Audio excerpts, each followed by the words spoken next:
the mysterious traveler.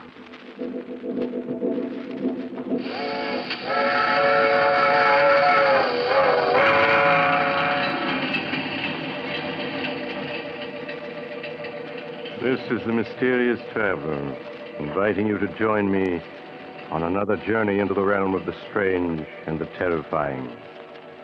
I hope you will enjoy the trip, that it will thrill you a little and chill you a little. So settle back, get a good grip on your nerve, and be comfortable, if you can. Where are we going? Why, we're going to follow the adventures of a man who thought he could commit murder and escape punishment. I call the story Death Laughs Last.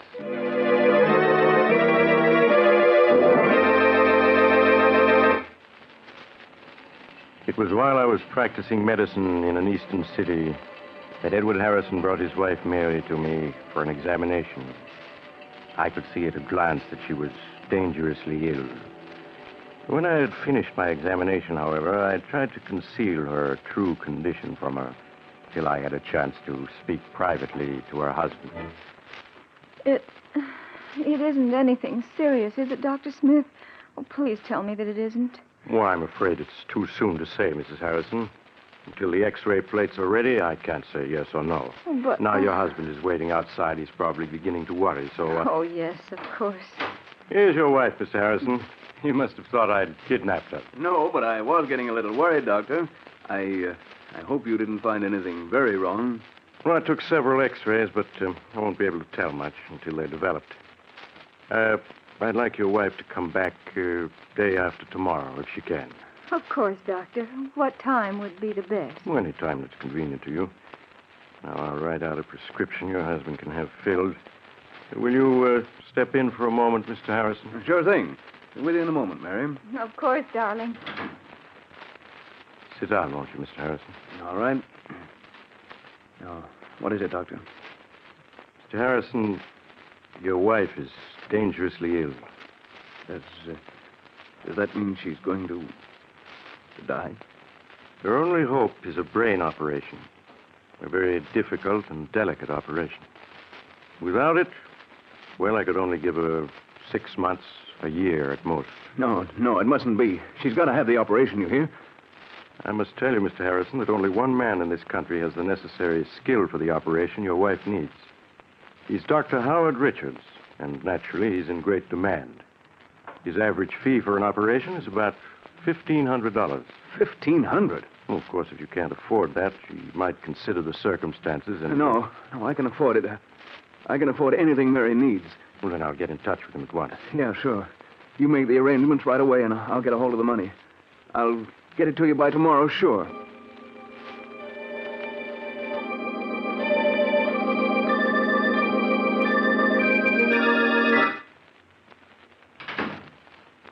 Darling, help me off with my coat, will you, please? Oh, sure, Mary. Yeah. How are you feeling? Oh, much better since Dr. Smith gave me that medicine in his office. He's a swell doctor. He'll fix you up in no time. Did he tell you anything more, Edward? Not a thing, except that the treatment might take a little time, that's all. A little time? Oh, dear, I hope it won't be too expensive. Your business hasn't been good, and we've used up all the money in our savings account, and... Oh, don't you fret about money. Don't you worry about anything. All right, darling, I won't. Oh, but aren't you going to take your coat off? No, I've got to get the prescription the doctor gave me filled. You just take it easy till I get back. I might stop in at the shop, too. There's something I've got to attend to there.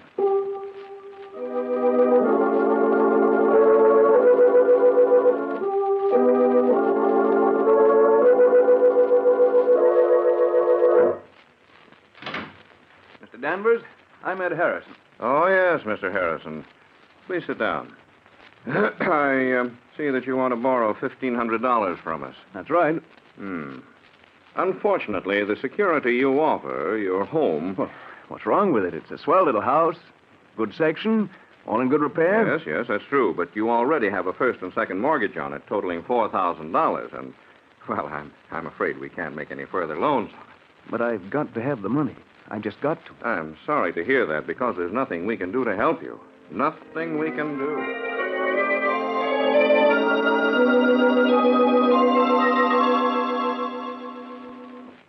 You say you're not employed, Mr. Harrison. No, I own a shop. I'm a locksmith. Mm-hmm.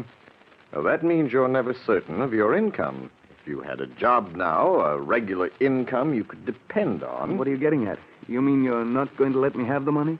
I certainly wish I could, but under the circumstances...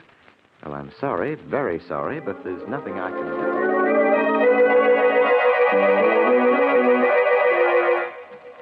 I'm afraid the collateral you suggest isn't satisfactory, Mr. Harrison. We'd lend you the money if we could, but we just can't. Sorry. But I've got to have it. I've just got to. Sorry. It's to save Mary's life. She'll die if I Sorry. don't. And I won't let her die. I won't. Sorry. Sorry. Look, Sorry. you must... Sorry. Listen. You must...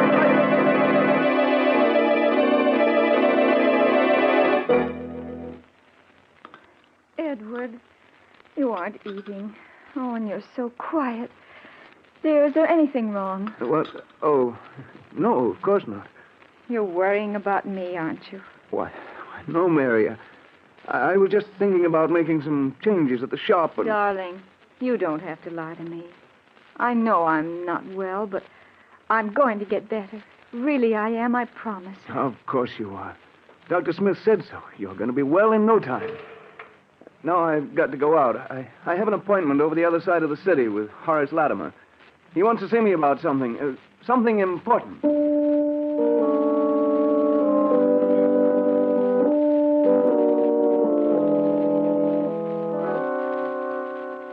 Edward had no appointment with Horace Latimer, but went to see Horace anyway. For he and Horace had been boyhood friends. Then their paths had separated, and Horace had grown wealthy. But in his desperation, Edward Harrison hoped that Horace would remember the past and would lend him the money he'd been trying to raise all day. Horace could spare it easily. But would he? 1,500? That's rather a lot of money, Ed. I know it is, Horace, but it's for Mary, for an operation. I've got to have it. Yes. Why don't you try the bank? You have a house, a business. I have tried the bank and all the personal loan companies in town. They all turned me down, said the security wasn't good enough. I see. Well, that's too bad. But I don't quite understand why you came to me, Ed. Because we're friends, that's why. Because when we were boys, we agreed that we'd each of us always lend the other a helping hand if we could. Boys don't understand business very well, I'm afraid, Ed. No, I suppose not. They don't understand business. They just understand friendship. You know, if I had the money and you needed it, I'd lend it to you in a minute. I don't doubt that at all, Ed. And you can bet I'd lend it to you if I had it. But that's the trouble. I haven't any ready cash. The income tax, you know, and a couple of shaky investments that I had to bolster up lately. All right, Horace, never mind explaining. I get the idea. You're not going to lend me the money. No, really, Ed, I would if I could, but I can't. I'm sorry, Save your but sorrow for somebody else. I don't need your money, you hear? I'll get it someplace else. Yes, I'll get it. Somehow.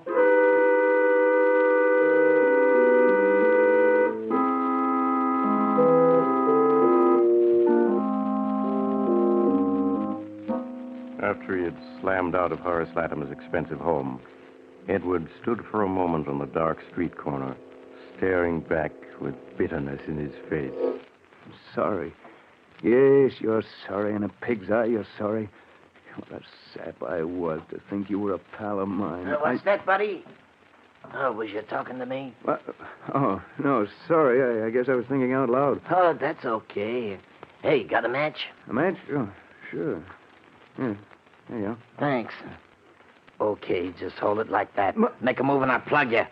Gun? Yeah, Why, this is a stick-up. Hold your whole hand over your dough and make it fast, see? My dough? That's a hot one. I'm out trying to raise money myself. We're both out of luck. I've only got $1 on me. Take it if you want it anyway. It's more than I could raise. Don't try to kid me. Stand still while I see what you got in your pockets. A wallet. A leather case of some kind. You'll find just $1 in that wallet. Yeah? A buck. One measly buck. And I bet you got a roll hidden in this leather case. It's heavy enough. There's nothing in there but my emergency kit. Yeah, well, I'll just see for myself. Say. Oh, this kit is full of skeleton keys and picklocks and stuff. What are you, anyway? Second-story worker? I'm a locksmith and a safe repairman, if it's anything to you. Now, how about taking the dollar and letting me go on my way? I'm in a hurry. Not so fast, pal. Not so fast. Were you leveling just now when you said you was trying to raise dough? Yeah, I've got to have $1,500 by tomorrow. What's it to you? You'd be surprised, pal. Okay, I'm putting the gun away, but you ain't leaving yet. Me and you, we're gonna talk business. Because I got a plan that'll get us both all the dough we need.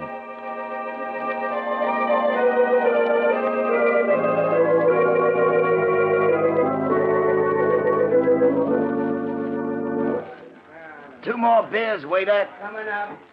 Well, is it a deal on my proposition? I don't know, Mike. Sure you do. There's nothing to it. You can open locks and safes.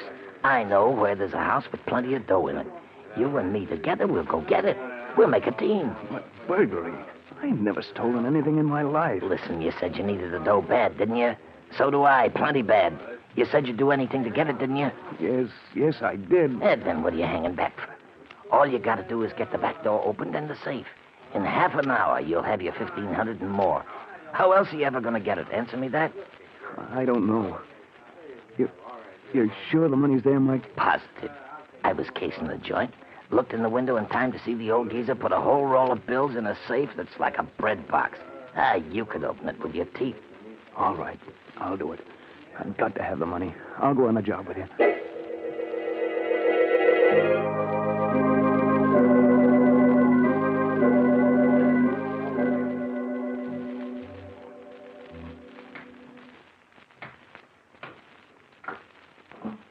Okay, this is the joint. Everybody's hit the hay long ago. It'll be a cinch. The luck looks easy. But I shouldn't be doing this. There must be some other way to get the money straight. Don't be a sucker all your life. You gotta take what you want in this world. If you don't, you'll never get it. Everybody's a crook of some kind. Take it from me. Well, Get on. Get that door open. We gotta get inside before we're spotted. all right. Let me take a second, I think. Yes. There. It's unlocked. Okay, get inside. The safe's in the library. Down this way. Don't make any noise. You're sure there's only two of them in the house? Yeah, the old guy and his butler. Probably both of them deaf as posts. Here's the library. Come on. The safe's behind the picture on the wall. This picture? Yeah, that's it. I'll lift it down. There you are. That safe is just a kid's toy. Go ahead, get it open. It won't be that easy. But I'll have it open inside half an hour.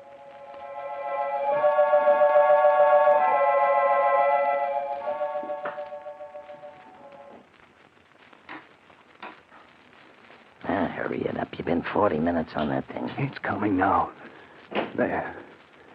It's open. About time, too. And now let's see what's in it. Here's the cash box. Will I open it? There. Look. Dough, cash, Mazuma. What'd I tell you? There must be thousands there. Easy. Come on, we'll count it and divvy it up. No, never mind. Just give me $1,500. That's all I want. You can keep the rest. Are you kidding? No, that's all I want. Just the $1,500 I need. Okay, it's your funeral. Here you are. 10, 11, 12, 13, 14, $1,500 bills. $1,500. Yeah, for just an hour's work. Easy money, huh? What do you say? We crack a couple more cribs tonight? No, I just want to get out of here now and... Get behind this door. I'll take care of it. Burglars. Jenkins, please help. What'd you expect me to do? Shake his hand? But you've killed him. Yes. I'm an accessory to murder. Cut the guff and let's get out of here. Or do you want to get caught? No, of course not. All right, let's get going. Come on, we can... Stand still, both of you. I have a gun and I have you The covered. butler. If you move, I'll shoot. I can see you perfectly. He's standing on the stairs. He's got a gun. We caught. No, not yet. We ain't. Not by an old scarecrow with a rusty horse pistol. Put up your hands. I'm going to call the police. You've done something to the boss. Okay, we'll put up our hands. Light from me, will.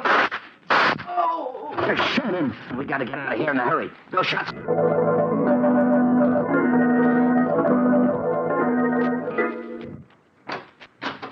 Okay, here we are.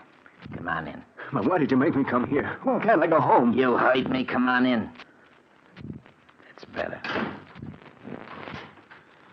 Now, take off your hat and stay a while. But I can't stay, Mike. My wife, she'll be worrying. I get home to her. You got other things than your wife to worry about, chum.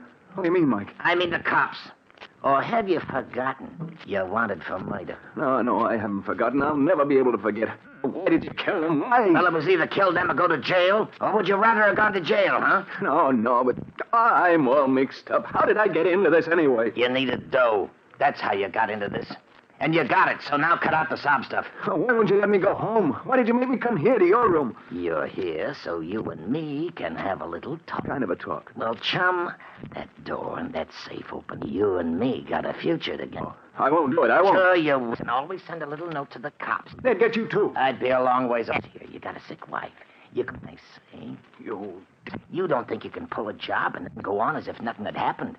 Somebody's always got to be or another. I did it only for A minute now and you can't get out. Wait. I will get it off my chest. Oh, no, you do. You see, Dick, and if I thought... Hey, get away, go! You got me into this. I'll take that gun away from me. I'll plug you out! Oh! Mike. He's dead. I'm going to get away. In a daze of horror, he made his way to the street. Thoughts which he could not control round in his head. They'll hang me. But I had the money to make Mary. Now they'll catch me. They'll hang me. I've got to. Paid for somehow. But if you can escape, if you're lucky. I need a drink. I've got to have a drink before I go crazy. So Edward Harrison stopped the street and struggling to control his shaking as normal. He ordered a double whiskey and gulped it. His senses cleared a little. He heard the radio at the end of the bar broadcasting a warning to the city. Attention. The police stop for the following man. Committed in the Buxton Park. Please make a note of the following. Say, buddy, what's the radio off for? Because I was... Did he? And I got a night I want to hear it. So I'm going to turn it back on again. No, you mustn't. But I'm going to. If you try a gun right here under the bar, see what that dirty killer looked like. I repeat, beyond height, lean and wiry, with reddish-brown hair, in Buxton Park earlier this evening. Man reported once to... Now turn you back to our regular night owl program of popular dance tunes. Lean and wiry with reddish-brown hair, huh? Well, that ain't you. You're heavy-set and black-haired. But for a minute there, you had me going. I was positive you was the killer the way you didn't want me to hear the description.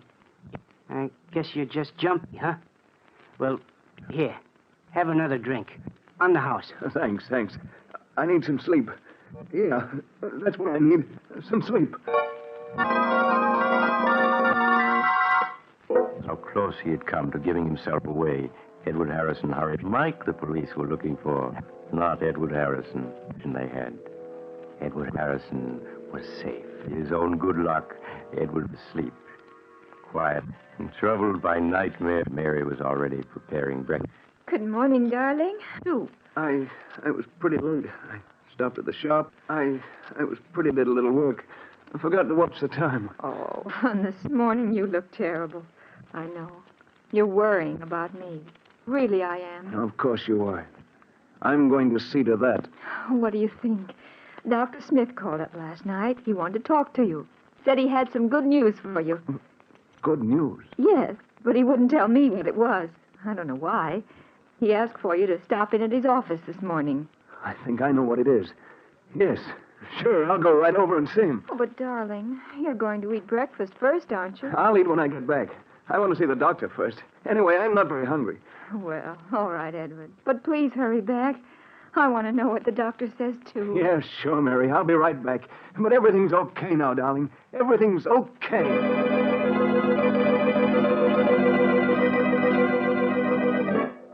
After he left the house, Edward bought a morning paper. Big headlines told of the murders the night before, but he scarcely saw them. His eyes hurried through the story until he found what he was looking for. The news that Mike's body had been found. The butler Mike had shot had given the police Mike's description and then died before he could tell them there was anyone with Mike. So the police had listed Mike's death as a suicide or an accident and closed the case. Edward Harrison was safe. Perfectly safe. Safe. I'm safe. Mike was wrong. Sometimes you can get away with murder and not have to pay anything if you're lucky. And I've been lucky. I've been lucky.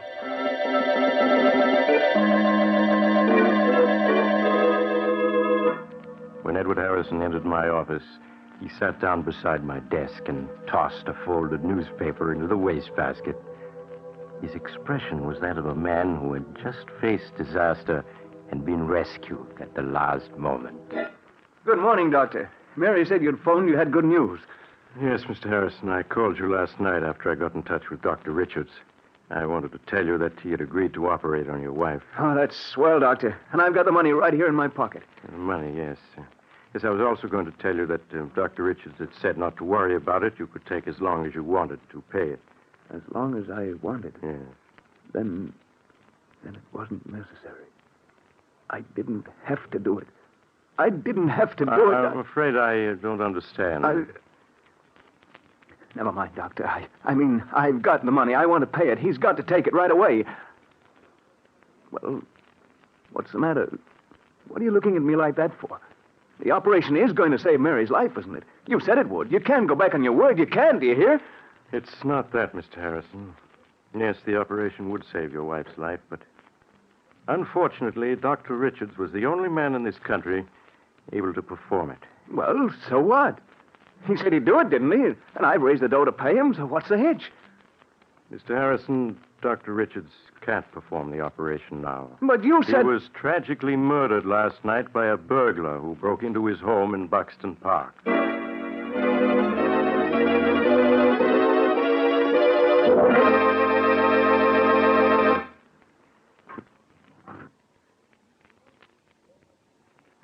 This is the mysterious traveler again.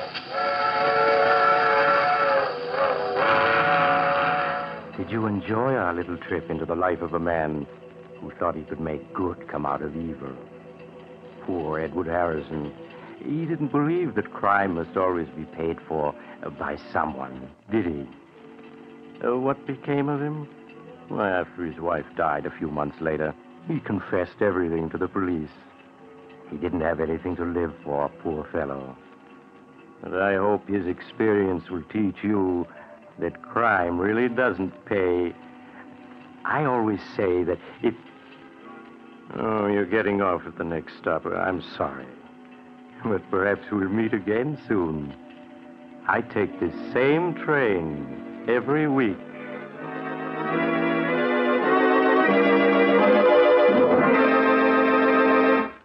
You have just heard Chapter 42 of The Mysterious Traveler, a series of dramas of the strange and terrifying. In today's story, Death Laughs Last, Philip Clark played Edward Harrison, Carl Emery played Mike, and Elizabeth Morgan played Mary Harrison. The Mysterious Traveler is written by Bob Arthur and David Cogan, and original music is played by Henry Silverne. The entire production is under the direction of Jock McGregor.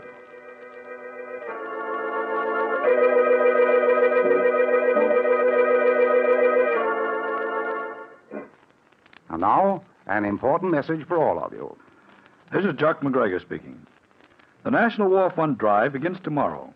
As you probably know, this fund includes over 22 of the major war relief and service organizations. As the war progresses on all fronts, more and more people will need help. Our armed forces, American prisoners of war, our allies, and people right here at home.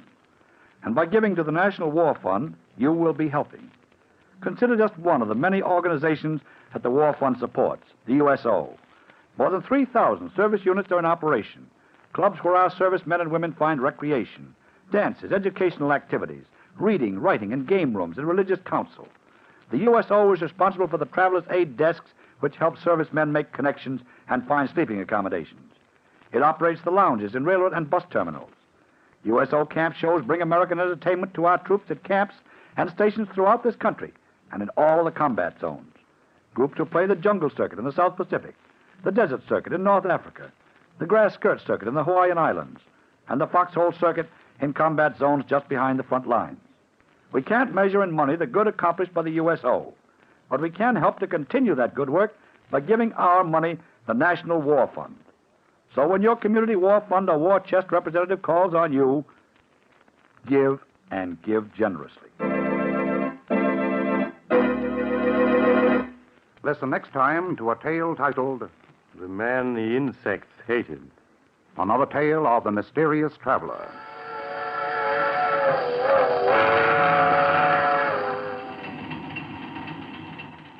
The Mysterious Traveler is presented by WOR Mutual from the WOR studios in New York. Beginning Saturday, October 7th, The Mysterious Traveler will be heard at a new time. It will be presented every Saturday evening at 10:30 Eastern Wartime over most of these same stations. So remember the new time, 10:30 p.m., Saturdays. This is Mutual.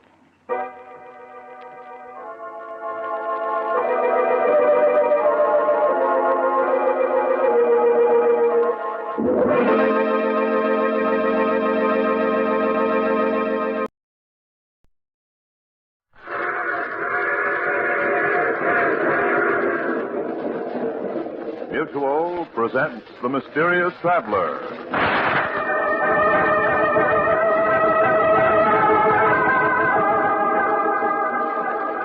This is the Mysterious Traveler, inviting you to join me on another journey into the realm of the strange and the terrifying. I hope you will enjoy the trip, that it will thrill you a little and chill you a little. So settle back, get a good grip on your nerves, and be comfortable, if you can.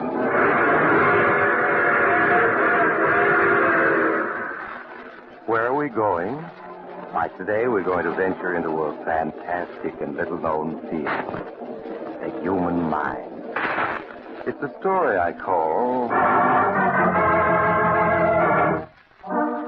Mind Over Murder.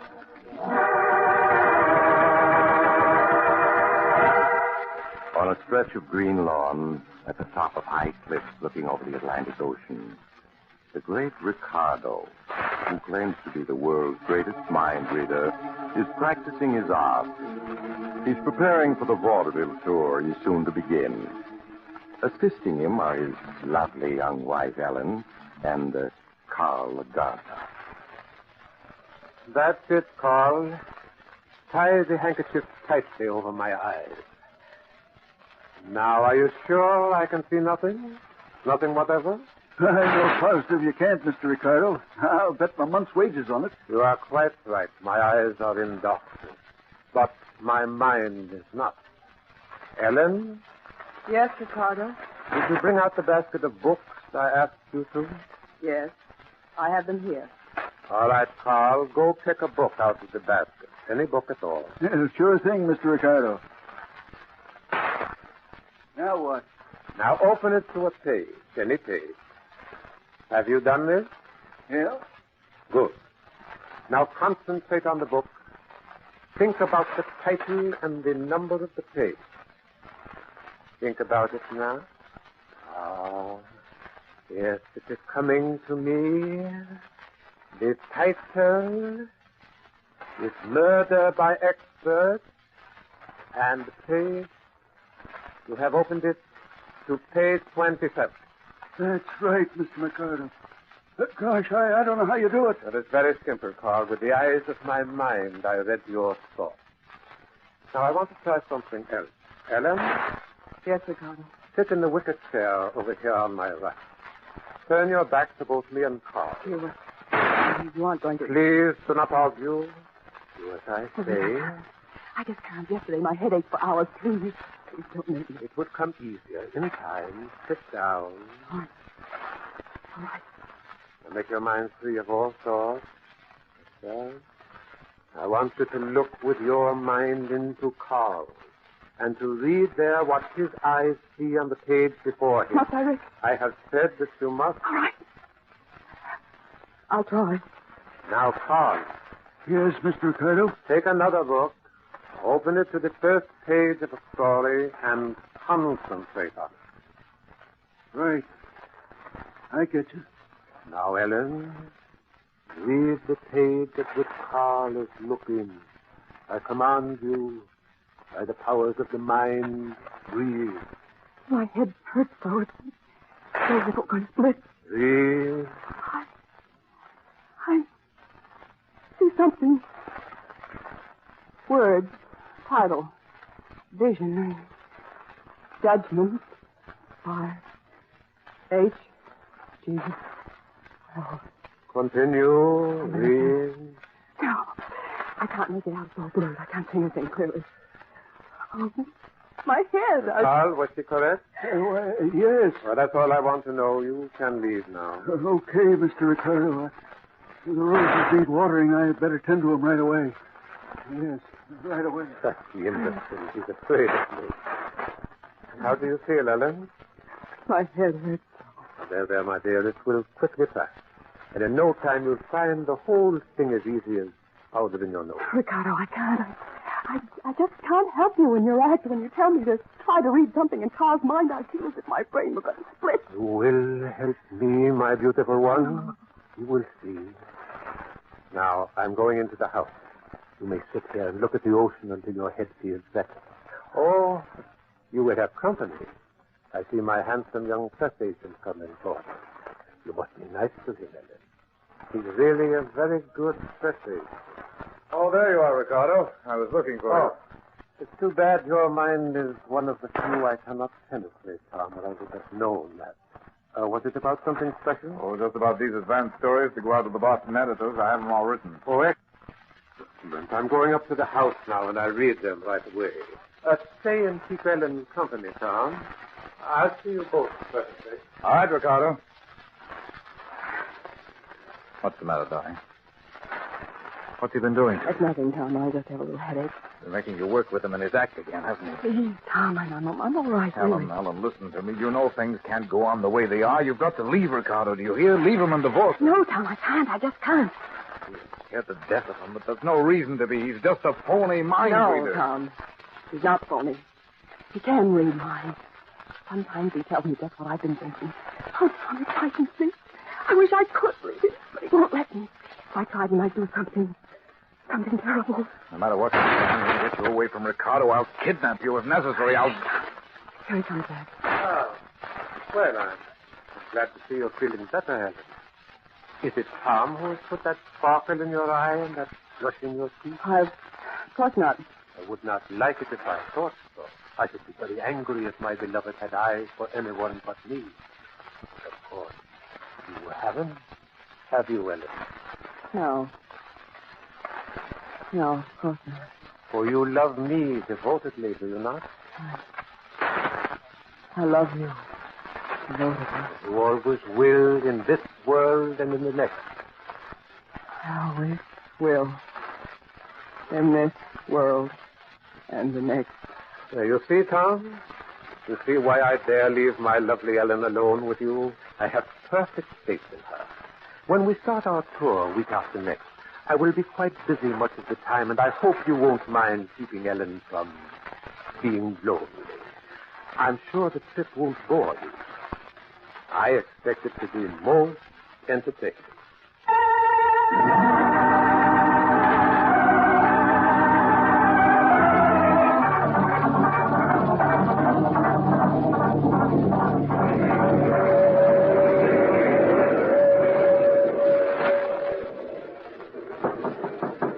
Ellen?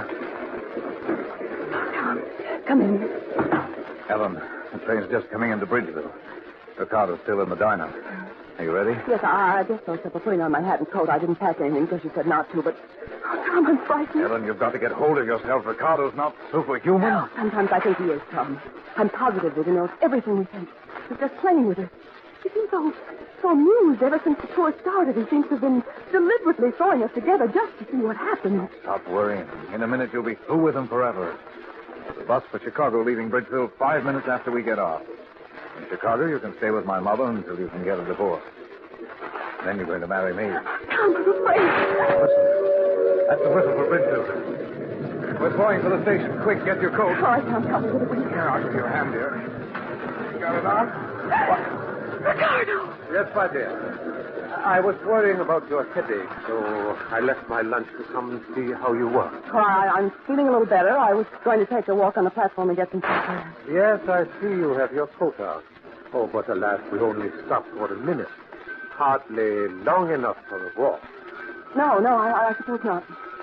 So this is Bridgeville. The pretty town. On the main bus route to Chicago, I understand. Is it? Someday I should show you Chicago, Ellen. You'd like that, wouldn't you? Yes. I would like that. Ricardo, stop torturing. Torturing? Ellen? Why, Tom, what a curious idea. I would give my life for Ellen. And she for me, wouldn't you, darling? Yes. I'd give my life for you. To most people, that is an empty phrase, but Ellen means it. I will prove it to you, Tom. I'm not interested. Oh, but you are. Ellen, my love. Yes, Ricardo. Ellen, I'm taking a revolver from my pocket. Here, now you take it from me. Yes, Ricardo. What are you up to? Point the revolver at your heart, my dear, and pull the trigger. Yes, Ricardo. Ellen, stop! Stop! No, Tom. Let go of my wrist. You shall not interfere. Oh. Ellen, pull the trigger. Yes, I'll pull it. Ellen, you... Nothing happened. No, of course not. The gun was empty. But Ellen didn't know that, did you, my darling? No, I didn't know that. So she would have died just because I asked her to. Such devotion is very rare. It is the kind that lasts through all eternity, as ours will.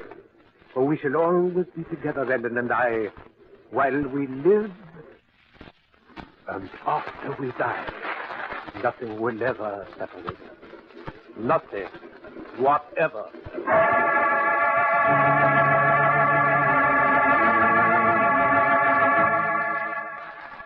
And so the great Ricardo's triumphal tour continued.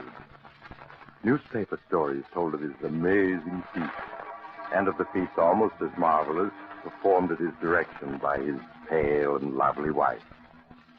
Twice Tom urged Ellen to flee with him, but both times Ricardo appeared upon the scene, smiling as though knowing every word that had been said. So at last Tom changed his tactics.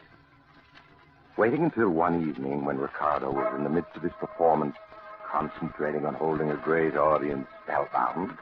And now, ladies and gentlemen, someone among you is thinking of the initials E.N.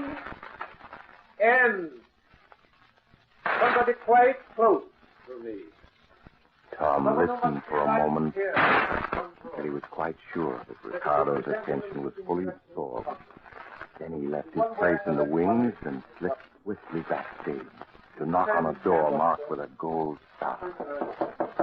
Ellen, Oh, yes, Tom. I want to talk to you. You shouldn't be here, Tom. Never mind Ricardo. Put on your coat. My coat. But the performance won't be over for half an hour. Ellen, I've got a plan to fool Ricardo. Will you trust me? If he catches us, he might kill you. If there's one time he's not going to be clever enough. Just put on your coat and come along without asking any questions.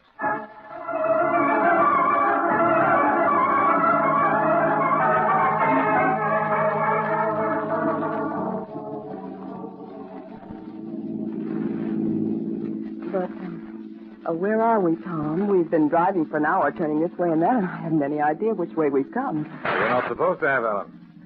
Don't you see, if you don't know where you are, Ricardo can never know either, even if he can make contact with your mind from this distance.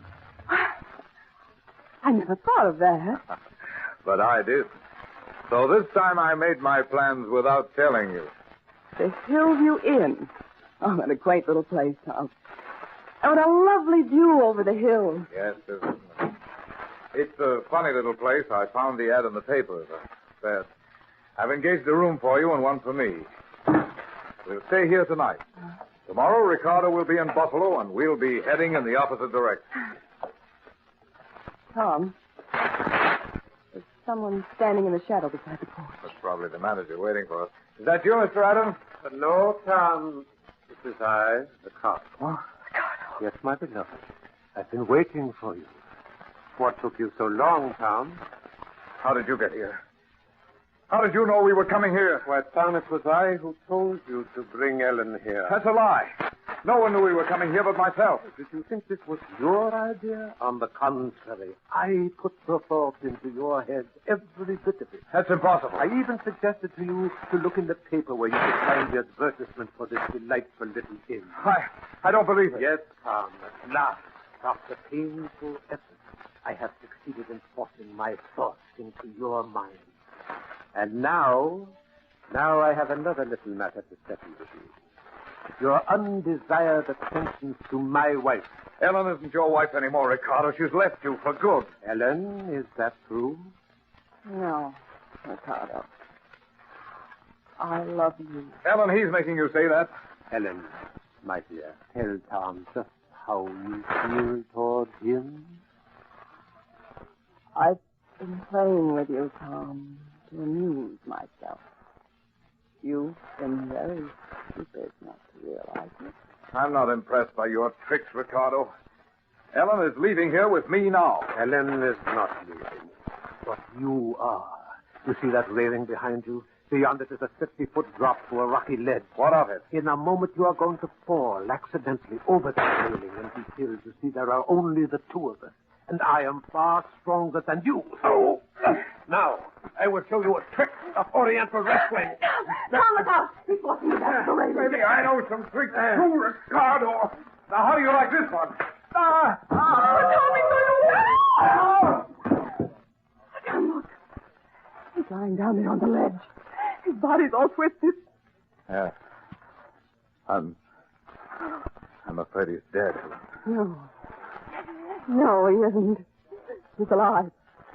He's in pain. He's making me feel pain, too. No, Ricardo. No. Stop it. Stop it.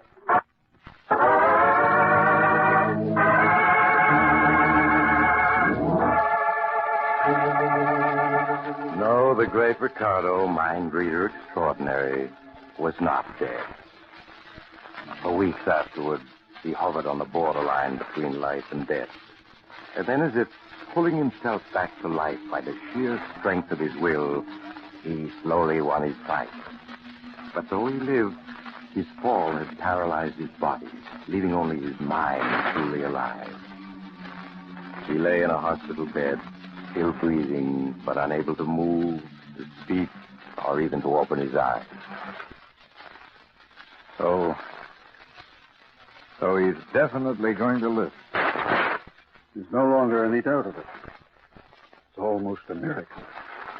I didn't think any man could survive such an injury. He wouldn't let himself die. Well, most of us want to live, I've discovered. I mean, he deliberately refused to die. He kept saying to himself, I will not die. I will not die. You could hear him? But he's paralyzed. He can't speak. I could hear his voice in my mind. Oh, I see. Yes, he's going to live. But he'll never move, nor speak, nor see again. Yes, he knows that. I beg your pardon? Ricardo knows that he'll never recover. He wants to go home. I have to take him there. I will look after him. Ellen, you I can't. have to. Tom, don't you see? I'm his prisoner again. The prisoner of his mind. From this time I'll never escape.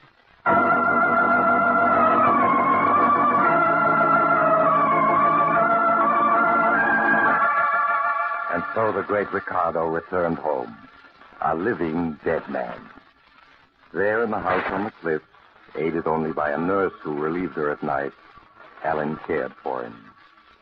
Tom stayed close by to help her in any way he could, and did his best to persuade her to turn Ricardo's care over to professional nurses. Ellen, listen to me. You can't ruin your life like this just to care for a man you hate. I have to. I can't go away. He won't let me leave the house. If I do, I find myself turning back without knowing what I'm doing. But, Ellen, you My can't... mind isn't my own. Be composed. Lying in his bed in that room there, never moving. Ricardo controls my mind. Oh, Ellen, I'm sure that's just a delusion. A psychiatrist could prove it to you. Ricardo was injured, helpless. But his mind isn't. It's more powerful than ever. All his strength is concentrated in it. If it weren't for the power of his will, he'd die. But he doesn't want to die. He's planning something. Planning what? I don't know. But he still hates you and wants revenge. How you are letting your imagination run away with you. What can a man in Ricardo's condition do? I don't know, but he has something in his mind. Helen, you're overwrought. You need sleep. Look, darling, why not take a sedative and go to bed? In the morning we can talk again. I have to wait until the night nurse gets here. All right, I'll stay with him until then. Now, go on. Get to bed. All right, Tom. I do need rest. But you better wait in the room with him. I'll go in now. Good night, Ellen. Good night, Tom. So, there you are. The great Ricardo. A man who was better than anyone else in the world. And now you're a living dead man. I wish you were a dead one. Then why don't you kill me now? What? Why don't you kill me? Just put your hand over my mouth for a moment and you'll be rid of me. Ricardo. You can't be talking. You're paralyzed. I can speak to you, Tom. I speak with my mind, not with my voice. No, I don't believe it. You always were stubborn. Listen. Just now you were trying to get Ellen to leave me. But she never will. Ellen and I are joined together for all eternity. I'm going to free her from you somehow. Do you hear, Ricardo? Oh, now you're threatening me. That means you do believe my mind can speak to yours. Good. We'll have many interesting conversations in the days to come. Now, I'm going to rest. Good night, Tom. I shall see you tomorrow. You won't want to come, but you will.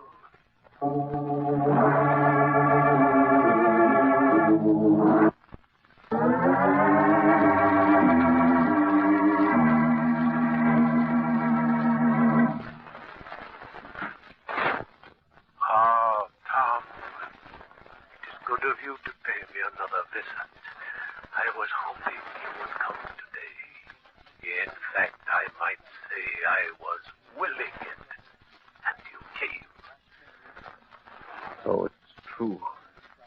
I was trying to convince myself I'd imagined this. Stubborn, stupid Tom, always fighting against the inevitable. You tried to stay away today, didn't you? But you couldn't. No, I couldn't. And you're convinced now you're not suffering from a delusion. All right. Not a delusion. So what, Ricardo? I have some interesting information for you. But first, sit down. I think I'll stand. Sit down. I won't. You see, you are seated. Are you? Yes, I forced you to seat yourself because my mind understands control over your mind. So sit quietly and hear what I have to say.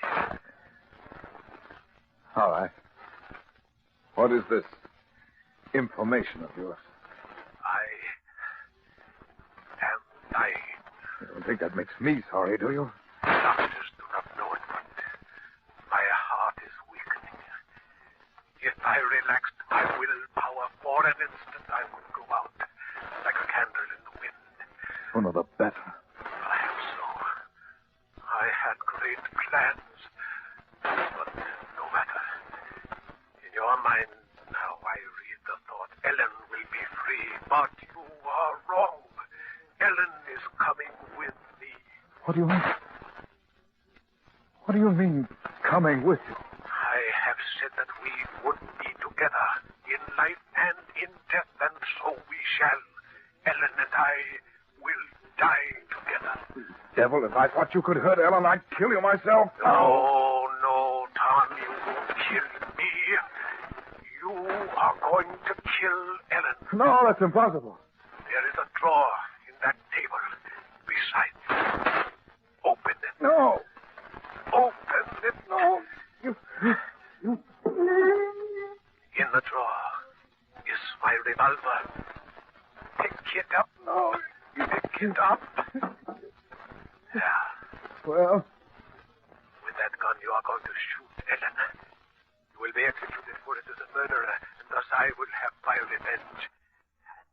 Because we shall die almost at the same instant, my soul and Ellen's will be forever joined. no. You can't force me to hurt Ellen. That's one thing you can't do. Stand up. No, you. There. You see, my mind does control yours.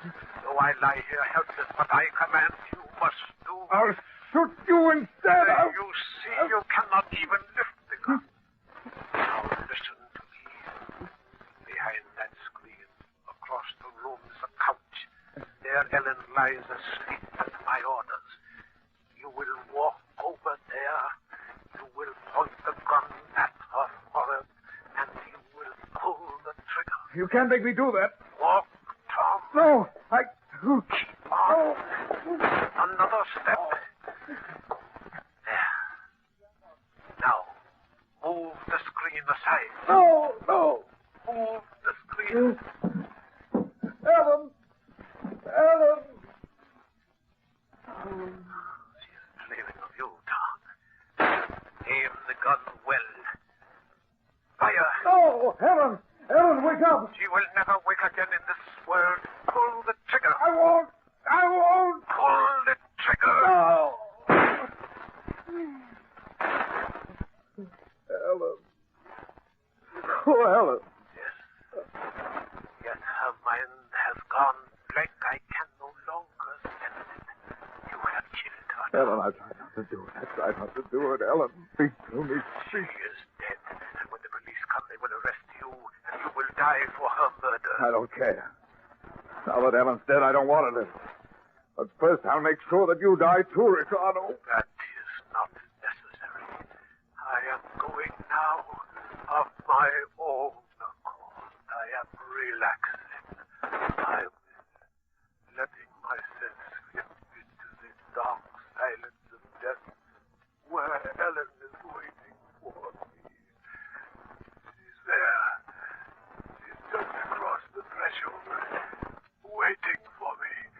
She's eager for me. No, you've tricked me. I won't die. I won't.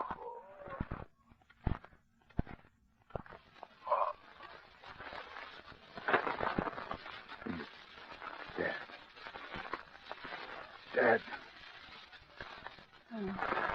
Huh?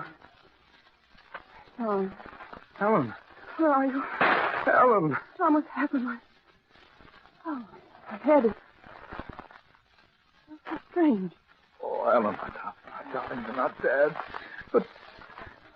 But I shot you. I thought I killed you. Huh? Killed you? Yes, but I didn't. I only wounded you. Careful. Oh, I don't understand, Tommy. Where's Ricardo? Strangest feeling that he's gone.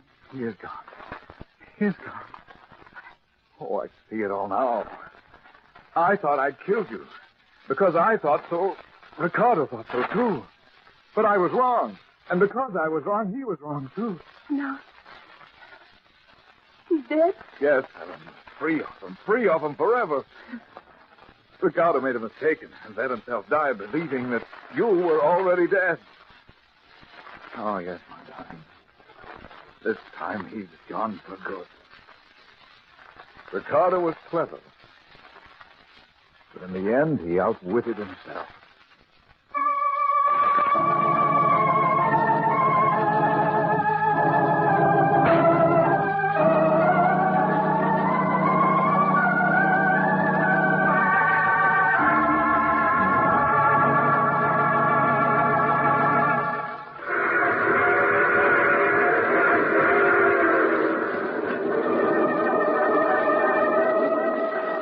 This is the mysterious traveler again. Did you enjoy our little trip? What became of Tom and Ellen? Why, Ellen's wound was serious, but far from fatal. Not nearly as fatal as Ricardo's mistake. Tom and Ellen are very happy now. But I wonder if they're as safe as they think they are. When you're dealing with a mind like Ricardo's, can you ever be quite sure, even though he is dead? I knew a man once everybody thought was dead, and he... Oh, you have to get off here. I'm sorry. But I'm sure we'll meet again. You see, I take this same train every week at this time.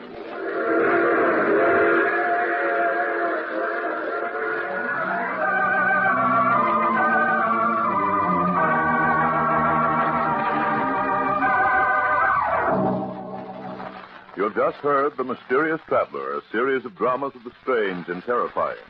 In today's cast were Maurice Toplin, James Van Dyke, Jan Miner, Ian Martin, and Rod Hendrickson.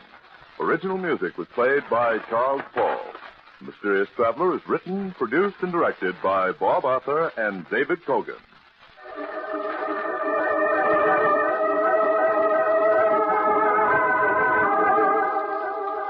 Listen next week to a tale titled Death and the Devil. Another strange and terrifying tale of the mysterious traveler. The time is 7 o'clock.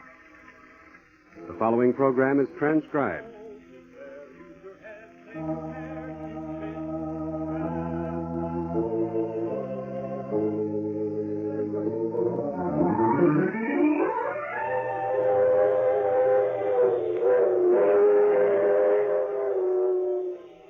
Mutual presents The Mysterious Traveler.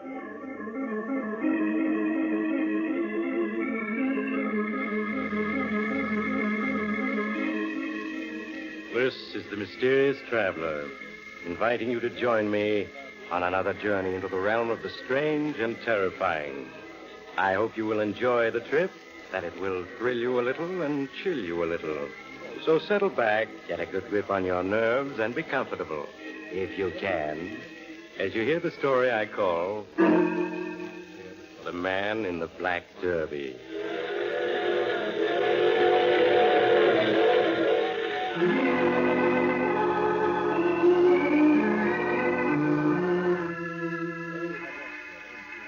Where are we going? Tonight we're going to delve into the mind of Florence Gordon, a young, attractive woman with a secret fear. A fear that is buried deep in her subconscious, but of late has more and more frequently crept into her conscious, leaving her pale and trembling. But it's just dusk, and Florence is entering Central Hospital to visit a friend who's a patient. As she walks to the information desk, an uneasy feeling comes over Florence. For a moment, she stops and glances around the lobby of the hospital, as if searching for someone, and yet not sure what this person would look like. As she stares at the people about her, a nurse approaches. Is anything wrong, miss? No, there's nothing the matter. You seem so nervous, huh? I'd like to see Agnes Deering. Can you tell me the number of her room? Oh, I'm afraid you can't see her. She's very sick. Oh, please, she's an old friend of mine. I've come a long way to see her. May I, please, for just a minute? Well, all right. It's just down the hall and to your right. Room 12. Thank you. As Florence Gordon walked down the hall, she unconsciously glanced back over her shoulder. There was no one following her. But as she reached the end of the hall and turned to her right, she bumped into a tall man wearing a black derby. Oh, I'm sorry I didn't notice you. Is this room 12? Yes, it is. Thank you.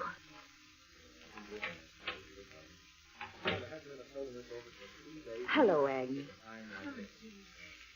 Nice to see you. As soon as I heard you were ill, Arnold and I came right over to Madison City. That's awfully good of you. How do you feel? I'm quite tired. No, don't say that. The nurse said you were coming along all right. She was lying. Oh, you're lying. I'll never get well. Of course you will. No. I'll never get well. We'll go home again.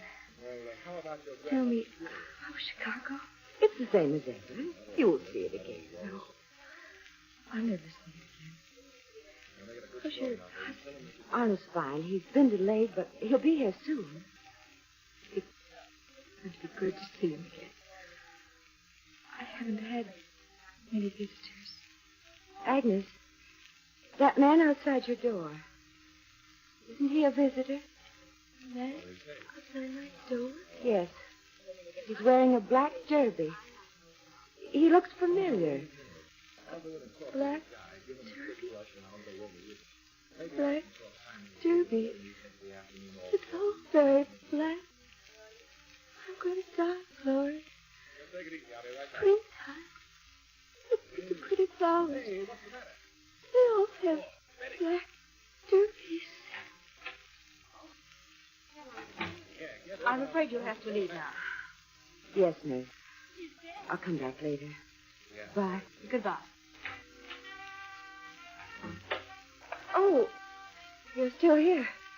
Yes, I am. Are you a friend of Agnes's? Yes, I'm a friend. If you'll excuse me, I'll go in to see her now. No, she's delirious. The nurse won't let anyone in now.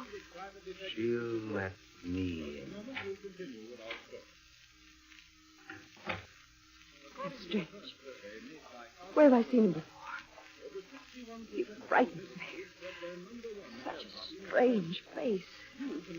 Oh, poor Agnes. She looks so thin and pale. It's so terrible she's going to die. What a terrible thing it is to die. My purse. I left it in Agnes's room. I gotta go back. No one's here. Agnes. Agnes.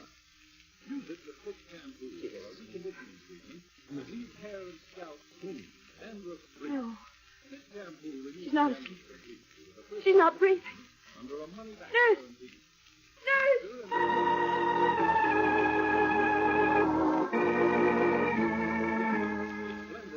A moment later, in answer to Florence's cries, a nurse came running into the room. The nurse quickly summoned a doctor, who, after a brief examination, pronounced Agnes Deering dead. Florence, weeping hysterically, was led out of the death room by the nurse. Well, a few minutes later, Florence's husband, Dr. Gordon, arrived and took her back to the small hotel where they were staying. He gave her a stent. He sat by the bedside, holding her hand until she fell asleep. When Florence awoke the next morning, her husband introduced her to Dr. Richard, an associate who worked with the psychiatrist. For both men listened quietly as Florence spoke of what occurred the previous evening. Oh, I know it was dreadful. She was lying there so sick and pale. And then she became delirious. When I came back for my purse, she was dead. Poor Agnes, she had a tough time of it. Did you know Agnes Deering, Dr. Richards? Yes, she came to my office once. There was nothing I could do for her. Nothing at all. The man with the black derby. He had something to do with her death. Darling, what man with the black derby? He stood outside the door of Agnes's room. Just stood there. Right after he walked in, she died. I see. Then you attribute Mrs. Deering's death to the man in the black derby? Yes. I know it sounds foolish, but he seemed to wait for the proper moment to walk in. It frightens me. That man has something to do with death. Now, please, Florence, you'll get yourself into a state again. I can't help it. There's some horrible connection between that man and her death. I saw him come in here. You were on the elevator with I've seen him before. I know I have. Can you remember, Mrs. Gordon, where you've seen him before? Think about it. No. No, I can't. That man had the face of death. Don't you think, Mrs. Gordon, that death is something that happens? What makes you think he's here? It isn't somebody. I know. I know inside of me that he exists. Tell me, what do you fear most? I suppose death. None of us want to die. That's only natural. But to be concerned with death constantly is a sure way to die. Suppose you come down to my office. We'll have a chat. I'm sorry, Dr. Richards. I'd rather not. Please, Florence, it would be better. You're not afraid of doctors, are you? I don't believe there's anything the matter with me. No. I just know that the man in the black derby has something to do with death. Well, I've got to leave. If you change your mind, just drop over to see. Who knows? Maybe the man in the black derby is dead. Won't hurt to talk about it.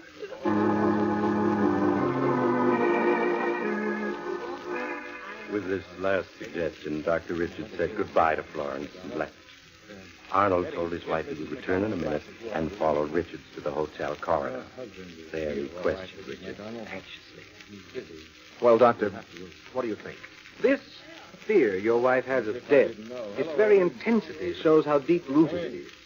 She needs treatment. Yes, I've felt that all along, but you heard what she said. She absolutely refuses to place herself under your care. Yes, I know.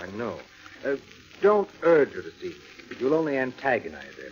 I think that in a very short time she'll come to see me for treatment of her own will. Came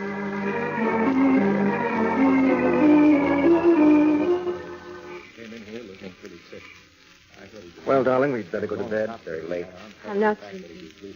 Still thinking about the man in the black derby? I can't get him out of my mind. Florence, as your husband and a doctor, please take my advice. There's nothing really to be... What happened? Car smashed into a telephone pole right outside this hotel. Good heavens! Come on, Florence. Someone's hurt. Yes, get my medical bag and hurry. Quickly, Florence snatched up her husband's medical bag and followed him from their suite into the corridor. Arnold cast an impatient look at the elevator indicator and motioned Florence to follow him down the stairs. It took them but a few seconds to descend 3 flights to the lobby. But as they rushed out into the street, they could see the wrecked car just a few yards away. Oh, look, the driver's pinioned behind the wheel. Florence, that man standing there. Get him to come over and help me. Well, I wonder why he's just standing there. Go over and get him. Hurry. I beg your pardon. Were you talking to me? My husband needs help. The driver's hurt, pinioned behind the wheel. Your husband? Yes, he's a doctor. Please hurry. It's too late. How do you know it's too late? We picked her up and carried her into the outer room. You... She came to. I thought I recognized you. The man in the black derby. Arnold! Arnold! It's too late, Florence. The man's dead. I know. You know? Yes. He told me. The man in the black derby.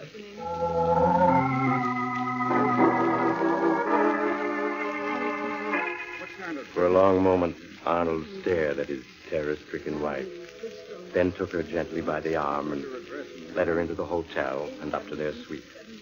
There he gave Florence a sedative and watched her fall into an uneasy sleep.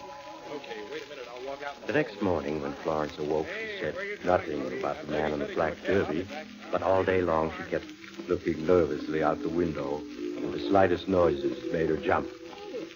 As night came, he paced up and down the room, unable to sit still.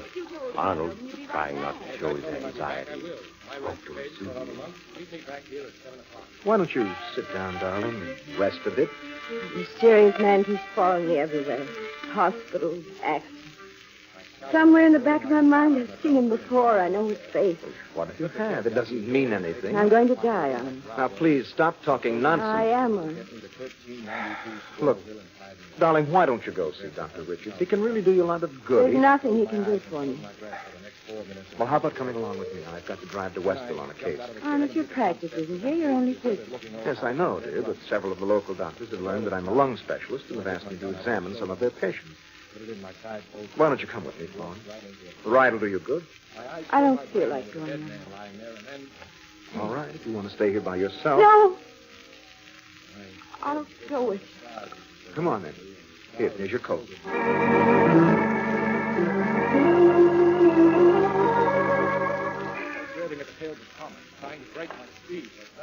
It's such a dark night. Yes, it is dark tonight. Door of the car. It's open. Oh, that's right.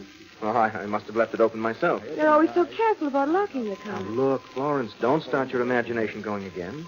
Believe me, it wasn't the man in the black derby. I simply forgot to shut the door. Now, please, get in.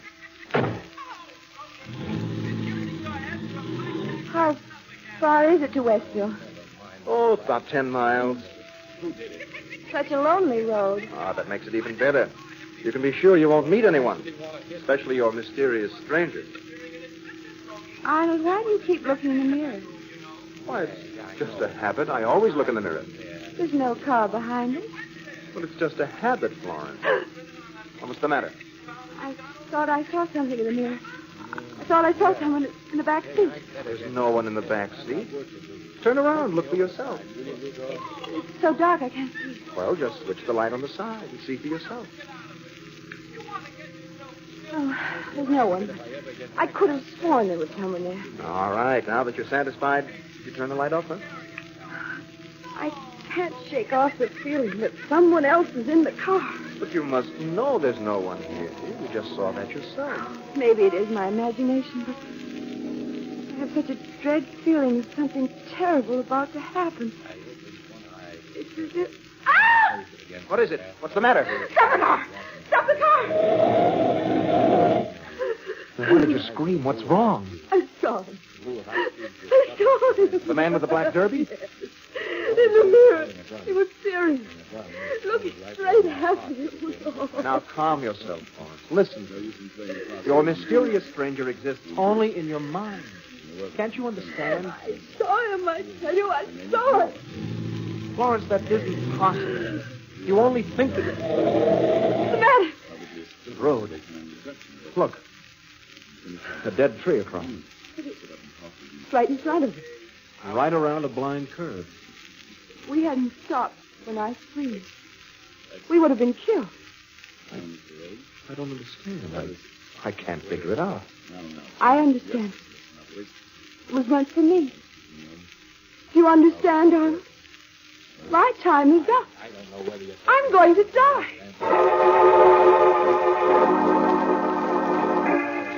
Unnerved by the near accident, half believing Florence's statement, Arnold turned the car around and started driving back to Central City. As he drove, he spoke long and earnestly to Florence, pleading with her to consult Dr. Richards. At last, Florence gave in and agreed to do as her husband asked. Arnold, afraid that she might change her mind, drove directly to Dr. Richards' home. Shortly afterwards, they were seated in Dr. Richards' house. Well, so you saw your mysterious stranger again. If I hadn't seen him in time, both Arnold and I would have been killed. You say you saw him in the mirror of the car? Yes, that's right. Well, now, I've driven the car, and Arnold will bear me out. You can't see... excuse me. You can't see anything in the mirror at night, unless there's a car behind you. Both of you admit there wasn't any car. But I'm positive I saw him. Don't you think that in your state of mind, fear plus darkness might make you see anything? You can put mysterious interpretations on many things when you're frightened. She's even got knee jittery now. Panic is contagious. What I'm really interested in is where did you first see the man with the black derby? I saw him at the hospital when my friend died. But you said you knew him. You'd seen him before that. Yes, I have. Must have been a long, long time ago. That's what you've got to tell me. Do you think you can remember? I can't. Can you describe his face?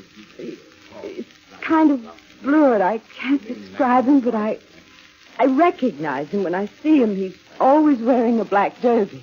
Try to concentrate on where you saw him first. I can't remember. All I know is that it has something to do with death. A long time ago. If you can remember where you saw him for the first time, we'll be getting somewhere. But you're tired. We'll stop. I'll expect you tomorrow evening, same time. You don't believe he exists, do you? You think I'm seeing things? No. I think he's real, all right. Very real.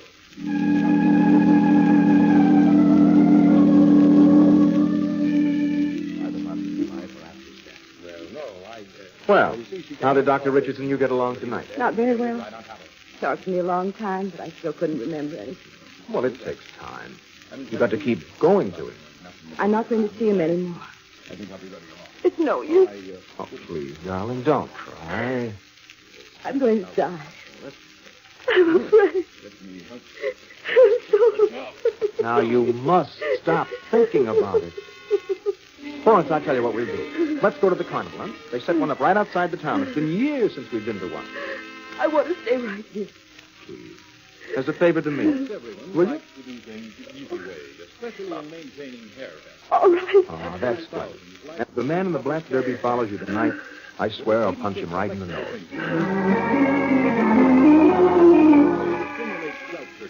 A few minutes later, Arnold and Florence were driving to the carnival.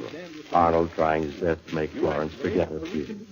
They parked on the outskirts of the carnival grounds, and Florence reluctantly left the car and followed her husband toward the lights and music. Soon they were in the midst of the pushing, swirling, joy-seeking crowd. But the noise and excitement and color had no effect on Florence. She only stared at everything through unseeing eyes. Oh, it's like the old days, isn't it? Yes, like the old days.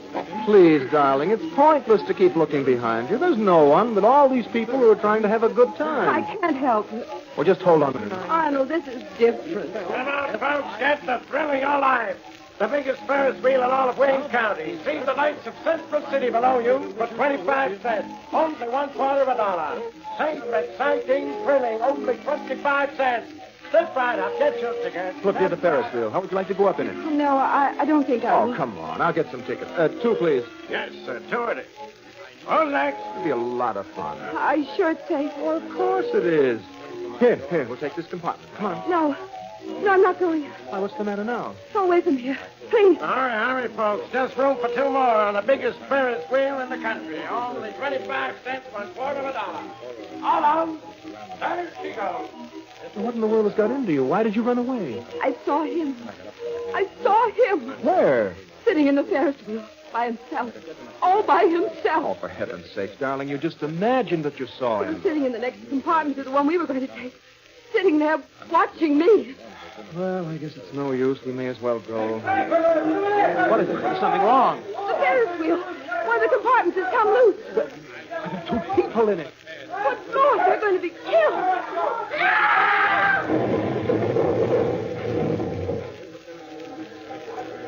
He killed him. He killed him. It was meant for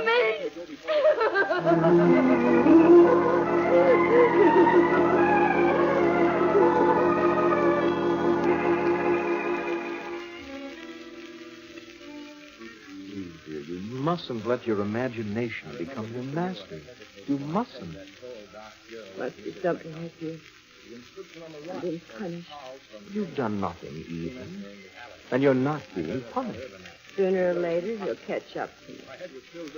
Darling, look, I've got to go on an emergency call to the hospital. You want to ride with me? Why do you have to go? Well, this is an emergency operation. They need a lung specialist, and I'm the only one in town. I have to go. I won't get into the car again. I won't be long. You're not going to leave me alone. I'm afraid I'll have to. I won't stay here alone. All right, if that's how you feel. Patient may die because I wasn't able to get... Well, you'll be right back. The minute I'm through. I'll keep calling you on the phone. Keep the door bolted and don't be afraid. After all, you're in a hotel. You can get help in a minute. Please hurry right back. Please. I'll be back as fast as I can make it. Goodbye.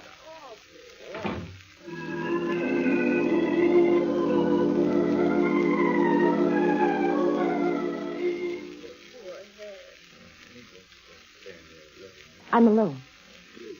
I'm really alone. There's no one here but me. No one.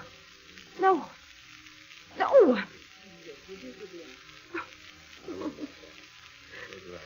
Oh, I can't carry on like this. I can't.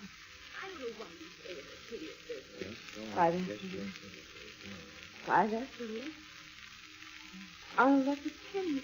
What did he call? No idea how much. 6 after A couple more. 6 after There's no one here. No one. Let me. Closet. There's someone in the closet. Oh. Nothing. Only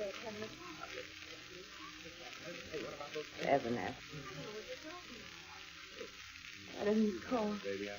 He should be back by now. Maybe something happened to him instead of me. No. Me, the man in the black derby dress. 8 after. Oh. Hello? Hello? Hello, darling. Are you all right? Oh, yes, Arnold. Yes, I'm all right. Oh, that's fine. No visitors? No, Arnold. No one's come yet. Yes. No one's going to come except me. I'll be over in a few minutes. I'm only a few blocks away. Hello? Hello? Florence? He's here. He's here. He's come. Florence? Florence? Hello? Hello? Florence, I'll be right over. No. Now, don't come near me, please. Come this way. We haven't any time. I won't go with you. I won't. You must. There's no time. You've got to come. Leave me alone, please. Please, leave me alone. You can't go through the door. The hotel is afire. There's another way. Come along. Help! Help! You can't go through the window. It's 3 stories down. Keep away from me. If you won't come, I'll have to force you. No, I'm going to jump. There is no time to waste. I'll have You'll to. never get me. There she is. She jumped up off the tree. Hold on, Florence. Hold on. No, no. Don't let go. Don't. Oh, she jumped. All right, stand back, all of you. Florence, it's me. Arnold. Don't let him come near me. Don't let him. Oh. Can someone call an ambulance? And hurry.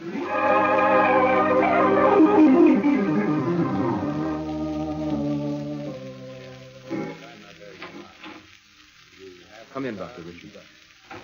How is she? Internal injuries. Her condition is fair. She's been delirious. No. Mother, don't go with him. He's the man that's following me. No. She keeps repeating that about her mother. It's beginning to be clear to me now. Please stay, Mother. Don't leave me. Oh, she's coming out of it. I've got to talk to her. Florence. Florence. Where am I? You're in the hospital, darling. Oh. I had a horrible dream. Dreamt that my mother went off with the man in the black jersey. That's it. That's where I first saw him. My mother died when I was 5. The physician who attended her wore a black suit. He was the same man. You were very much attached to your mother, weren't you? I loved him more than anyone else in the world. Yes, and since then, every time you see a black derby, you associate it with death. This is an old-fashioned habit. A lot of people still wear derbies. The man who came into my hotel. Well, I checked on that, dear. He was the assistant manager of the hotel. Hmm? He opened your door with a pass key to see if everyone was out of their rooms because of the fire. Then he wasn't dead. You really think it's just an association? Of course it is. This sort of phobia is quite common. Now, you go back to sleep. You'll never be bothered by the man in the black derby again. I believe it. It's so wonderful to be alive. I'm so glad. She's fallen asleep again. You made up the story of the assistant manager, didn't you? Yes, I did, Dr. Richards. Good. A lie is sometimes necessary. Probably she imagined someone came into her room. I don't know. Her room was bolted. It was never opened. No one could possibly have come in except... Except what? A black derby was found in the room.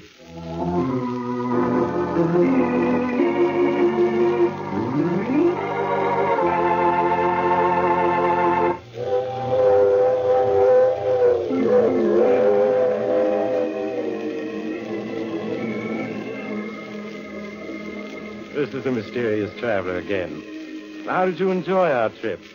Very strange about that black derby that was found in Florence's room, isn't it? Perhaps luck might not only call for the hat, but the person who found it as well. Now, I recall another young lady who was unfortunate enough to... Oh, you have to get off here. I'm sorry. But I'm sure we'll meet again. I take this same train every week at this same time.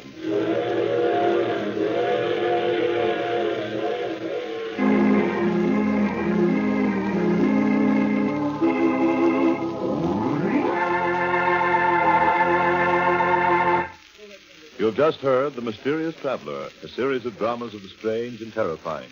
All names of characters in tonight's story were fictional, and any resemblance to the names of actual persons was purely coincidental. In tonight's cast were Maurice Tarplin, Grace Matthews, Ted Osborne, John Larkin, and Helen Titus. Original music was played by Paul Taubman. The Mysterious Traveler is written, produced, and directed by Bob Arthur and David Kogan.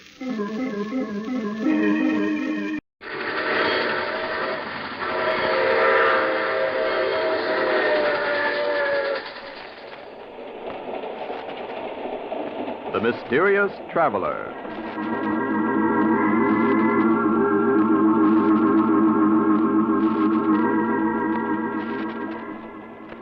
This is the Mysterious Traveler, inviting you to join me on another journey into the realm of the strange and the terrifying.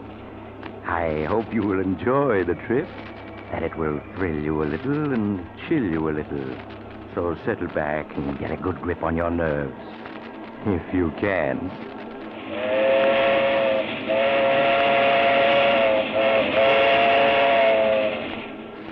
Where are we going? Why, we're going to pay a visit to the home of Albert and Louise Jordan. As nice a couple as you'd hope to meet. In a story I call Death is the Visitor.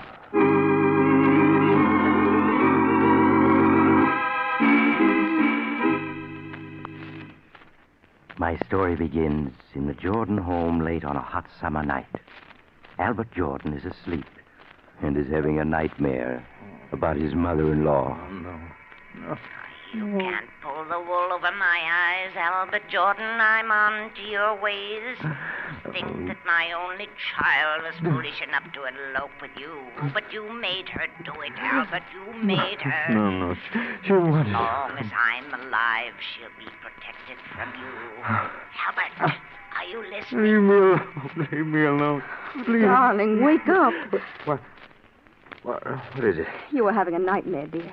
You don't want to wake Mother up. She needs a good night's sleep for a trip tomorrow. Oh, yes, the trip. I wish it was tomorrow already. She was gone.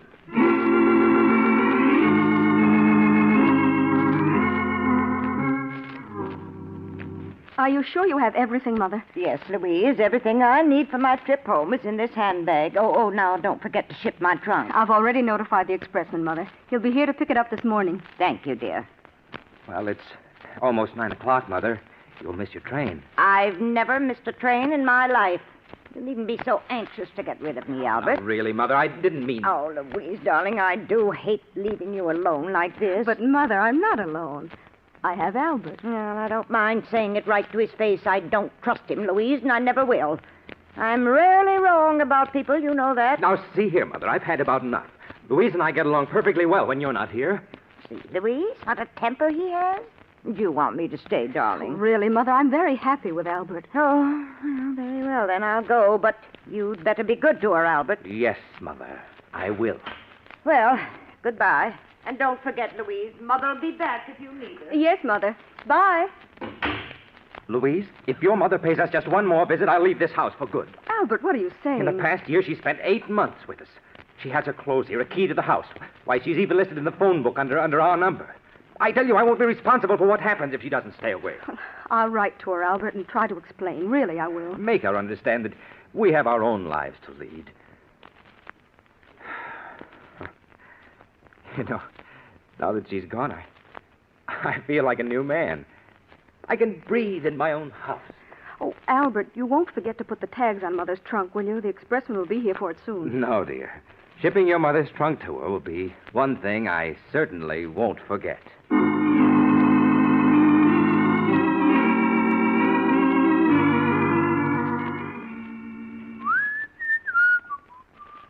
Now, let me see. This is Hortense Murdoch. 125 River Road, Ferndale, Pennsylvania. That won't be necessary, Albert. My trunk can remain here. Mother, but you went to catch your train. I know I did, but I changed my mind about going. I won't leave my little girl alone. Why are you looking so startled, Albert? Are you hiding something from me? No. No, of course not. Where's Louise? She went downtown an hour ago. She should be home soon. I'm sure at least she'll be glad to see me. Oh, you haven't locked my trunk yet. That's good. So you've come back. Again. You've always wanted to get rid of me, Albert. Keep me away from my only child, but I refuse to give her up. Yes, I've come back, Albert, and I'm staying for good. Frankly, I don't trust you. You don't trust me? No. I don't even know your background. For all I know, you may have criminal tendencies. There's a certain amount of the criminal in all of us. Most people can control their worst instincts, and some can't. Exactly. And I'm here to see to it that no one harms Louise. But, Mother, who's going to look out for you? Albert, why are you looking so queerly at me? Are you sick? Yes, Mother, I'm sick. Sick of the sight of you. Albert, stop looking at me that way. Why, you seem like a different person. I am, Mother. You've made me different, and now you must take the consequences. Albert, stay away from me. Don't you dare come near me. So you would keep coming back, Mother. Well, you came back just once too often. No, Albert. Don't touch me. Albert, You should have taken that train, Mother. But at least now, I know you won't be coming back ever again.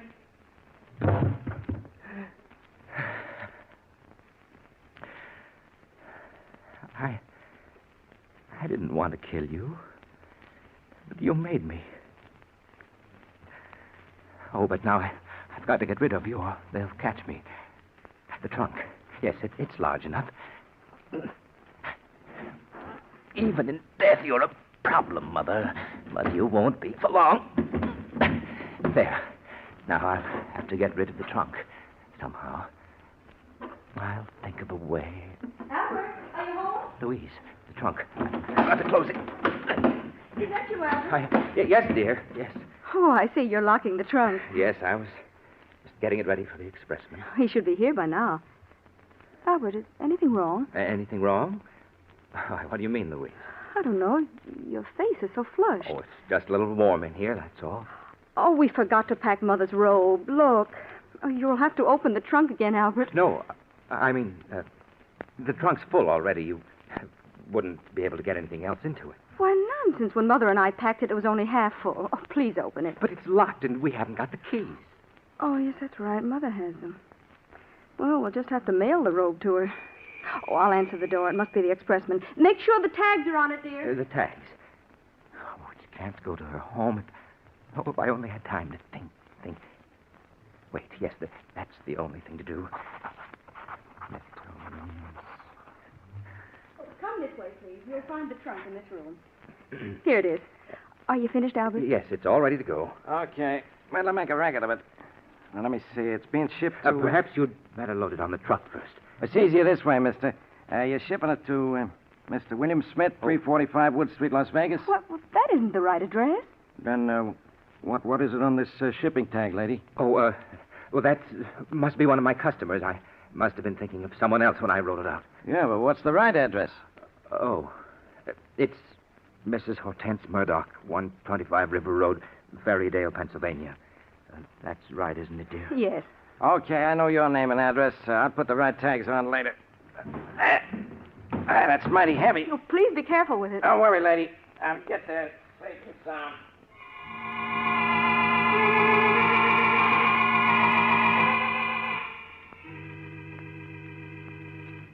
Albert, did you get the mail just now? Yes, dear. Is there a letter from Mother yet? No, just a few bills. Oh, I'm really worried. It's a week now and no word from her. But you mustn't worry, Louise.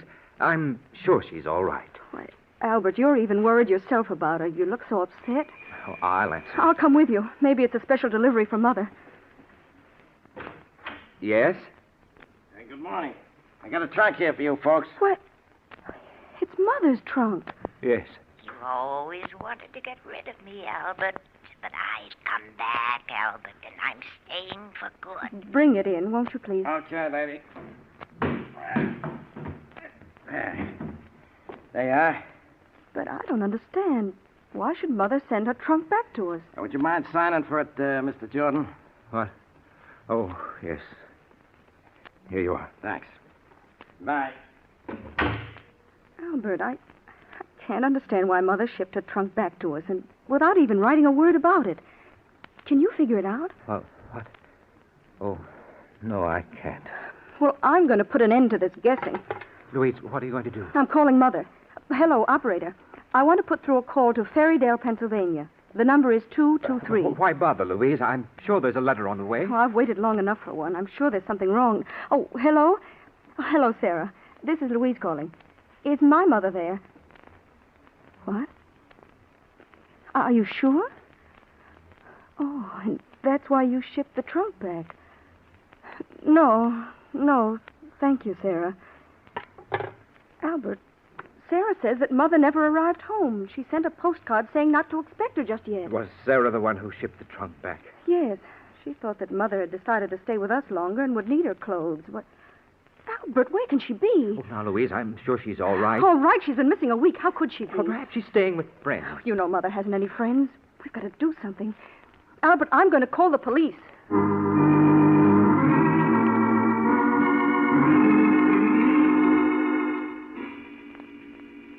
The police investigated, but they had no clues, so they didn't learn anything. And George got rid of the embarrassing trunk just as fast as he could. Telling Louise he was going to put it into storage, he took it to a trucking company to ship it as far away as it could go. It was the only thing he could think of to do. All right, I got it straight, I guess, now. Mr. Richard Jones, 65 Ocean Avenue, Los Angeles. Is that right? Yes, that's right. He's my brother. Yeah, and your name is... Martin Jones. Yeah? 1635 Sherwood Road, Riverdale, New York. Jones, Sherwood Road, Riverdale. All right, Mr. Jones, now let's see. That'll be $18. Oh, well, here's 20. Keep the change. Oh, thanks, Mr. Jones. Here's your receipt. It'll go out right away. There's a truck leaving tonight. Don't you worry. This trunk will get to Los Angeles all right. That's fine. It'll be quite a load off my mind when it's gone.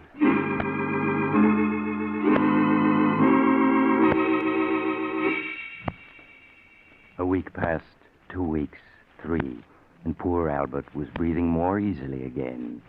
Until one morning when something most unexpected happened. Louise, darling. Yes, Albert. Oh, darling, I have a present for you. Some flowers. Just saw them and thought you'd like them. Thank you, Albert. You're very thoughtful. Louise, your mother's been missing more than a month now. You can't go on like this. You'll have a breakdown. Oh, Albert, where can she be? Why can't the police find her? Well, darling, if she hasn't been found in 5 weeks... Oh, excuse me, dear. I'll answer it. Maybe it's news of Mother, Albert. Good evening.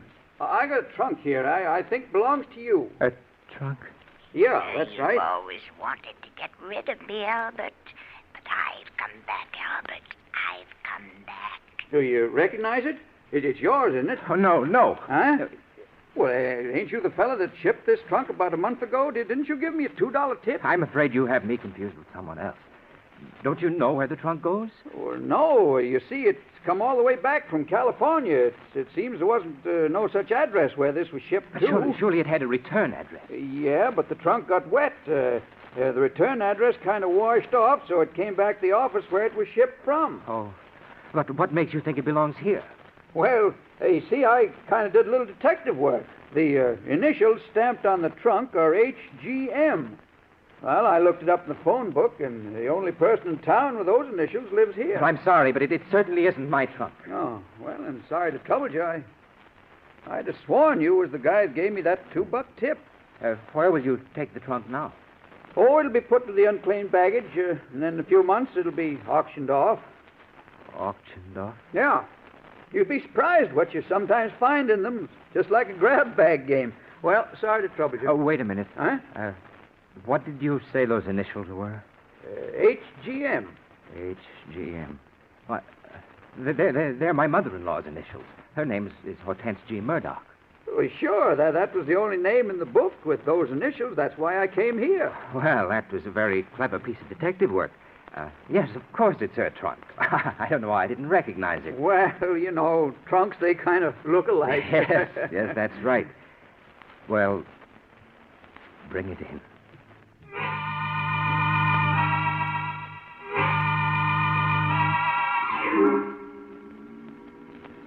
Trunks are funny things, aren't they? You have something valuable in one, just as likely as not it'll get lost. But put something you don't want in it, like a mother-in-law, and it'll come back every time. You can hardly blame Albert for being upset, especially since Louise wanted to open the trunk to look for possible clues. But Albert managed to get Louise out of the house, then put the trunk onto the trunk rack of his car and started out.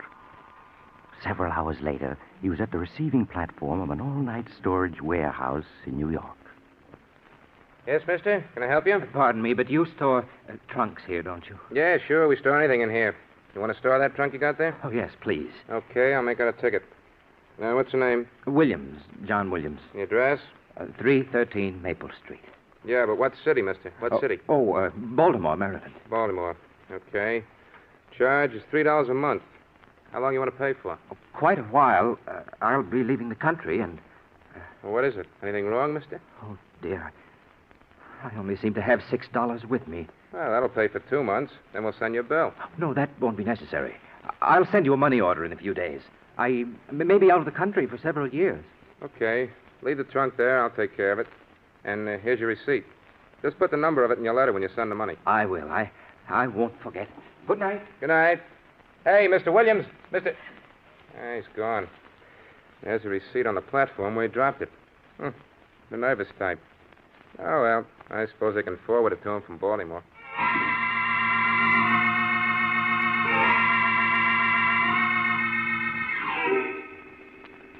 When Albert found he'd lost his receipt for the trunk, he was badly upset at first. That meant he couldn't send any money for future storage charges. But after all, there was no identification inside it, and he'd rubbed Mother's initials off the outside this time.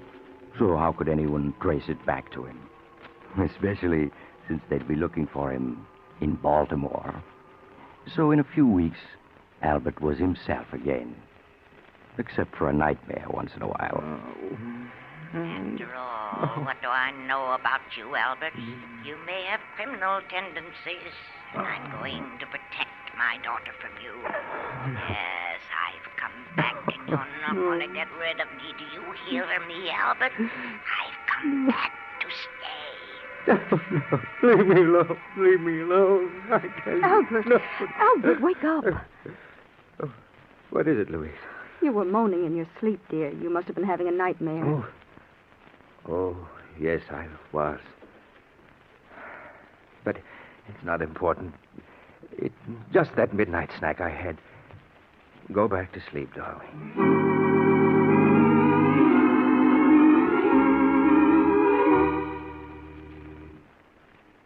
But as the months passed, so did the nightmares.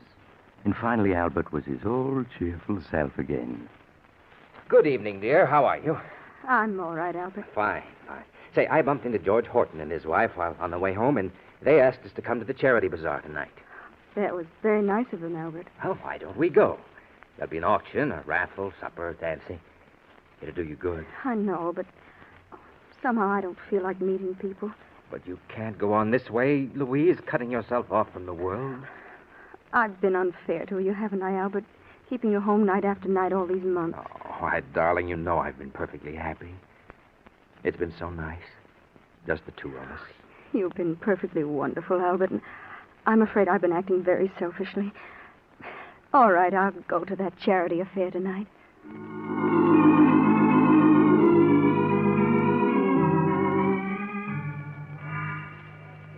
Now, what am I bid for this beautiful antique lamp?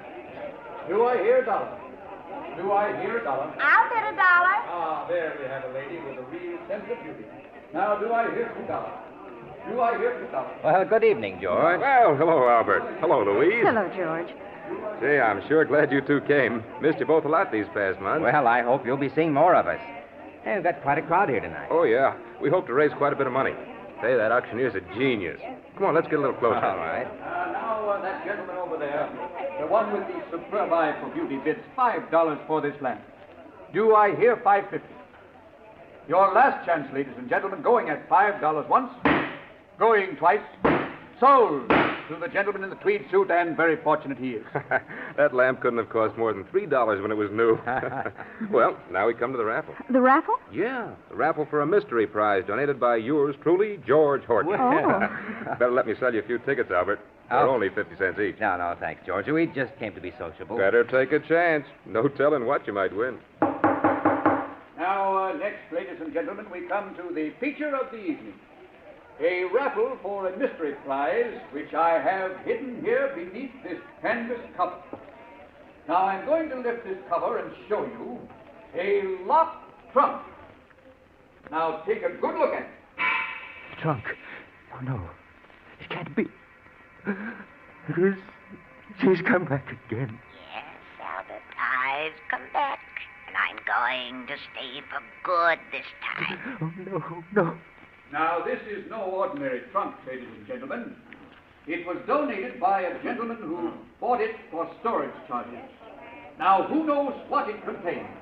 Perhaps the crown jewels of old Russia. Or better still, a case of scotch. Now, take a good look at it and try to guess. Albert, you're so pale. Is there anything wrong? No, of course not. George, where did you get this trunk? Oh, that big storage place in New York. You know, on the east side. Somebody did keep up the storage charges on it, and all the notifications they mailed came back, so... Yes, I see. Now that you've seen all the prizes, and particularly seen this prize, ladies and gentlemen, I know you're going to want to buy not one, not two, but half a dozen chances each.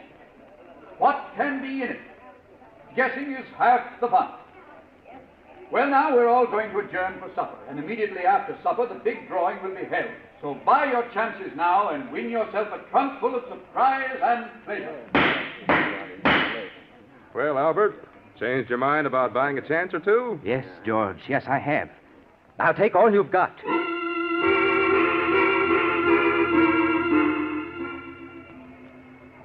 Albert, I don't understand you. You've bought every chance that was left on that trunk. Louise, I know what I'm doing. What on earth do you want with an old trunk that... looks a lot like Mother's trunk, doesn't it? Oh, no, I don't think so. But of course it does, Albert. It's the same make and color. It has the same dent there. But it couldn't be. Of course not. The idea is absurd. Darling, you're acting so strangely.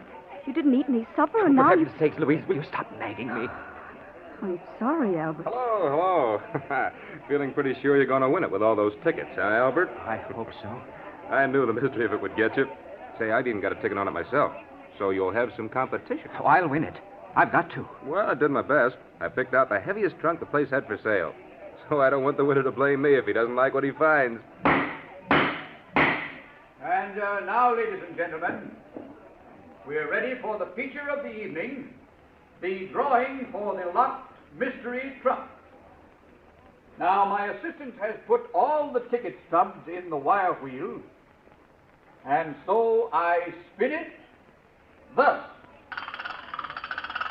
Round and round it goes, and where it stops, nobody knows. Now the stubs are thoroughly mixed, and I stop the wheel so that this lovely young lady may reach in and withdraw the number of the lucky winner. Now, will you open your eyes, please, and read the number that you have drawn? Number 38. Number 38. Number 38. Number 38 is the winner. Is the holder of number 38 here, please? Yes, I have it. I've won. I've won. Well, good for you, Albert. Congratulations, sir. May I have your ticket, please, so that I may compare it with the stub that the young lady drew? Yes, of course. Here it is. Thank you. Now, I place the ticket and the stub together, and we... What is it? I'm very sorry. I'm afraid an error has occurred. An error? What do you mean? The young lady misread the winning number. It is number 33, not 38. No, you're lying. I won. The trunk's mine. Now, I'm sorry, but mistakes will happen. Ladies and gentlemen, I must make a correction. The winning number is 33. Is the holder of number 33 present? Oh, yes. Well, that's my number. Well, hard luck, Albert, but I guess you don't win after all. Now, may I have your ticket, please? Sure, here. Thank you very much. Now, ladies and gentlemen, the lucky winner, purely by chance, is the gentleman who donated the prize Mr. George Horton, and congratulations to you, sir. And I hope you'll open the trunk now and let the rest of us know what we missed out on. I certainly will. No, he can't open it. You haven't got the key. No, but I have a bunch here that I borrowed from a locksmith, and one of them's bound to work. But you mustn't open it. George, I'll buy that trunk from you. But I don't want to sell. I want to know what's in the trunk. That's where the fun comes in. I'll give you $100. You can't refuse. 100? Well, if you want it that bad, all right. I'll give you my check tomorrow. Yeah, but there's one condition. Condition? Yep. That you open the trunk here so we can all see what's in it. Oh, no, I won't do it. Well, then the deal's off. Sorry, Albert, but curiosity has the better of me. Oh, come on. George, please, listen to me. Sorry, Albert, sorry. Just a minute, everybody. As soon as I find one of these keys at bed, I'll... I told you I'd come back, Albert, and I have. You should have known I would. Oh, no. Darling, you're not well. Let's go home. No, it's no use.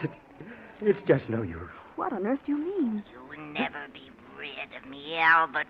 Never. I've come back to stay this time. I think I've got it. Yeah, this key seems to be turning. No, wait. Matter, what is it? You mustn't open it. Oh, Albert, fun's fun, but No, after all... I have something to tell you. She's beaten me. I can't keep it hidden any longer. That's right, Albert. Tell them it's the only way you can ever be rid of me. Go on, tell them. Well, Albert? I did it. I killed her. Did what? Killed who? Albert, what are you talking about? I killed Louise's mother.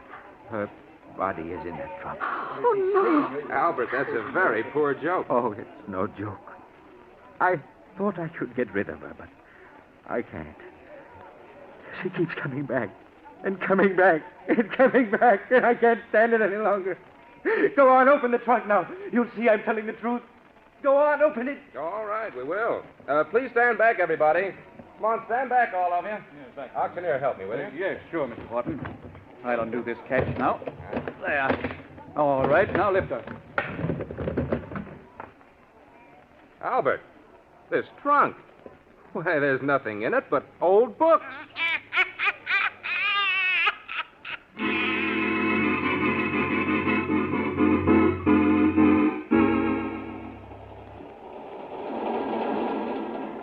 This is the mysterious traveler again.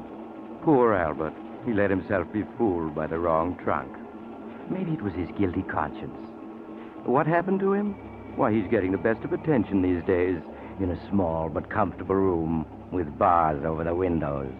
The only trouble is the bars won't keep his mother-in-law out. She comes in every night to talk to him.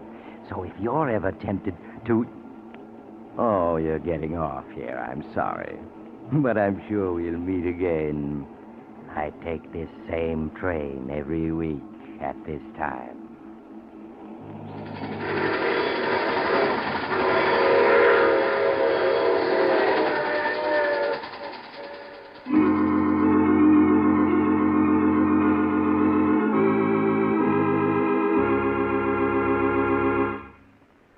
You've just heard The Mysterious Traveler, a series of dramas of the strange and terrifying. Listen next week over most of these mutual stations to a tale titled Murder is no accident. Another Tale of the Mysterious Traveler.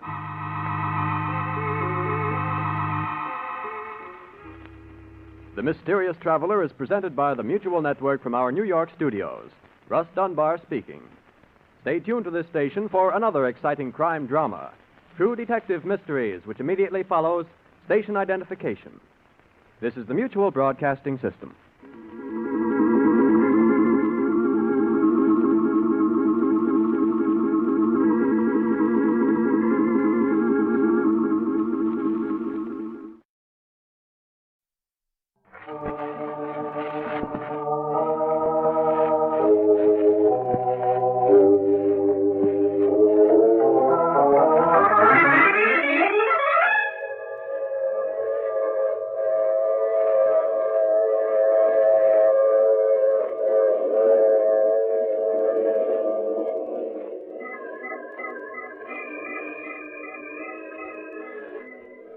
The Mutual Broadcasting System presents The Mysterious Traveler.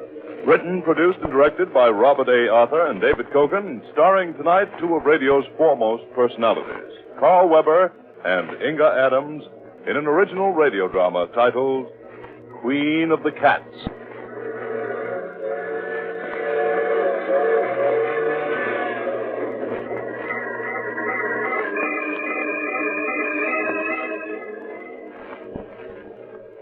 This is the mysterious traveler, inviting you to join me on another journey into the realm of the strange and the terrifying. I hope you will enjoy the trip, that it will thrill you a little and chill you a little. So settle back, get a good grip on your nerves, and be comfortable, if you can, as we prepare to meet the Queen of the Cats.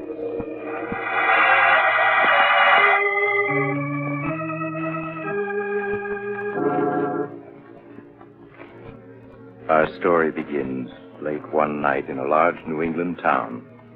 Jane Elliott, an attractive girl in her early 20s, hurries down a quiet and darkened residential street.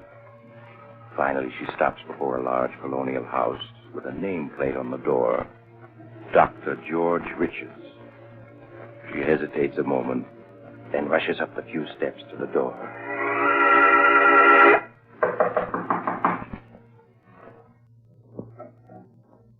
Yes? Dr. Richards, my name is Jane Elliott. I'm sorry to wake you up at such a late hour, but I'm desperate. That's quite all right, Miss Elliott. Please come in. Thank you. Now, what seems to be the trouble, Miss Elliott? You're pale and trembling. No, I'm not ill, Doctor. It's Chris. Chris Arnold, my fiancé. Doctor, you've got to help him. You've got to, or something terrible will happen. I know it will. I'll do everything I can, Miss Elliott. Now, please tell me what's wrong. Well, I don't know what's wrong. All I know is that Chris is frightened. He's in deadly fear of something. I see. Where is your fiancé now? At his home, Brookfield Manor. Doctor, I know it's late, but won't you come with me and see Chris? He needs help desperately. Please, Miss Elliott, you mustn't cry. Of course I'll come with you, and I'll do what I can.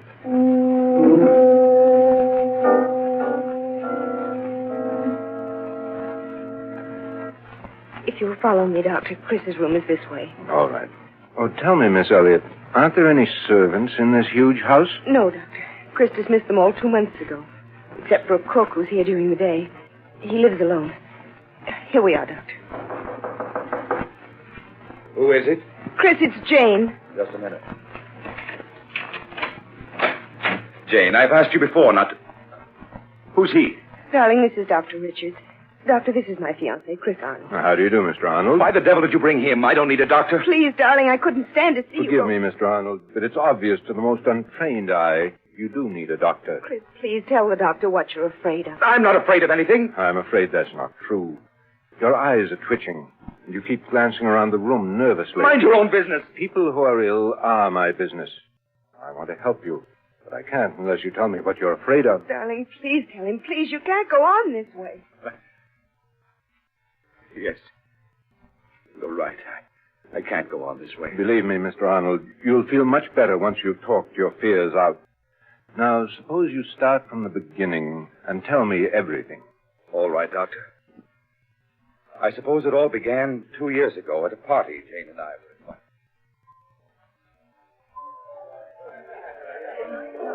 Oh, Chris, isn't this a wonderful party? The only thing wonderful about it is you.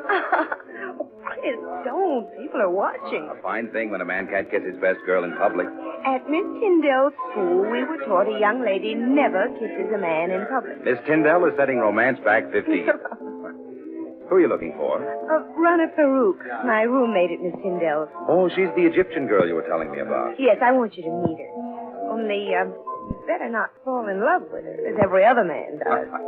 Sounds as though she's a second Cleopatra. Oh, there she is, Chris. Come on. So that's Rana. No wonder men can't resist her. Chris, your mouth is open.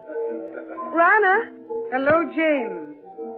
I've missed you. Rana, this is Chris Arnold. Chris, Rana Farouk. Hello, Chris. I would have recognized you any place from the picture Jane had of you on her dresser at Miss Tyndall's. Hello, Rana. Oh, look, there's Miss Tyndall waving at me. Excuse me, won't you? Of course, Jane. I'll be back in a minute. You know, Chris, at Miss Tyndall's, the first thing I would see in the morning when I got up, and the last thing before I went to bed, was your picture. And I always knew that someday we should meet. And now we have.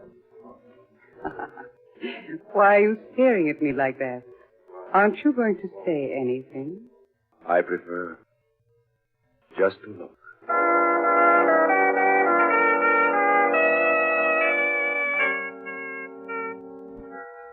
Even now, Doctor, 2 years after our first meeting, I find it difficult to describe how beautiful Rana was. She had lustrous black hair that came down to her shoulders, green eyes that bewitched you. And she walked.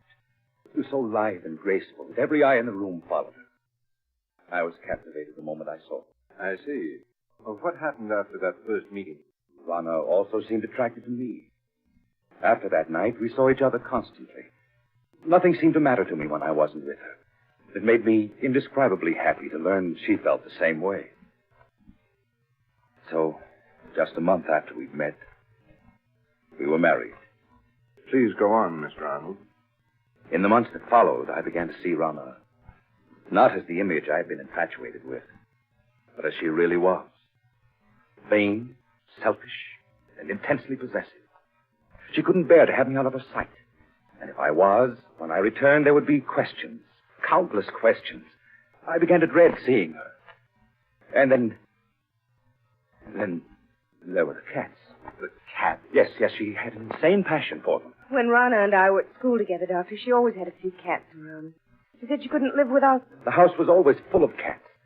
She'd sit for hours stroking them, whispering to them, until I thought I'd go mad. Life became a nightmare for me. Nightmare full of cats. And Rana asking questions, endless questions, as to where I'd been and whom I'd seen. Finally, one day I realized I couldn't go on living with her any longer. That our marriage had been a mistake. I decided to tell her so that very evening.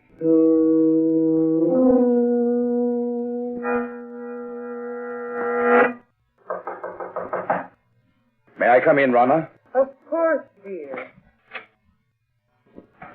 Good evening, Chris.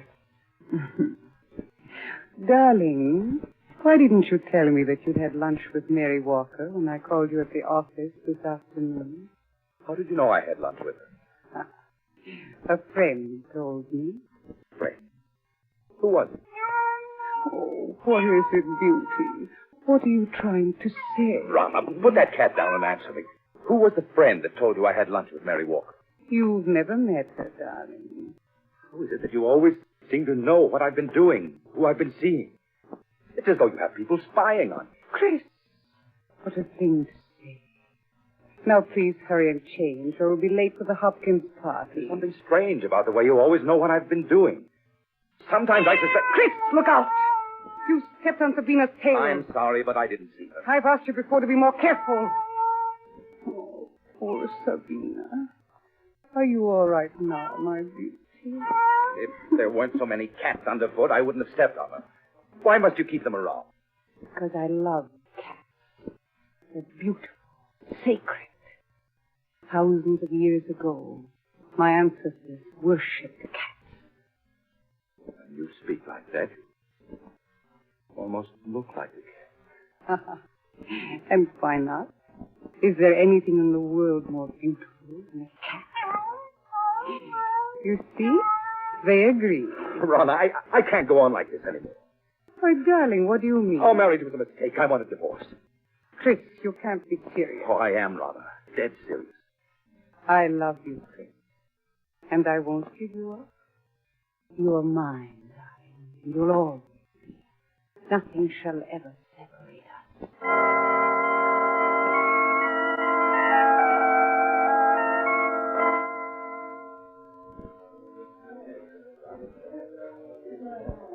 Would you care for a cocktail, sir? No, thank you. Well, even if you won't have one, Mr. Arnold, I will. Jane, it's good to see you again. Just let me look at you. It's good to see you, too, Chris. You're as lovely as ever, Jane. Chris, you're not looking well at all. You all right? I am now.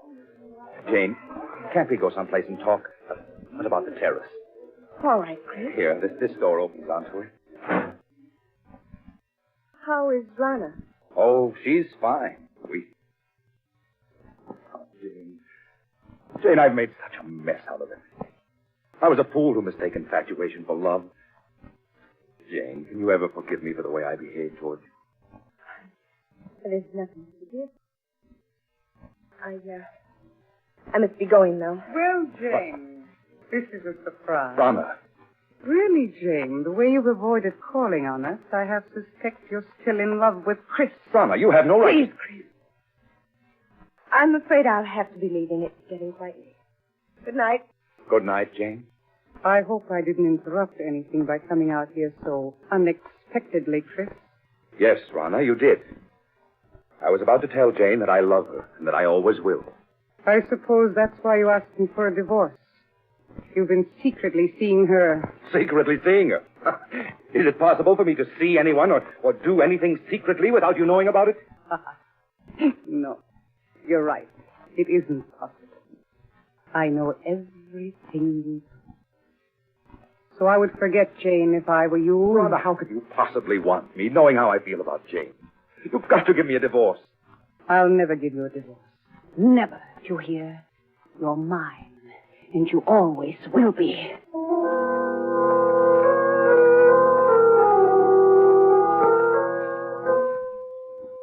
I can still see her, Doctor.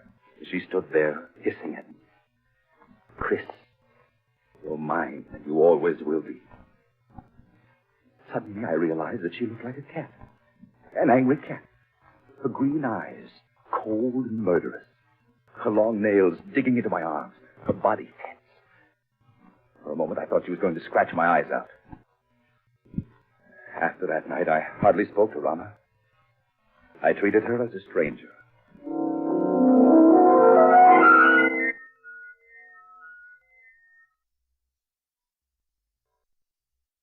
Darling, you've been waiting very tiredly refusing to talk to me. It's been a month now. Why are you slowing down? I want to talk to you, Chris, and I can't talk to you while I'm driving. There's no point in your stopping. We have nothing to say to each other. Oh, but we do, darling. Chris, we could be so happy together if you want. You know how much I love you. I'd do anything to make you happy. Anything. Anything? Then you can give me a divorce. So you're still thinking of her? Hoping I'll give you a divorce so you can marry her? Well, I won't. You hear? I won't. I think we'd better be moving along. Chris, you haven't any right to treat me like this. I'm your wife. Only in the eyes of the law, not in my eyes. I hate you. I hate you. Good. You cat. You almost took out my eyes with those claws of yours. I'll scratch your eyes out before I let any other woman have you. This will bring you to your senses. Now, slide over. I'll drive. Very well, Chris.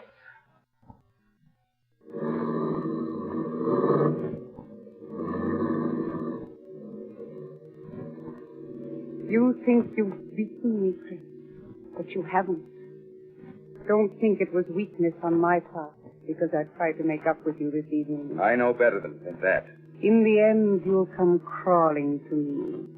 It may take a year, 2 years, 5 years, but I'll wait. I'll never come crawling to you. But you will, Chris. Jane knows I'll never give you your freedom. In time, she'll marry. And when she does, all the heart will be gone out of you. And then you'll be mine. You have everything planned perfectly, Rana, don't you? But I have one escape from you you've never thought of. Really?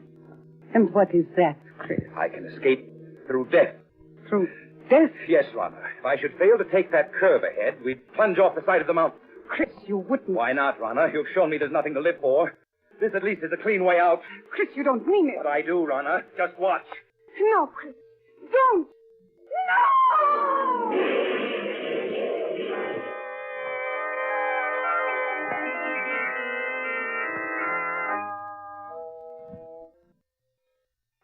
When I drove the car over the side of the mountain, Doctor, I thought Rana and I were going to our deaths. But fate decreed otherwise. When I recovered consciousness 48 hours later, in the hospital, I learned it was only Rana who died. Yes, I recall reading about it in the papers. It was a miracle that you survived. Yes, for weeks they despaired of saving me. But at the end of 8 months, I walked out of that hospital. It was just a week after I was discharged that I ran into Jane on the street. Chris. Oh, Chris, it is you. Jane. Chris, I heard about your accident just a few days ago when I got back from California. Jane. You always seem to pop up just when I need you most. You look so much older. These past months must have been so difficult. I don't want to look back as fast, Jane, but only to the future. The future I once hoped we'd share. And still.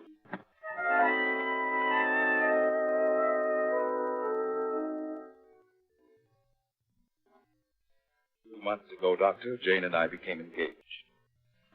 It was just about that time that I first began to notice that everywhere I went, there always seemed to be a cat following me.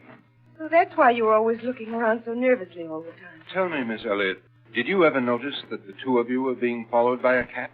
Well, I have seen a few cats around, but they didn't mean anything to me. Oh, but they did to me, Doctor. Was it always the same cat that followed you? Oh, no.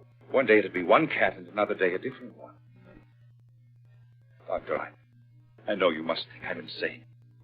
At the time, I felt I was going mad. That is, till that night. What night, Mr. Arnold? The night I saw her. It happened in this very room 6 weeks ago. I had great difficulty in falling asleep. And when I did, I had a nightmare. A nightmare in which I was being followed by hundreds of silent cats. Then the silence was broken by the faint crying of one cat. The crying grew louder and louder. Suddenly, I awoke. With my awakening, the cry didn't cease. I lay in the darkness listening, realizing that the cat I'd heard wasn't a part of my nightmare, but was real. Yes, real, living, and in my room. I could feel my heart pounding as I sat up in bed. I looked about my darkened room. Then, suddenly, I saw her. 2 burning green eyes in the darkness. There was no mistaking those eyes. Rana! It is you, Rana. Isn't it? Yes, I'd recognize those green eyes anywhere. So you've come back. Just as I've always thought of you. As a cat. I know why you've come back. Because of Jane. You always said that if you couldn't have me, no one else would. That I was yours and always would be. Well, you're wrong, do you hear? Jane and I are going to be married. Just trying to scratch my eyes out. You always said you would before you'd let any other woman have me. Well, we'll see about that. There. Perhaps that'll hold you. Nothing you can do will stop me from marrying her. I know that the cats that were following me, spying on me, were doing so under your orders. You're the queen of the cats. Yes, I should have known. Even when you were in human form, you looked and acted like a cat. You think you're clever, but even if you are the queen of cats, you can't prevent me from marrying Jane. So you think you can? Well, perhaps a bullet between those green eyes of yours is what's needed.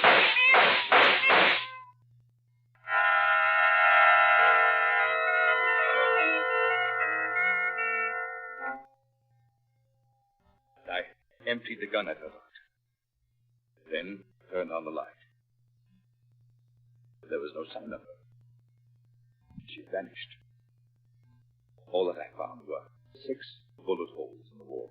Now, Mr. Arnold, isn't it possible that you only dreamed all that actually you fired your gun in your sleep and the shots themselves awakened you? I tried to tell myself that, Doctor.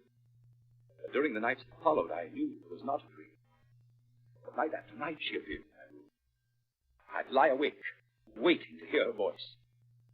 Then she would appear, stare at me, burning green eyes, waiting. I knew she'd never leave me alone as long as I intended to marry Jane. Finally, I couldn't stand it any longer, and I went to see Jane. I asked her to postpone our wedding for a time. And without asking any questions, she agreed.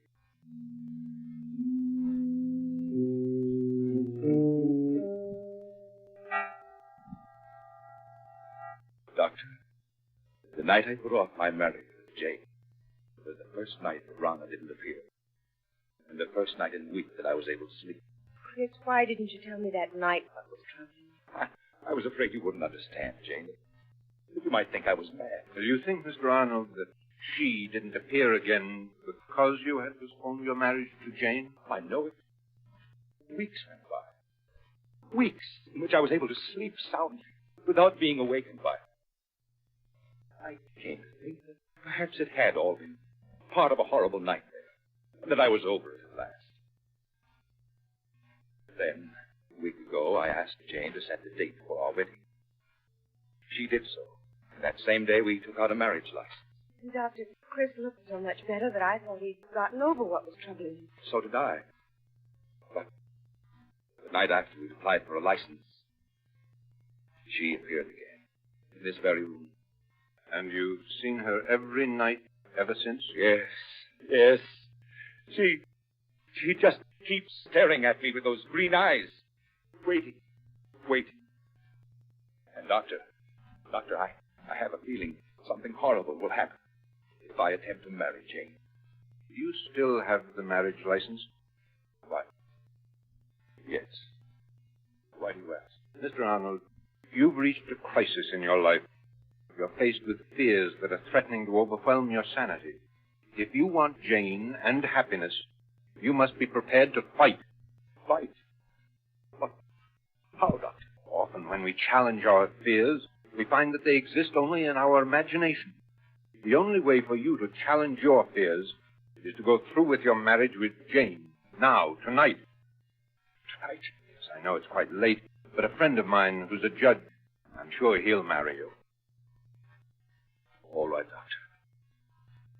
Jane, will you marry me? Tonight? Oh, yes, Chris. Yes.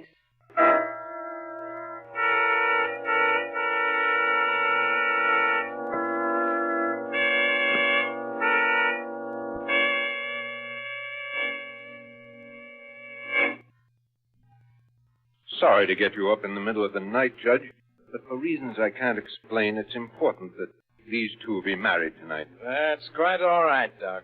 Always glad to oblige a friend.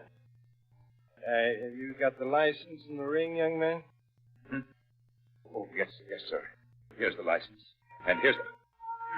What was that? It's only my cat, Lucifer. Never saw a fellow so nervous. Scat, Lucifer, scat! There, he won't bother us anymore. Chris, it's all right. He's gone. What's the matter, son? Don't you like cats? No, he doesn't. Judge, would you mind getting on with the ceremony? All right, Doc. Never saw so many nervous people. Now, young man, you take her right hand. That's it. Now, shall I give the long ceremony or the short one? Oh, the short one, please. You, Christopher Arnold, take this woman to be your lawful wedded wife, to love, honor, and cherish, as long as you both shall live. I do. It's Rana. What place does that cat come from? Scat! Please, it's only a black cat. You mustn't pay any attention to it. Of course not. Now, It's Rana, I tell you. Look at her eyes. Why are you so afraid of cats? I told you she's trying to prevent me from marrying Jane. Well, I'll get rid of her for once and for all. Chris, what are you doing with that gun? Put it down. This time I won't miss. No, I missed. She's escaped. She won't get away. No, wherever she's gone. I'll find her. I'll find her and kill her. Chris, come back.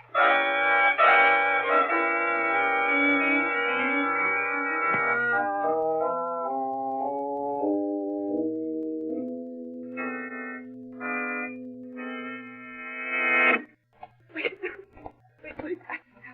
I'm out of breath. Doctor, where can he be? No, Miss Elliot, you can't be far off. We'll find him. There isn't a soul in sight. Doc, you sure he isn't crazy? Please, Judge. Well, he sure acted like he was. Pulling out that gun. Listen. Doctor, that must be Chris firing that gun. Yes. Come on. Those shots came from close by. But, Doc, there's no one in sight. I think those shots came from that driveway just ahead. Hurry, please. Hurry. We better take it easy now, Doc. This driveway's in complete darkness. Yes, you're right. Can't see a thing. It's so dark. Have you got any matches, Doc? Oh, yes. Yes. Wait a minute. I'll strike one. Afraid it isn't much of a help. Doc, look. Dead cat. What? Yes. He was shot to death. Look. Here's another one that's been shot to death. Oh, but neither of them is the black cat. No. Match is out. Wait a minute. I'll light another one. Come on. Doc, isn't that somebody lying over there? Chris! No, Miss Elliott. You stay with the judge while I look. All right, Doctor. It would never have happened if I hadn't agreed to marry. I was afraid. So afraid. Doc, is it Arnold? Yes. It's him. Dead, isn't he? You can see it in your face. Yes. He's dead. Doc, I don't understand. What happened to him? He's been clawed to bits, as if by hundreds of cats. His face has been torn to shreds, and his eyes...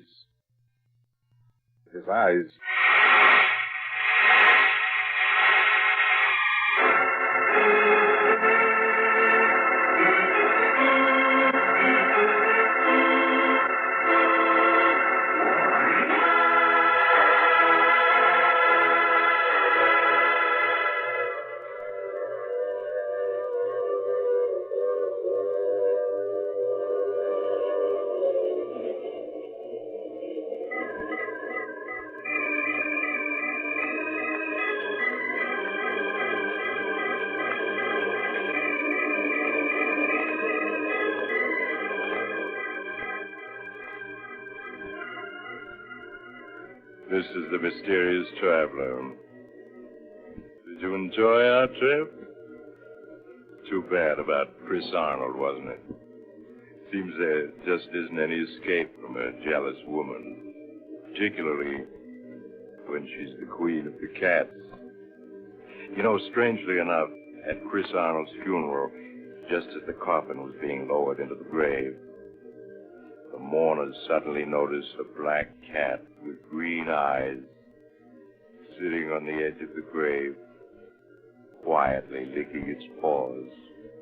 That cat simply couldn't be driven off. Now, I recall another case in which two ghosts got together and decided, you have to get off here. I'm sorry. I'm sure we'll meet again. I take this same train every week at this same time.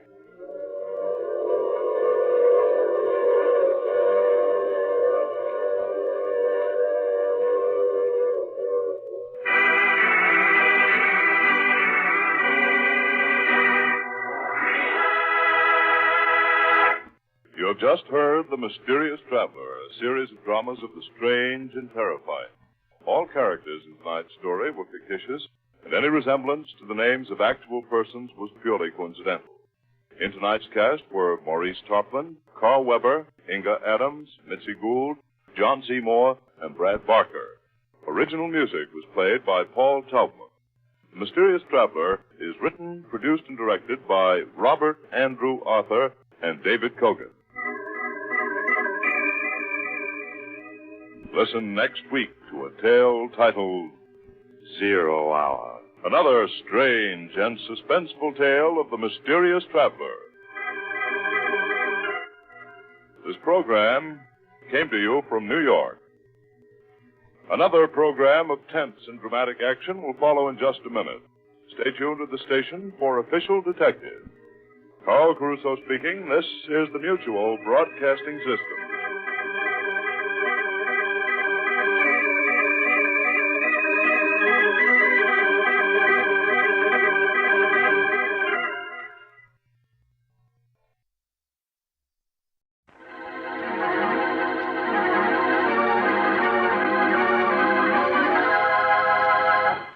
It is midnight, and an old automobile is driving along a narrow road through the woods.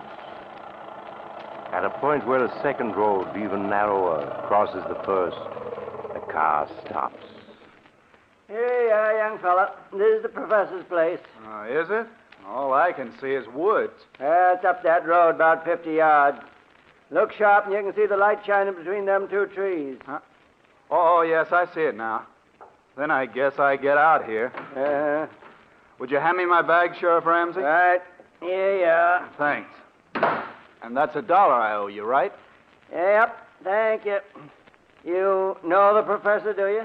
Yes. I was Professor Clark's laboratory assistant back in college 10 years ago. Oh. Why? I was thinking maybe you could drop a hint to him. A hint? What kind of a hint? Well, that there's been some talk in town of running him and that man of his, that Barton fella, out of the county. Running Professor Clark? Oh, you're not serious. Yep. Of course, it's just talk. So far. But what has anybody got against Professor Clark? There isn't a milder man in the world. Well, maybe so, but folks has got wind of what happened at the state penitentiary over in Hillvale last year. Sheriff, you're talking in riddles. What did happen? The professor went over there when they hanged Richard, that hold-up killer. Uh-huh. And the warden gave the professor the murderer's brain.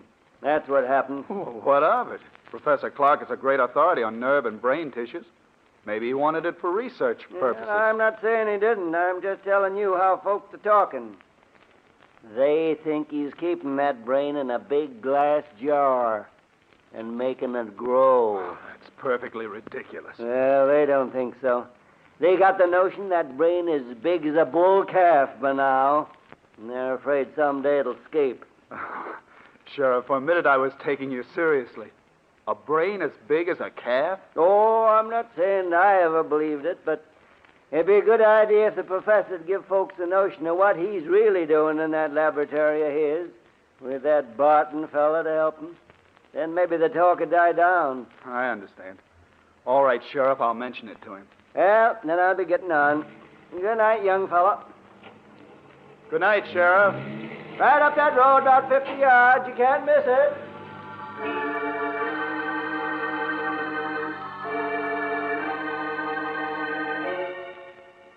A few moments later, Dr. Richard Dale was knocking on the door of an old stone house almost hidden among the trees. A frail, white-haired old man answered the door.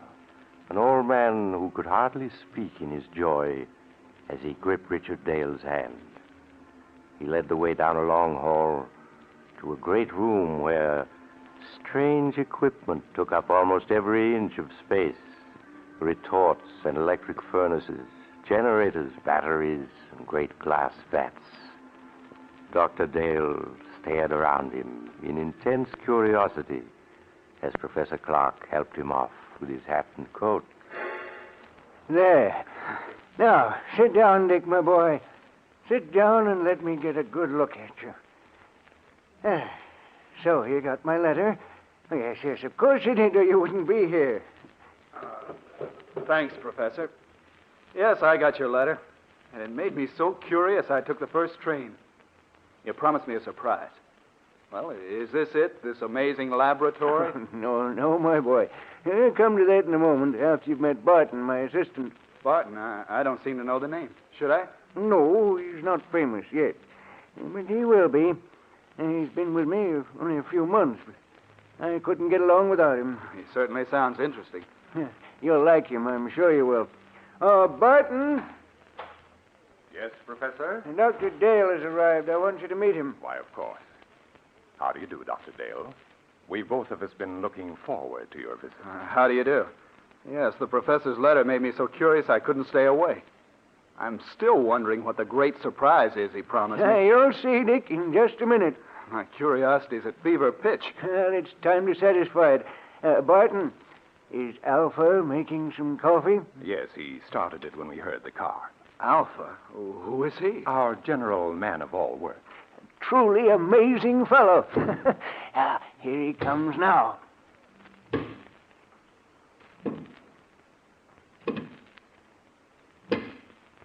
Shall Alpha serve coffee? Good heavens.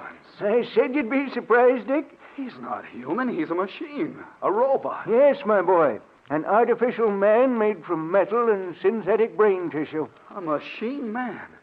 But walking and talking. He's not very pretty, but then the professor was mostly interested in making sure he'd work. He must weigh a ton. No, only about 300 pounds. You see, Alpha's mostly aluminum and other light alloys. Inside his aluminum plates are some new batteries I devised, together with miles of fine silver wire and a dozen electric motors. And to give you only the highlights. It's a good thing you did keep this for a surprise. If you'd mentioned it in your letter, I don't think I would have believed you. Shall Alpha serve coffee now? Yes, Alpha. Put it on this table here, and pour a cup for Dr. Dale. Alpha, do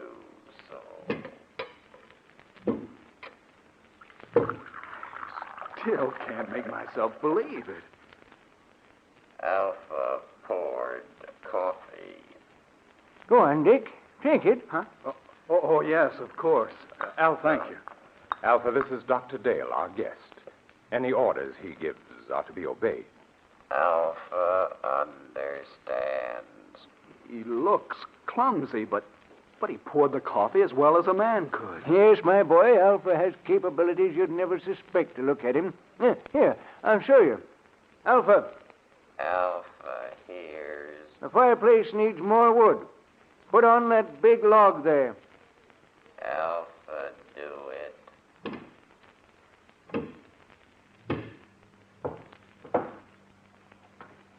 Alpha has log. Now, break it in half. Alpha, break it. 6-inch log, and he's breaking it with his hands.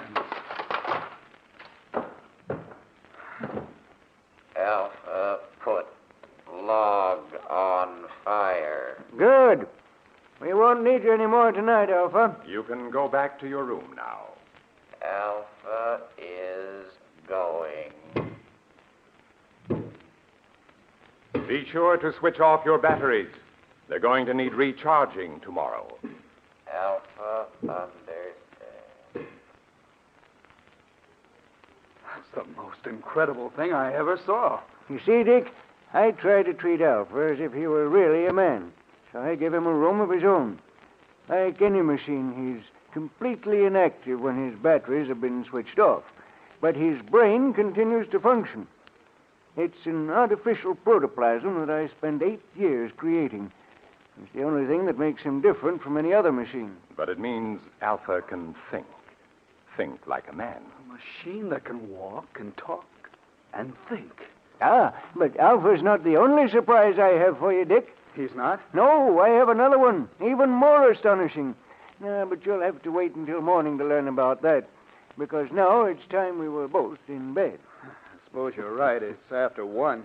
I know you must be tired. I'm getting old, so I'm going up to bed now, Dick. Barton will show you to your room. Of course, Professor. I'll see you in the morning, then. Yes, we'll have a long talk tomorrow. Good night. Good night, Professor Clark. Oh, Dr. Dale. Yes, Barton? Could we talk for a minute before I show you to your room? Oh, yes, of course. It occurs to me the professor forgot to tell you why he asked you here. Oh, yes, that's true. And I've been so interested I forgot to ask. It was his hope that you'd stay indefinitely and help us carry forward the work we've been doing here. Stay indefinitely? Well, I have my own work. Don't say no yet. Now, just think, Dr. Dale. Alpha is stronger and more rugged than a man. He needs no rest, no food. Yet he can do the work of 3 men. He can plow, reap, run machinery. Think how much drudgery a million like him could lift from mankind's shoulders. Yes, that's true. And already Alpha is technically obsolete.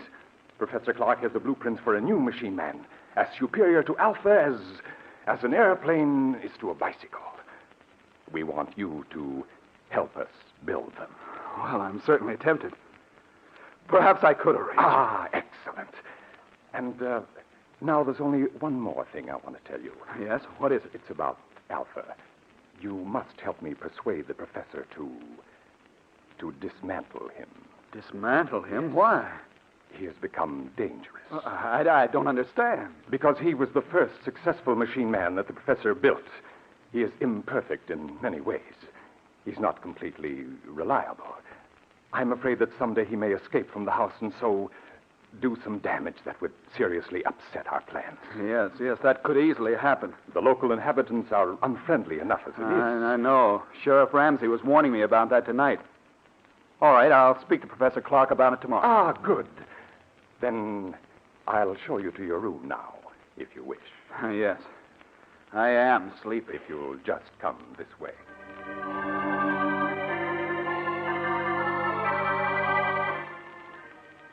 His mind in a whirl of amazement, Dr. Dale retired and finally fell into an uneasy sleep. How long he had slept, he did not know, when abruptly he woke with a scream ringing in his ears. Help! Dick! Help!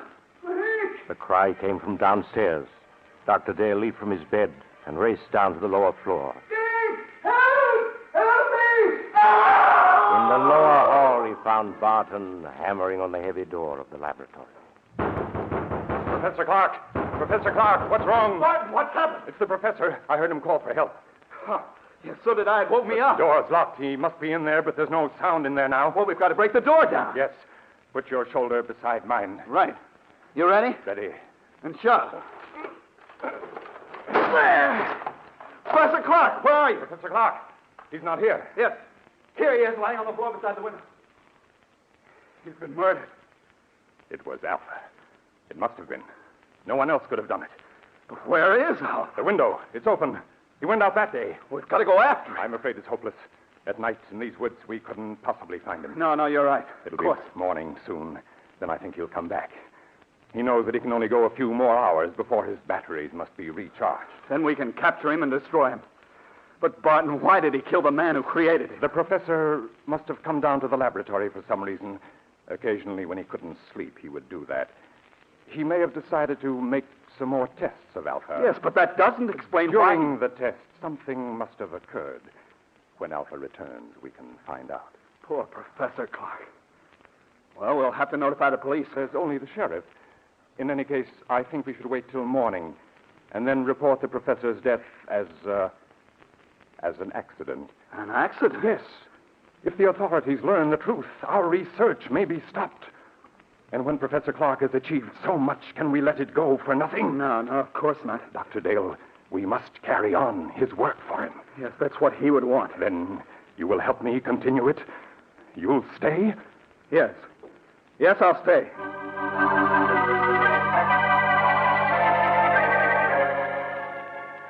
Greatly upset by the tragedy, Dr. Dale returned to bed and at last fell into an uneasy sleep, haunted by dreams of Alpha, the metal monster Professor Clark had created.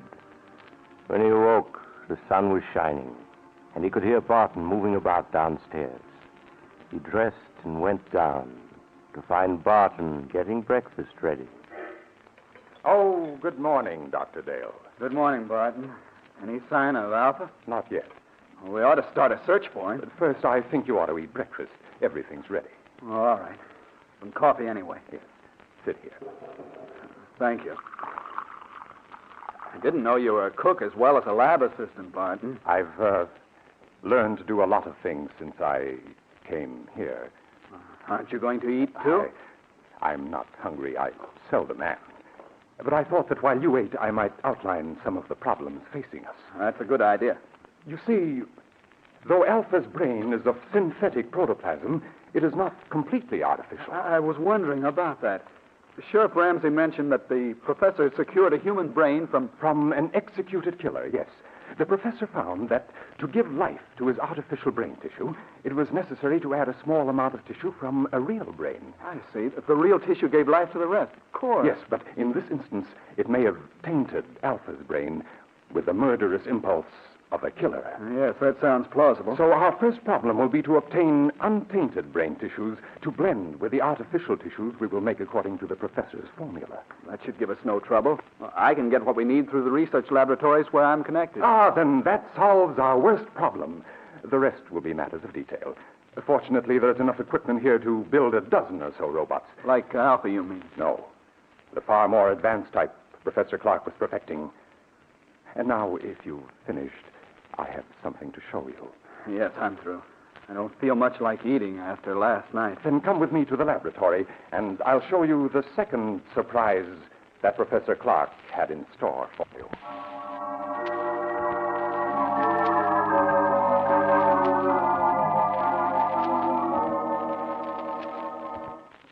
Here we are.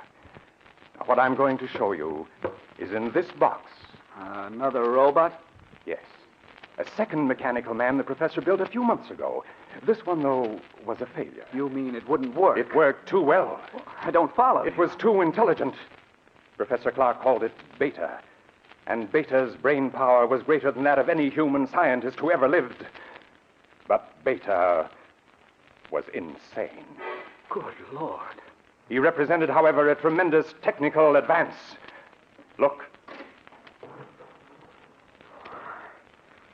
It looks exactly like a human being. Yes. Professor Clark used me for a model when he built Beta. It's an excellent likeness. Touch the face, Doctor. Oh, all right. It feels smooth and rubbery with a hard surface underneath. The surface is a new plastic Professor Clark developed with which he could imitate exactly the appearance of human skin. Underneath is an aluminum body on which the plastic was baked. I see. Beta's hair, eyes, and teeth are all artificial, too. But he walked and talked and acted so much like a human being that no man alive could have guessed his secret. No, he would have fooled me completely. And you say he was insane? From the human viewpoint, yes. He considered himself superior to the human race. With his enormous brain power, he intended to make himself ruler of the world. You're joking. Not in the least. That was why Professor Clark destroyed him just in time. He had made plans to take over this laboratory and construct dozens of mechanical men like himself. And then, with their help, he was going to enslave all mankind. Pardon me. If that could happen once, it might happen again.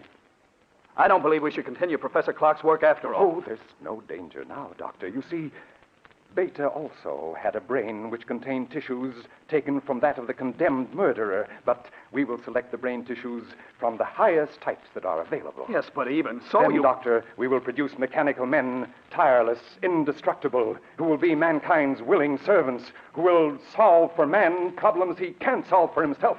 I wonder. In any case, we must proceed with the utmost caution. Of course. Doctor, listen. Someone's come into the house. It's Alpha. He's come back. Alpha, we may need a weapon, Barton. No, I can control him. Alpha. Alpha, come here. Alpha comes. Alpha, you killed Professor Clark. Why did you do it? Professor said he would destroy Alpha. And you killed him because of that? Alpha does not want to be destroyed. But you're just a machine. What difference does it make to you? Alpha is machine that lives. Alpha is stronger than you. Alpha is better than you. Alpha, be quiet. We must destroy Alpha at once. You are right, Doctor. Do you hear, Alpha? You are to be punished.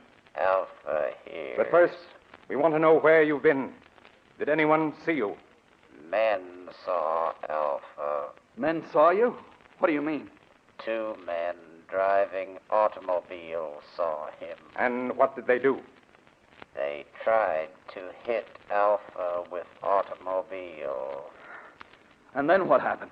Alpha stopped automobile. Alpha killed 1 man. Killed him? Other men ran off in woods. Alpha could not find him. Alpha came back. We can't keep this a secret. No matter what happens, we must notify the authorities at once. No, wait, let me think. We can't... The bell, there's someone at the door. I'll see who it is. You stay here. But what about Alpha? I'll switch off his batteries, then he can't move. There. Now I'll see who's at the door.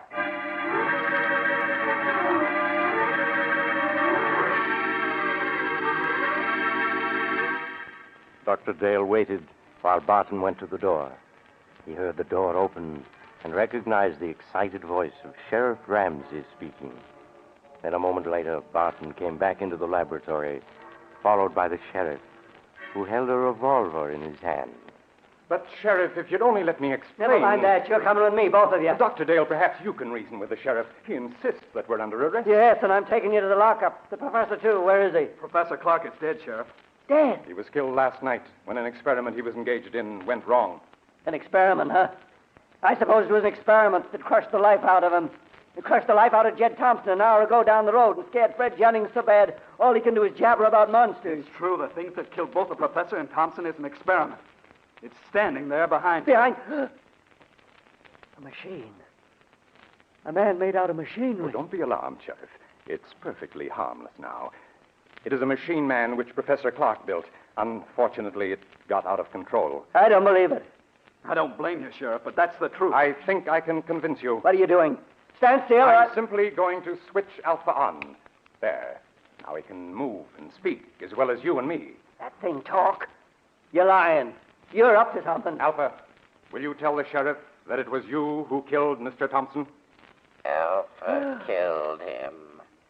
He tried to hit Alpha with car. So that's what the professor was up to all this time.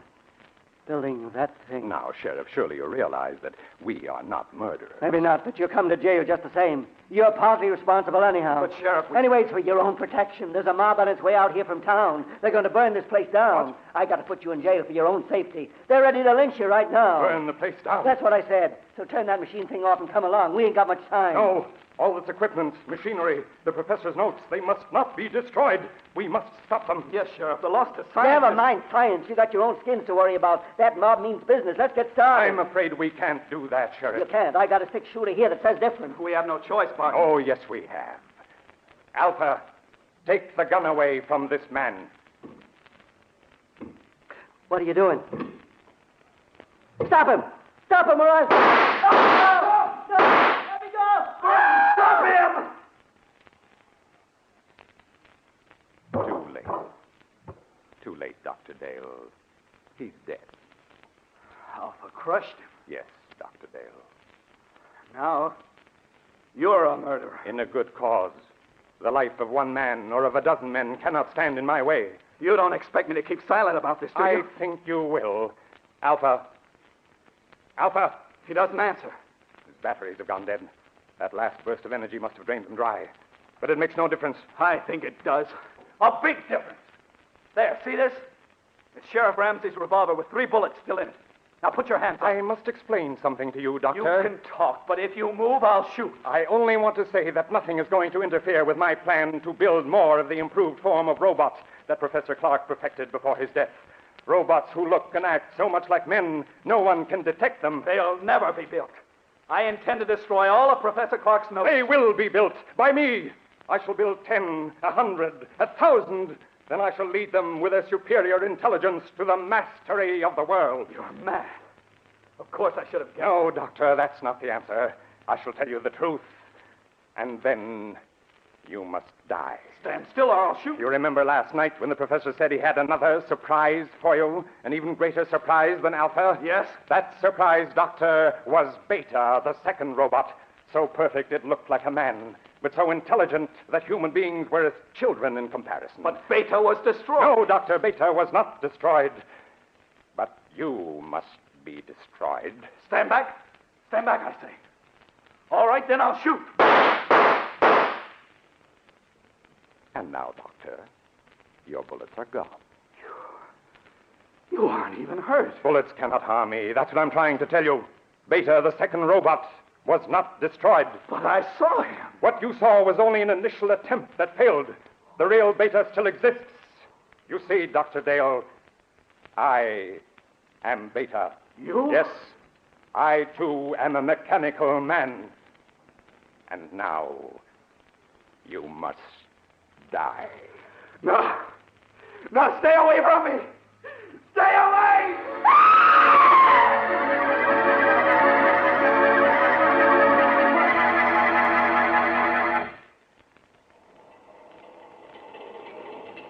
This is the mysterious traveler again.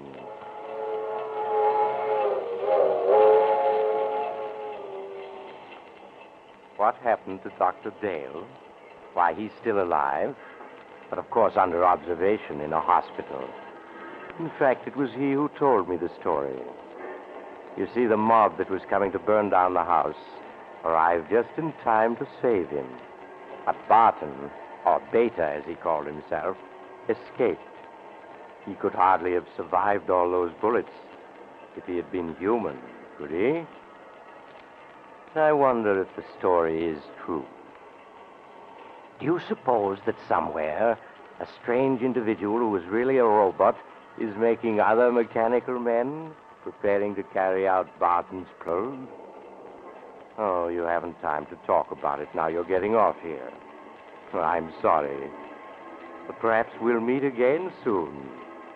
I take this same train every week at this same time.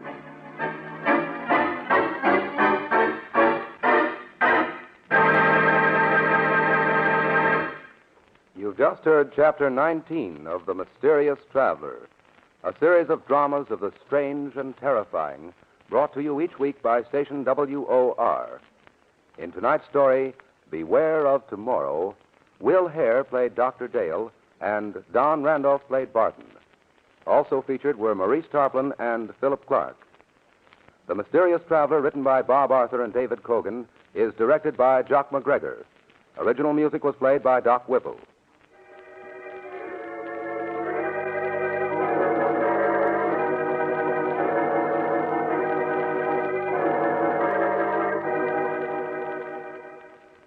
Listen next week to a tale titled The Accusing Corpse. Another tale of the Mysterious Traveler.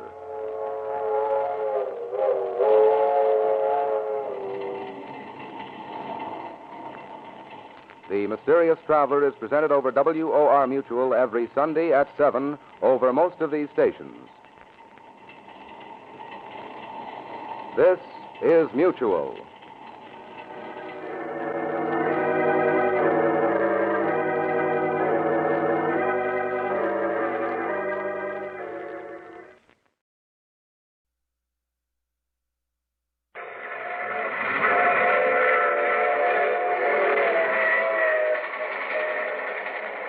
Mutual presents The Mysterious Traveler.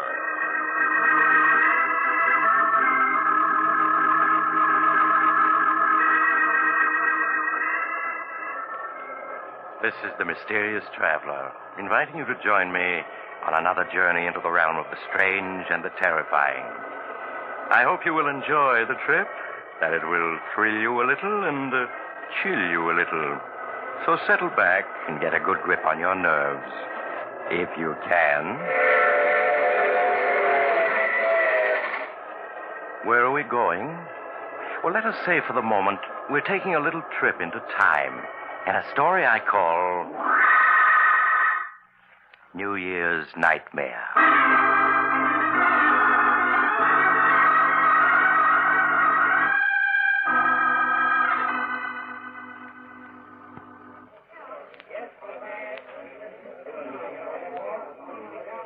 As the old year entered its last minute, the crowds at the Club Tropicana were waiting expectantly for the clock to strike midnight.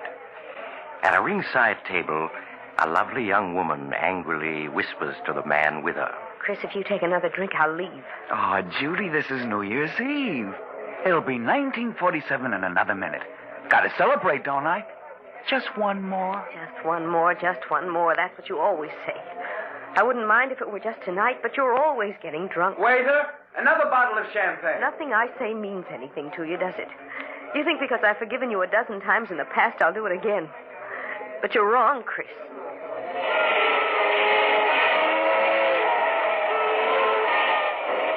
Happy New Year, darling. 1947 is going to be our year. No, Chris, it isn't. I won't marry a man who gets drunk in New York and wakes up the next day in another city. Oh, Judy, what are you saying? You don't mean that. You know I love you. Yes, Chris, you love me. But not enough to give up drinking. I'll miss you, Chris. Miss you terribly. But I know I'm doing the right thing. Judy, don't talk like that. I couldn't live without you. You know that. Won't you? I'm sorry, Chris. Here's your ring. Will you please take me home? You don't have to leave. If the sight of my drinking is too much for you, I'll go someplace else and do it. Martin will take you home. Happy New Year and goodbye.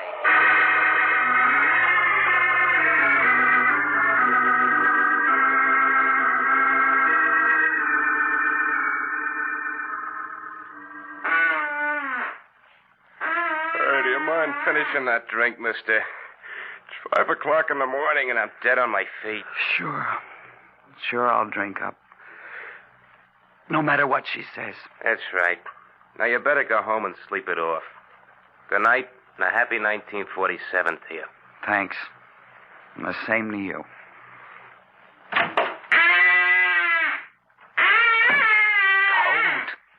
Gotta find another bar. New Year's. Gotta celebrate. Another bar across the street. Oh, gotta celebrate. Hey, mister, look out for that car. You're gonna get run down if you don't. Look out!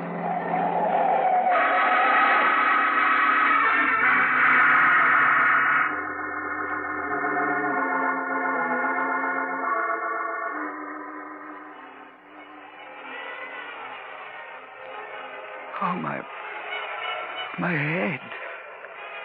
Oh, it feels so funny. What's that noise?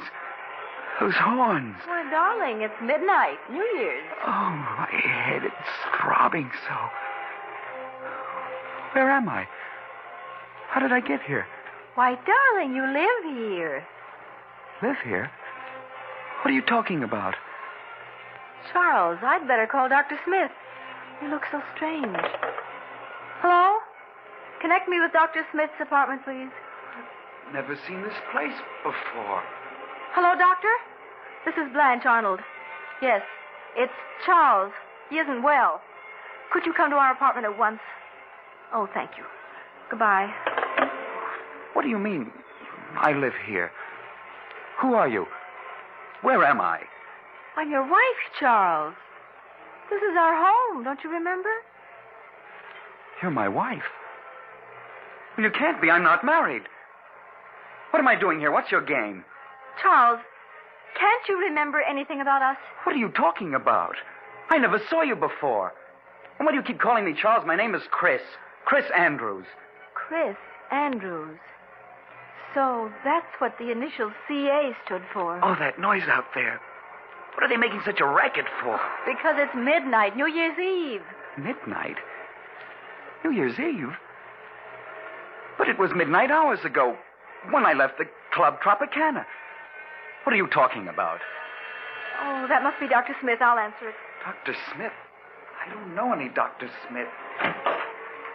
Oh, come in, Doctor. I'm so glad you're here. I think it's the amnesia. It seems to have left him all of a sudden. Charles? It's Dr. Smith. I don't know him, and I don't know you. And please stop calling me Charles. I told you my name is Chris Andrews. Mm-hmm. Won't you sit down, Mr. Andrews? I'd like to talk with you for a few minutes. What about? Tell me, Mr. Andrews, what's the last thing you remember before finding yourself in this apartment? Why, Judy. She and I were at the Club Tropicana, celebrating New Year's Eve. I see. I remember we quarreled about my drinking. I walked out on her and had a few drinks someplace else. Mm-hmm. That's all I can recall. Oh, my head. I've had hangovers, but I've never felt like this before. What time is it? It's just 4 minutes after 12. But it can't be 4 minutes after 12 New Year's Eve. That was hours ago when I left the Tropicana. Mr. Andrews, that was New Year's Eve, 1947. What do you mean, that was New Year's Eve, 1947? This is New Year's Eve, 1948. 1948? What are you talking about? It's 1947. Well, here's the morning paper. You can see the date for yourself. Thursday, January 1st, 1948. No, it can't be. It can't be. A year gone? Just like that? Well, where did it go? I haven't lived it yet. Perhaps you'd better let me clear up a few things for you. 1948. My name is Smith. I was a resident physician until recently at the Park Hospital. While I was on duty last New Year's Day, 1947, you were brought into the hospital seriously injured, having been run over by a car. When you recovered consciousness 5 days later, you didn't know who you were. You were a victim of amnesia. Amnesia? Yes, and we didn't know who you were as you had no identification papers. But my wallet, letters... They were gone. The only clue to your identity was a belt buckle with the initials CA on it. We didn't know your real name, so I called you Charles, for the C. Blanche was your nurse. I've always liked the name Charles. And as for your last name, we thought Arnold was as good as any, so you became Charles Arnold. But what have I been doing since the day I recovered consciousness? Well, you weren't discharged from the hospital until May. Then you went to work as an insurance clerk. As an insurance clerk? But I don't know anything about being a clerk. I'm a reporter. Well, there was no way of learning what your occupation had been. So when Blanche learned of this opening in an insurance office, you applied for the position. And that's where I've been working? Up to now? Yes. And then after you got your job, we were married. Married? Charles. Chris. Don't you remember? I'm afraid, Blanche, you really can't. Married. But Judy... Oh, it's like a dream. My head keeps throbbing. I keep expecting to wake up. There's that date in the paper. January 1st, 1948. Doctor, you said he might never get over his amnesia. Well, that was a strong possibility, but apparently the sounds of New Year's brought back his memory. A year gone just like that. Judy, my friends, job, all gone. Doctor, where am I? What's the address of this apartment house? You're at 5718 North 13th Street, Philadelphia. Philadelphia? But how did I get to Philadelphia? That we don't know. All that I can tell you is that your accident occurred just a few blocks from here. Darling, I know what a shock it must be. Strange. You must have called me darling many times in the past. And yet this is the first time I've ever heard you call me that. Yes, I know. What did you say your name was?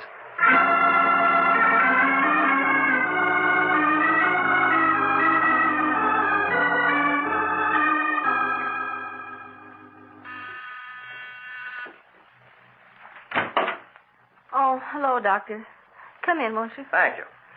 How are you, Blanche? All right, I suppose. How's Chris getting along? He's fine. It's just... Why, Blanche, what's this? I've never seen you cry. Here. No, it's just that everything's so changed. Those 6 months Chris and I were married before he regained his memory were the happiest of my life. And now? This past month since he got his memory back, it's been as though I were married to a stranger. It isn't as though he doesn't try to be nice to me, but it's also obvious he doesn't love me. Now, Blanche, you mustn't say that. It's true, I tell you. How can a man love a woman those first 6 months as he loved me and then fall out of love with her when he's regained his memory? Well, you must have patience, Blanche. It will take time for Chris to adjust himself to what's happened. He fell in love with you as Charles Arnold, and I'm sure he will as Chris Andrews. You just must give him time.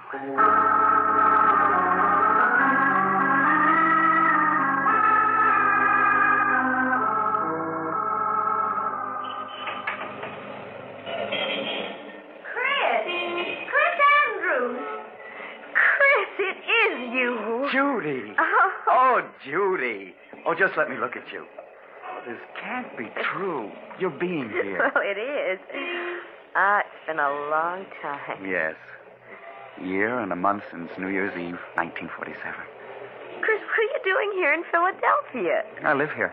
Well, so do I. I got a job with Ryan and Company as a copywriter here a few months ago. Look, Judy, we can't talk here on the sidewalk. Oh, that's right. Well, look, I live only a few blocks from here. We can go to my apartment. Oh, that's fine. There's so much I want to ask, and there's so much to tell.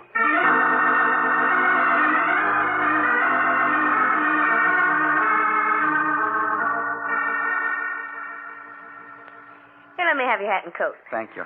Would you like something to drink? No, I don't drink anymore. Oh? Chris, you have changed.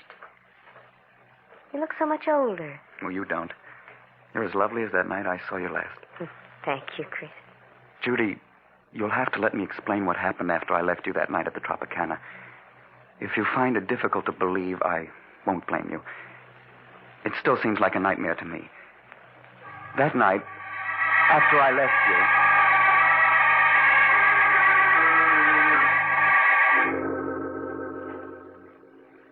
And so now you know everything. From the moment I last saw you to this one.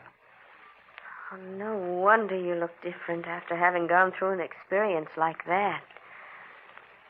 Well, you're all right now. You know who you are. You're happily married. You have a job. I'm not happily married, Judy. Chris, you mustn't talk like that. Surely you must have loved your wife if you married her, and she hasn't changed. Judy, there's never been anyone for me but you. You know that. And you still feel that way about me. No, I don't. When we met tonight, that old look was still in your eyes. You do care. You know you do. Please, Chris, no matter how I feel about you, it's over now. You're married, and that's all there is to it. I wish you'd go, and I don't want to see you again.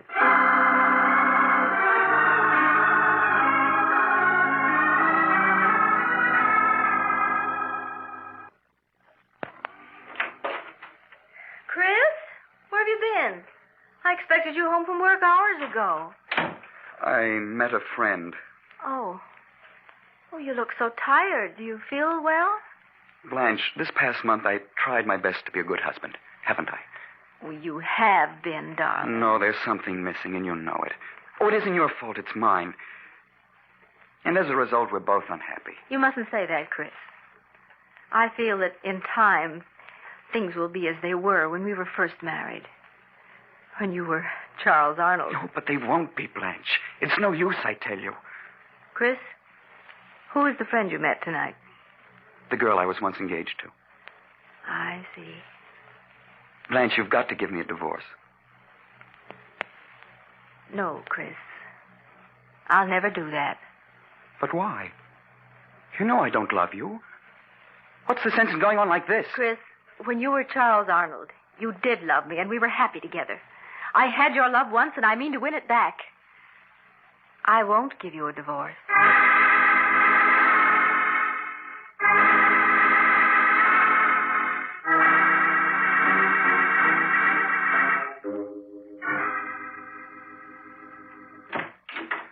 Hello, Judy. Chris, I asked you not to call on me again. Judy, I've got to talk to you. May I come in? Well, all right. But just for a few minutes. Thank you. Judy, even if we hadn't met again a week ago, things wouldn't have been any different between my wife and myself. I'll never love her. And I'm not going on with her. What do you mean, Chris? I'm going to leave her, Judy, and start all over, someplace far away. I just came around to say goodbye. Are you set on leaving her? Yes. Nothing can change my mind about that. Now, you've got to understand my position, Chris. I could never be happy with you if I thought I'd been the one who came between you and your wife. But if you are going to leave her, I would like to see you again when you're free. Would you, Judy? Yes. But I don't want to see you until she's given you a divorce. Divorce? Judy, I am going to be free. Nothing's going to prevent it. Nothing.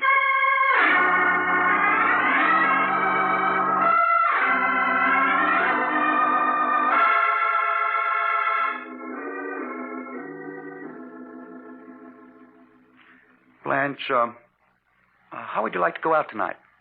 Go out? Yeah, we might take in a show or go dancing. Didn't I ever take you out when I was Charles Arnold? Why, yes. We used to have wonderful evenings together then. Well, why not now? Unless you don't want to. Oh, Chris, there's nothing in the world I'd rather do. Hey, why the tears? Oh, it's just that I'm so happy. Oh, come here. Did this Mr. Arnold ever put his arms around you like this? Oh, yes, often. Oh, Chris, stop squeezing me so tight. Chris! sorry, darling. Oh. Oh.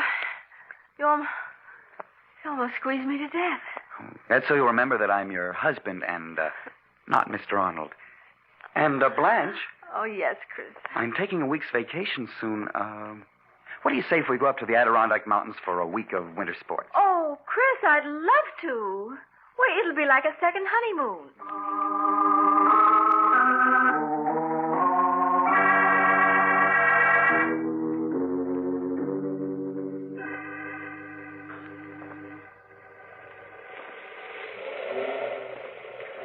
Blanche, you all right? There's only a few more feet to the top. I'm coming, darling. Where are you? Oh, there you are. Oh, Chris. Oh, the view is wonderful from here, isn't it? You're right. Being up here is like being alone in the world. Yes, just the two of us. Oh, this past week's been a wonderful one, Chris. I've never been so happy. Nor have I. Oh, be careful, Chris. Don't go so near the edge. That canyon's 4,000 feet deep. Oh, this ledge is perfectly safe. Come over here and take a look at the valley below. All right. Ooh, please keep your arms around me, Chris. Looking down like this frightens me. There. You're safe in my arms. Chris, why are you looking at me that way? What way, dear? I don't know. Is your head throbbing again? No, dear. I don't suppose you've changed your mind about giving me a divorce, have you? Giving you a divorce? But I thought we were so happy together. Yes, that's the impression I meant people to get. Chris, you can't be serious. Why, everything's been wonderful these past few weeks. Oh, I see it won't be any use trying to talk you into it. What do you mean? I'm sorry, Blanche. I don't want to do this, but you've given me no alternative. It's really your own fault, that you must die. Let go of me, Chris. No use struggling, darling. No one can see or hear you, and you can't possibly escape. You can't throw me off that ledge, then I'll hang you. I don't think so, dear. We've been so happy these past few weeks. I'm sure the police will see it as an unfortunate accident. Stop pushing me toward the edge. Chris, don't. I'll give you a divorce. I'll give you anything. I'm afraid it's too late for that.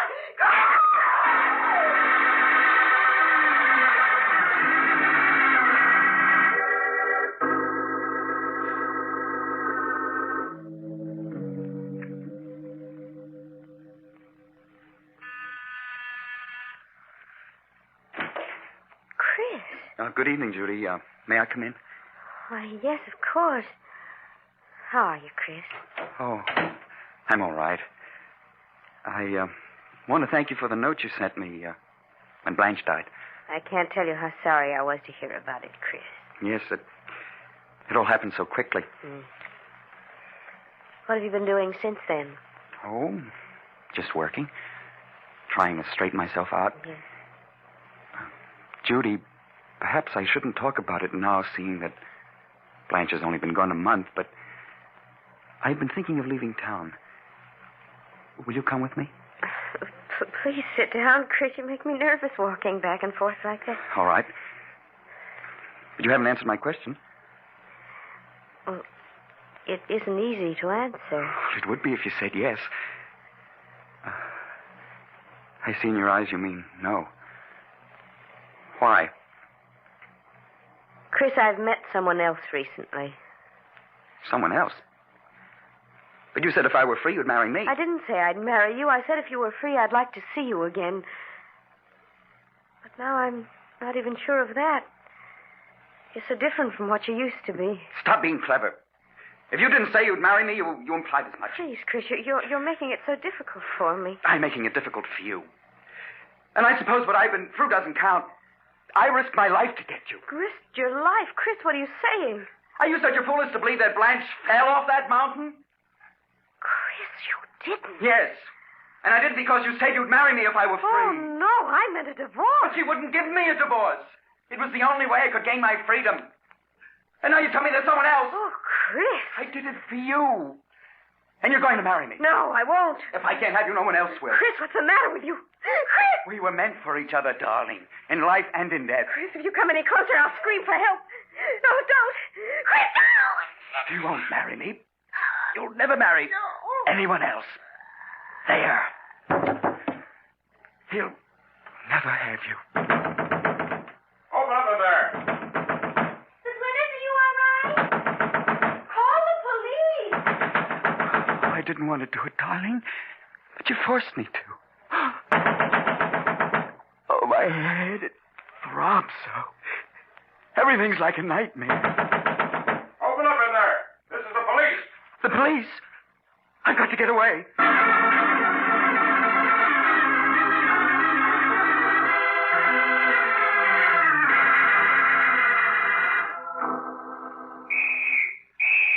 Oh, they're closing in on me. There's no escape from this roof. Let's work our way down from this end of the roof to the other. They'll never take me alive. Never. I've got 5 bullets. 4 for them and the last for myself. Take it easy now, Joe. You may be hiding behind one of those chimneys. Oh, my head. It keeps throbbing so. If I could only think. Oh, this can't be real. It's like a horrible dream. They're coming for me. Hey, there's someone behind that chimney over there. Get under cover. They'll never take me alive, never. I'll show them. Keep down, Mike. Why don't you come and get me? Afraid to shoot it out with me, huh? I'll show you. Come on, Mike. His gun is empty. Oh, empty. You'll never take me alive. Never! He's climbing up on the ledge. It's 15 stories down. I'm coming, Judy. I'm coming. He's going to jump. I'm falling. Falling!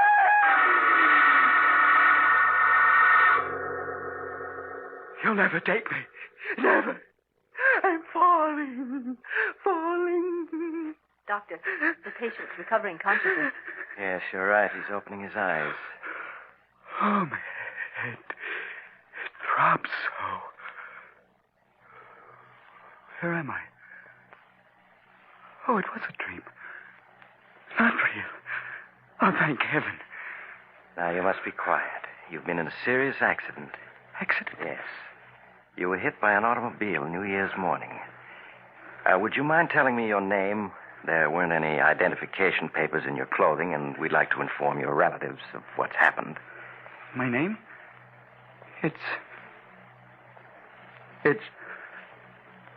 I can't remember my name. I see. Well, what about your address? Can you remember that? No. No, I can't remember anything. Now, you mustn't get excited. It'll all come back to you. You received a fractured skull from the accident. There was a mountain. Mountain? You mean you live near one?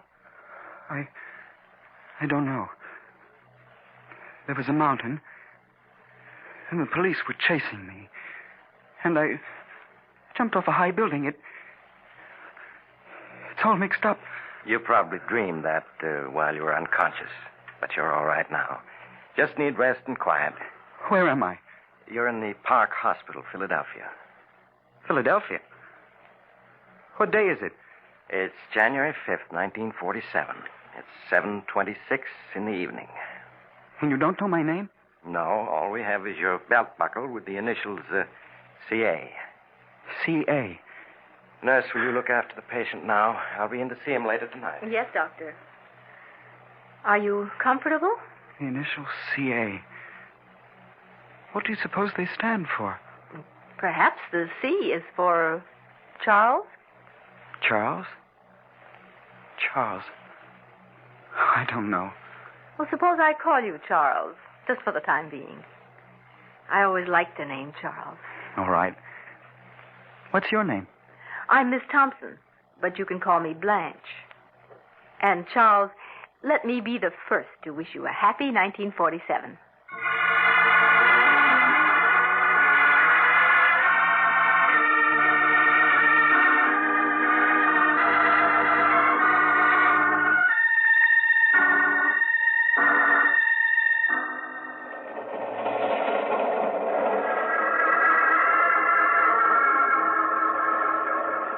This is the mysterious traveler again. Have you enjoyed our little trip?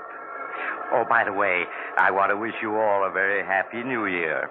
And I do hope you'll be careful about making new acquaintances.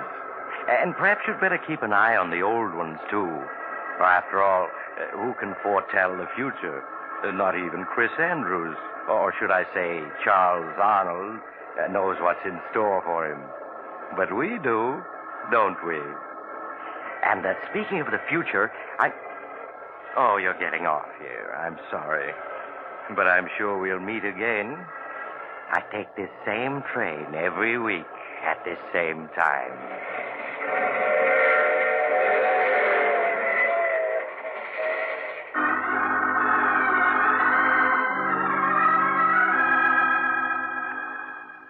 You've just heard The Mysterious Traveler, a series of dramas of the strange and terrifying.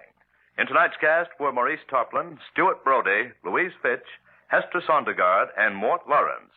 Original music was played by Doc Whipple.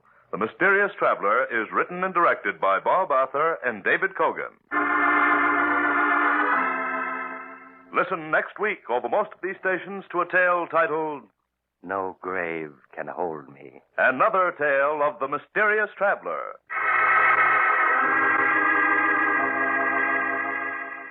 The Mysterious Traveler has been presented from our New York studios. Carl Caruso speaking. This is the Mutual Broadcasting System.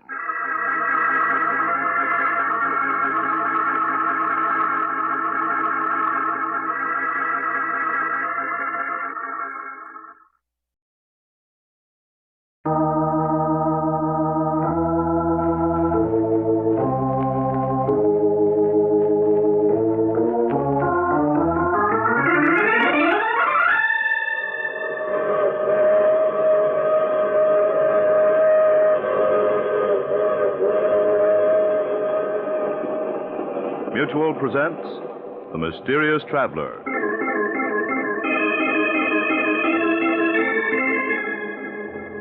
This is The Mysterious Traveler, inviting you to join me on another journey into the realm of the strange and terrifying. I hope you will enjoy the trip, that it will thrill you a little and chill you a little. So settle back, get a good grip on your nerves, and be comfortable, if you can, as you hear the story I call Death Writes a Letter.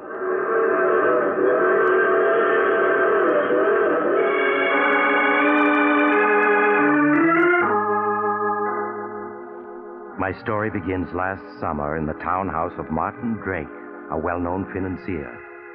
Martin is deep in argument with his older brother, John, as his daughter, Susan, enters the room unnoticed.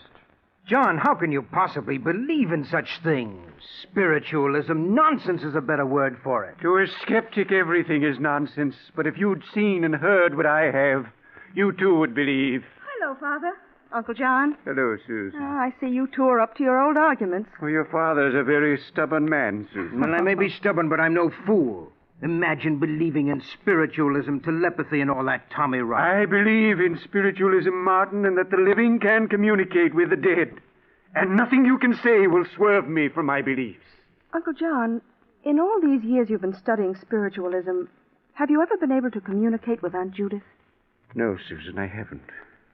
But there have been times late at night when I've all but broken through the barrier that separates us. Oh, I give up. There's no use in arguing with a man who has an obsession. Oh, that's fine, Father. Now the three of us can go into supper. Oh, I'm sorry, Susan, but I can't stay for supper. Oh, why not? I have an appointment with an onoricritic. A what? An onoricritic, a man who's an interpreter of dreams. John, good grief, don't tell me you believe in that, too. Why not, Martin? For years, psychoanalysts have interpreted dreams in an effort to help their patients.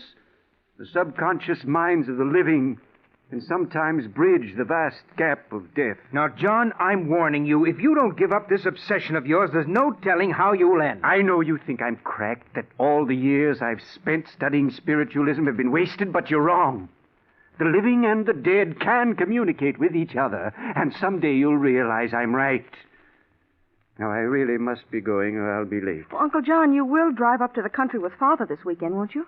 Oh, are you opening the summer place? Yes, I'm driving up tomorrow to open the house and engage some servants. Well, I'll try my best to join your father this weekend. Oh, that's fine. Don't bother showing me the door. Good night. Good night, Uncle John. Good night. To think that anyone in this day and age still believes in spiritualism, particularly your Uncle John, it's incredible. I don't know, Father. Uncle John seems so sure of himself that sometimes I feel he may be right. Oh, Susan, that's nonsense. But look, Father, if it's all nonsense, why should Uncle John believe in it? You yourself have often said he's the most brilliant man you know. And he is. It's just that, well, we all have our eccentricities, and John's is spiritualism. Until his wife died 5 years ago, he was just as sane as you or I. No living person has ever communicated with the dead, and none ever will.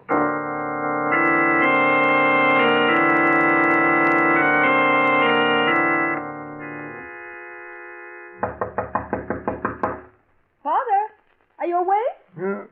Father? The what? Oh, Susan, come in, dear, come in. Oh, I'm sorry if I woke you, Father. Oh, that's all right. What time is it? It's just 7 o'clock.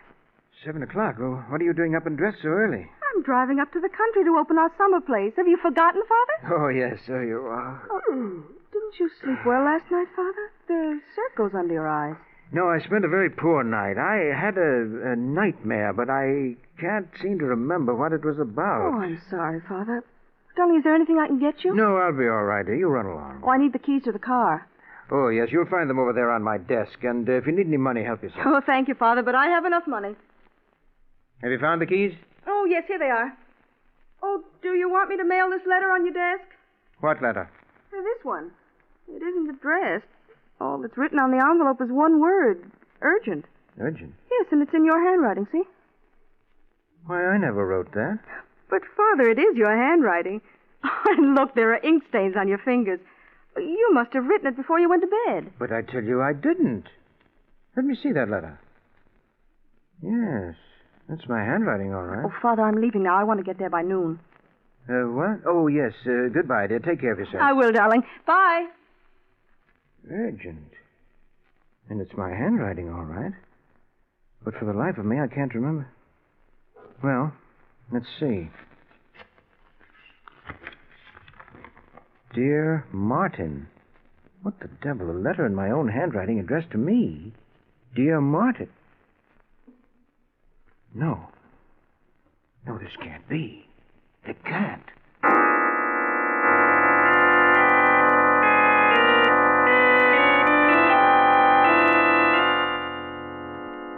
Martin, is anything wrong? I came as quickly as I could. You sounded so upset over the phone. Dr. Warren, I'm afraid my mind is giving way. You, Martin? You're the last person in the world to become unbalanced. Well, that's what I thought until I read this letter. Letter? Yes, and it's in my handwriting, so I must have written it. I'm afraid I don't understand. When I woke up an hour ago, this letter was on my desk. I could see it was my handwriting, and yet I don't remember having written it. You don't remember having written it? No, and yet I must have. There are still ink stains on my fingers. Martin, none of this makes sense. Yes, I know. What's in the letter? I'll read it to you. Dear Martin. Wait a minute. You mean it's in your handwriting, but it's addressed to you? Yes, but it's signed with the name of my brother John. Signed by John? In your writing? Exactly. You better read me that letter. Maybe then I can understand this. Dear Martin, this letter will undoubtedly give you quite a shock. But after you finish reading it, I'm quite sure you'll understand why it was written. After I left Susan and you a few hours ago, I went to keep my appointment with the dream interpreter I'd spoken to you about. It was shortly before midnight that I returned to my home. As usual, I found Martha and Paul waiting up for me. Good evening. Good evening, Mr. John. Paul, Martha, what are you doing up so late? I told you never to wait up for me after 10 o'clock. Well, we worry about you. You know what the doctor said about your heart. You should have been in bed an hour ago. You both treat me as though I were a 6-year-old. And sometimes you act like one. Well, I have a glass of warm milk for you in the pantry. I don't want any milk. It's good for you. Here, let me have your coat. Oh, thank you, Paul.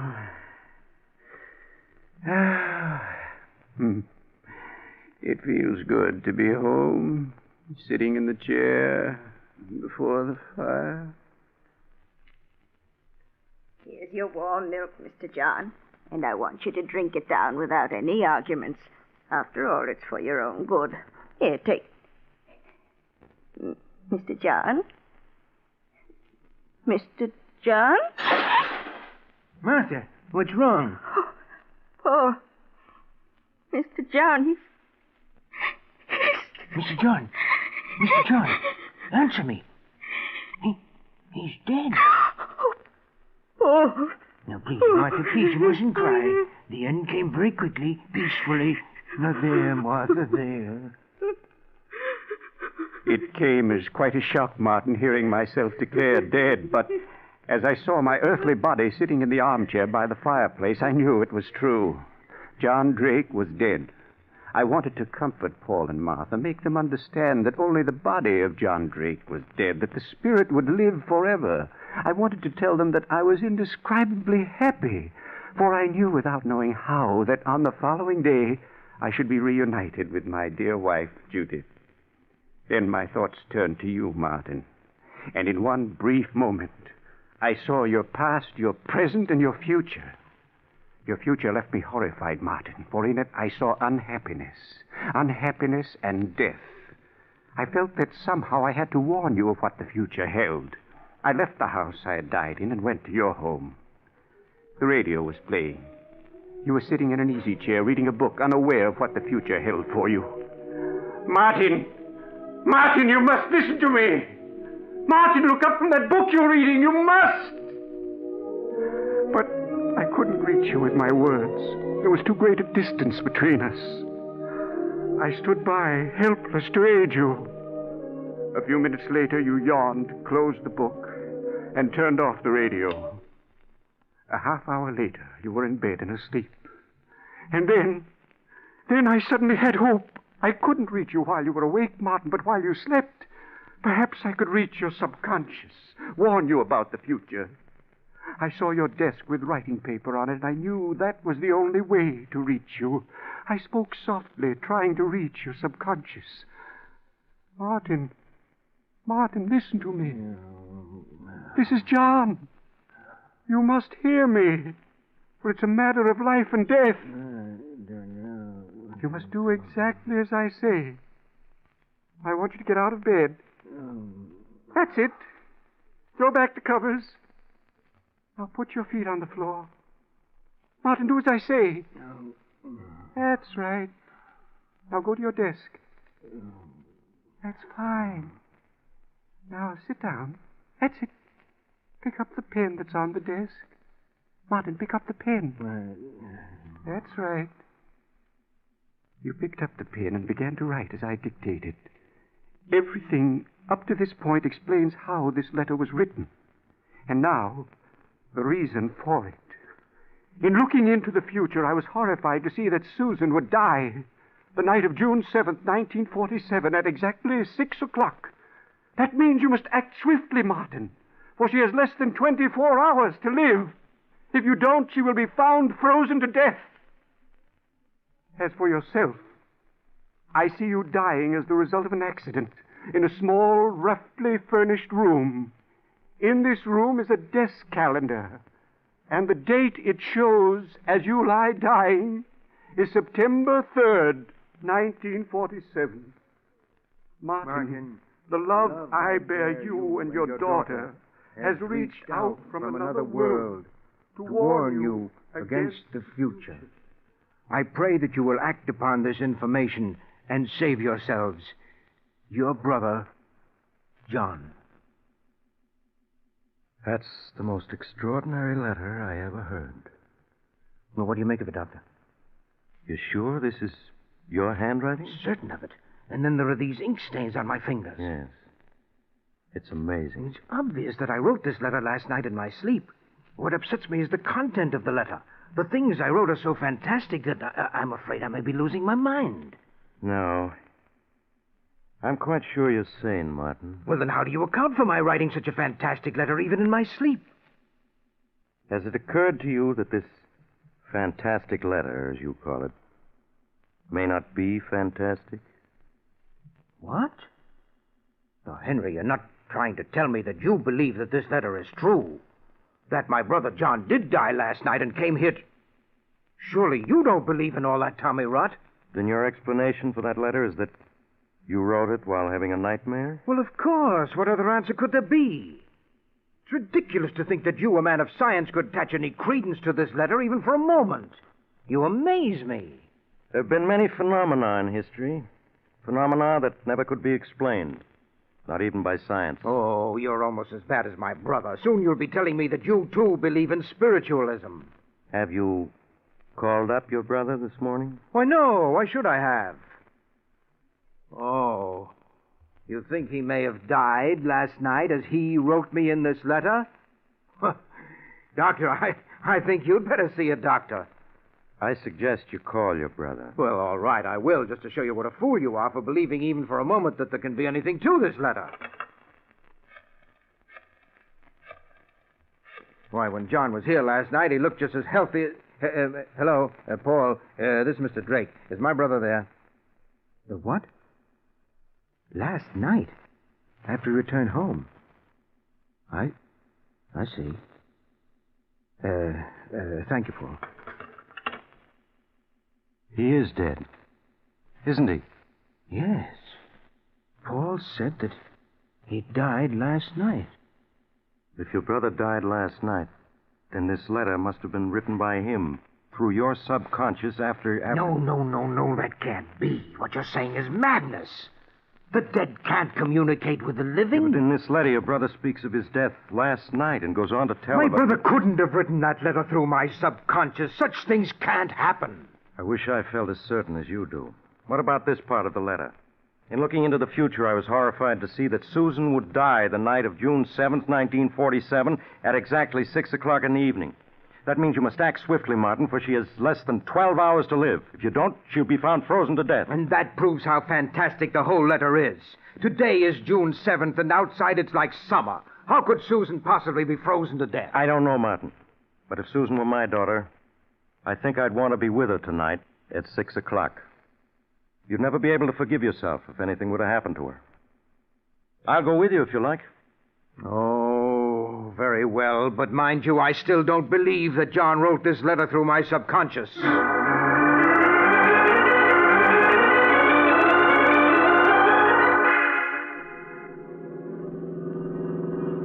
What time is it, Henry? It's a few minutes after 6. If we hadn't had the breakdown, we'd have been there hours ago. How much further is it? As soon as we reach the top of this hill, you'll be able to see it. I wish we'd reached the house before 6. Now, surely you don't believe what that letter says. How could Susan possibly freeze to death? Why, it's a warm evening. It's like summer. Yes, I know, but just the same, I wish we'd arrived sooner. Look, you can see the house now, down there in the valley. Susan's probably getting dinner. And we'll certainly look like a pair of fools coming up here because of that ridiculous letter. I hope you're right.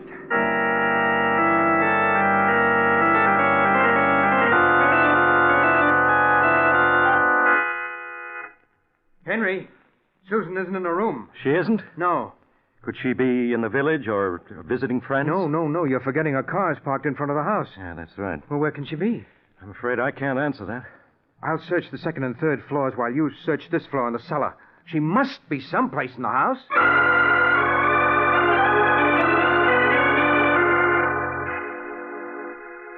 Henry, where are you? Down in the cellar, Martin. I searched every room on the second and third floor, but I couldn't find a sign of her. I found her, Martin. You found her? Well, where is she? Susan. You must prepare yourself for a shock. Shock? Martin, listen to me. I found her in the cold storage room, frozen to death. No. She can't be dead. But she is, Martin. From what I could make out, she turned on the freezing system full and then went inside to store some meats, probably right after she got here. While she was in there, the door slammed shut and locked her in. Oh, Susan. If only I'd gotten here in time.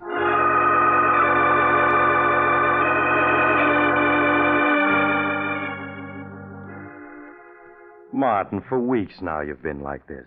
Now you must get hold of yourself. You'll break down. You did everything you could to save Susan. No, that's just it. I didn't. John reached me from beyond the grave to warn me about the future, but I merely laughed. Had I heeded his letter, Susan would be alive today. But, Martin, you did try to get there in time. It wasn't your fault the car broke down. Yes, but if I'd believed in the letter, I'd have hired another car and kept going instead of waiting for my car to be repaired. You know, I've been thinking... Perhaps it was meant that your car should break down. That you should arrive too late to save Susan. What? Perhaps It was wrong of John to break through the barrier that separates the living from the dead and warn you of the future. Well, how could it be wrong if it would have saved Susan? Perhaps it was ordained that Susan was to die when she did. And that's why the car broke down. No. I could have saved her if only I'd hired another car and rushed on to my country home. But at least now I can heed John's warning and save my own life. Save your own life? Yes. Have you forgotten the other part of the letter?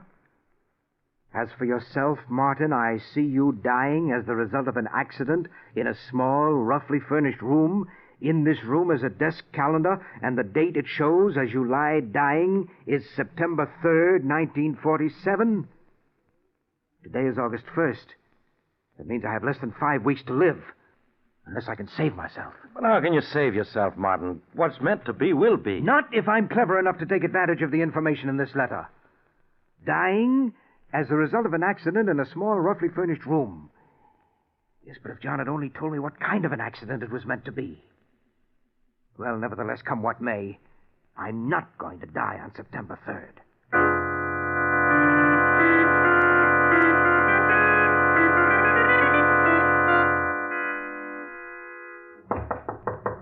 Just a minute. Hey, Martin, what's going on? I mean, what's the meaning of all those men around the house? Why was I searched before I entered the room? Henry, do you know what the date is? Well, yes, it's September 2nd. Yes, and in a few minutes it will be midnight, and then it will be September 3rd. Oh, yes, that's right. The letter. In the letter, John warns me that I shall die of an accident in a small, roughly furnished room. Well, you'd hardly call this drawing room that, would you? No, I wouldn't. It's my intention to remain in this room until tomorrow is past. Now, Henry, would you mind keeping me company for the next 24 hours? No, Martin, not at all. See, I've taken every possible precaution to prevent an accident from occurring. I've removed everything from this room but that sofa, chair, and table. And I have food in here to last me for several days. I have guards around this house and outside this room to prevent anyone from entering for the next 24 hours. It certainly sounds as though you've taken every precaution. Yes, I've done everything I could think of. Henry, do you hear that? It's just midnight. September 3rd is here.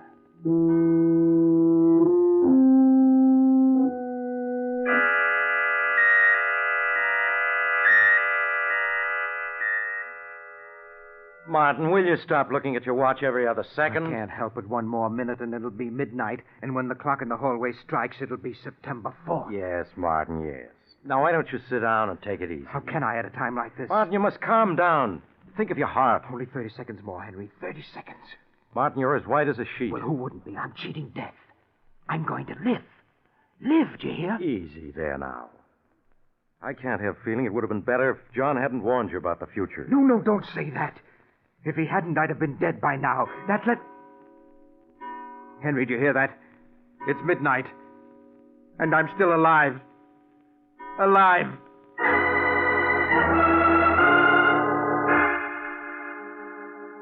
For some weeks, Martin Drake was a sick man as the result of the strain he'd undergone. But with the coming of fall, he was well on the road to recovery. It was in late autumn that he invited Dr. Warren to go hunting with him in Maine. Day after day, the two men, with their guide, roamed the woods. The exercise and outdoor life did Martin a world of good, and he was soon his former self, both physically and mentally. It seems to be getting much colder, doesn't it? Yes, it feels very much like snow. I think it'll hold off for a while yet. Would you like to do a little more hunting, Mr. Drake? We still got a couple of hours till it gets dark. Yes, I wouldn't mind. How about you, Henry? Well, by all means. Maybe we'll come across that buck we spotted this morning. Yes, he was a big fellow. Where'd I put my rifle? Here it is, Mr. Drake, under the tree. Oh, yes, so it is. Here's your rifle, Doc. This rifle of mine... Oh! Martin, what happened? Good grief, he shot himself, Doc. Martin, are you badly hurt? The gun went off when I picked it up on my shoulder. Easy now, while I have a look at it. Oh. Is it bad, Doc? Oh. No, not bad. We must get him to a shelter and stop this bleeding. Ed Tolliver's place is about a quarter of a mile from here, Doc. All right, give me a hand. We gotta get him there at once.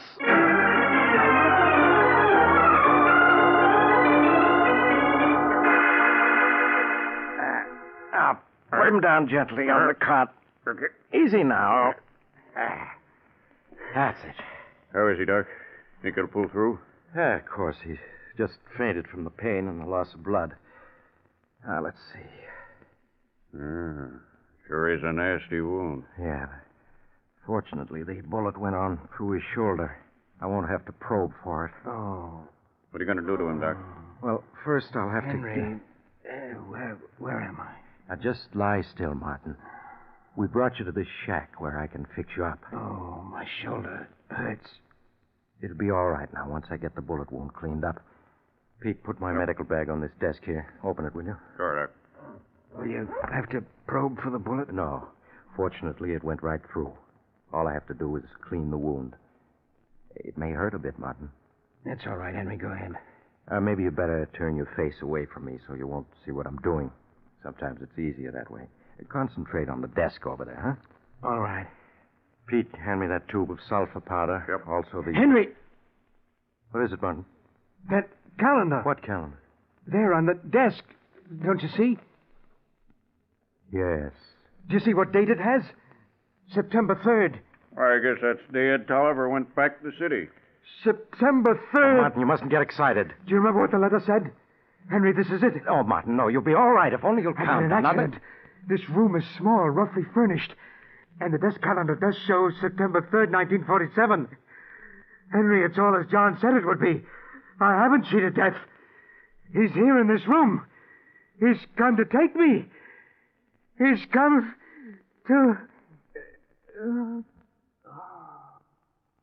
Doc, what's wrong? He's dead. Dead? But it was only a shoulder wound. You said he'd pull through. Yes, but I was wrong. Shock killed him. I guess nothing can save a man when it's ordained he die. Death came to Martin Drake as it was foredoomed to come.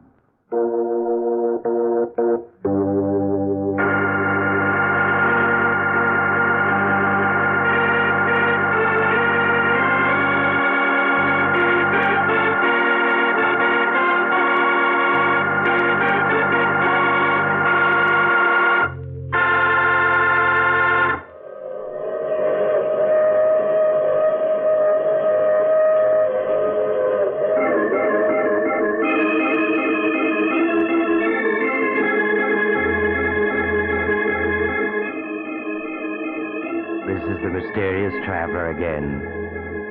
Too bad about Martin and Susan, wasn't it? Even John Drake's warning from another world couldn't save them. Which seems to prove that when your time comes, nothing you can do can change it. So you might as well not worry about it. Though I did know of a man who managed to outwit death for several hundred years. Then one day he was...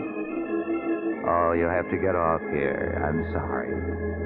But I'm sure we'll meet again. I take this same train every week at this time.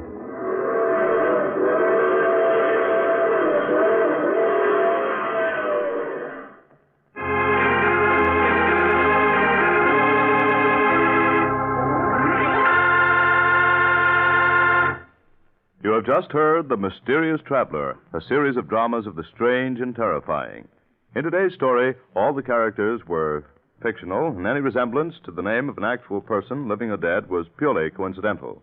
In the cast were Maurice Tarplin, Roger DeKoven, Eric Dressler, and Bryna Rayburn. Original music was played by Paul Taubman. The Mysterious Traveler is written, produced, and directed by Robert J. Arthur and David Kogan.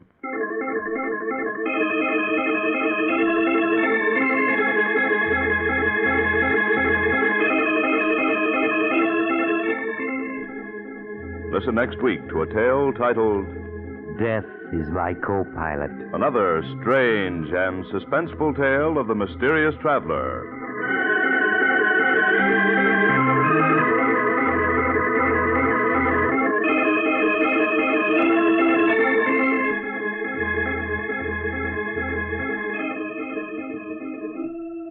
Your mysterious traveler has turned author. Yes, Maurice Tarplin has penned a chilling tale titled 7 Casks of Death, which appears in the current issue of Dime Mystery magazine. one of the popular publications group, now on sale at your local newsstand. Don't miss it.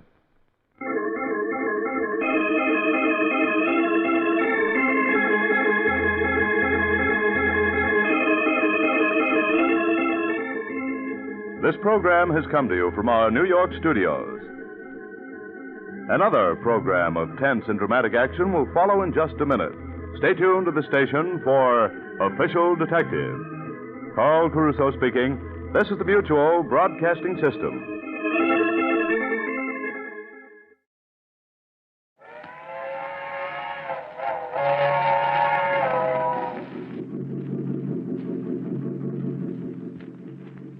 The Mysterious Traveler.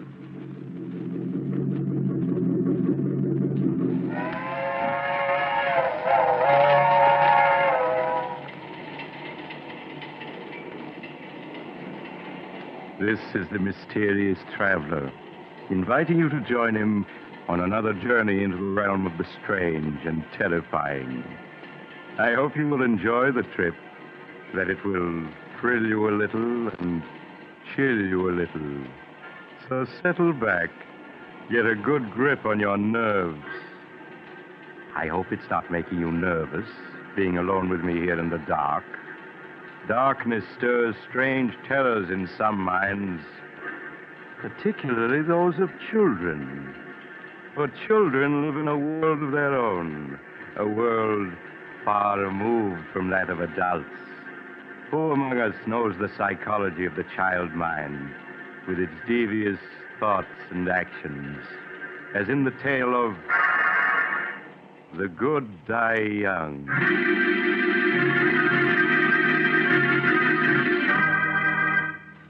Years ago, when I was practicing medicine, I brought a child into the world, a girl who was named Sandra.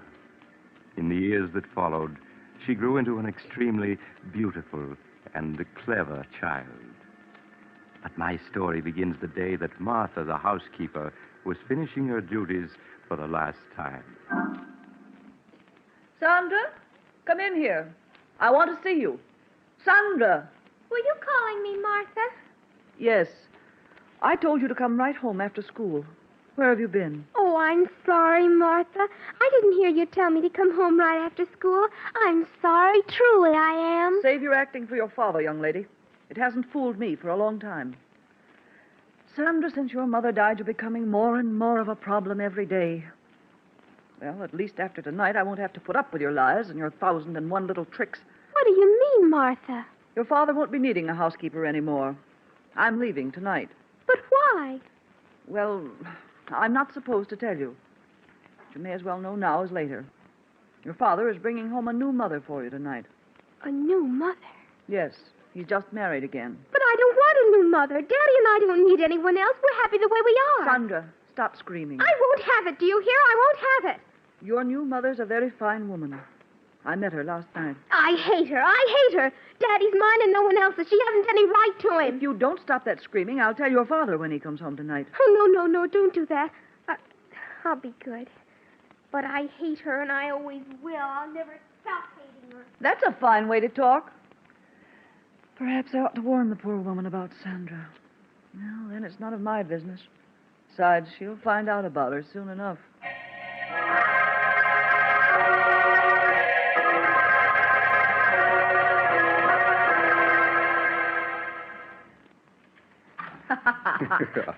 Stephen, it's ridiculous you're carrying me across the threshold. All right, darling. It's tradition in my family to carry the bride over the threshold.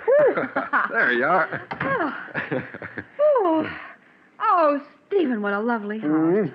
Oh, you haven't seen the best part of it yet. Sandra. Do you think she'll like me, Stephen? I do so want her to. Of course she will. Perhaps you should have told her about us, instead of breaking it to her so unexpectedly like Oh, this. nonsense, Helen. I know my daughter. She's a wonderful child. And she'll fall madly in love with you at the first sight, just as her father did. Sandra, where are you? Daddy. Daddy, you're home early. Oh, I'm so glad. How are you, darling? Oh, Daddy. I have a surprise for you. A surprise? Mm-hmm. Sandra, this is Helen. Helen, I want you to meet my daughter, Sandra. Hello, Sandra. Hello. Darling, the surprise I just mentioned is Helen. We were married this afternoon. That means that Helen is now your mother. Oh, Daddy, that's wonderful. Now I'll have a mother just like all the other girls do. Oh, I'm so glad. So am I, Sandra. And I'm sure we're all going to be very happy together. Of course we are.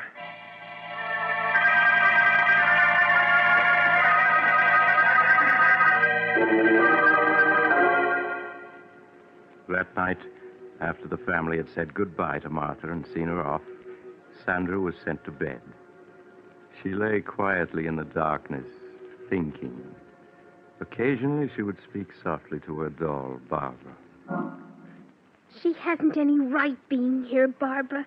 Daddy and I were perfectly happy until she came along. Tonight he didn't even notice me. Just kept looking at her. Well, she shan't have him. He's always been mine, and he always will be.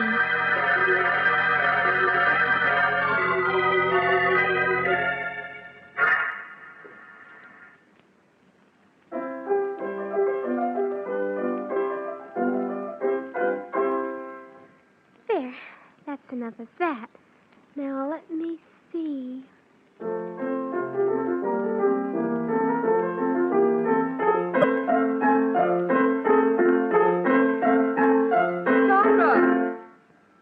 The second time this afternoon I've asked you not to pound the keys that way. That's no way to play. I'm sorry, Mother. It's not only the piano, dear. There are many other little things. You pay no attention when I speak to you about them. I don't mean to do them, Mother. I just forget. Well, please try to remember, dear. Now, I want you to play the piano as you did last night for Daddy. He was very pleased. Yes, Mother.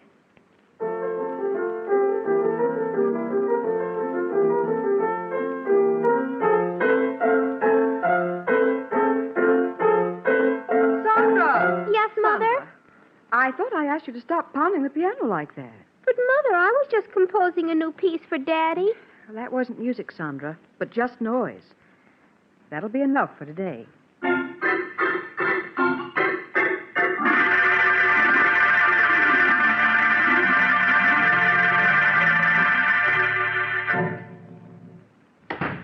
Hello, beautiful. How are you, darling?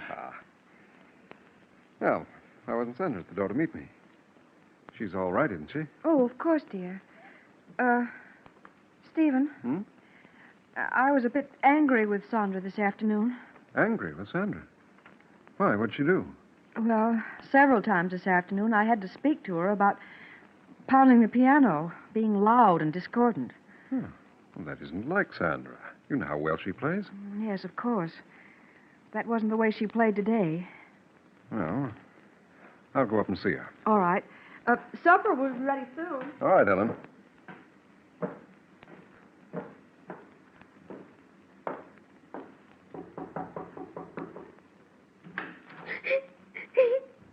Why, Sandra, what's this? Oh, Daddy, Daddy. What's wrong, dear? You never cry. I was only trying to compose a new piece for your birthday next month.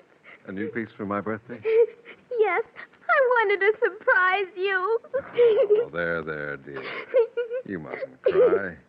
I'm sure Mother understands you didn't mean to be bad. Now, here, let me wipe your tears. Oh, Daddy, I love you so. I just wanted to compose something wonderful for you. I understand, darling. Oh, Daddy, you always understand.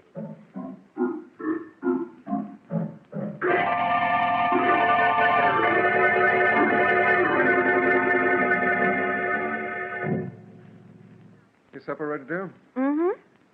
Where's Sandra? She'll be down in a minute. Helen, Yes, Stephen? she really didn't mean to pound on the piano and get on your nerves. It's just she was trying to compose a new piece for me. But, Stephen, it wasn't music. It was just noise. Well, you mustn't be harsh with her.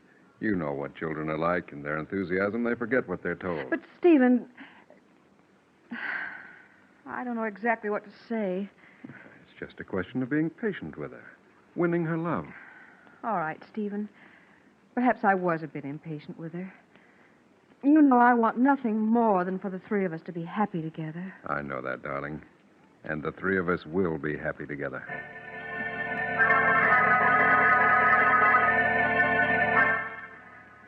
weeks that followed, Helen tried to overlook Sandra's slamming of doors, and constant droppings of objects, and other nerve-wracking incidents.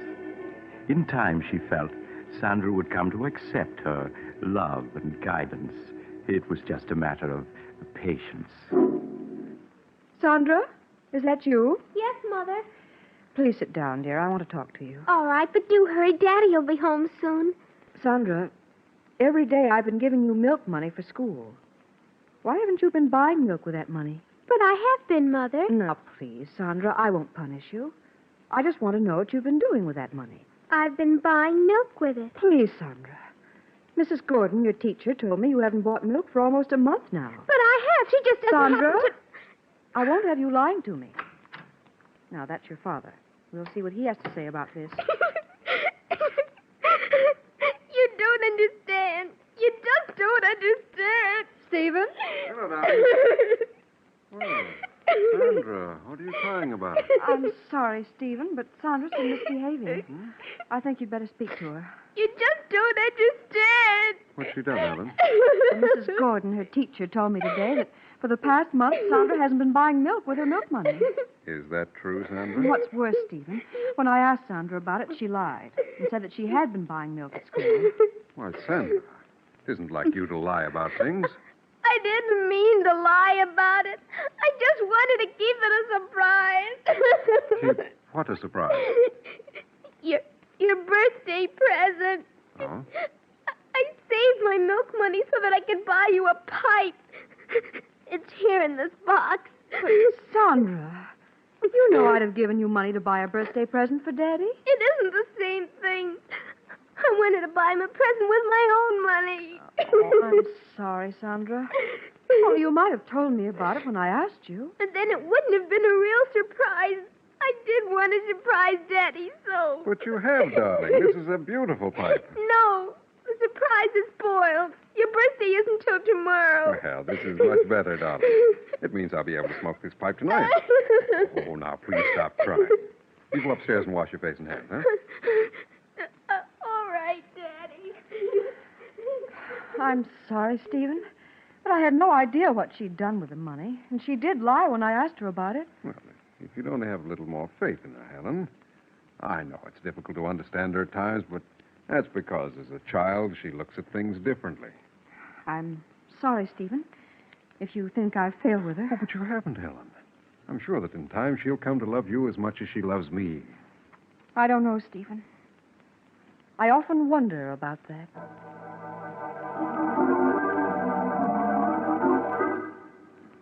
As the weeks went by, Helen found herself coming no closer to winning Sandra's confidence. It wasn't that Sandra was unfriendly, but there was an air of reserve about her, which vanished only in her father's presence. Helen felt Stephen watching her anxiously when Sandra was about, and sought to reassure him. Her one thought was to preserve their happiness. Hello, Helen. Hello, dear. Oh, what happened to that vase, dear? Sandra broke it. Oh?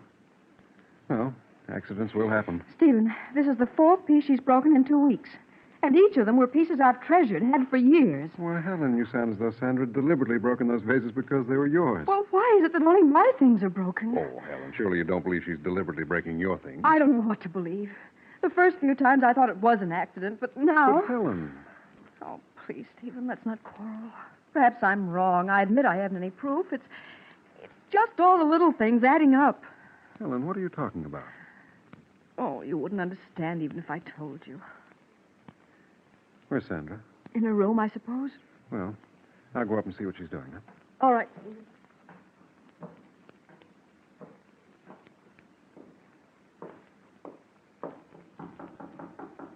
Sandra, it's Daddy.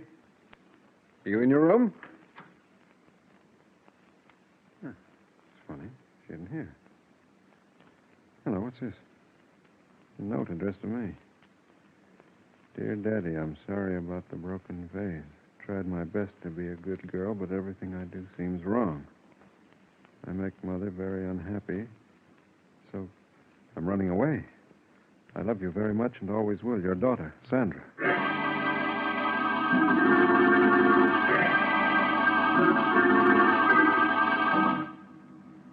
After searching vainly for an hour in the dark and cold, Stephen returned and notified the police.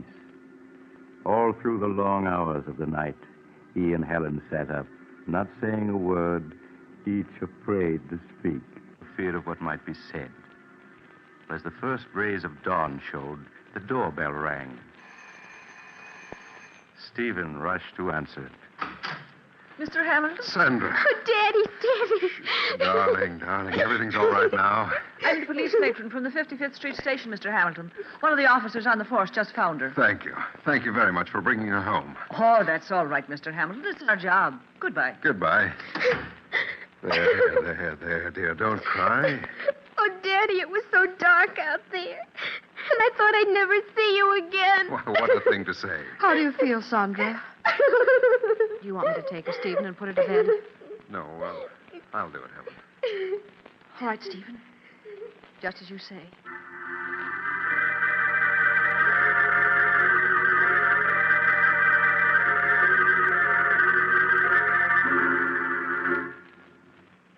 Is she all right, Stephen? Mm-hmm. She just fell asleep. I hope her being out all night won't have any after effects. Stephen, you feel I'm to blame for her running away, don't you? Of course not, Helen.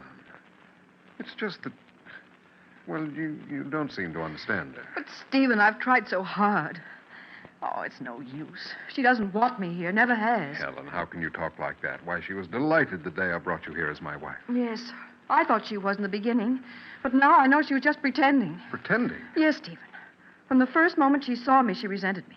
She feels I've come between you, taken her place in your affection. Oh, Helen, how can you say such a thing? It's true, I tell you. She sees me as a rival for your love. You're just imagining all this. I'm not, I tell you.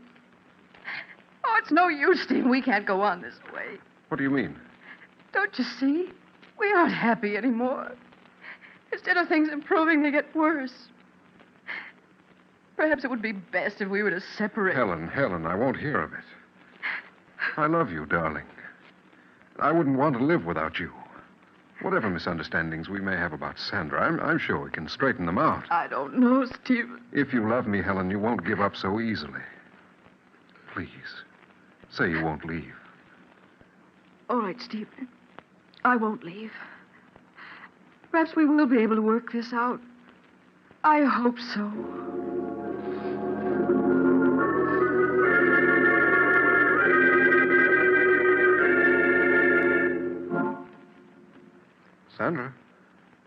Sandra, you awake, darling?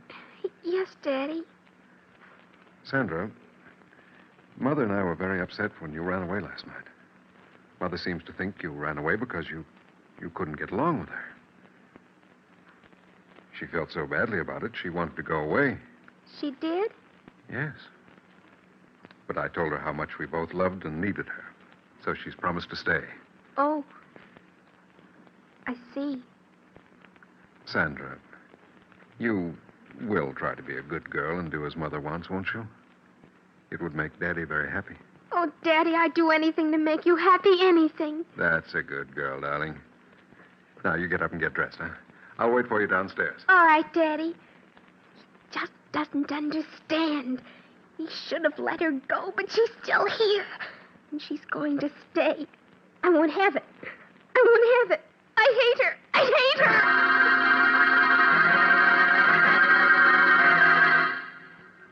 A week passed. A week in which Sandra's behavior pleased Helen no end. At last it seemed they were going to be the happy family she had always dreamed they would be. Helen, Yes, dear? will you bring my coat with you when you come downstairs? Sandra and I are going for a walk. All right, Stephen. I'll get it and be right down. Daddy, can we walk down to the river? Oh, we won't have enough time for that, Sandra. Stephen? I have your coat, but I can't find your scarf. Oh, the scarf's down here, Helen. Just bring the coat. Oh, all right. Stephen, I hope...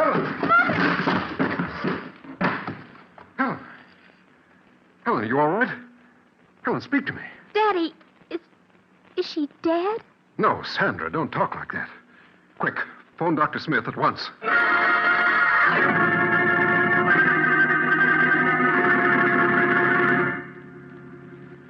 I arrived at the Hamilton home to find Helen suffering from shock, but otherwise unhurt. I was somewhat disturbed, however, to find her very nervous and run down.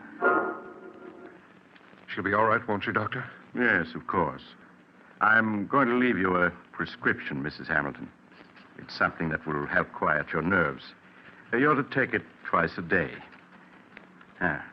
Here's the prescription, Mr. Hamilton. Thank you, Doctor. I'll have it filled at once. Well, Sandra, how are you? You've been so quiet, I hardly knew you were here. I'm fine, thank you. You're growing up to be quite a young lady. Are you still troubled by nightmares? Yes, she still has them once in a while. No, it's just her nerves. If she continues to have them, you might give her some of the medicine I've prescribed for your wife. Well, I must be leaving. Goodbye, Mrs. Hamilton, and stay in bed a few days. I will, Doctor. Goodbye. Goodbye, Doctor. Well, darling, you gave us quite a scare. Yes, I slipped on something on the top step. You must have slipped on a marble, dear. I found 7 or 8 of them on the top step.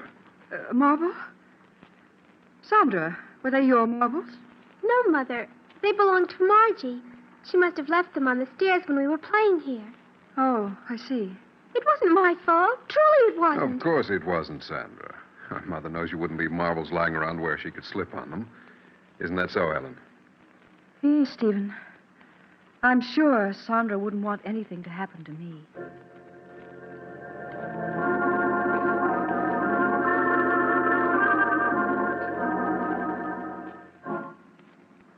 Sandra, will you come into Mother's room a moment, please? Yes, Mother. The medicine that Dr. Smith prescribed for me is in the bathroom. Will you get it for me, please? All right, Mother. You'll find it in the medicine chest. It's in a blue bottle. Yes, I know what it looks like. Oh, here it is. That's fine, Sandra. Just bring it to me. Here you are, Mother. Thank you, dear. Oh, Sandra, this isn't the medicine that Dr. Smith prescribed for me. Didn't you read the label? This bottle has poison in it. Poison? Why, yes. It's right here in red letters on the label. Oh, I'm sorry, but this bottle is blue, too. It looks just like the one with your medicine. Yes, it does at that. Now, I'll put this bottle of poison back and get me my medicine. Yes, Mother. I'll have to get rid of that poison. It's too dangerous to keep in the medicine chest. Would have been awful if you took the poison, wouldn't it, Mother? Or you might have died.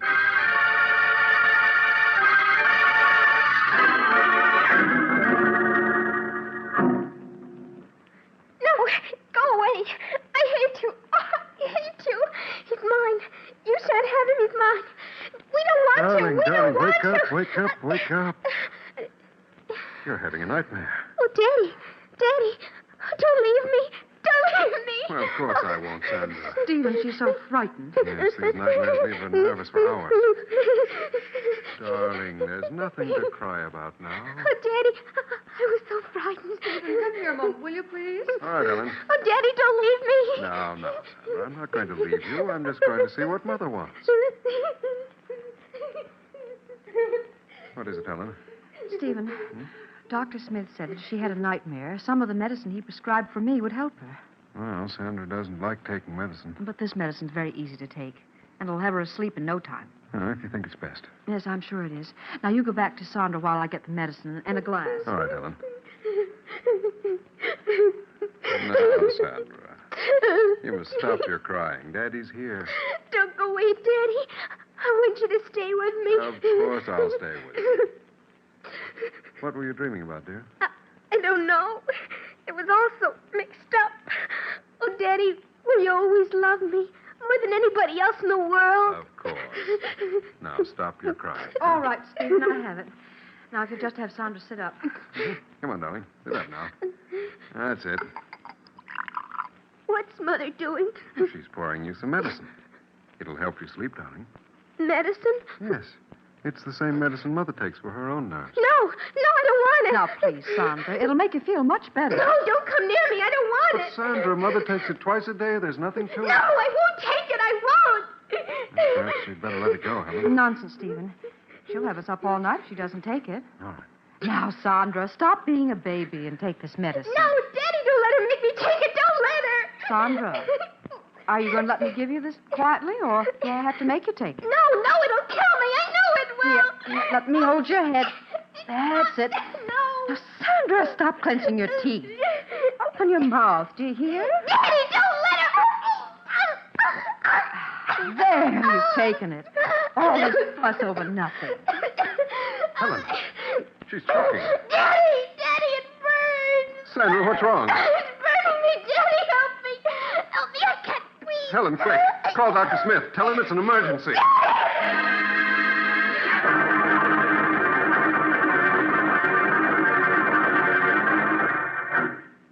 Stephen, here's Dr. Smith. Let me see her. She's been unconscious for 10 minutes now.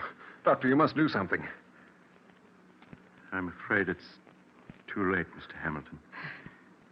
She's dead. Oh, no. No, she can't be. I'm sorry. How can she be? We only gave her the medicine you prescribed for Helen. Yes, here it is. Let me see it. But this medicine wouldn't kill her. It's only a nerve tonic. You can see. Doctor, what is it?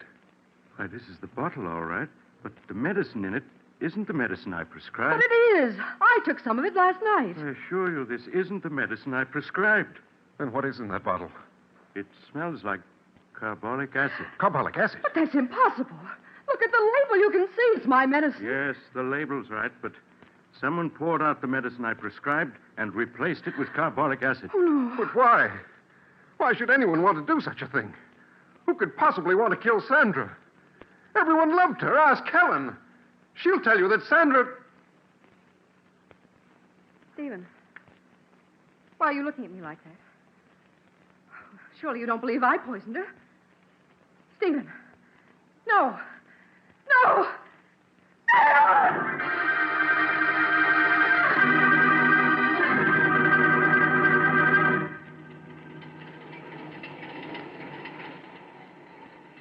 This is the mysterious traveler again.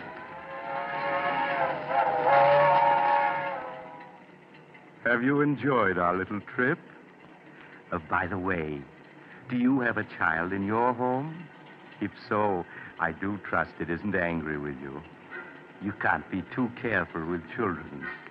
Why, I recall another child who, after being punished by his parents, took a razor and... Oh, you're getting off at the next stop. I'm sorry. Perhaps you'll join me again soon. I take this same train every week at the same time.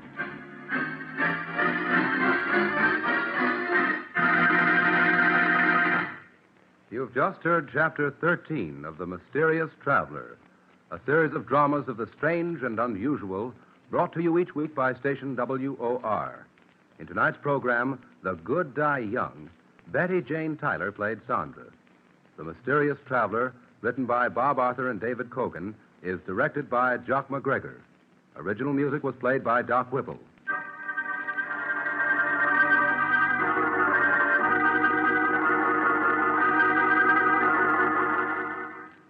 Listen next week to a tale titled Design for Death.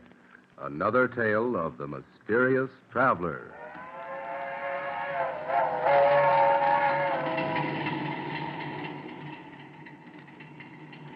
The Mysterious Traveler is presented by WOR Mutual every Sunday at 7 over most of these stations. This is Mutual.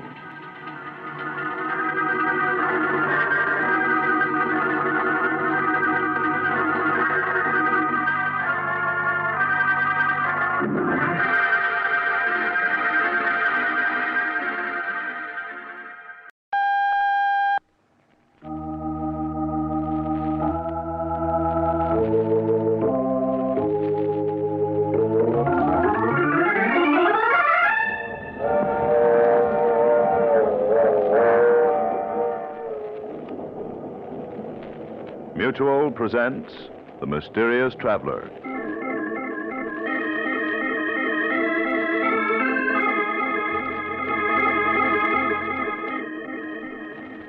This is the Mysterious Traveler, inviting you to join me on another journey into the realm of the strange and terrifying. I hope you will enjoy the trip, that it will thrill you a little and chill you a little. So settle back, get a good grip on your nerves, and be comfortable, if you can, as you hear the story I call The Man Who Died Twice.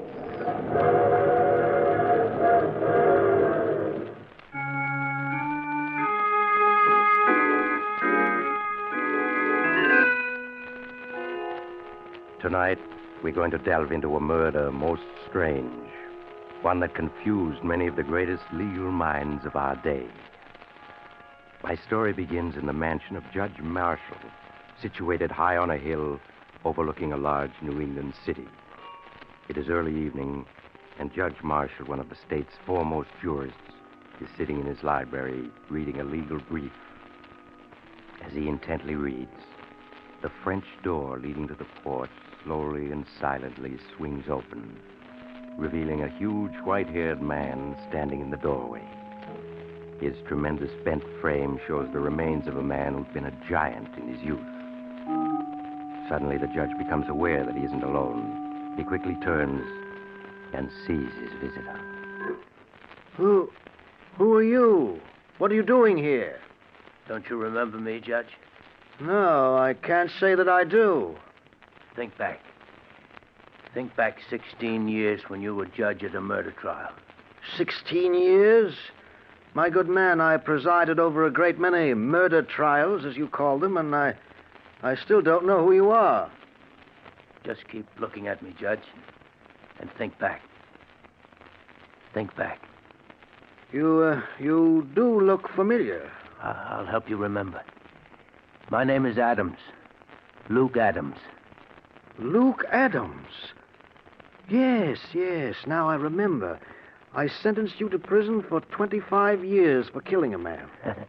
Yeah, for killing a man. You've aged, so that's why I didn't recognize you. Yes. It's hard to believe I'm only 45, isn't it? I presume you've been paroled? Yes. What do you want? I want to tell you my story, Judge. I want to tell you all the things I never got a chance to tell you at my trial. As far as I'm concerned, Mr. Adams, the case is closed. Now, if you don't mind, Then we'll reopen it. I've come to tell you my story, and you're going to listen. Very well, Mr. Adams. Sit down. Thank you.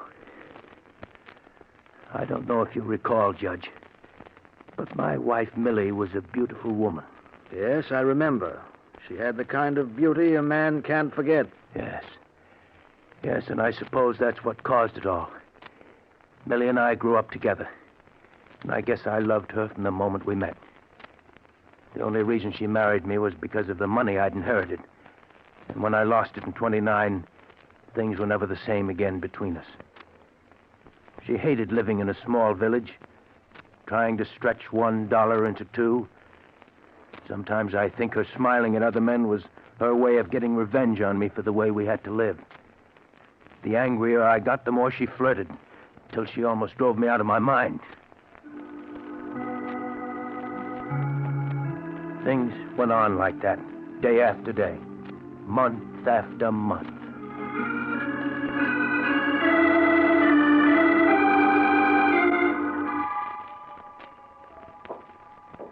Here comes Luke. Hello, Luke. Getting home from work a bit early today, huh? Yeah. Your missus and I were just talking about how hot it is. Yeah. You must have found it fierce, breaking stone in the quarry in this heat. Uh-huh. Well, I've got to be going. See you again. What was he hanging around for? He just happened to be going past. Stopped to say hello. Is there anything wrong in that? It's funny. Every time I see you talking to someone, it's always a man. How come I never see you talking to women? Because all the women in this village are a bunch of cats. They hate me because I'm beautiful and they're not. All right. But I'm warning you, I don't want to see Chuck, Riker, or any other men hanging around here. If I do, there's going to be trouble.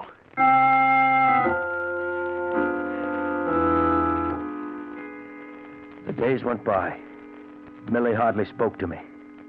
Nothing I said or did seemed to please her. And yet, just knowing she'd be there when I got home was enough for me. And one day I come home from work. She wasn't alone. Oh, hello, Luke. Home early, aren't you? What's he doing here? Chuck was going past, dropped in to say hello. Just like that, huh? I thought I told you not to let this happen again. If Chuck wants to call on me, why shouldn't he? Right, Chuck? Sure. After all, Luke, there's no use being old-fashioned. We've all known each other since we were kids. What harm is there in an old friend dropping in and... Why are you looking at me like that? There's lipstick on your cheek. You'd better let me wipe it off for you. Now, wait a minute, Luke. I can explain. There's no use fighting over... Get up. Now, wait a minute, Luke. Can't we... Get up. Talking won't help. You'll have to fight your way out. That's it. Pick up that poker. Come on, come on. What are you waiting for? Okay, you asked for it. You're gonna get it. No. No, Luke, no. This'll learn you. No. Not to hang around other men's wives. Before I'm through with you, no woman will want to look at you. Luke, stop it. He's out on his feet. Stop it. How does he look to you now, Millie? I'll throw him out, then you and I will settle a few things. Come on, you. Out you go. Here's a push to start you on your way. There. Now we come to you. You think I'm afraid of you. Go ahead, hit me. Ruin my looks so no man will ever want to look at me. Go ahead. Millie, don't talk like that. You know how much I love you. Why are you doing this to me? I know I haven't been able to give you all the things you want, but that's no reason to treat me this way. I won't stand for it, Millie. All right, then, let's separate. You go your way, and I'll go mine. No, I couldn't live without you. You know that. I'll never let you go. You're mine, do you hear? Oh, stop it. Millie, don't turn away from me. You make me sick. All right. But I'll never give you up. Never.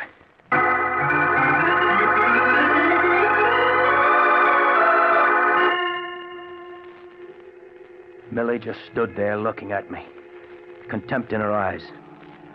I knew we were through, and yet I couldn't give her up.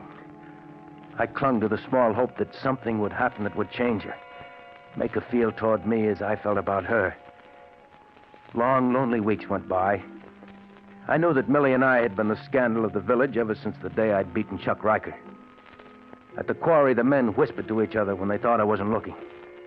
And I could only give vent to my rage by smashing rocks into 1,000 small pieces. Then, one day in the autumn, an opportunity came. An opportunity to escape the villagers and their gossip. Millie, where are you? Here. What is it? Millie, you've always wanted to get away from the village. Now we have a chance. How? Well, I met Mr. Anderson this morning. You remember him. He's an old friend of my father's. What about it? Well, he owns a small farm which he's willing to sell for only $300 down. You mean you want to buy it? Yeah. Just think of it, Millie. A place of our own, 20 miles out in the country, away from the village and the gossip. Do you really think I'd move to a farm? Cut myself off from everything? Well, it's what you need, Millie. A home of your own, a place to work and build. You'd love it, Millie. I know you would. You mean you would? Don't think I don't know what's going on in that head of yours. You want to cut me off from everybody, take me someplace where you can keep an eye on me day and night. Well, I'm not having any part of it. But, Millie, you said yourself you're not happy here. Yes, but I don't want a farm. I want to live in a city. I want to have everything that other women have. But we can't go to the city. There's no work to be had. We're living in a depression. Are we? Well, if you can't give me what I want, there are plenty of other men who can. They'd better not try. I'm warning you, Millie, I'll kill any man who tries to take you away from me.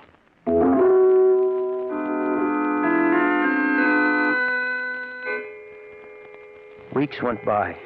Weeks in which Millie scarcely spoke to me. We lived as strangers in an uneasy truce. I worked from dawn to twilight at the quarry, and as I worked, I could sense the men gossiping about Millie and myself.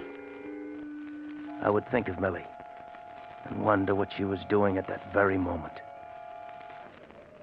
Steve, Yeah, baby? I can't stand it anymore. I can't go on living with Luke. The way he stares at me with those big cow-like eyes of his, watching every move I make. Well, you'll just have to go on putting up with it for the time being. It's all right for you to say that. You don't have to live with him. Sometimes I wonder if you really love me. Oh, don't talk like that, baby. You know I love you. Would I be putting my neck out like this if I didn't? Nobody knows we're meeting secretly. Maybe not, but sooner or later someone will see us together, and then there'll really be trouble. Afraid? I've never run away from a fight yet.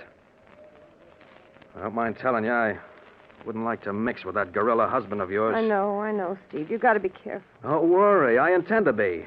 Just let me raise some dough, baby.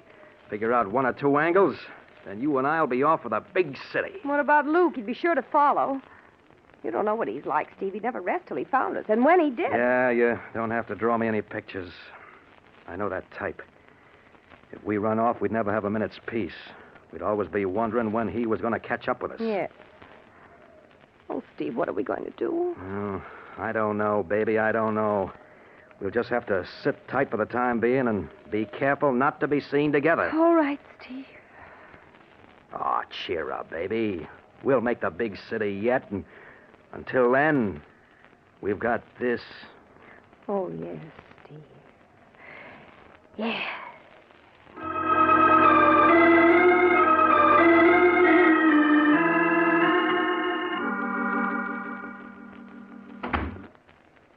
Lou? That you? Yeah, Millie. You want me? Yes. I've moved all your things up to the attic. I want you to sleep there from now on. Why? Because you keep me awake half the night with your tossing and turning, and you talk in your sleep. I talk in my sleep. What do I say? You keep yelling my names if I was murdering you or something. Oh, Millie. You'll be all right in the attic. Yes, Millie. Millie, can I talk to you for a minute? What is it? I saw Mr. Anderson again today.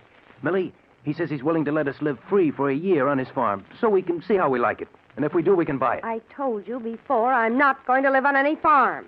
But, Millie, why can't we just try it? It won't cost us anything. If we don't like it, we can give it up. No, I tell you, I won't let myself be trapped like that. You're perfectly willing to take a chance on farming, but you won't consider going to the city. But there are 15 million men out of work. What chance would I have of getting a job in the city? If you had an ounce of courage, you'd try. You don't hear men like Steve Hopkins whining about the Depression and trying to make excuses for staying in this miserable hole. Steve Hopkins, huh? So that's it. You've been seeing Steve Hopkins? No, I haven't been seeing. You're wrong, Luke. You're lying. It's written all over your face. You're afraid, aren't you? You're afraid of what I'm going to do to Steve Hopkins. Now, Luke, listen to me. I tell you, there's nothing between Steve and myself. When I'm finished with him, you'll never want to look at him again. Where are you going? To the village tavern. He's always there on Saturday nights. Luke, come back! Luke, come back!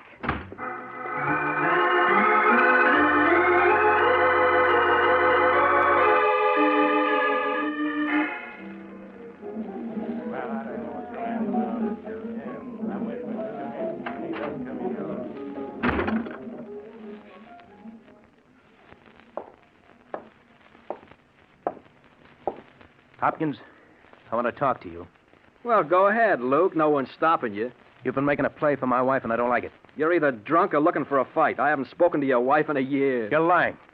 I know you've been seeing her these past weeks while I've been working. You better take it easy, Luke. You're getting to the point where you're suspicious of every man in the village. Don't try to smooth talk me. I know you've been seeing her, and if you try seeing her again, I'll kill you. You don't frighten me, Luke. And if I wanted to see your wife, not you or anyone else could stop me. Oh, no? I'll show you. Grab it, boys. Grab it. That's it. Let go of me. Let go of me. Show him. Hold on, them boys. Now, Luke, as sheriff of this village, I'd advise you to take it easy. I'll kill him. I'll kill him. I don't like that kind of talk. Now, mind your manners. You'll spend the night in the lockup. No man's going to make a fool out of me and live. Now, get hold of yourself. If Steve was seeing your wife, it'd be common gossip in no time. You know that. He may have fooled you folks, Sheriff, but I know better. You can protect him here, but just wait until I catch him alone. Just wait.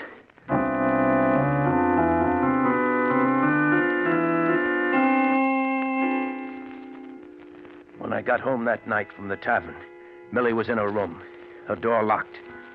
I went up to the attic and tried to sleep, but I couldn't. I kept seeing Steve Hopkins' face, the way he had smiled at me in the tavern.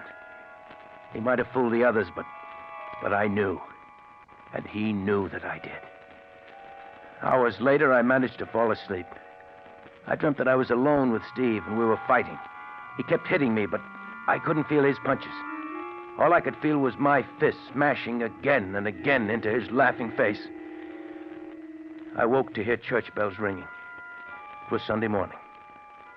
All that day, except for meals, Millie avoided me. After supper, she went to her room, and I went down to my workshop in the cellar. The next morning, when I arrived at the quarry, the men were standing around in small groups, talking to each other. They stopped when they saw me. Then from one of the groups, I saw Sheriff Roden coming towards me. Luke, I want to talk to you. What about? A number of things. Is your sledgehammer? Why, sure. That's my initials on the handle. Why is it all wrapped up in paper? I'll ask the questions, Luke. Where were you last night around 11 o'clock? 11 o'clock? In my workshop in the basement. Why? Anybody with you? Oh, no, I was alone. Luke, you're under arrest. Under arrest? What for? For the murder of Steve Hopkins. For the murder of Steve Hopkins? Yes. His body was found in his cabin an hour ago. He'd been brutally beaten to death last night around 11. With this sledgehammer. It was found at the scene of the crime. You mean you think I did it? It sure looks that way. Let's go, Luke. No. No, I won't. I didn't kill Steve You'll Hopkins. get your chance to prove you didn't. Now, let's go. No. I didn't do it. I tell you, I'm innocent. Grab him, man. Let go of me. That's it. Come on. Hold him while I get these cuffs on him. I didn't do it. I tell you, I didn't do it.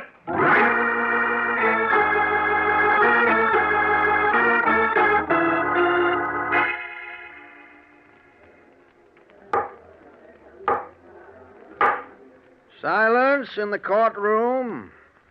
Proceed, Mr. King. Sheriff, will you tell the jury in your own words the time and circumstances under which you were notified of the death of Stephen Hopkins?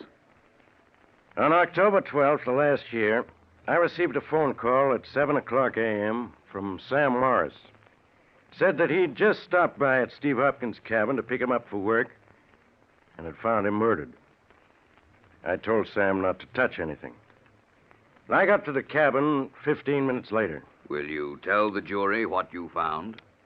Well, sir, that cabin looked like a slaughterhouse. I don't want to upset anyone with the details, so all I'll say is that Steve Hopkins had been beaten so badly the body was beyond recognition. You say the body was beaten beyond recognition. That's right. Then how were you able to identify it as being Steve Hopkins? Well, first by the ring and wristwatch that was on the body. But most important of all, by the tattooing. By the tattooing? Yes, sir. Steve was quite a tattoo artist, and on his left arm he tattooed a heart with his initials and some girls on it. I reckon just about everyone in this courtroom saw that tattoo on his arm at one time or another. And although the body was beyond recognition, the tattoo was clearly identifiable. Yes, sir. No question about that. Sheriff, when had you last seen the deceased? Saturday night, October 10th, at the Village Tavern. Did anything unusual take place at the tavern that night? Yes. Luke Adams came into the tavern around 9 o'clock. He accused Steve Hopkins of hanging around Mrs. Adams, threatened to kill him. Sheriff, can you remember Luke Adams' exact words when he made that threat?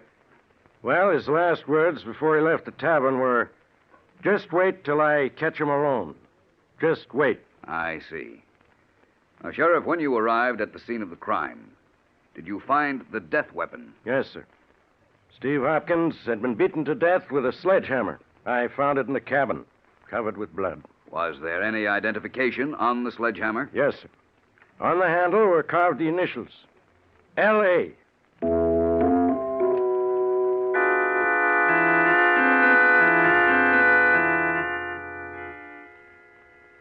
Now, Mrs. Adams, you say there was no justification whatsoever for your husband's suspicions. No, none at all. In other words, he was mistaken when he accused Steve Hopkins of forcing his attentions on you. Yes, he was. I see. Now, your husband has testified that on the night of the murder, he was working in the cellar of your home. Where were you that night, Mrs. Adams? Upstairs in my room? Did you see your husband at all that night? No, I didn't. Would it have been possible for him to have left the cellar that night without your knowing about it? Yes, it certainly would.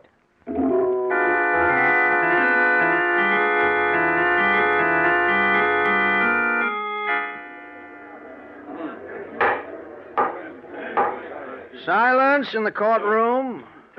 The prisoner will rise.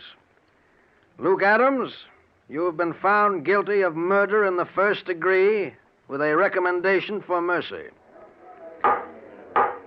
The court hereby sentences you to 25 years imprisonment in the state penitentiary.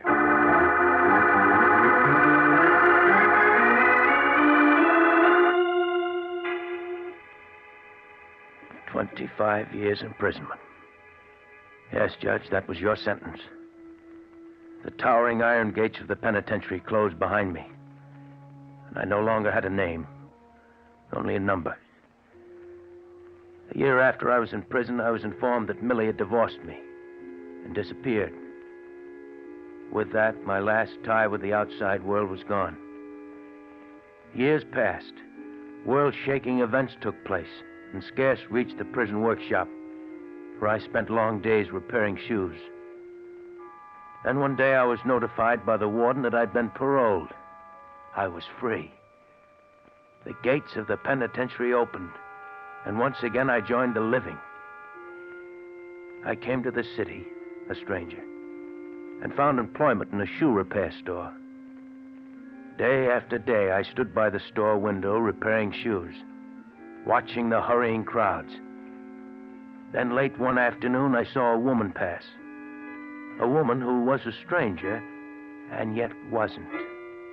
With a sudden shock, I realized that Millie had just passed. Throwing down my tools, I rushed out of the shop and down the street after her. I found her in the crowd and followed. She had hardly changed at all in the 16 years that had gone by. There were streaks of gray in her hair, but she was as beautiful as ever. I followed her block after block, and soon we were in a residential section. She turned up the path to a large cottage, unlocked the front door, and went in. A moment later, I was ringing the doorbell. Yes, what is it? Don't you recognize me? No, I'm afraid not. It's me, Millie, it's me. How dare you force your way in here like... Luke. Yeah, Millie. Luke, after all these years. But you're in prison.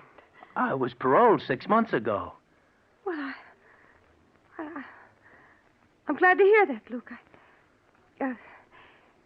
You must leave now. I'm busy right now. I can't Millie, talk. who is that? Millie, who are you talking to? Who's he? Steve Hopkins. Oh, you're mistaken. The name is Reed, Robert Reed. Steve, it's Luke. Luke? You're not dead. You're not dead. The body in the cabinet wasn't yours. No. I went to prison for your murder, but you're alive. They said I killed you, but you're alive. Yes. You let them put me in prison. You framed me. Luke, you must listen to me. You framed me. No, Luke, don't. I didn't... You framed Luke, let me. go of him. Let go of him. Don't, Luke. Don't. Whose body was that they found in your cabin? A young hobo I picked up by the railroad tracks. But the tattooing on the arm. After I'd killed him with your sledgehammer, I tattooed his left arm to look exactly like mine.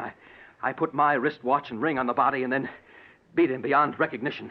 And then you ran away, leaving me to stand trial for murder. Luke, what are you going to do? What am I going to do? You remember Judge Marshall, don't you, Millie? Yes, I remember him. Well, I read in the papers a few weeks ago that the judge lives here, in a fine mansion overlooking the city. What are you getting at? Steve and I are going to visit Judge Marshall. No, Luke, no. You know what that would mean. Luke, we have some money. If you'll just forget what's happened, we'll give you money, plenty of it. Yes, we'll give you $10,000. 20,000. I'm not interested in money. Come on, Steve. Luke, you can't do this to me. You can't. Luke, you once loved me. For my sake, Come don't. along, Steve. No, I won't go. If they find out about that hobo, they'll hang me. I wouldn't have a chance. You'll come, Steve, one way or another, understand? Yes. Yes,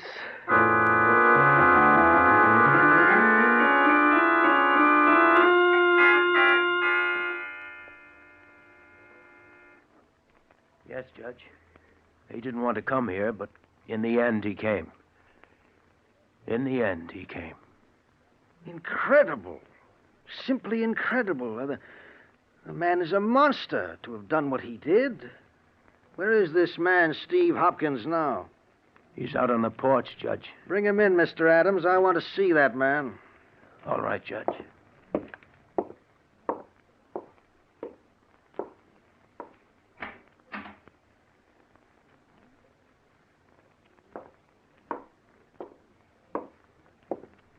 Why are you carrying him? He can't walk. Can't walk? What's wrong with him? He's dead. Here, Judge. Dead? Yes, Judge. But I understood he was alive. He was. Up until a half hour ago. You mean you... Yeah, Judge.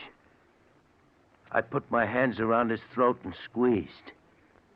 Squeezed until he was dead. Huh. I killed him. And there's nothing you can do to me, Judge. Nothing. Remember, you sent me to prison for killing Steve Hopkins? For 16 years, I rotted in prison. I've paid my debt to society for Steve Hopkins' death. I've paid it. There's nothing you can do to me now. Nothing.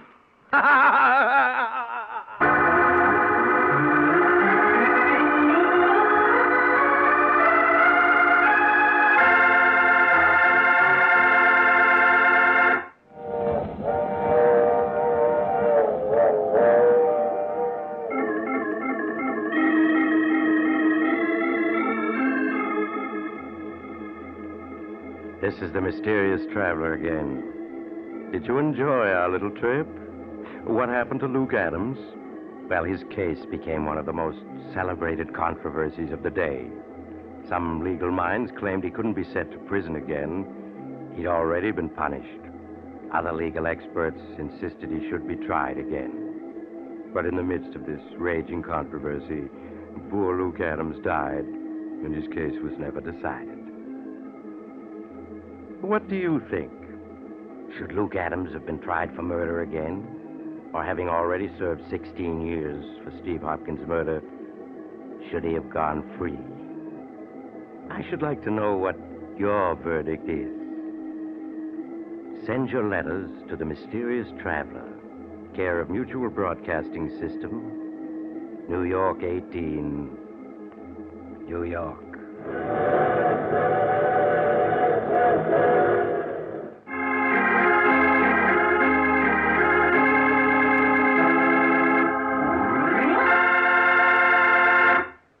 You have just heard The Mysterious Traveler, a series of dramas of the strange and terrifying. All characters in today's story were fictitious, and any resemblance to the names of actual persons was purely coincidental. In today's cast were Maurice Tarplin, Art Carney, Elspeth Eric, Frank Behrens, and Jackson Beck. Original music was played by Paul Taubman. The Mysterious Traveler is written, produced, and directed by Bob Arthur and David Kogan.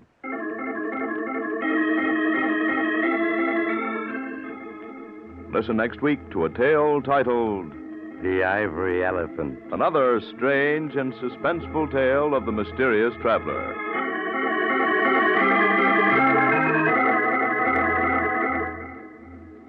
This program has come to you from our New York studios. Another program of tense and dramatic action will follow in just a minute.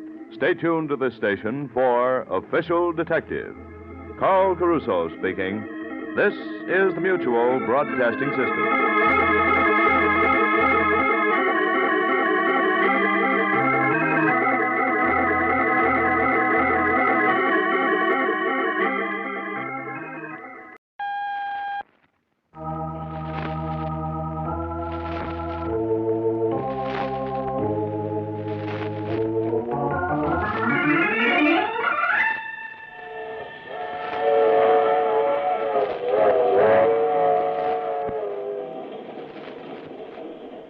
Mutual presents The Mysterious Traveler.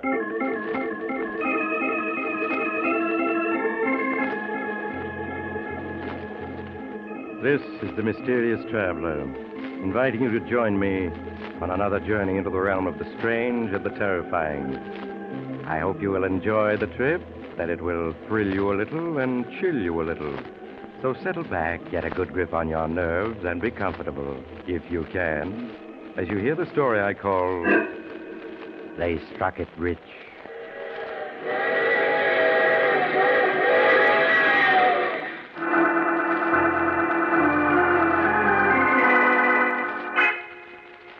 Our story tonight begins behind the high gray walls of a state penitentiary. It is early Monday morning, and Dr. Richard Worth has just taken up his duties as a newly appointed staff psychiatrist at the prison. As he sits in his office studying the medical records that have been turned over to him, there's a knock on his door. Come in. Sorry to bother you, Doctor, but they just brought a prisoner from the warden's office for you to examine. Case of hysteria. Hysteria? That's what they said. Very well, Cook. Show him in. Okay, in here, fella.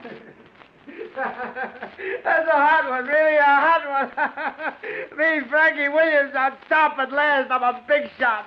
Here's his medical record, Doc. Thanks, Cook. That'll be all. Yes, sir. All right, sit down, Williams. Williams, sit down. That's better. Here, drink this. Drink this. Now, let me see. Frank Williams, age 34. Uh-huh. How do you feel now, Williams? I'm okay now, Doc. I guess the news was too much for me. Everything's going to be all right now. You know what I mean. You take care of me, Doc, and I'll take care of you. I see. Williams, tell me about yourself. What do you want to know? Well, anything you feel like talking about. Tell me about your childhood. How you happened to be in prison. Well, when I was 14, I was sent to reform school for knifing a guy. When I was 18, I got a 4 to 6 year stretch for a stick-up. Mm-hmm. Well, why are you in prison now? You mean you don't know? I'm afraid not. Doc, 6 years ago, my picture was in every paper in the country. I was famous. Well, 6 years ago, I was in a Japanese prisoner of war camp, so I'm not familiar with your exploits. Well, why don't you tell me about it? Sure, Doc. It all began back in 41, about a month before Pearl Harbor. I just gotten out of the big house on parole, and I managed to land a job as a sandhog on a tunnel that was building under the East River between Brooklyn and Manhattan. Well, one day I'm knocking off for work when I hear my name being called by... Hey, Frank. Frank Williams. What's the matter? Don't you recognize an old pal? Marty! Marty Davis, how are you, pal? Swell. Hey. When'd you get out, kid? 2 weeks ago. Parole, huh? Yeah. You working on this tunnel, too? Yeah, 6 months now. Huh? Frank, you're just the boy I'm looking for. What's up? Ever since I got out, I've been working on a little idea of mine. It'll take 2 guys, and the haul will be at least $100,000. Oh, nothing doing, Marty. What do you think I took this job for? I'm a 3-time loser. One more rap and they'll send me up for life. Look, kid, ain't I in the same boat? I'm a 3-time loser, too. And you ought to have more sense. From now on, I'm going straight. I'm not going to risk getting a life sentence. But, Frank, this idea of mine, it ain't any cheap stick-up. It's something big. And there's enough dough in it so that we can retire for the rest of our lives. Nothing doing. Ain't you even interested? No. They sure got you scared of that life sentence, ain't they? Yeah. So long, Marty. See you around.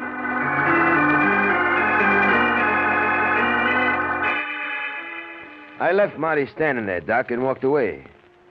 There's one thing you gotta say for Marty. He don't discourage easy. Day after day, he'd be waiting for me when I knocked off work. We'd have a few drinks together, and then Marty would go to work on me, trying to suck me into this big job he kept hinting about. Got so I took to avoiding him. And one night, while I was in a bar on the east side, Marty comes in and sees me sitting alone at a table. He pulls up a chair and sits down. Hello, kid. Did you hear the news? What news? Now that this country's in the war, they're going to stop working on the tunnel. You and me are going to be out of work in a couple of days. It's okay with me. I was getting sick of that job anyway. What are you going to do now? I don't know. Why don't you play it smart? Throw in with me. I tell you, kid, this job I got lined up can't miss. That's what you keep saying. Frank, I feel so sure that if you knew what the job was, you'd go in with me.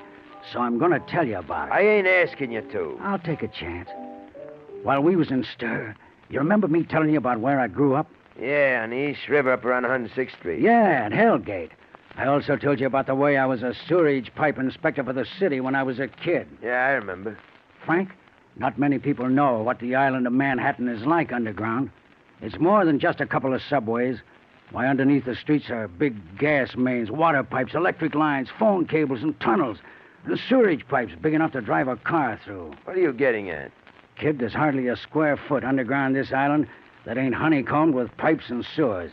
And when it comes to sewerage systems up in my old neighborhood, I'm what you might call an expert. Okay, so what? Come on over to my room. I want to show you something. Yeah, what? You'll see. Come on. Let's go.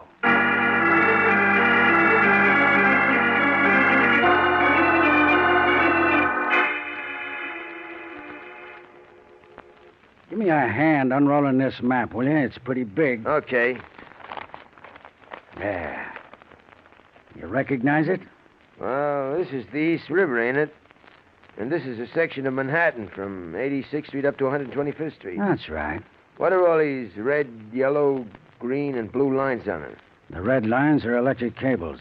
The yellow lines are gas mains. The green are water pipes, and the blue are phone cables, and the black lines are sewerage pipes. This is an official city map that I lifted. You were sure right when you said this island is honeycomb. Yeah. You see this place I got my finger on? Yeah? 106th Street and East River. That's right. But what this map doesn't show is that this is where the Hellgate Bank and Trust Company is. Hellgate Bank? Yeah. Oh. Now I'm beginning to get your idea. Look at this black line that runs into the East River. That's a big 10-foot sewerage pipe, and it runs past the bank, only 60 feet away. Uh-huh. You and me, we ought to be able to dig a tunnel from the sewer to under the vault of the bank in 10 nights. Oh, there's one thing you're forgetting. What's that? This island is all sandstone. How are we going to tunnel through stone? That calls for drills. Kid, the island of Manhattan may be all sandstone, but at this point, where the bank is, it's all dirt. Dirt? Yeah. You see, the riverbed has been shifting these past hundreds of years, and during all that time, mud's been accumulating along this stretch at 106th Street. Today, all that mud is part of the island, with buildings on it. And one of the buildings on it is the Hellgate Bank. Yeah, I sure gotta hand it to you, Marty. You got all the answers. I spent enough time casing this job to make me an expert. Wouldn't be too tough to tunnel through 60 foot of dirt. Of course it wouldn't. And think of what the jackpot would be, kid. I'll guarantee you there'll be at least $100,000 in the vault. What do you say? 100 G's. And a two-way split. Okay, Marty. You can count me in.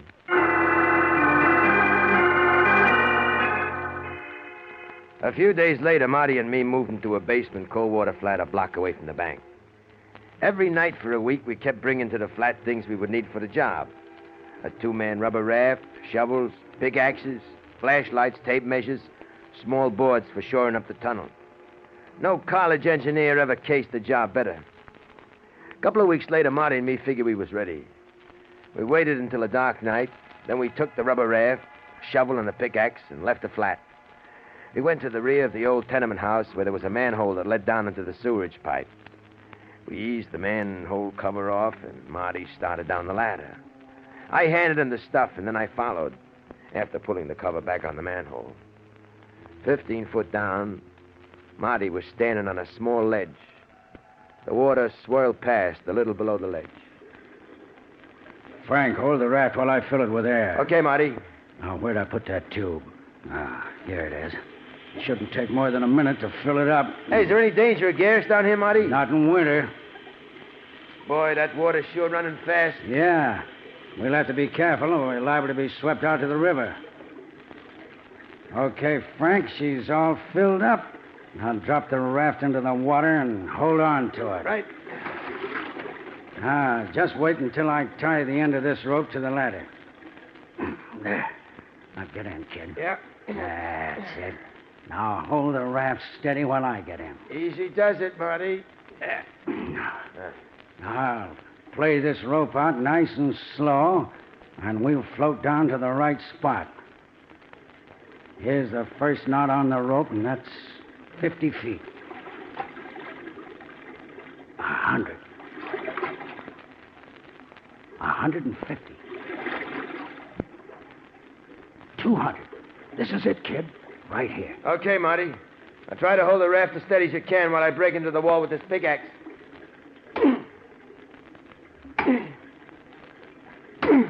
This is gonna be a tough job. Yeah. I feel as though my arms are being pulled off, trying to hold this raft steady in this current. I only hope that this rope I'm hanging on to don't give. We shoot out to the river. If it did. Are you coming? I'm getting there.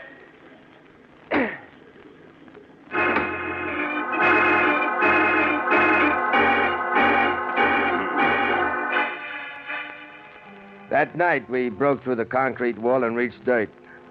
The second night, we tunneled through 5 feet, slanting it upwards so that if the water in the sewer rose, our tunnel wouldn't be flooded. The third night, we dug another 6 feet, shoring up every other foot so there wouldn't be any cave-in. Night after night, we worked. And soon the tunnel was slanting down sharply so as to end up under the floor of the vault. While one of us dug, the other would get rid of the dirt. On a Wednesday night, exactly 2 weeks from the time we'd started, we figured we were under the vault of the bank. Marty and me rested up a couple of days. Then on Saturday afternoon, we went over our plans for the last time. Well, this is it, Frank. Tonight's the payoff. At about 9 o'clock, we'll leave. Yeah, it shouldn't take us more than an hour to burn through the floor of the vault. You know what those old bank vaults are like. The sides and top are a couple of feet thick, but the floors are always thin. Sure. We won't have much trouble. We should have the vault cleaned out by midnight. We'll spend the rest of the night getting rid of the equipment. The river, huh? Yeah. Then we'll go over this flat with a fine-tooth comb. Make sure we ain't leaving anything behind. And we'll wipe down the whole place so the cops won't find any prints. By tomorrow morning, we should be ready to travel. That's right. When the bank opens Monday morning, we'll be in the hideout upstate. A few months there, the heat'll be off. And then you and me, kid, are gonna have ourselves a time. We sure are, Marty. Okay. We'd better try to grab a couple hours shut-eye. We got a tough night ahead of us.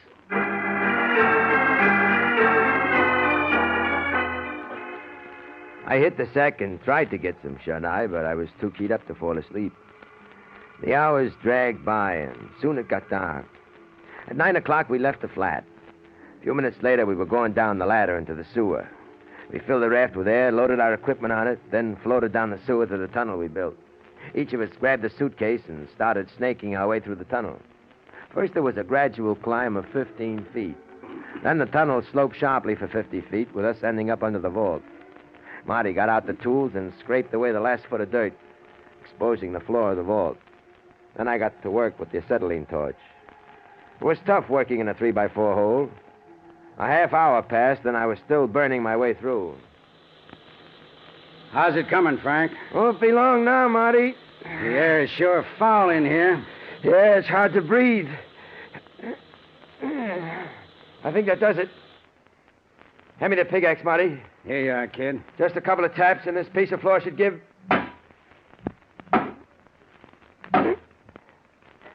Here it comes.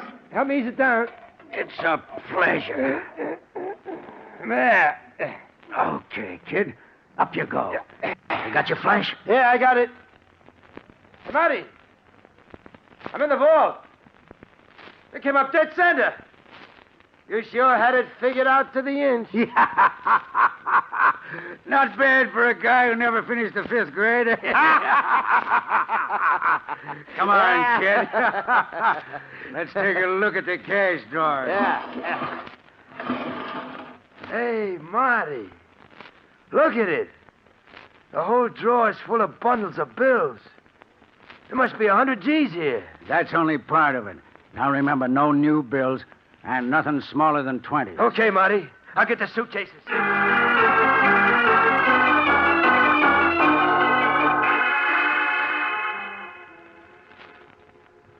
Well, kid, that does it.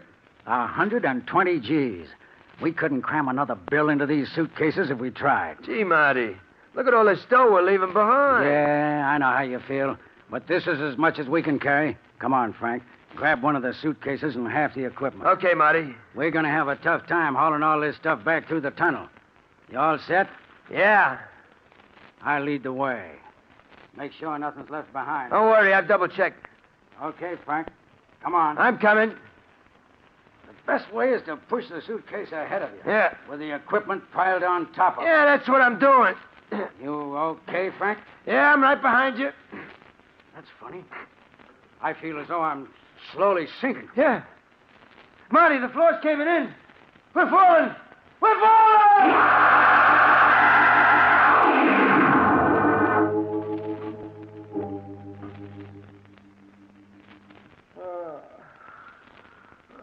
Marty. Marty, where are you? I'm over here. You okay? Yeah, I think so. What about you? I just had the wind knocked out of me. Sure is dark. What happened? The floor of our tunnel caved in. Yeah. I wonder where we are. You got your flashlight? No, I dropped it when I fell. Yeah, so did I. Feel around, Frank. Should be near you. Okay, Marty. This would happen to us just when we hit the jackpot. Yeah. What lousy luck. You find it yet? No, the ground here is just mud. Soft mud and puddles of water. Frank, I found my flash. Does it work? Wait a minute. Yeah. Now let's have a look at this place. It's a small cave. Yeah, you're right. Wait till I shine the beam on the ceiling. Marty, look.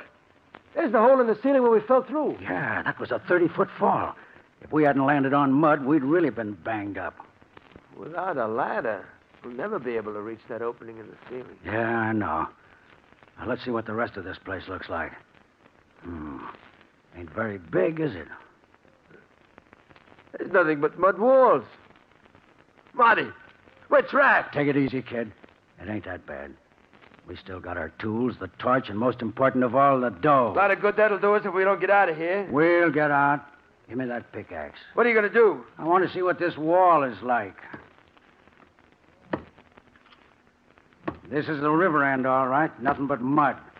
Now, this is what we're going to do, Frank. We'll dig in about 5 feet or so, and then we'll start tunneling our way up. 60 feet? That'll take us a week. Well, I'm hoping we'll run into a shaft or something. It's our only chance, kid. Yeah, I guess you're right. Now, hold the flash for me. That's it. Now, shine it against the wall while I start digging.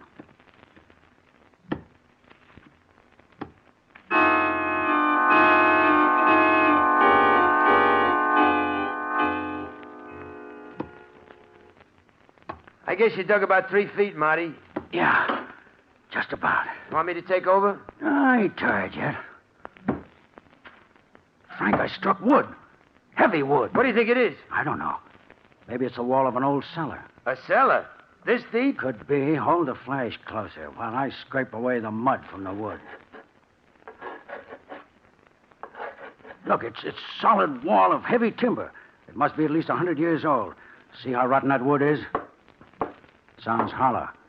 I'll bet it's a cellar. You think it might lead up to some old building? Could be. Get the torch, Frank. Let's burn our way through. Okay, Marty. It feels about 8 or 9 inches thick. Well, here's the torch, but it ain't gonna last long, Marty. It's almost all used up. Yeah, I figured as much.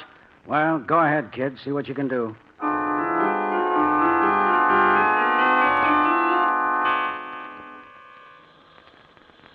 Yeah, just about got it, Marty. Good. Oh, there goes the torch. It's out. Now we'll have to break in the rest of the way. Yeah, hold the flash, kid, while I use the pickaxe. That's it.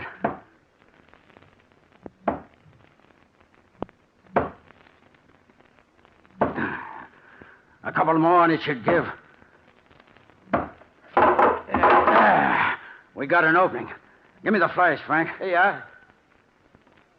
What do you see, Marty? Looks like a room of some sort. The floor's about 3 feet down, covered with mud. I'm going to climb in.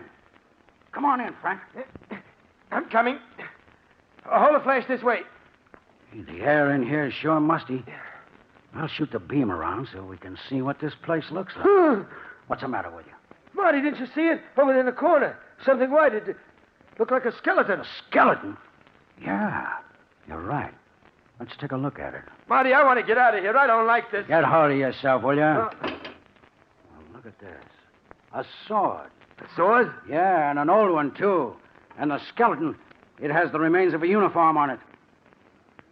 Frank, this ain't no cellar. We're on a ship. A ship? Yeah. This is a cabin we're in. But what would a ship be doing here? Back in the old times, the East River at this point was dangerous to sailing ships. That's how it became known as Hell Gate. So many ships used to sink at this part of the river. And this is one of the ships that sank in Hell Gate? Yeah. It probably sank over 100 years ago. And the tide swept it along the bottom of the river to this bank. As the years passed, the wreck became covered with mud. The riverbed changed, leaving it behind. You mean this wreck is buried under the East River shore? Yeah, that's what I figure. There ought to be a door somewhere in this cabin, leading to a passageway. You see it? No. Then the walls are so covered with mud, it's hard to tell. Yeah. Wait a minute. There may be a door here. Hand me the pickaxe. Here you are.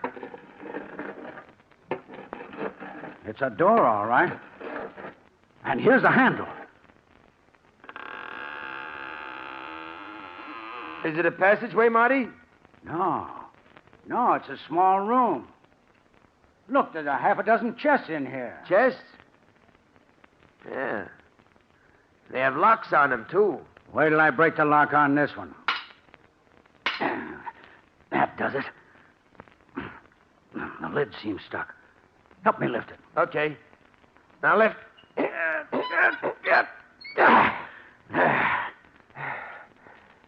Hey, look. It's full of copper coins. Frank, these ain't copper coins. Huh? Look, scratch one. These coins are gold. Gold? Frank, this is a treasure ship. A treasure ship, do you hear? Well, there's 10 times as much dough here as there was in the bank. We're rich, kid. We're rich. How much do you think there is in here? I don't know. But there must be millions. Think of it. And it's all ours. How are we going to get it out of here? How are we going to get out of here, Marty? Yeah, that's right. This wreck is probably buried 60 feet under the East River bank. Yeah. We'll have to go back to the cave and find another spot where we can start digging our way out. But what about all this gold? Don't worry, kid. We'll be back for it. But first we got to get out ourselves. Come on. Let's go back to the cave. Yeah. The air is sure better in the cave. Yeah. Now, let's try one of these other walls. You start digging, Frank. Okay, Marty, you just...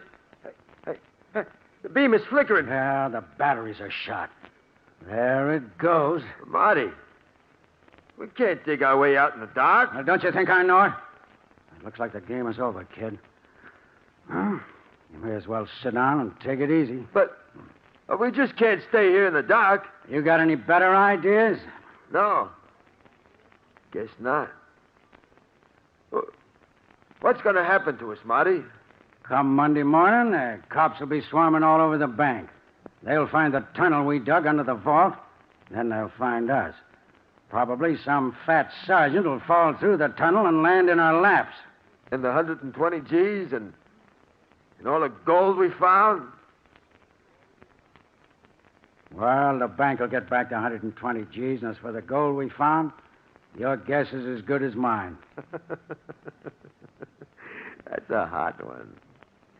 We hit the jackpot twice in one night to the tune of millions, and we end up behind the 8-ball. This is really a hot one. All that has to happen now is for that fat sergeant to fall through the tunnel and land in our lap.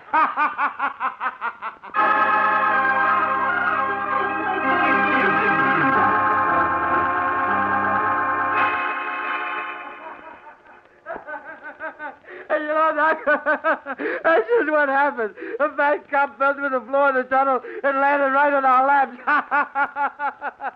Ain't that a hard one? Williams, get hold of yourself. Get hold of yourself. Yeah. I'm okay, Doc. I'm All okay. right. What happened after the police found you in the cave? Well, Marty and me led the cops to the wreck. You should have seen their faces, Doc, when they saw the gold. And the wreck you discovered, what ship was it? You mean you didn't read about it in the papers, Doc? Back in January of 42? Oh, it was in all the headlines. I told you that at the time I was in a Japanese prisoner of war camp. Oh. Well, Doc, that wreck that Marty and me found buried in the mud was the British treasure ship Hussar, which sank in the East River at Hellgate on September 13, 1780. British treasure ship, huh? How much gold was it carrying? £1 million in gold, Doc. That's over $4 million. $4 million? Yeah. The gold was sent over here to pay off the British soldiers who was fighting the Americans during the Revolution. I see.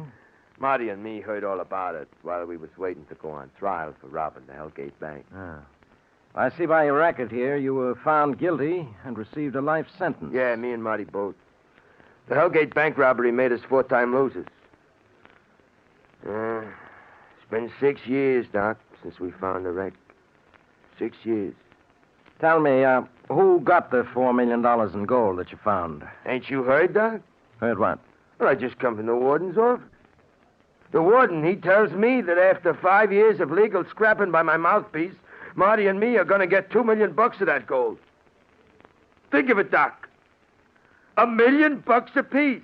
$1 million? Yeah. Ain't that a hot one, Doc? The court gives me $1 million. You know what that means? I'm a millionaire. The richest guy in this prison. Only, Doc, how am I going to spend it?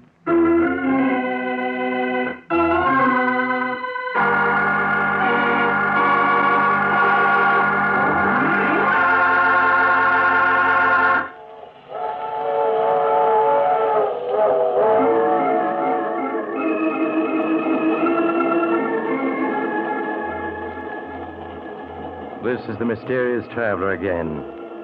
Did you enjoy our little trip? What happened to Frank Williams? Oh, the rich fellow is still serving his life sentence. All of his fellow prisoners have nicknamed him the millionaire. But the problem of spending the money is driving Frank crazy. However, he hasn't given up yet. Right now, he's figuring out how he can take it with him. Now, I recall another young man once who decided that money was the root of all evil, so he... Oh, you have to get off here. I'm sorry. I'm sure we'll meet again. I take this same train every week at this same time.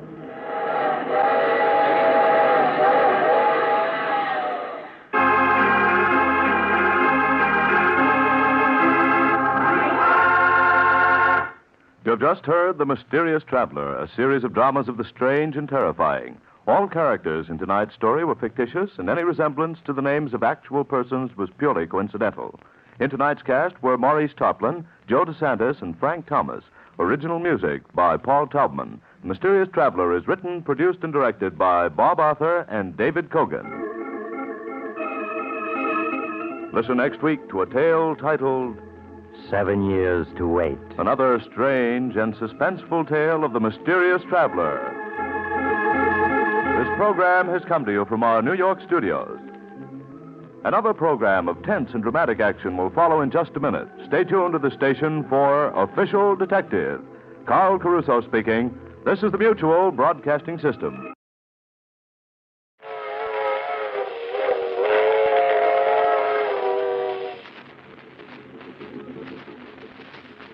The Mysterious Traveler.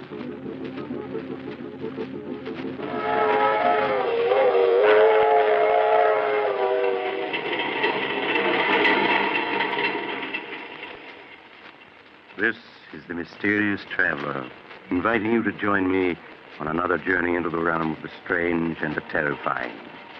I hope you will enjoy the trip, that it will thrill you a little and chill you a little. So settle back, get a good grip on your nerves, and be comfortable, if you can. Where are we going? We're going to join Charles Foster as he takes an excursion into crime. I call the story The Case of Charles Foster.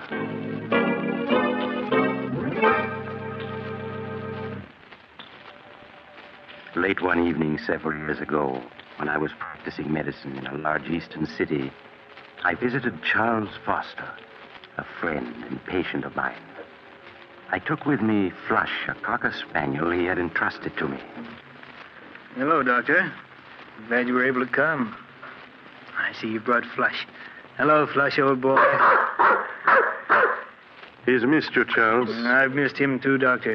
It's been quite lonesome without him these past few months. Down, boy. It's a good dog.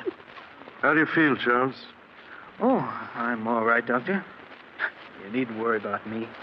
I'm glad to hear that. I suppose you've been quite puzzled about everything that's happened these past months. Frankly, Charles, I have. Even now, I find it difficult to believe that you could... Doctor, I'm going to tell you something that I've never told anyone.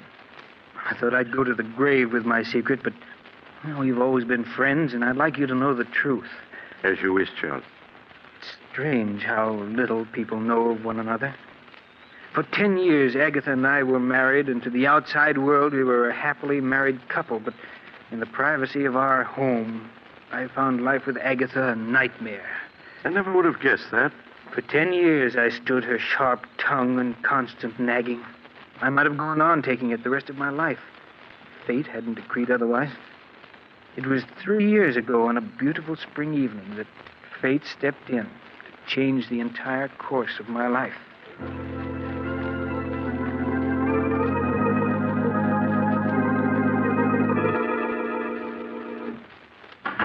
Is that you, Charles? Yes, Agatha? Did you remember to buy me some more of my cough medicine? Yes, here it is. Supper ready? Some men would be more interested in their wives' health than their own suppers. I'm sorry, Agatha, but you really don't look sick to me. That's because you don't care. I'm not well, and you know it. I work myself to death day in and day out, keeping this house clean. And little thanks do I get for I it. told you before, Agatha, if the house is too much for you, hire a maid. And how exactly can we afford a maid on your miserable bookkeeper's salary? Well, if you can't manage it out of my salary, there's always the $50,000 your father left you. That money is mine, and I'm not spending a single cent of it. It's up to you to provide a maid. All right, Agatha, please. Let's not quarrel. Oh, hello, Flush. How are you, old boy? No, you care more about that dog than you do me. You know that isn't true. It is. Sometimes I think the only reason you come home is because of that dirty old dog. Quiet, Get away Flush. from me. All he does is eat and put his filthy paws on my furniture. I want you to get rid of that dog, Charles. Get rid of him. Yes. Buy some poison at the drugstore and dispose of him. You can't stand to see me have anything that makes me happy, can you? Well, I'm not getting rid of him. Charles, this is my house, not yours. And I don't want him here. Come on, Flush. Don't think that by walking away that ends the matter, Charles Foster. You'd better get rid of that dog, do you hear? Glad to get out of the house, eh, old boy? So am I. It's a beautiful evening, isn't it? Come on, boy, we're going to take a long walk.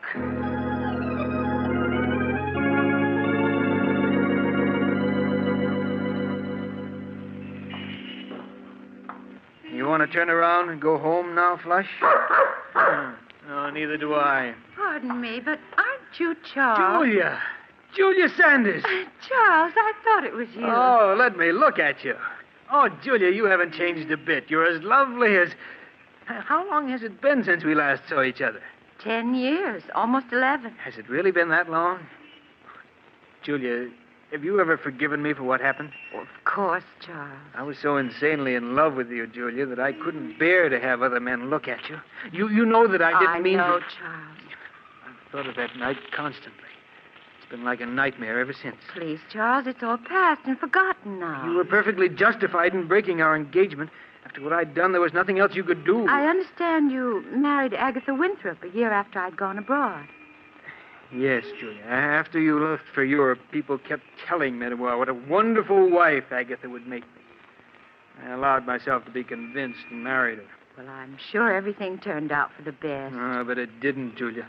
Almost from the beginning, our marriage was a failure. For these past 5 years, Agatha and I have merely been living together under the same roof. Oh, I'm sorry, Charles, that it didn't turn out well. Nothing turned out well, Julia, after I lost you. I hope things have been better with you these past 11 years.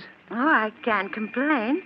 I spent a number of years in Paris studying art and working at dress designing. Oh. I only came back a few months ago. You've never married? No. I'm working now for Morgan's department store as their art director. Oh, really? Well, my office is only a few blocks from there. Look, Julia, why don't we have lunch together tomorrow? There are so many things I'd like to know. Well, I'd like to, Charles, but I think it would be much better that we don't. Now, surely, Julia, there's no harm in two old friends having lunch together, is there? No, I suppose not. I won't take no for an answer. Do you know where Drake's restaurant is? Yes. Will 1 o'clock tomorrow be all right? Yes, that's my usual lunch hour. Good, then it's a date.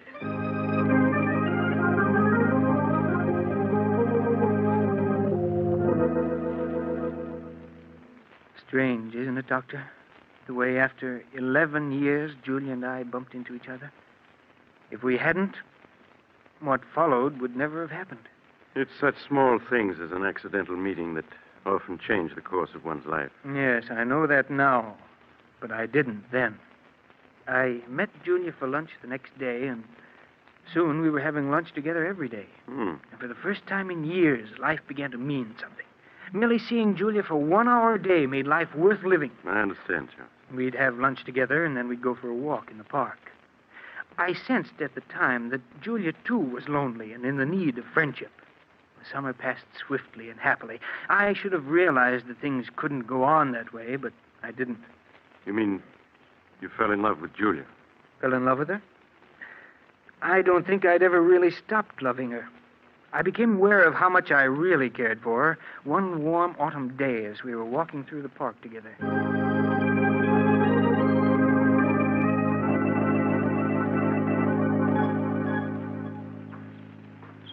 Julia. Yes, Charles? What about going to the theater with me tonight? Oh, I wish you hadn't asked me, Charles. Why? Because it means we can't go on seeing each other anymore. But why shouldn't we go on seeing each other?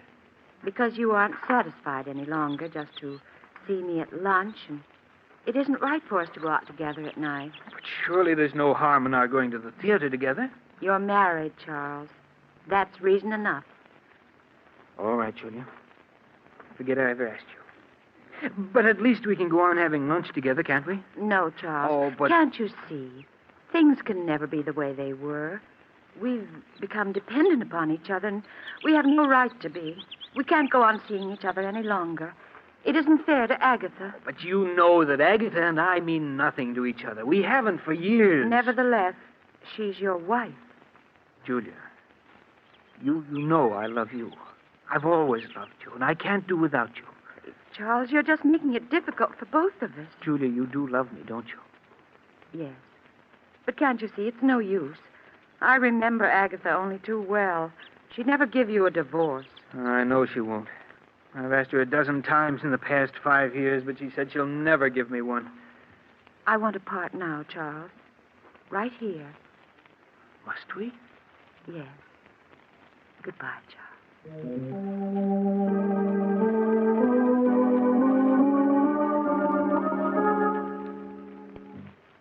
My life seemed to end that day, Doctor, with our parting. I went through the motions of living, but nothing seemed to matter any longer. I can well understand that. Well, months went by.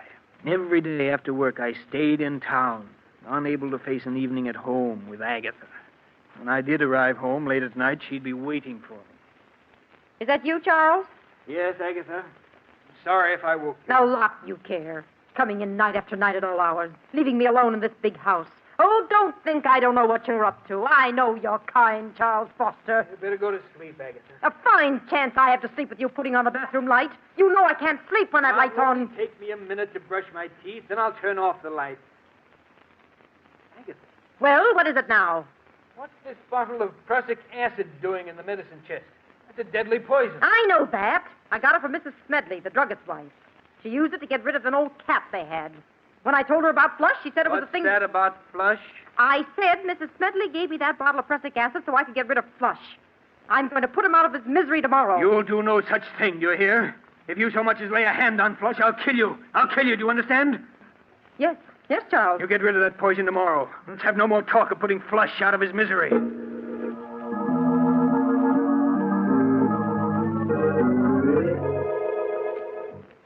I lay awake for hours, Doctor, unable to fall asleep. Julia's breaking off with me, and my wife's refusal to give me a divorce. And the prussic acid she meant to poison Flush with had left me all worked up. Then Agatha began coughing. That cough she'd cultivated for years to give people the impression that she was an invalid. Well, after she'd coughed her usual 5 minutes or so, she got out of bed and started for the bathroom where she kept her cough medicine. Oh, drat that chair. Why don't you turn on the light so you can see where you're going? I can see perfectly well where I'm going. Besides, on your salary, we can't afford to waste electricity. I knew there wasn't any use in saying anything more. For years, Agatha had gotten up every night and groped her way to the medicine chest where her cough medicine was. Nothing could make her change her habits. I lay in bed listening as she opened the medicine chest and fumbled in the corner where she always kept the bottle. As I heard her groping for her medicine, I suddenly thought of the bottle that was standing next to it. The bottle of prussic acid. Without thinking, it came to mind. If only she'd take the prussic acid instead of the cough medicine. If she did, I would be free. Free of her constant nagging and whining. Free to see Julia. Then I knew it was useless to hope for such a mistake to happen. Agatha's cough medicine always stood in the same corner of the medicine chest. Even in the dark, she'd never take the bottle of prussic acid. And then it came to me. What if the bottles were to be switched? What if the following night the prussic acid were placed in the customary spot of the cough medicine? Suddenly it was all very clear to me what I was going to do. Agatha? Well? Agatha, I've been thinking over what you said about Flush. What? I suppose you're right. Flush should be disposed of. He certainly should. He's old and he's smelly. It'll be a blessing for him to be put out of his misery. Yes, of course. I'm sorry I shouted at you before, Agatha, but, well, I see now that you're right. When are you going to do it? Oh, we'll wait until Saturday. And none too soon, either. You're sure the prussic acid won't make him suffer? Nonsense. Of course it won't. Mrs. Smedley said nothing worked faster than prussic acid. Oh, you told her what it was for. That's fine. Very well, Agatha. Just leave everything to me.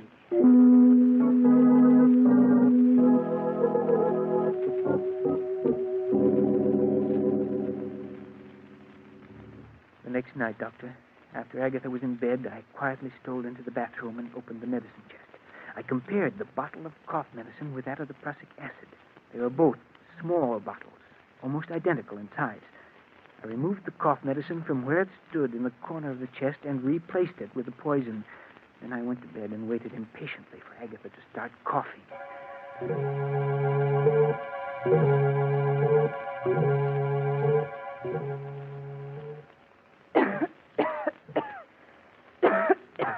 Can I get you a glass of water or something, Agatha? Water won't do any good. What I need is my cough medicine.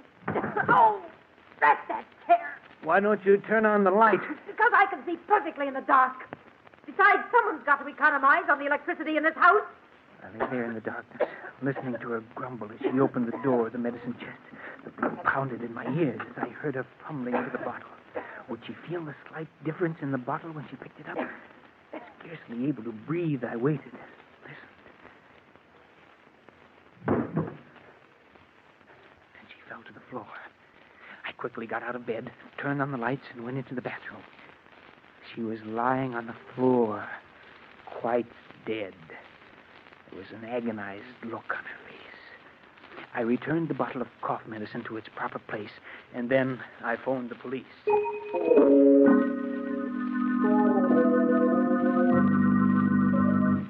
Now, you say, Mr. Foster, that your wife was in the habit of going every night to the medicine chest for a few drops of her cough medicine. Yes, that's right. And she never turned on the lights when she went to the medicine chest. Oh, no, sir. Wasn't that a bit unusual? Well, I always used to tell her to turn on the lights, but she said it was a waste of electricity. I see. And you say your wife, it was her who placed the bottle of prussic acid in the medicine chest next to her cough medicine, eh? Yes, sir. I'd never touched the bottle of prussic acid. You see, it was my wife who procured it, and she... Yes, Mr. Smedley, the druggist, has testified that his wife gave it to your wife. Mr. Foster, are you familiar with the contents of your wife's will dated 10 years ago? Yes, I am. Then you know, of course, that your wife left her entire estate to the Home for the Aged. Home for the Aged? Oh, yes.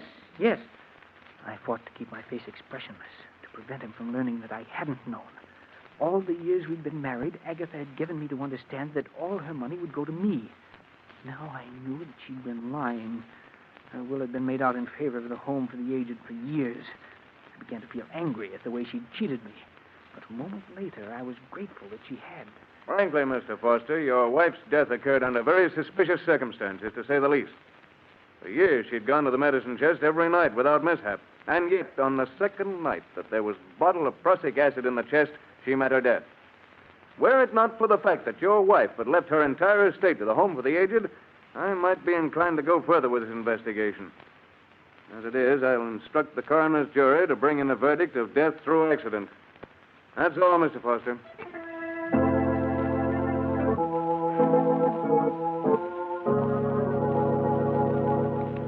I walked out of the district attorney's office a free man. A few days later, I moved out of the house which had been Agatha's and took up quarters elsewhere. 6 long and uneventful months passed. I made no effort to contact Julia for fear that the police might still have their suspicions, and then I could stand it no longer. I called on her. Charles, when I was told you were waiting to see me, I could hardly believe it. I'm so glad to see you again. Thank you, Julia. It's good to see you again, too. Charles, you don't look well at all. These past few months have been something of a strain, Julia, but I'm all right now. I was tempted so many times to get in touch with you. Then I thought perhaps you didn't want to see anyone. I did want to see you, Julia, but I was afraid it wouldn't look right. I understand, Charles. Now, let's not say anything more of the past. Only the present and the future. Julia, do you think we might try to pick up where we left off last autumn? We can try, Charles.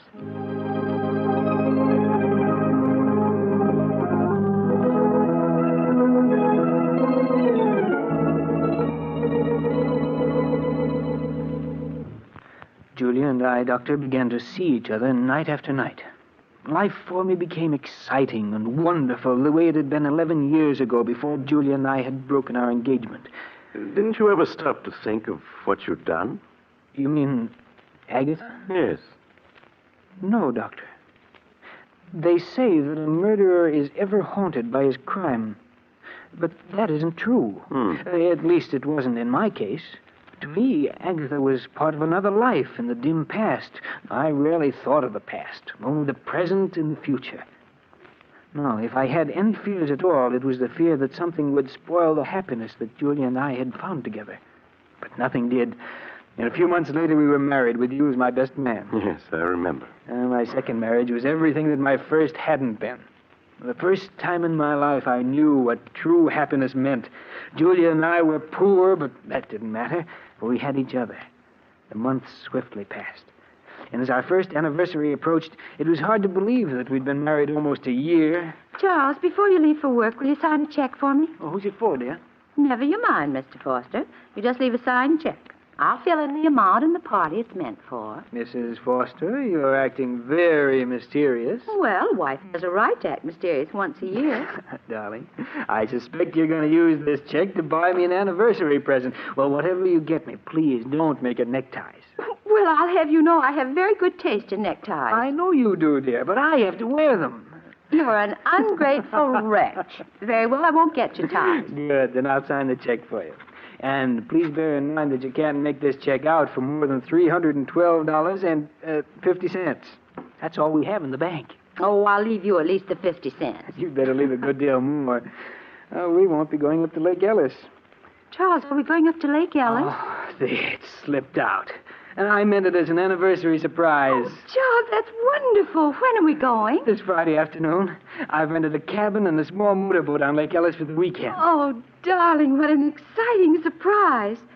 Charles, you're sure it won't be too expensive? Why, nothing can be too expensive for our first anniversary. Oh, darling, I've never been so happy.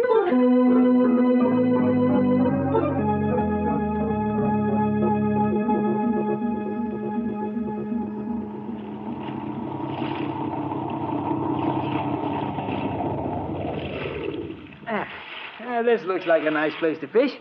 Let's see, where'd I put that bait? Here it is, dear. Thanks, darling. Uh-huh. Here's a nice, fat, dimpled worm. Well, if you can't stand to see me bait him, just turn the other way. That's it. It'll only take me a minute.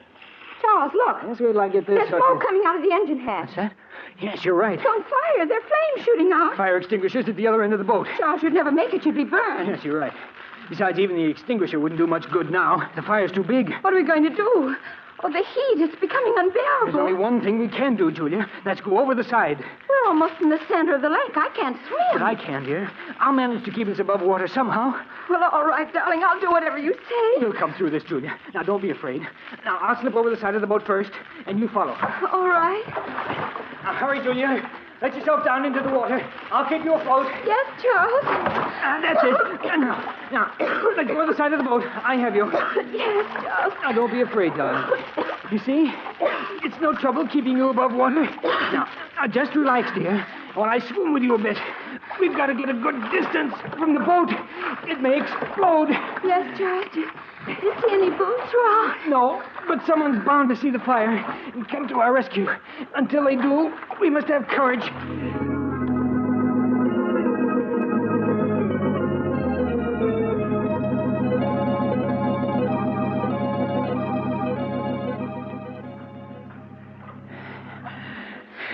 You're tired, aren't you, Charles? No, don't worry, dear. I can keep us afloat for a long time yet. Oh, why doesn't someone come to our rescue? They will. Someone must surely have seen that boat burning.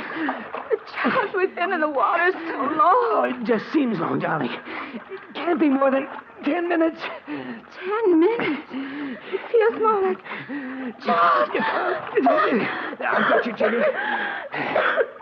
Just for a moment, you slipped away from me.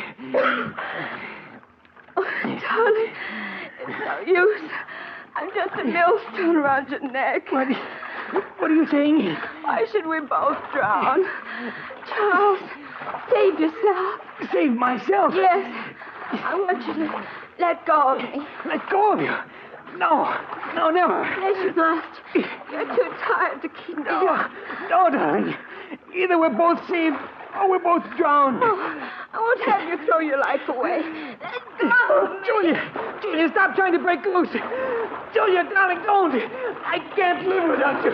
Julia, stop struggling. Save yourself. Julia! She's gone.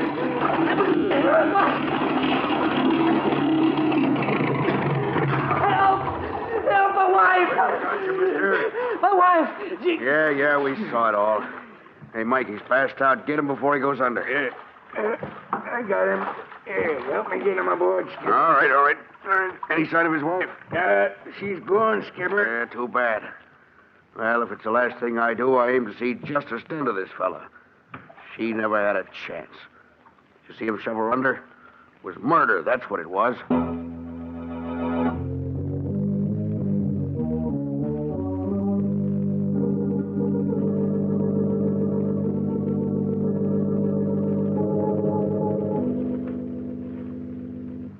Now, Mr. Foster, both of the men who rescued you claim that as they approached you and your late wife in their boat, they saw you struggling with her. You admit this? Yes, but I tell you, I was trying to save her, not drown her. No, you were trying to save her.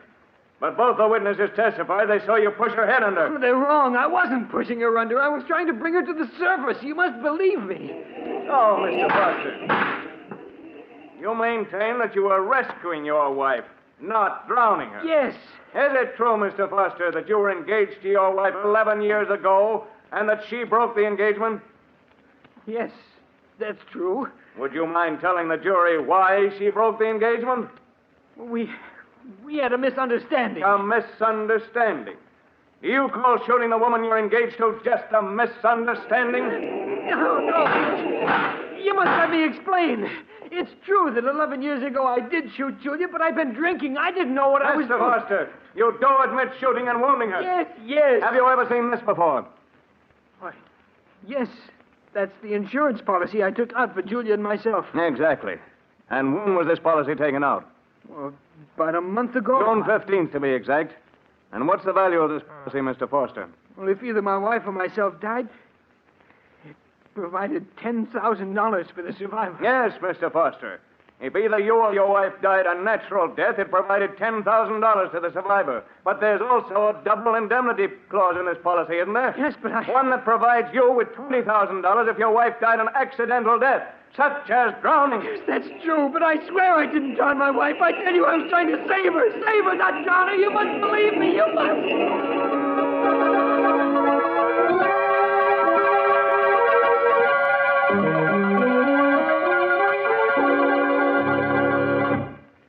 And that, Doctor, is exactly the way everything happened.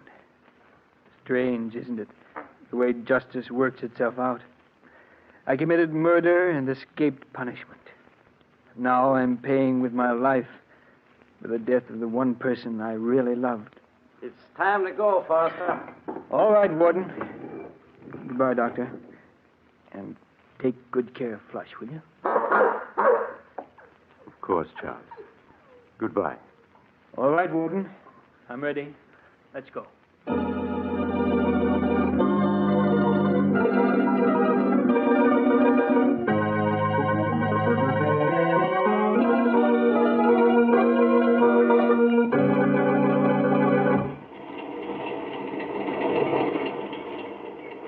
This is the mysterious traveler again.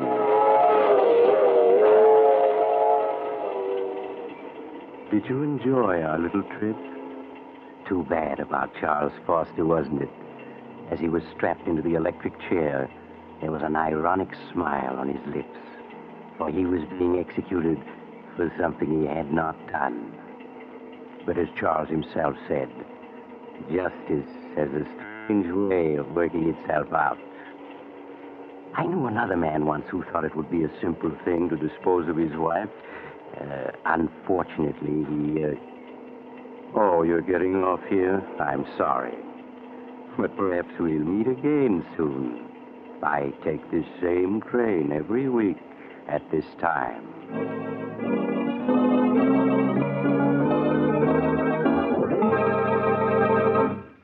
You have just heard Chapter 64 of The Mysterious Traveler, a series of dramas of the strange and the terrifying.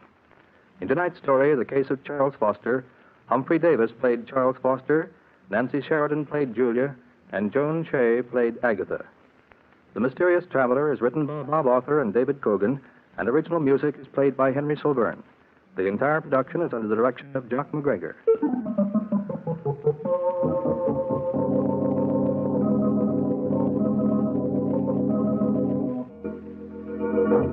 Listen next week to a tale titled Blood Money.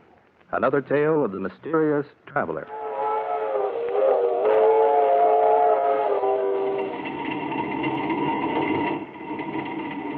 The Mysterious Traveler is presented by WOR Mutual from the WOR Studios in New York.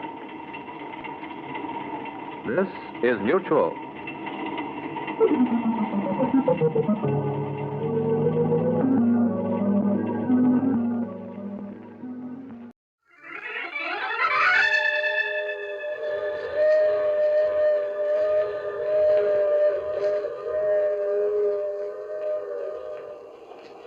Mutual presents The Mysterious Traveler.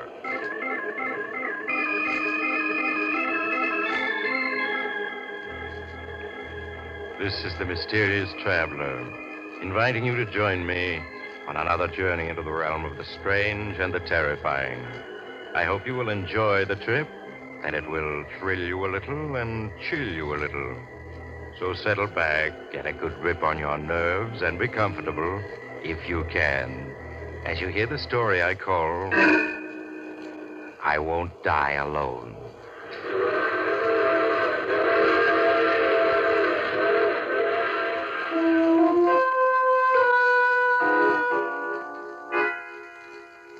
Our story begins in 1931. Two young men are speeding along in a car on a lonely West Virginia road at 70 miles an hour. There's a tight, tense look on the face of the driver, Steve Martin, as he takes the curves on the road without slowing down.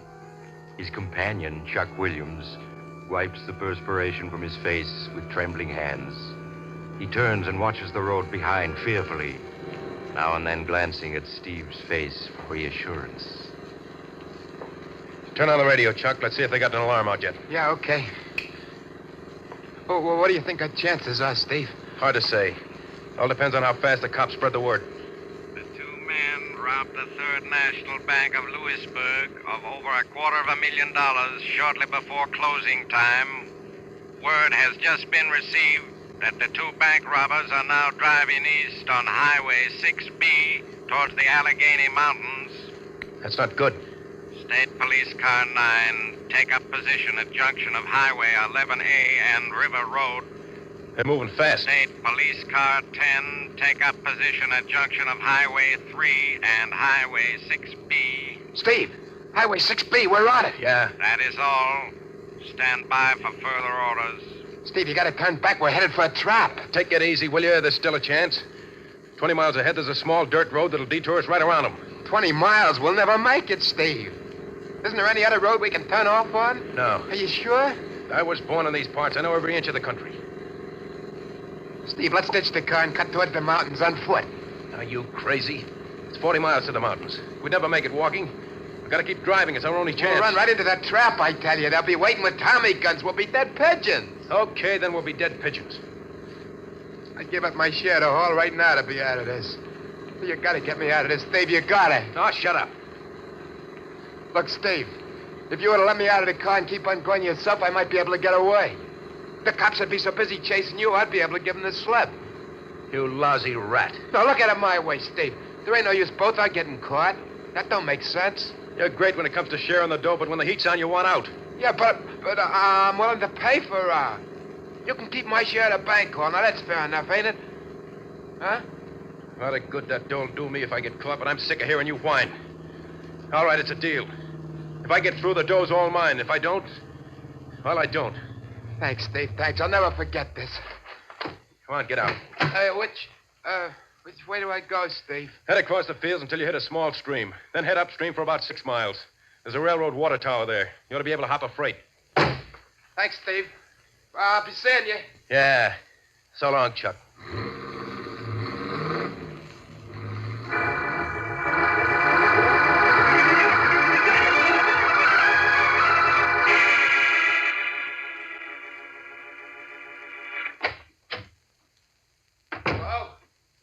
Flo, where are you? I'm here, Chuck. I was wondering when you'd show up. See by the paper they got Steve. Yeah. Now, let me see that paper. It says here they caught him yesterday afternoon at 5. An hour after I left him. What'd you do, run out on him? No, I didn't run out on him. I just played it smart. What are you looking at me like that for? There wasn't no sense in both our being caught, was there? No, I guess not. Where's the dough? What dough? The $254,000 you got in the bank job. Steve had the dough. What? Look what it says there in the paper. Huh? Go ahead, read it.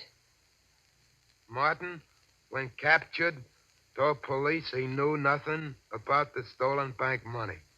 Police believe that Martin's unknown companion escaped with the loot. But I didn't, Flo. I didn't. Steve had that dough when I left him. Then why didn't the police find it when they caught him? There's only one answer. Steve stopped and hid the dough someplace before they got him. Yeah, that must be it. Steve's too smart to risk being caught and having all that dough taken away from him. Poor guy. They'll probably throw the book at him.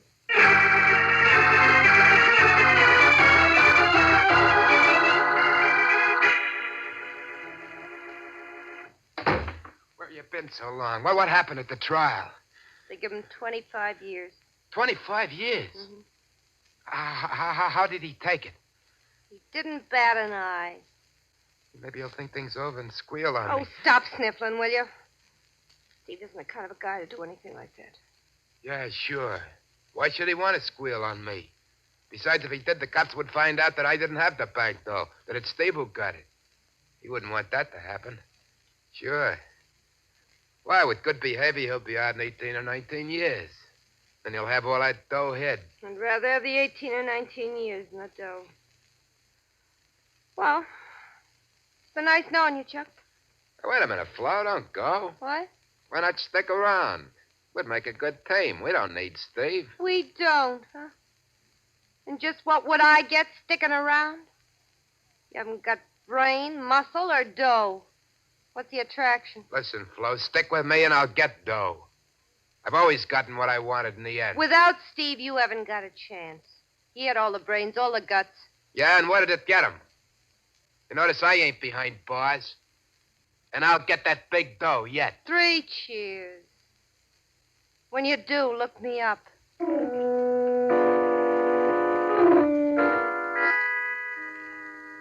17 years passed. 17 years in which earth-shaking events took place. With the passing of time, Steve Martin became just a memory to Chuck Williams and Flo Duval. During the 30s, Chuck struggled desperately to make money in a half-dozen petty rackets, but failed miserably. However, with the coming of the war, his luck changed, and in the years that followed, he thrived on the black market. And with his newfound wealth, he was able to win Flo Duval. 1948 found Chuck Williams a happy, prosperous citizen without a care in the world. How many times have I told you to knock before you come into this office? Look, Napoleon, save that big shot stuff for your stooges. Same old Flo. I guess that's what I like about you, baby. Yeah, I'll bet. Well, you've got that superior look on your face again. Who are you planning to knife now? I just got word that our old pal, Steve, is getting out of prison tomorrow. Steve Martin? The one and only. It's been 17 years now. It's a long time. Yeah. Think I'll drive down to the prison. Be there when Steve gets out. What for? You haven't bothered to write or visit him since the day he was sent up? I know. But there's a matter of unfinished business between the two of us. Unfinished business. Yeah. To be exact, 254 grand. You mean you're going after that dough that Steve has stashed away? That's just what I mean. But you gave up your share of that bank dough the day you and Steve separated. Man can always change his mind. Chuck, leave Steve alone. That money by rights is his. He paid 17 years for it. Besides, you don't need it. You got more dough than that already. Maybe so, but that isn't going to stop me from getting that 254 grand. And you ought to know by this time I always get what I go after. I got you, didn't I, baby, huh?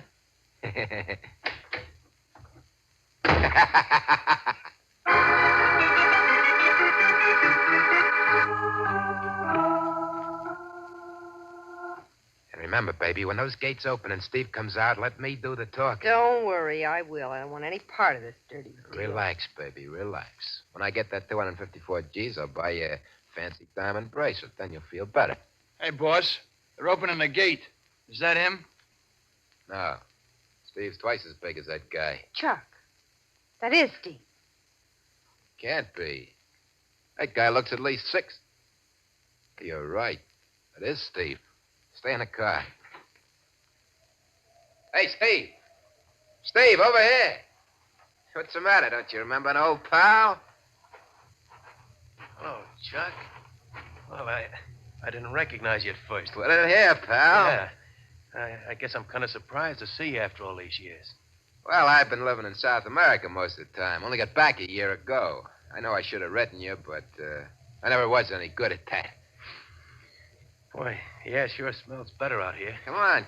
Let's get in my car. I got a surprise for you. Huh? Surprise? Yeah. You remember Flo Duval, don't you? Well, there she is. Hello, Steve. Hello, Flo. Hey, it's nice seeing you again. Come on, Steve. Get in. We're driving you to town. Thanks, Chuck. Okay, Felix, back to town. Right, boss.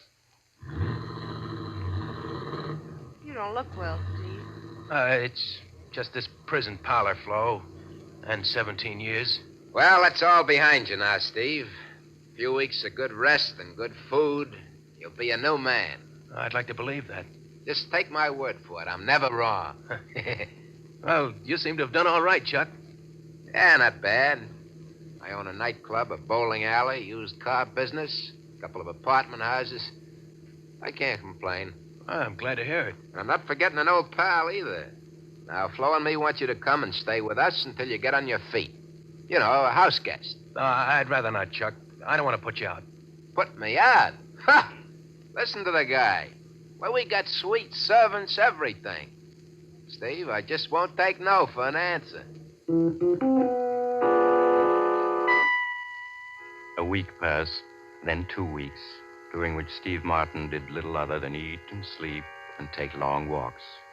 Chuck Williams played the role of the gracious host to perfection, and his guests lacked nothing in the way of comfort. So concerned was Chuck with his guests' welfare that he always knew exactly where Steve was and what he was doing. Then one day, as Chuck had known it would happen, Steve came into his office for a private chat. Hey, busy, Chuck? No. Have a seat, Steve. Thanks. What's on your mind? Well, while I was doing time, my old man died and left me a small farm in West Virginia. That's where I was born and raised, you know. Yeah, I remember you telling me. Well, I'm going back to the old farmhouse and settle down there for a while. I see. Well, anything you say, Steve. Only let's keep in touch, huh? Yeah, sure thing, Chuck. When are you thinking of leaving? Tomorrow morning. Well, that's soon, huh? Well, we'll have to have a little farewell party tonight, okay? Yeah, fine. I'll see you later. Right you are.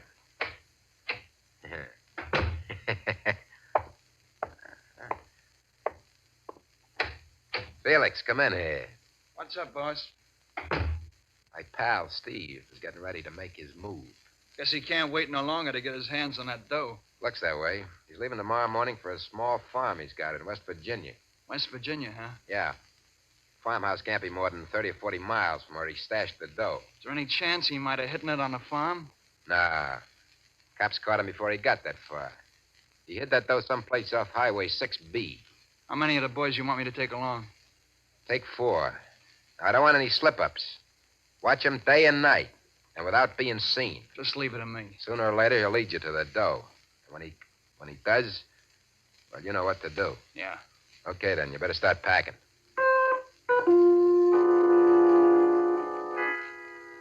The next morning, when Steve Martin took a train for West Virginia, 2 very inconspicuous men were seated at the other end of the coach he was riding in. They watched him get off the train at an all but deserted station in West Virginia, but made no move to follow him. As the train started off, Steve hired a car to take him to the farm he'd inherited. It was dusk when he finally reached the deserted farmhouse. On a heavily wooded hill 100 yards away, Felix and a companion watched through field glasses as Steve lit a fire in the farmhouse and prepared to settle down for the night. In the days and nights that followed, Felix and his men took turns watching Steve Martin's every action. And every evening, Felix would phone Chuck Williams and report that Steve hadn't made a move as yet. How many times have I told you to knock before coming into this office? What's the matter, Napoleon? Aren't things working out? I've told you to lay off that Napoleon stuff. I don't like it. Mm-hmm. That must be Felix. Hello? Hello, boss. Felix. Well, what's happening? Nothing. He still hasn't made a move. All he does is fish and read. What about visitors? He hasn't seen anyone since the day he got here. Are you sure he didn't give you the slip during the night and get the dough? Not a chance. I got 2 boys watching the house at night. Well, maybe he knows he's being watched, and that's why he hasn't tried anything. I'd bet my last buck he hasn't spotted us. Nothing ever goes right unless I'm running the show. I'm leaving tonight for West Virginia. I'll see you in the morning. Okay, boss. I'll be expecting you.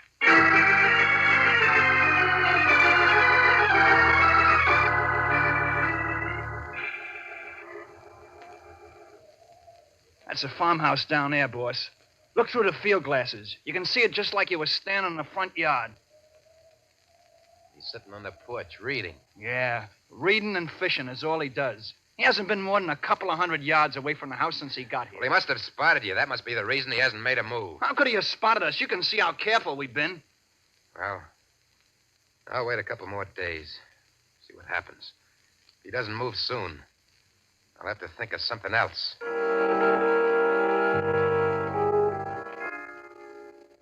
Leaving Felix to continue his watch over the farmhouse, Chuck returned to the village and registered at the village inn. The hours that followed dragged interminably, and the hatred that Chuck felt for Steve Martin grew with each passing hour. In the evening, Felix drove into the village and reported that nothing new had occurred. 4 more fruitless days went by. Chuck Williams was unable to contain his fury any longer. He got into his car and drove to within a half-mile of the farmhouse, then walked the rest of the way to where Felix and his men were hidden on the hill. Boss, what are you doing here? I got tired of waiting.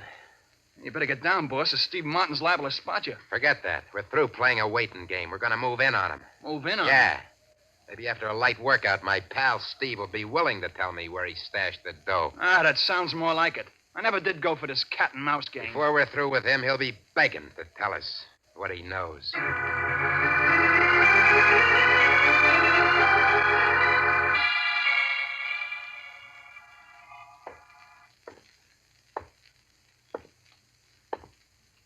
Hello, Steve. Got lonesome for you.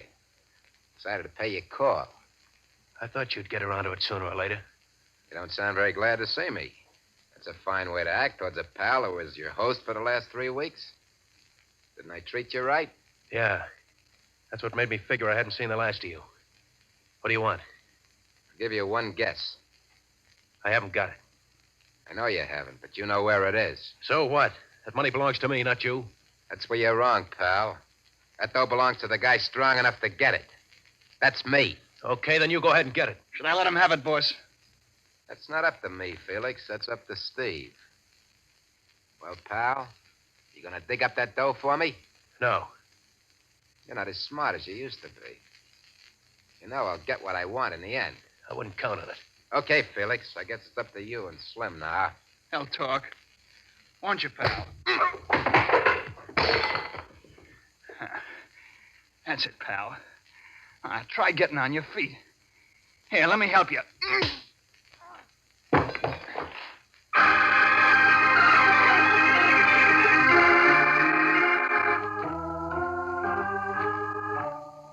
How is he, Felix? It's out cold, boss.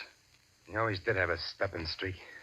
You think in his condition he couldn't take all that punishment? We give him any more, he's liable to kick off. Sure? Yeah. He's already got a couple of busted ribs, and that beating around the head didn't help any. We gotta make him talk. We gotta. You have to figure out some other way. Throw some water in his face. Okay. Let's come to, boss. Prop him up in that chair. Come on, you. There. Steve, can you hear me? Yeah. I can hear you. Felix here wants to try the water treatment. Water treatment? Yeah. Now, why don't you play it smart and tell me where you hid that dough? Won't talk, huh? Okay, Felix. Wait, I'll talk. Well, it's more like it. Where is it? You could never find it alone. I'll have to take you to it. Just you and me. What's the matter with Felix coming along? Just you and me. Okay, pal, okay. Only I'm wondering if you're in condition to make it. Hey, Felix. Yeah, Give him boss. a few drinks, try to fix him up. Right. As soon as you've done that, Steve and me will be on our way. An hour later, Steve, with the assistance of Felix, tottered to Chuck Williams' car and got in the front seat. Chuck slid behind the wheel and started the motor. As he drove off, he waved to Felix triumphantly. In a few minutes, the farmhouse had faded from view. Steve, huddled in a corner of the front seat, fought to keep from crying out every time the car hit rut in the road. Now and then, he opened his pain-filled eyes to look out the window. Chuck watched him with satisfaction as he drove. How much further is it? You drive about 5 miles until you reach a small gravel road where you'll see a big sign saying the Devil's Caverns. You turn right there and go 2 miles. The Devil's Caverns? What are they? They're a big tourist attraction in these parts during the summer. Hundreds of huge underground caverns that run for miles in all directions. You mean that's where you stashed the dough? Yeah. It's the best place in the world. How do you know you'll be able to find it again?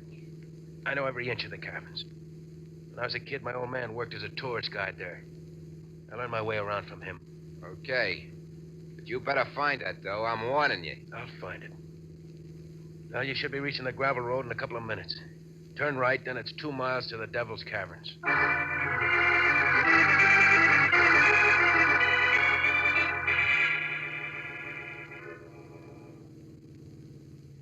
This is it. Park the car in that shed over there. Place sure looks deserted. No one ever comes here until June. Is that the entrance to the caverns, that door set in the rock? Yeah. You'll have to shoot the lock off the door. Is this okay? Yeah. No one will ever be able to spot the car here. But you said no one comes here until June. No one does. Why take chances? We'll need a flashlight. I got one. Come out this way. And if you're thinking of any tricks, don't. Remember, I got this gun, and you're in no condition to try anything. Yeah, you saw to that. How come you didn't hide out here when the cops were after you? Well, there wasn't any place to hide the car. Shed wasn't here 17 years ago. Tough. Never saw such a lonely-looking place. Yeah. Well, you ought to be able to blow this padlock off with one shot. You better stand over there. Yeah, that does it.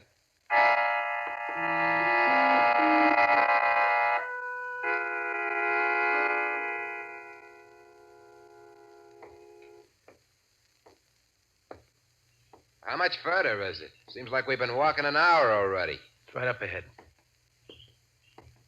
Sure you can find your way out again? All these cabins look alike to me. Yeah, I know the way out. Sure is damp in here. Hey, what was that? Oh, probably just a rat running past you. Place is full of them. Seems to me it's taken a long time to find that place where you hid the dough. If you're trying anything, Here's where it is. I'll hold the flashlight a little higher. That's it.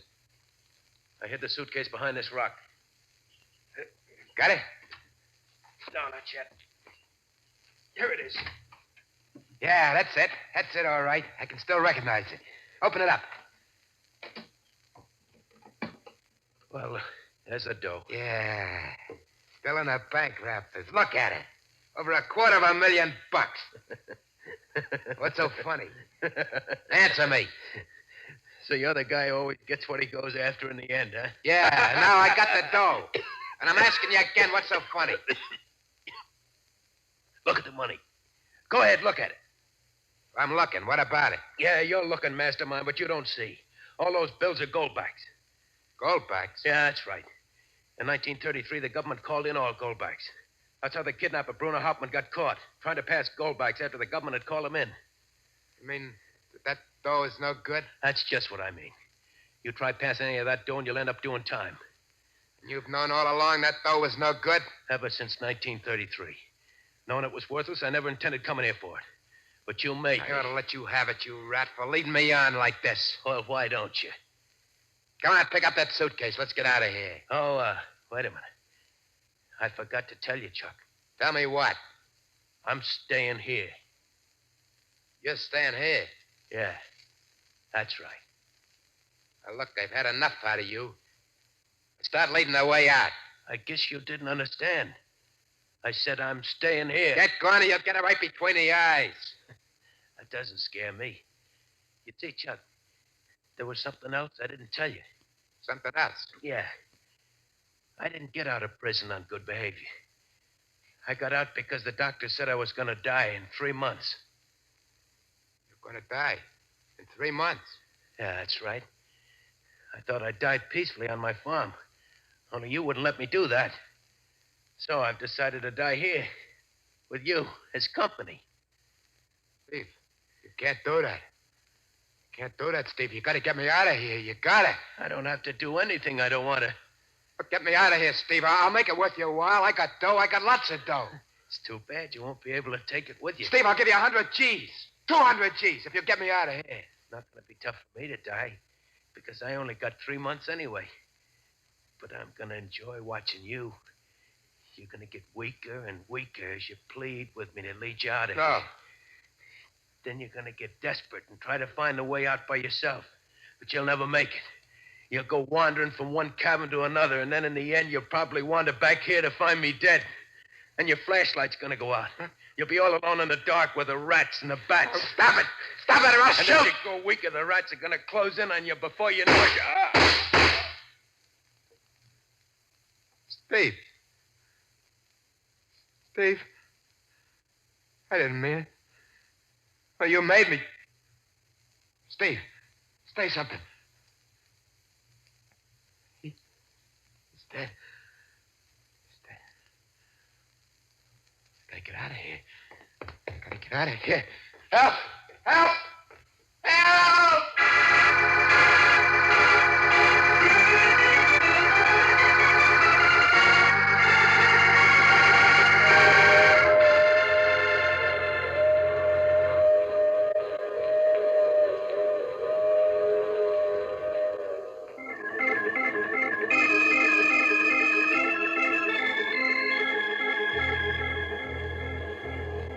This is the mysterious traveler again. Did you enjoy our little trip? What happened to Chuck Williams? Oh, the poor fellow was found dead a month later when the cabins were opened for the summer tourist trade. Seems Chuck had wandered from cabin to cabin without being able to find his way out. Evidently, he'd gone mad in his last hours, for he was found with his pockets stuffed full of bills. Goldbacks. Now, I recall another case in which 2 ghosts came face to face, only to discover that... Oh, you have to get off now. I'm sorry. But I'm sure we'll meet again. I take this same train every week at this time.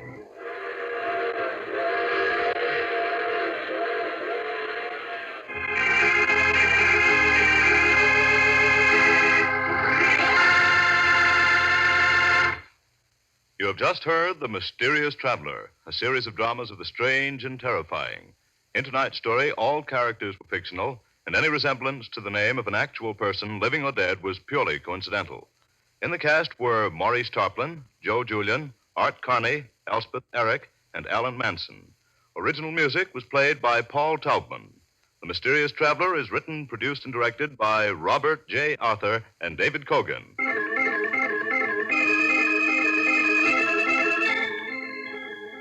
Listen next week to a tale titled Death Writes a Letter. Another strange and suspenseful tale of the Mysterious Traveler. Don't miss the chilling tale titled 7 Casks of Death, written by Maurice Tarplin, your mysterious traveler, which appears in the current issue of Dime Mystery Magazine, now on sale at your local newsstand.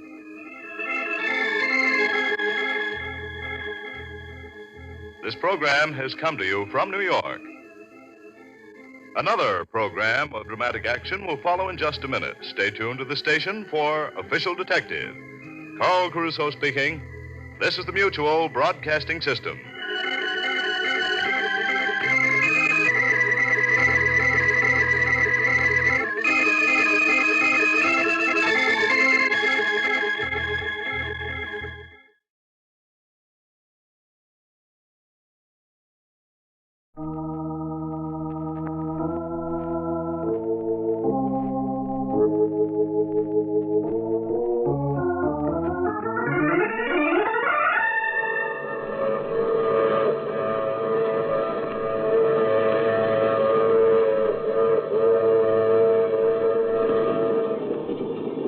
Broadcasting System presents The Mysterious Traveler, written, produced, and directed by Robert A. Arthur and David Kogan, and starring tonight 2 of radio's foremost actors, Eric Dressler and John Sylvester, in an original radio drama titled Murder is My Business.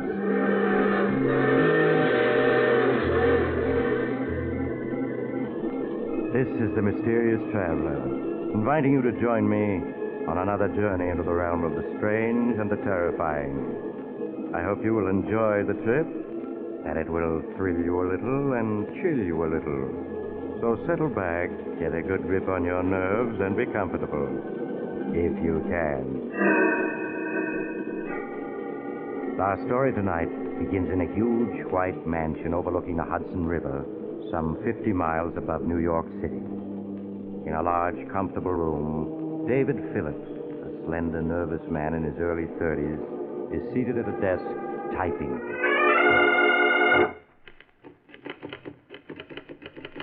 Dear Julia, a year has passed since we last saw each other, and I'm writing this letter with the hope that you will understand all that I'm about to reveal, and understanding will forgive me.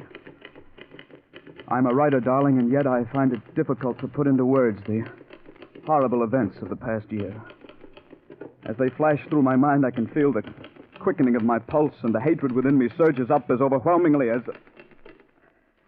But I mustn't think of that. It's much more important that you understand what has happened. It all began the day I was in my study, writing a script for the Dangerous Adventure radio show.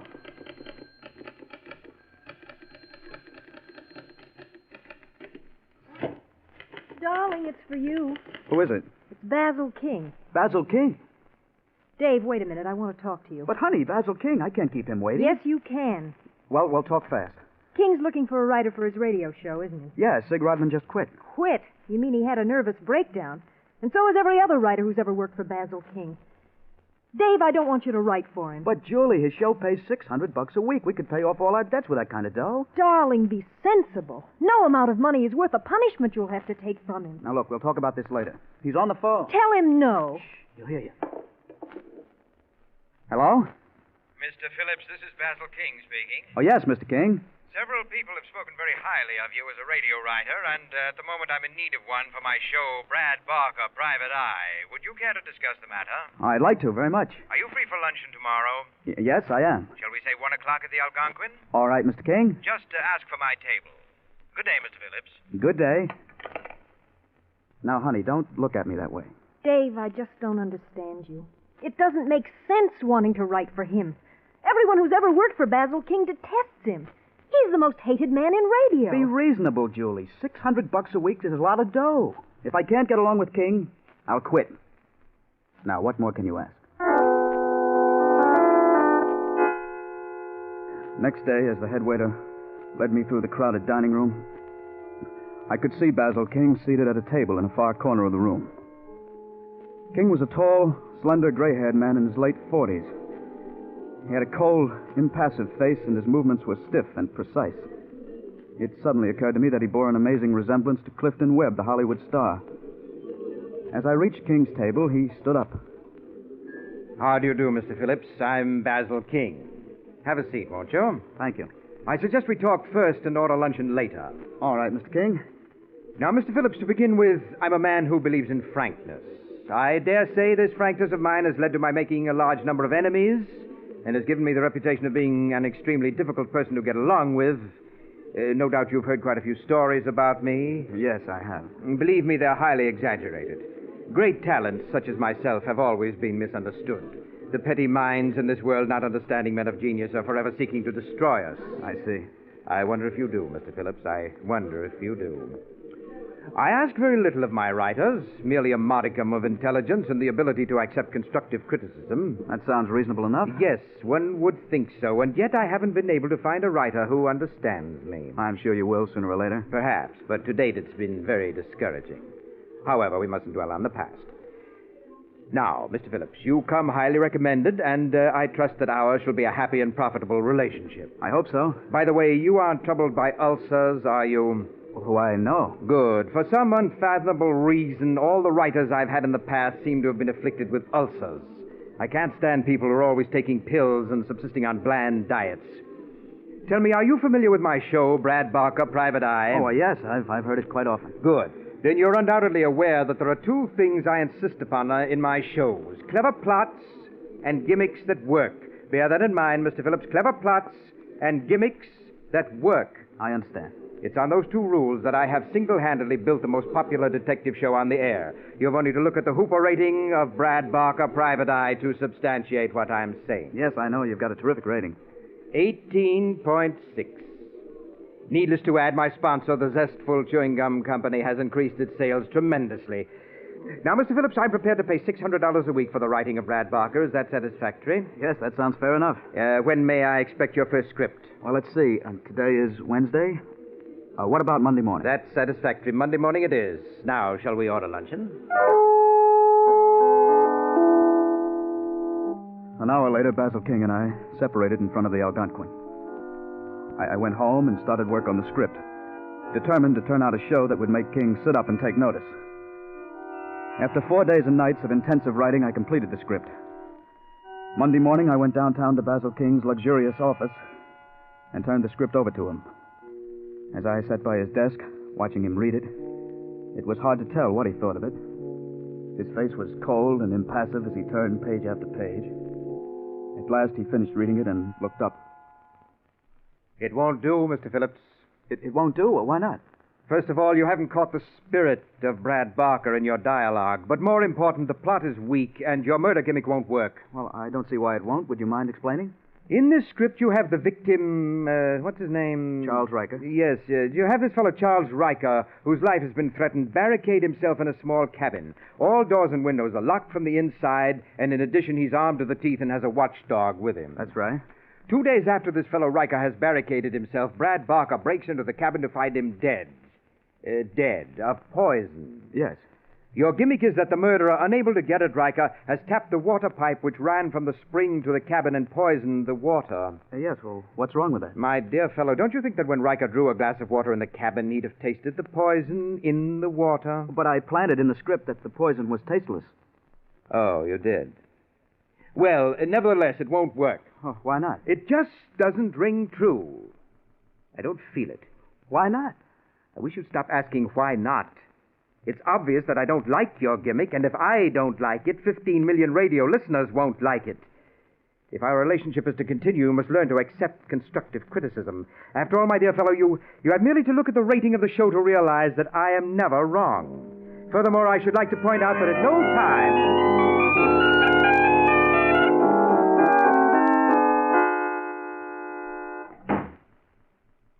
that you, Dave? Yes, Julie?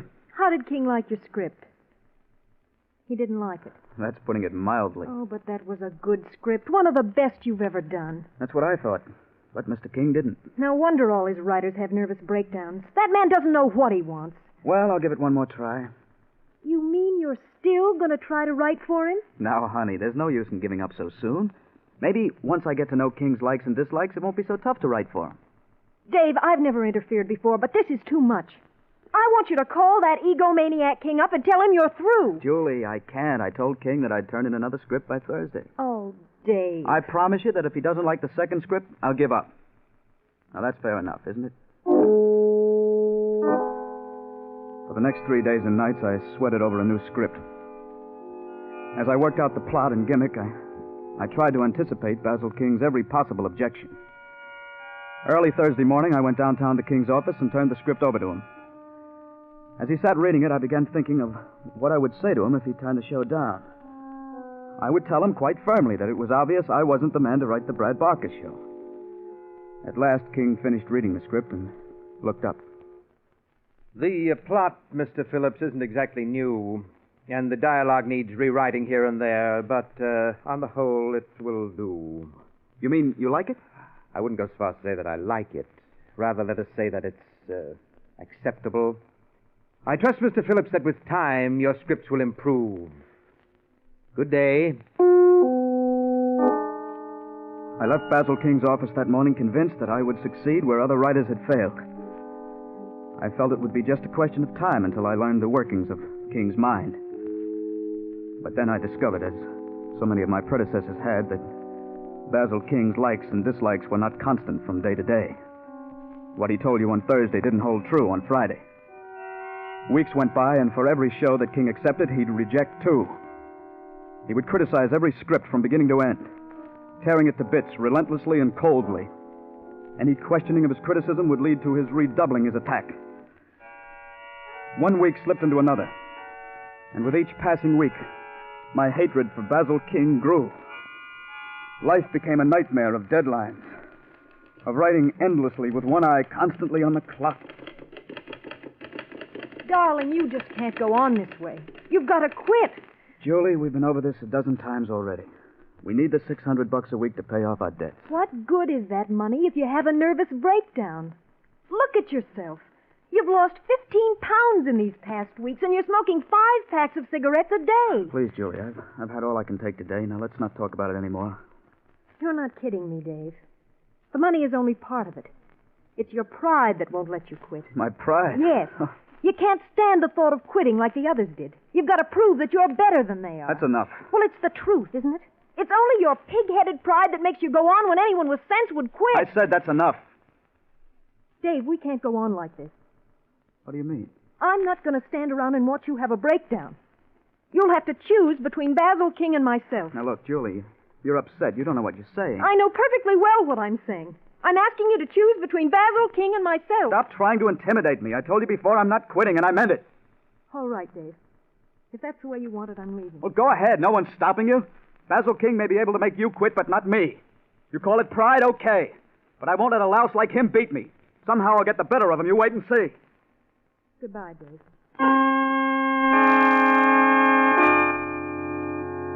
I was so emotionally worn out the night you left me, Julie. I could scarce comprehend my loss at the time. There seemed to be only two people in the world. Basil King and myself.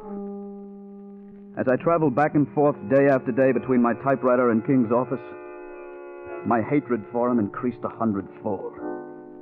Feeling my hatred for him, King redoubled his sadistic attack, sensing that I was determined not to quit. The weeks slipped by, and the nightmare continued. King insisted that I come to all rehearsals of the show so that the cast, as he put it, might see the culprit who wrote the script. It was at a rehearsal that I first met Mr. Pearson, president of the Zestful Chewing Gum Company. He was sitting in the control room, watching with great respect as Basil King rehearsed the cast. No. My dear Miss Hunter, I assumed when I hired you that you were a radio actress. If I'm wrong, please enlighten me. What did I do that was wrong, Mr. King? I don't feel it. I just don't feel it. Try it again. Rock Rocky, you've got to give me a chance to explain. It wasn't my fault. Honest, it wasn't, Rocky. Cut. Miss Hunter, you sound too young. I want you to age the role 1 year. Mind you, just 1 year. Yes, Mr. King. Rocky, you've got to give me a chance to explain. It wasn't my fault. Honest, it wasn't. Rocky, don't! Cut! Well, if that's the best you can give me, it will have to do. And Mr. Cooney, if you can't do better, I'll have to get another sound man. Take 15 minutes. It's dreadful, Mr. King, the incompetence you have to put up with. Yes, Mr. Pearson, it often amazes me that I've been as successful as I have. Oh, speaking of incompetence, Mr. Pearson, I'd like you to meet the present writer of the show, Mr. Phillips. How do you do, Mr. Phillips? Glad to meet you, sir. I have great hopes, Mr. Pearson, of making a radio writer out of Phillips. Well, I'm sure if anyone can do it, you're that person, Mr. King. Pardon me, Mr. King. Would you like to hear the commercial now? Very well, Caruso. Go ahead. Yes, ladies and gentlemen, July 8th is the big day. In just 1 month, you'll be able to buy the latest discovery in chewing gum happiness, Pepso-Gum. Made by the Zestful Chewing Gum Company, Pepso-Gum is a new gum. A gum with a jailed-in flavor, designed to give you hours of chewing pleasure. Remember, the big day is July 8th, when Pepso-Gum will be on sale at all candy counters. I don't feel it, Caruso. I want more emphasis. I want you to be so compelling that people will rush to their drugstores and place orders for this new gum. Exactly. Yes, exactly. Rehearse it a few more times, and I'll go over it with you later. Yes, Mr. King. Well, I guess I'll be getting back to the office, Mr. King. Most kind of you to allow me to watch your rehearsal. That's quite all right, Mr. Pearson. It was a pleasure meeting you, Mr. Phillips.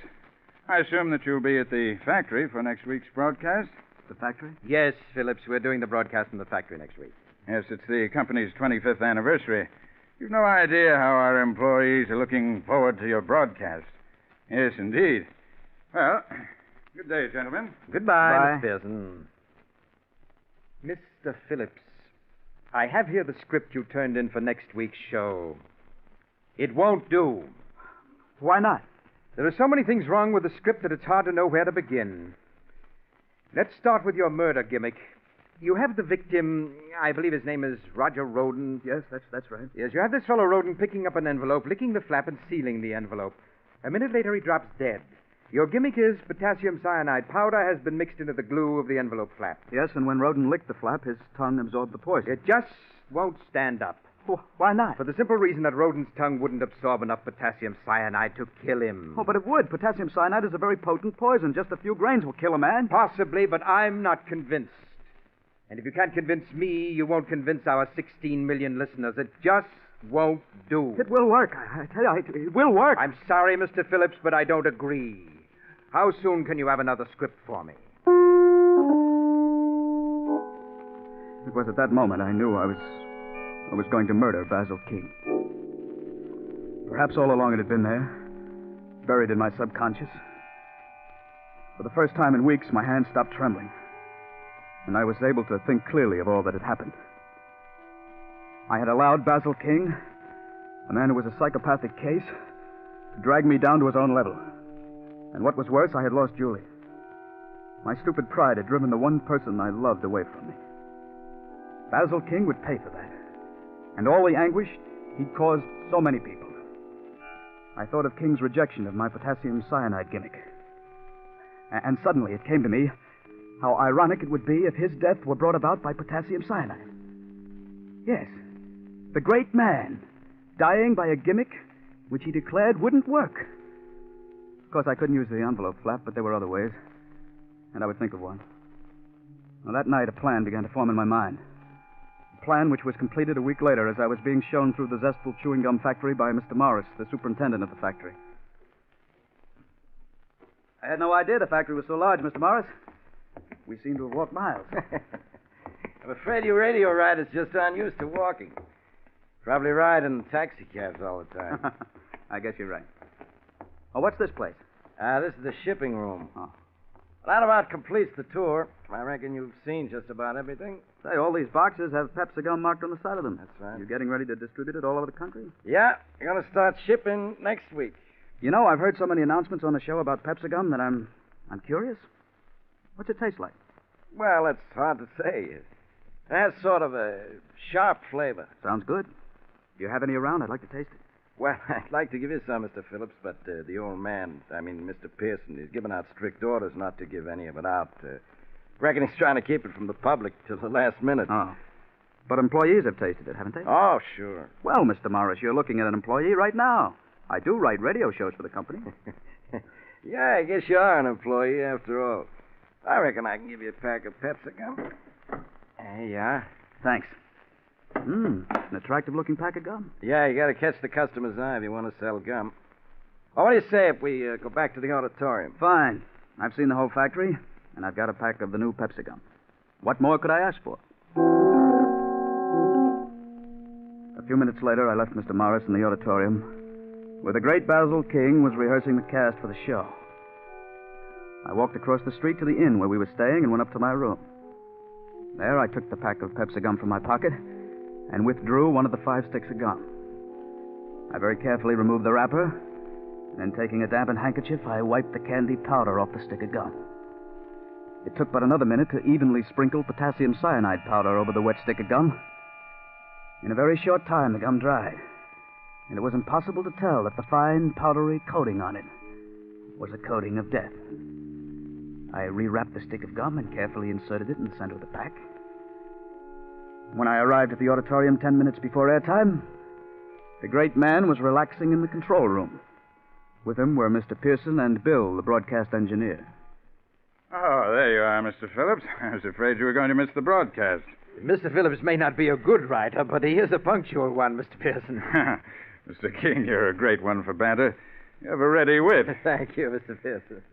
Look at that auditorium. Completely packed. I've never seen our employees so enthusiastic, and it's all due to you, Mr. King. I hope you'll say a few words to them after the broadcast. Why, I should be delighted to. Can you spare a minute, Mr. King? What is it? Do you remember that script I turned in a week ago with the potassium cyanide gimmick? You mean where the victim licked the envelope flap and was poisoned? Yes, I remember that deplorable script. What about it? Well, I was wondering, what if we were to switch the potassium cyanide to something else? Instead of the envelope, perhaps the cyanide might be sprinkled on a piece of candy or something like that. No. It would never work. I don't feel it. You really don't think it would, huh? Certainly not. Really, Mr. Phillips, you're showing less and less imagination from week to week. Well, I just thought I'd mention it. Hey, Mr. Phillips, that pack of gum you have, isn't that the new Pepsi gum? Yes, Mr. Pearson, that's right. But I gave strict orders that it wasn't to be given out. How did you get it? Yes, how did you get it? I found this pack in the shipping room. I hope you don't mind my having taken it. Well, no. After all, we are just one big family. You see, Mr. Pearson, I've heard so much about the new Pepsi gum that I was curious to find out what it tasted like. Well, what did you think of it? Well, I haven't tried it yet. But I guess this is as good a time as ever. Have a piece? Don't mind if I do. Thank you. What about you, Mr. King? No, thank you. You mean you aren't even curious to know what Mr. Pearson's new gum tastes like? Please, Mr. King, I'm very eager to know what you think of the flavor. I have great respect for your opinion. Very well, Mr. Pearson. Here you are, Mr. King. Thank you. I understand it has a sharp flavor, Mr. Pearson. Yes, but delightfully so. That's delicious. Well, I have a feeling that Pepsi gum is going to be a tremendous success. Go ahead, Mr. King. Put it in your mouth. I'm anxious to have your opinion. Yes. Yes. Well, it certainly has a sharp taste. Oh, not that sharp. Keep chewing it. 1 minute to airtime, Mr. King. Thank you. I watched the great man, Basil King, chewing a stick of Pepsi gum. I knew that he found the flavor a bit sharp. And if Mr. Pearson hadn't been watching him, he would have spat it out. Yes, Mr. King didn't like the flavor, but with the sponsor looking on, he had to continue chewing. I watched the minute hand sweep around the clock. In 30 seconds, we would be on the air, and according to my calculations, Mr. King would keel over 15 seconds after we were on the air. Stand by. I'll give you the go-ahead, Mr. King. Very well. Coming up. Go ahead.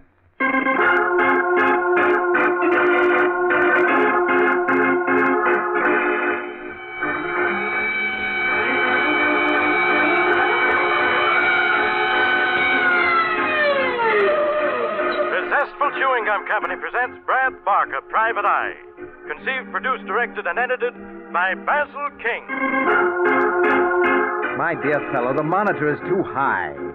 That's it. Take it down. You engineers just don't know. Oh! My heart! Mr. King, what's wrong? My heart, Quick, catch him. I've got him, Mr. Pearson. You'd better get a doctor. It looks like a heart attack.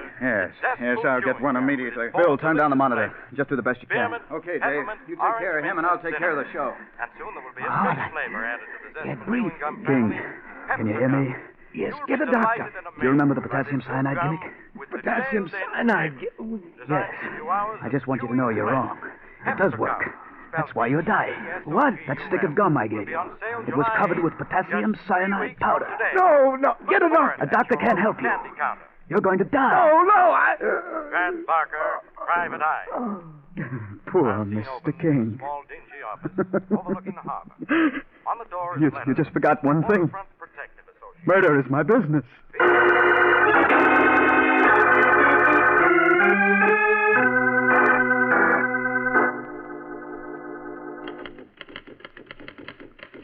Julie, darling, that was a year ago, and I've never ceased to regret your leaving me. I'm writing this in the hope that you will find it in your heart to forgive me. I admit that it was my stupid pride that wouldn't allow me to acknowledge defeat at Basil King's hands. But he's gone now, Julie. And if you could only see your way clear to start all over. Hi, hello, Mr. Phillips. Remember me? John Pearson? Mr. Pearson? Yes. You remember Mr. Morris, my factory superintendent? Hello. We happened to be driving past and thought it'd be a nice gesture to drop in and find out how you were getting along. Please, I've got to finish this letter to my wife, Julie. I've got to finish it. It doesn't seem to be getting any better, does he, Mr. Pearson? No, he doesn't. Look at all these letters scattered around. Must be at least 100. They're all addressed to his wife. What a pity, huh? Yes, I'll never forget that day that Basil King died of a heart attack. I came back to the control room to find poor Mr. Phillips crying hysterically over the body. He never has gotten over the shock of Basil King's death. What a wonderful friendship that was.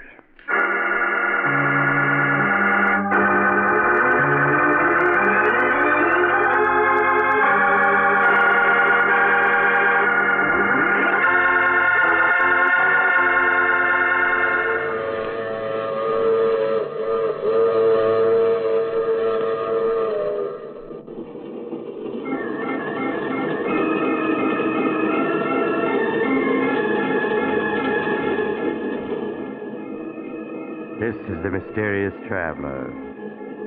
Did you enjoy our little trip? It's too bad about Dave Phillips, isn't it? His mind snapped in his hour of triumph. 16 weeks of life with Basil King proved to be just too much for him, mentally. As Basil King used to say, being a radio writer calls for a weak mind. However, it does seem that Dave Phillips did get in the last word. For Basil King died of a gimmick he claimed would never work. And the police, oddly enough, never did suspect it was murder. Now, I recall another case in which a young man awoke to find himself dead, and he decided... You have to get off here. I'm sorry. I'm sure we'll meet again. I take this same train every week at this same time.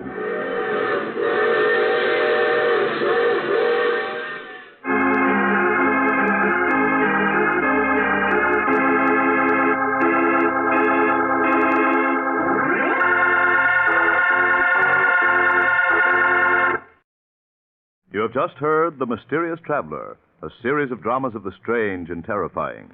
All characters in tonight's story were fictitious, and any resemblance to the names of actual persons was purely coincidental. In tonight's cast were Maurice Tarplin, Eric Dressler, John Sylvester, Shirley Blank, and Richard Coogan. Original music was played by Paul Taubman. Sound was by George Cooney, broadcast engineer Walter Payne. Mysterious Traveler is written, produced, and directed by Robert A. Arthur and David Cogan.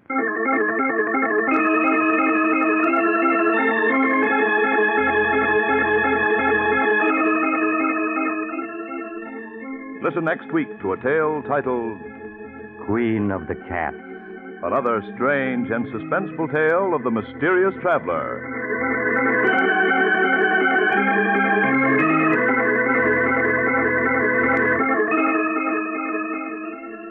This program has come to you from our New York studios. Another program of tense and dramatic action will follow in just a minute. Stay tuned to the station for Official Detective. Carl Caruso speaking.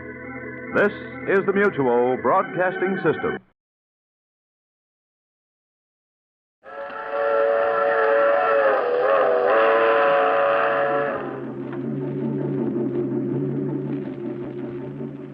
The Mysterious Traveler.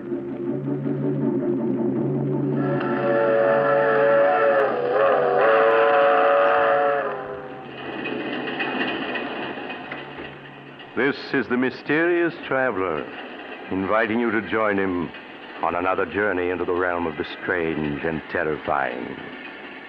I hope you will enjoy the trip, that it will thrill you a little and chill you a little. So settle back, get a good grip on your nerves. Where are we going? We're going to journey to the grave and learn the secrets of the dead in a tale titled The Accusing Corpse.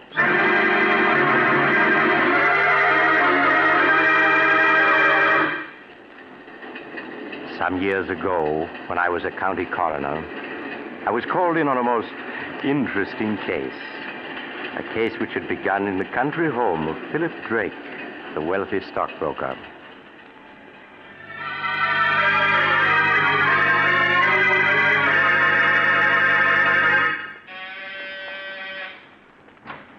Roger, thank goodness you were able to get here in time. I left town right after I received your call. What's wrong, Philip? You sounded so upset over the phone. It's Vivian. She's upstairs in her room packing.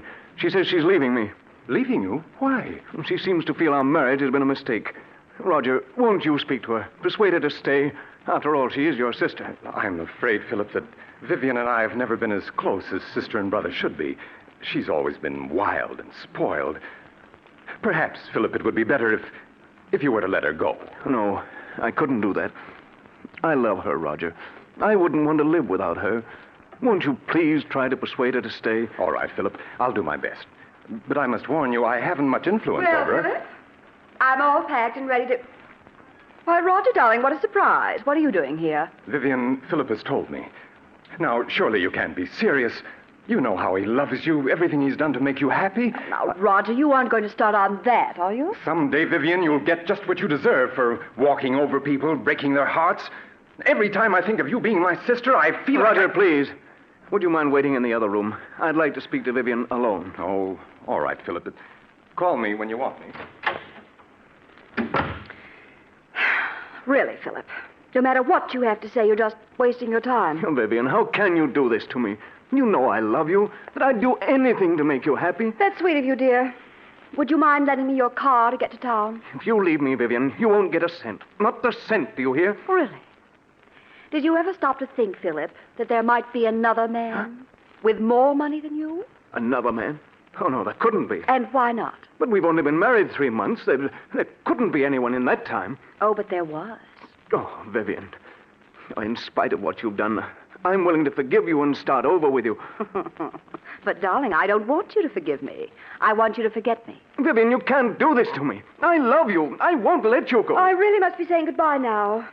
He's waiting for me in town, and I don't want to be late. If I can't have you, no one else will, do you hear? Oh, really, Philip, you're being ridiculous. I must go. No. Philip, what are you doing? A gun. Yes, Vivian, a gun. I told you if I couldn't have you, no one else would. Oh, Philip, you're insane. Put that gun down. If you don't change your mind about leaving, I'll kill you. Even with that gun, you can't keep me, do you hear? I'd sooner die than go on living with you. I'm going. And you're not going to stop. Oh, you shot me. Vivian. Philip, what happened? I thought I heard... Vivian. Roger, is she dead? Yes. Philip, do you know what this may mean? Life imprisonment, perhaps. Even the electric chair. I know. Nothing seems to matter now. But you simply can't throw your life away like that, Philip. Oh, even if Vivian was my sister, I don't mind telling you that I always felt you were far too good for her. She didn't deserve to be your wife. Oh, please, Roger. Now, look, Philip, if we were to get rid of the body, who could possibly know that she didn't leave here tonight as she'd planned? No, it wouldn't work, Roger. You can't get away with murder. That's nonsense, Philip. Now, if we were to bury her in the woods, no one would ever find the body. Bury her in the woods? I couldn't do that. Then I'll do it. You can wait here till I return. But, Roger, what if... Philip, you must let me handle this. You'd better give me the gun. All right, Roger. You are. Good. Now, you wait here while I get rid of the body.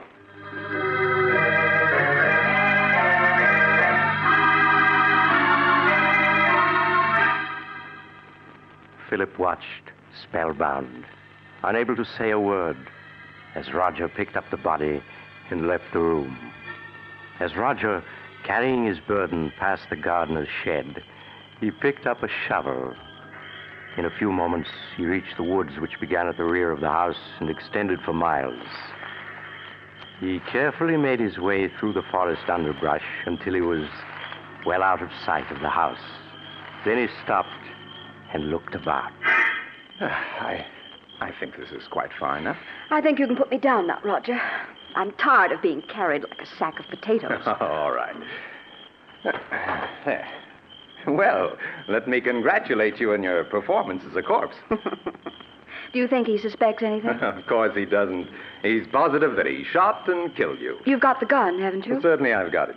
You don't think I was going to let him discover that the bullets had been removed and blank cartridges substituted, do you? Oh, no. Not you, Roger.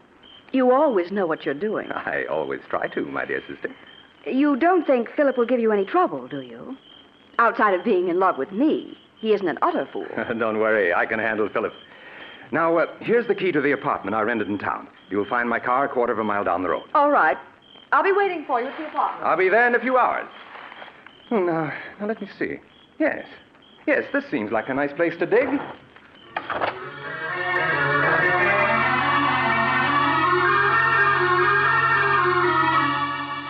The next morning, Roger called on Philip at his office.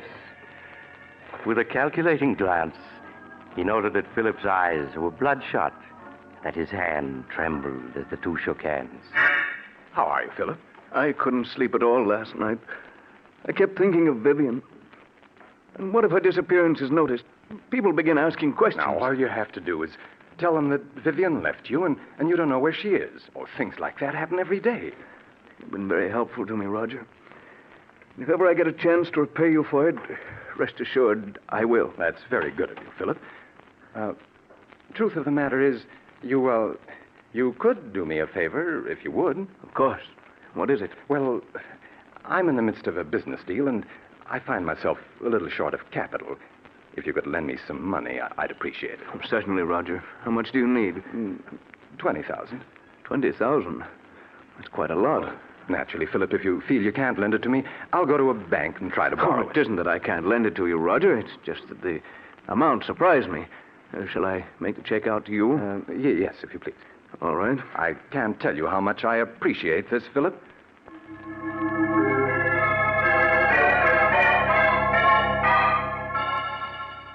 As Philip wrote out a check for $20,000, Roger smiled. Things were working out just as he had planned. An hour later, Roger entered an old brownstone house and went to apartment 2C. Roger, did you get it? What does this look like? Oh, Roger, that's wonderful. Now we can clear out and... Why, there isn't 100,000 here. No, my dear. I only got 20,000 from him. But we were after 100,000. Why didn't you get it all this morning when you saw him? My dear Vivian, it simply isn't done that way. Blackmail is an art that calls for the use of psychology. Philip will give us many times over the money I hold in my hand, all in due time, of course. You mean I'll have to go on hiding in this miserable apartment until you've finished your little game with him? Never being able to leave it for fear someone will recognize it. Come now, Vivian. You've got the radio and books. I won't spend weeks in this apartment, I tell you. I won't. My arm! You'll do exactly as I say, Vivian. Exactly. Do you understand? Roger, my arm. You're hurting me. It's nothing to what I'll do if you disobey me. Do I make myself clear? Yes, yes.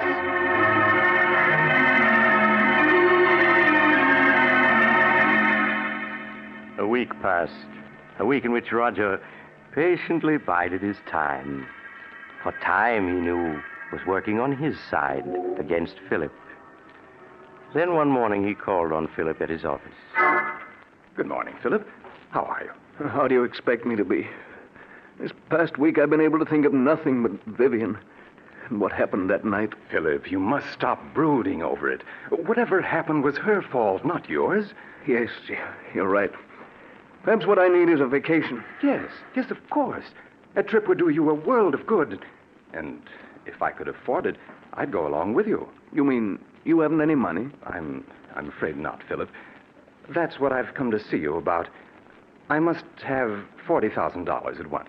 40,000? Yes, I know it's a good deal of money, Philip, but without it, I'll be ruined. Well, naturally, I want to help you, Roger, but 40,000? If I don't get the 40,000, Philip, it may mean prison for me. Now, you wouldn't want to see that happen, would you? Well, of course not, Roger, but... After all, Philip, I saved you from prison. In fact, I made myself an accomplice to Vivian's murder by not turning you over to the police. Well, yes, I know, but... You could hardly expect me to remain loyal to you if you weren't willing to help me, could you? I see. It seems I haven't any choice. Very well, Roger. I'll write you out a check.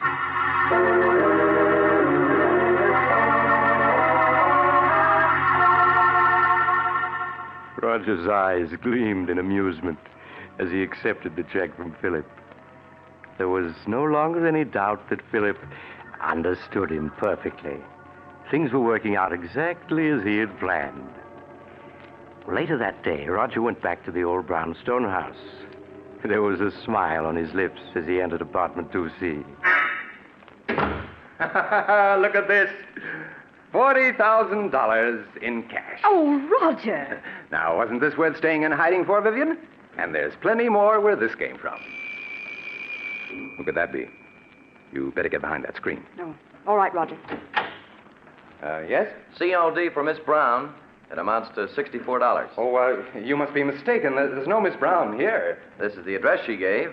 It's in care of Mr. Roger Martinson. That your name? Why, yes, but I don't know any... Those packages are for me, Roger. How much did you say the COD was? $64, miss. Oh. Here you are. Thank you, miss. Here's your receipt. Goodbye. Goodbye. When did you buy those clothes? This morning? You mean you went out shopping in spite of what I told you? Well, I was sick of being cooped up in this apartment day and night. I had to do something for a change. And what of my plans? You risk everything with so much at stake. Roger, stop looking at me like that. I tell you, I couldn't stand being cooped up in this apartment any longer. But I gave you orders to stay here. Well, I won't. I want you to get the rest of the money at once so we can clear out. And if you don't, I'll go shopping whenever I feel like it. You can't make me stay here. You'll do exactly as I say, Vivian. I won't allow anything or anyone to interfere with my plans. I've worked out every step perfectly, and there isn't going to be any slip-up.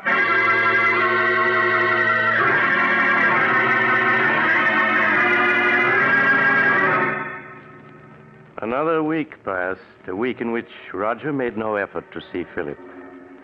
Then early one evening, he got into his car and drove out of the city to Philip's home in the country. Oh, it's you, Roger. Come in. Good evening, Philip. Oh, where are the servants? This is their night off. Oh.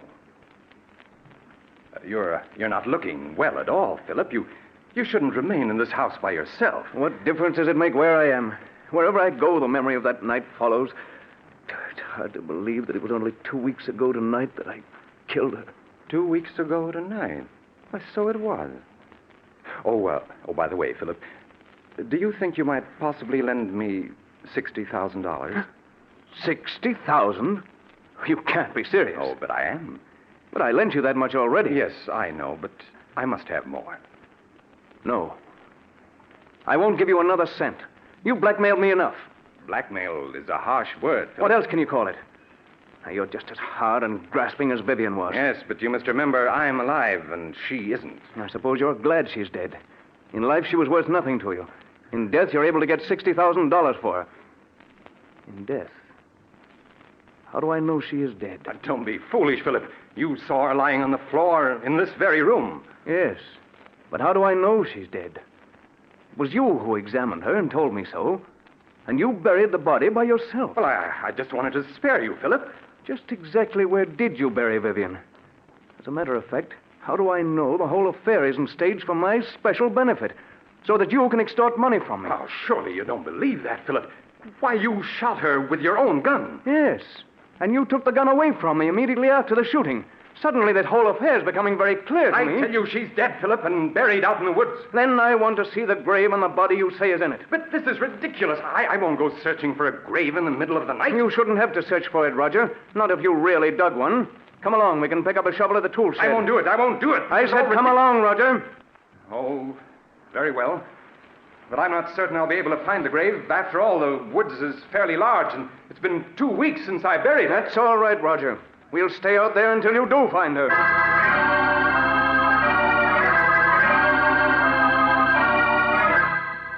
A few minutes later, Philip and Roger picked up the shovel at the tool shed and then continued on their way to the woods that began at the rear of the house. Neither of the men spoke as they entered the woods, Roger leading the way with a flashlight. Several times he stopped, trying to get his bearings, then plunged on again, hoping to find a familiar landmark. It became apparent that Roger was growing less and less sure of himself. Oh, the grave is someplace around here. I'm certain of it. Perhaps we ought to come back in the daytime. It might be easier to find it then. I know, Roger. You shouldn't have any trouble finding it now, if it exists. It does exist, I tell you. It's just that the woods are so confusing at night. Everything looks so different. Just keep on searching, Roger. Well, perhaps this is the spot. It looks something like it. Well, is it or isn't it? I don't know. It looks like the place where I buried her, and yet I'm not certain. There's only one way to make certain, and that's to start digging. Here's the shovel. But suppose this isn't the spot. Then we'll dig somewhere else. In fact, we'll dig up the entire woods if necessary. After all, you're certain she is buried in the woods, aren't you? Go ahead, Roger. Start digging. Oh, very well.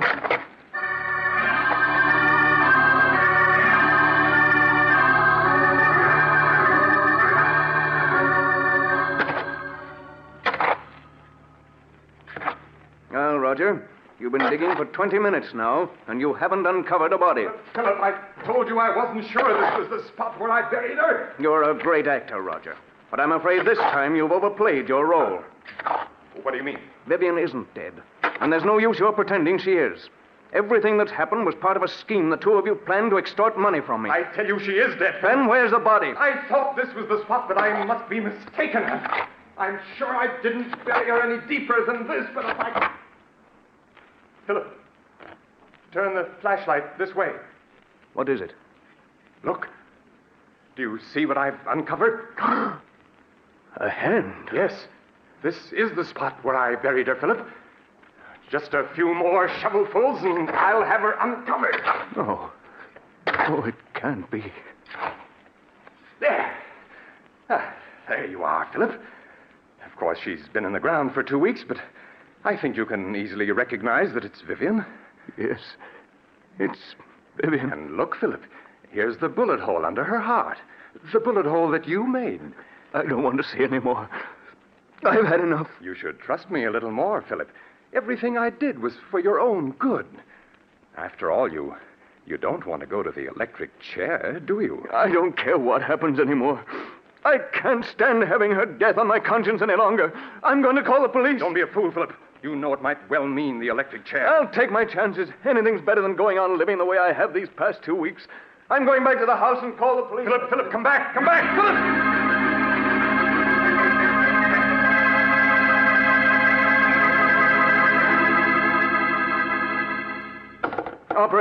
Operator! Philip, wait! Wait, don't do anything foolish.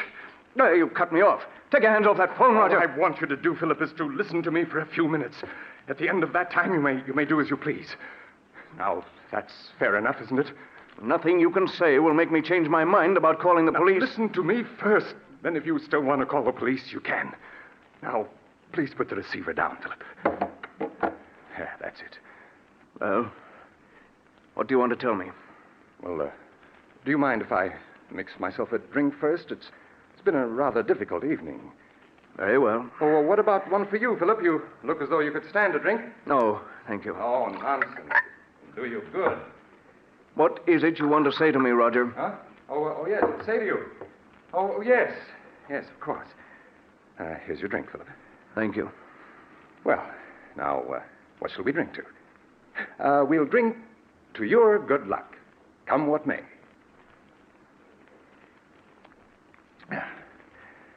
There.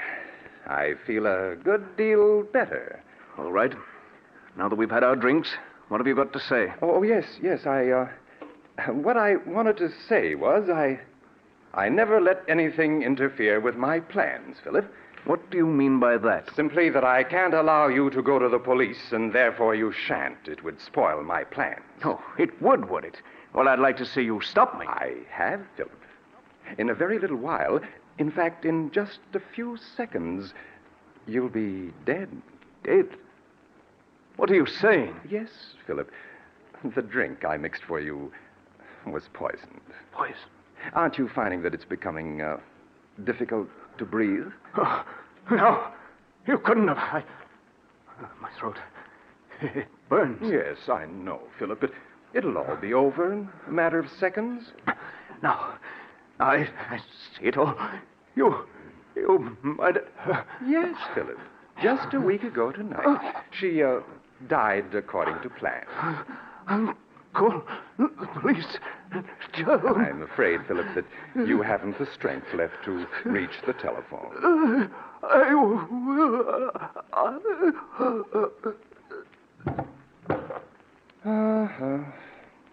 I'm afraid you and Vivian never had a chance, Philip.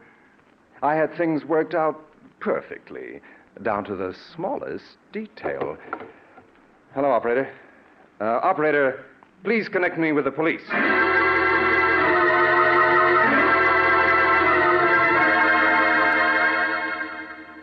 It was at this point that I was called into the case. Inspector Carlton called me an hour after Roger Martinson had phoned the police. When I arrived at the Drake mansion, I examined the body of Vivian Drake, then that of her husband, Philip. When I had finished my examination, I entered the library, where Inspector Carlton was questioning Roger Martinson. Hello, Doc. Oh, Doc, this is Roger Martinson. Mr. Martinson, this is Dr. Smith, the county coroner. How do you do? Hello. I'll be with you in a few minutes, Doc. Just stick around. Now, Mr. Martinson, you were telling me how you came to this house 2 weeks ago tonight to see your sister and found that she was gone. Yes. Yes, my brother-in-law, Philip, told me that she'd gone on a vacation. Now, I thought it strange at the time that she should have gone away without saying goodbye to me, as we were always very close. But days passed, and I didn't hear from her. Tell me, was it like your sister to go away and not write? No, it wasn't, and that's what worried me so. These past 2 weeks, Philip kept putting me off when I inquired about Vivian's whereabouts. Well, tonight I couldn't stand it any longer. And I came to this house to have it out with him. What did your brother-in-law say when he saw you? Well, he was quite agitated at my unexpected arrival. When I couldn't get any satisfaction out of him regarding Vivian, I threatened to go to the police. Then he broke down and confessed that he murdered Vivian. When did he murder her? He told me that he'd done it 2 weeks ago tonight. Why, that was the very night I'd come here to see Vivian, and he told me that she'd left for a vacation. I see. Go on. Well, naturally, when he told me he'd murdered her, I was aghast. He led me to the woods and showed me the grave. We returned to the house, and before I knew what had happened, Philip had taken poison. Then I called the police. Well, it seems like a plain case of murder and suicide. Outside of a few questions at the inquest, I don't think we'll trouble you anymore, Mr. Martinson. That's quite all right, Inspector. I shall be at your service anytime. Just a moment, Mr. Martinson. Yes? I was very much interested in hearing what you had to say to the inspector regarding the murder of your sister. You say that your brother-in-law confessed to murdering her 2 weeks ago tonight? That's right. That would be April 2nd, wouldn't it? Yes, that's correct. Then you never saw her alive after the night of April 2nd? Why, no, of course not. What are you getting at, Doc? Please, Inspector. Mr. Martinson, would you mind telling me where you live? At 425 West 107th Street. Tell me, were some clothes delivered to that address in your care A week ago today, April 9th. Clothes? Yes. To be exact, a woman's sports suit, which cost $64 and arrived COD. Why, no. You're lying, Mr. Martinson. I have in my hand a slip of paper that not only proves that you're lying, but that will send you to the electric chair. Doc, what are you saying? Yes, Inspector. Mr. Martinson's plan was perfect, but he slipped up badly. He forgot to search Vivian Drake's clothing before he buried her. When I examined her body just now, I found in one of her pockets this receipted bill bearing the date April 9th. That proves beyond a doubt that she wasn't murdered by her husband on April 2nd, as Mr. Martinson here claims. No. Yes, Mr. Martinson, the corpse has accused you from the grave of murder and has given us proof of your guilt. No, it can't be.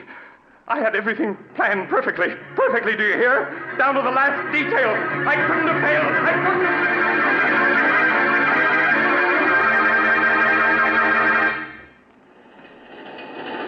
have... This is the mysterious traveler again.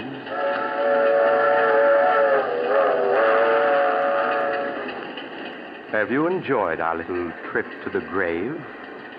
Poor Roger. What a pity. After all that planning and hard work, to be tripped up by a sales slip found on a corpse. Just goes to prove that you have to be more careful when you're burying people you've murdered. Now, I recall another case where a woman drugged her husband and... Oh, you're getting off at the next stop. I'm sorry. I hope you'll join me again soon. But if you do, please remember this.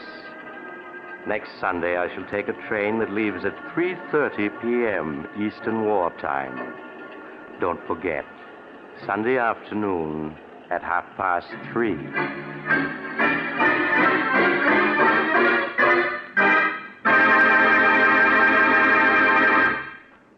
You've just heard Chapter 20 of The Mysterious Traveler, a series of dramas of the strange and unusual brought to you each week by station WOR. In tonight's program, The Accusing Corpse, Don Randolph played Roger.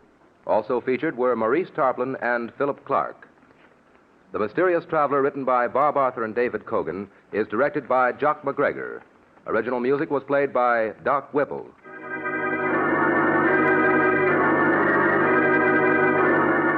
Listen next week to a tale titled Escape by Death. Another tale of the Mysterious Traveler.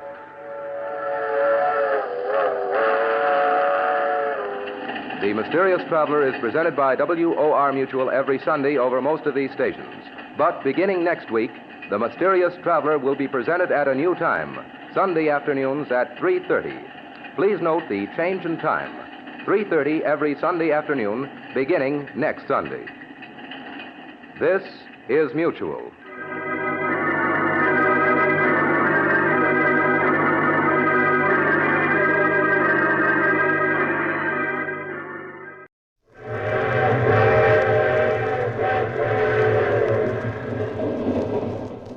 Mutual presents The Mysterious Traveler.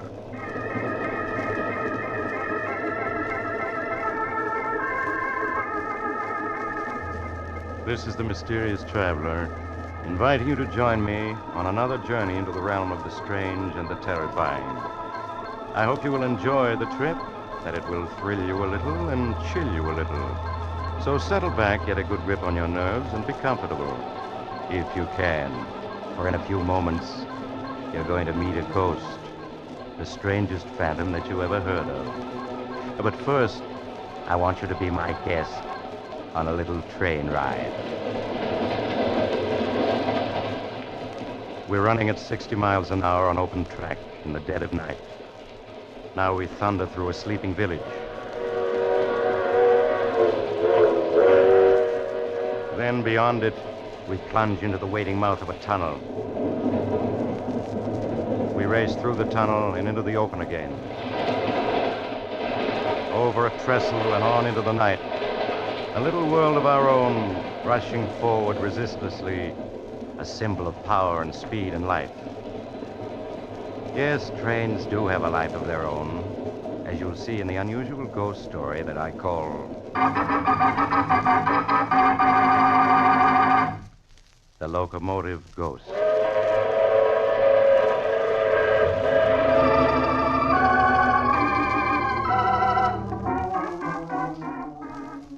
My story starts some years ago in a hilly region of western Pennsylvania. It's almost midnight, and two men laden down with several handbags are moving cautiously over the rough ground beneath a railroad trestle. They come to a spot beneath one end of it, and there in the darkness, they stop and turn on a flashlight. All right, we can sit down and rest now. Are you sure this is the right spot? Of course I'm sure. This is the loading spur that branches off at the mine entrance. Main line's over there, about 100 yards away. How long do you think we'll have to wait? 5 or 10 minutes. These mine trains don't run in a minute the way they do out in the main line. Suppose the money isn't on the mine train. They might have changed their plans. It'll be on it. Those miners are waiting for their pay, and the treasurer's bringing it himself. Plus bonus money and cash for operating expenses. Big haul, my friend. $200,000. $200,000? That's a lot of dough, but... But what? You getting cold feet? No, of course not, but... Well, they'll be killed, won't they? The crew on the train? Forget it. I thought you were turning soft on me now after I spilled the whole plan to you. No, Joe, I'm not turning soft. Joe. What is it? Thought I heard a noise then. Over there. It's just your imagination. Oh, you're right. Somebody's coming. Keep the light steady. I got my gun handy. Who could it be? It's probably just a bum. They often sleep under this trestle. All right, you step where you are. It's only me, boys. Just old Boomer. Who? Old Boomer, that's all. Looking for a place to bunk. Howdy, boys. It's okay, Tom. I heard of this guy. So you're old Boomer, huh? The one they call the king of the bums? Not the king, son. Just the travelingest one of them all. 50 years I've been riding the rods, and I guess I've covered 1,000,000 miles of track. Mind if I sit down here? Got a kind of ache in my bones. Sit down if you want to. Thanks, son. Say, you fellas ain't bums. You're dressed too good. Never mind about us. Curiosity ain't healthy. Old Boomer never fights with anybody. Live and let live's his motto. Listen, here comes number 25. It's a mighty fine train, 25. Got a 16-wheel Mikado engine, can pull 20 cars at 80 on a level track. He's 50 seconds late tonight. Do you know every train on the tracks? Pretty near, son, pretty near. I ain't rode 'em all. I rode 'em all, from the Lackawanna to the Santa Fe. There ain't much about trains I don't know. Say, you fellas wouldn't have a little nip handy to take the chill out of an old man's bones. No, we ain't got a little nip handy. Sure, son. There's no harm in asking. There's the 25 passing Minesville now. Ain't that whistle far off in the night a sweet, mournful sound, though? Yeah, it is kind of mournful. Sounds far off and ghostly, don't it? Well, sometimes it is a ghost you hear, not a real train at all. What are you talking about? I'm just saying that sometimes when you hear train whistling, far off and mournful in the night, it ain't a real train at all. It's a ghost train. Ghost train? It's a lot of hooey. You just think so because you're young and don't know better. But old Boomer can tell you. There's ghost trains and plenty of them. They're the ghosts of trains that died in wrecks. Anything as live as a train is bound to have a ghost live on after. All right, can the chatter. You're hurting my ears. Let him talk, Joe. It helps pass the time. All right, but if you ask me, he's spouting a lot of bushwhack. Go on, Boomer. What were you saying about trains having ghosts? Well, I've seen 'em many a time. Running the tracks with all lights out, going faster than the wind. Not a sound coming from 'em. I've seen the Heavenly Express, too, a couple times. What's the Heavenly Express? It's a special train, son. It's on the Earth to Heaven run. Travels 1,000,000 miles a minute when it gets up speed. Takes the souls of railroad men from this world to the next. It always passes by when a wreck's gonna happen. That's enough talk. I'm sick of listening to you. All right, son. You don't believe me, but I know what I know. Glory be. I hear it coming. I hear it coming now. Hear what coming? The Heavenly Express. It's coming down this track. Listen. I don't hear anything. There's nothing to hear. It's passing right by overhead. Now it's slowing. It's gonna stop. It's never stopped before. That means Rex's going to be here. Joe, he knows. That's it. That's what you're here for. You're going to wreck that mine train. Hear that, old man? That's a mine train turning into this spur. You're right, we're going to wreck it. No, you can't. You mustn't. But before we do, we got to take care of you. And this is how we're going to do it. You shot him. I guess the Heavenly Express stopped for me, too. I sure hope so. But you fellas, it'll punish you. It'll follow you, sure as I'm laying here. Oh, follow us. What are you talking about? The Judgment Special. It punishes fellas that wreck trains on purpose. It runs any place has tracks. And it follows them until it gets them, one way or another. Because murdering a train is like murdering a man. You got to pay for it. And you'll pay for it. You think I'm crazy, but you'll see. You'll see. Yeah, that shut him up.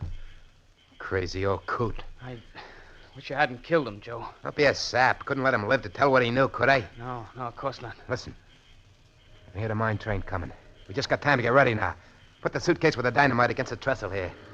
That's it. Now, come on, help me unroll a wire. Yeah, sure, Joe. Anything you say. That's it. Keep coming. All right. We gotta get plenty far away. Hear the train now? Yeah, I hear it. I can see the headlight, too. Look how bright it is. Okay, this is far enough. Take me just a second to hitch up the detonator. There it is. Now we're all ready. It's on the trestle now. Almost halfway across. What's the matter? You sound shaky. Listen, Tom, you're in this now, and it's too late to back out, you hear? Yeah, I know. It's almost across. All right, then I'll close the detonator. Now, there she goes.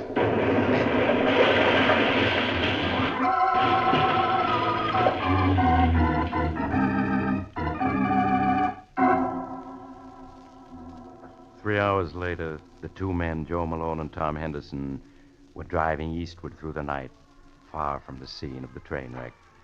Between them on the seat was a large handbag, and Joe Malone at the wheel patted it lovingly. $200,000. Ha! You realize that, Tom? We got $200,000 riding here between us. Yeah, I know. What's the matter? You don't sound very happy about it. Sure I am. It's just...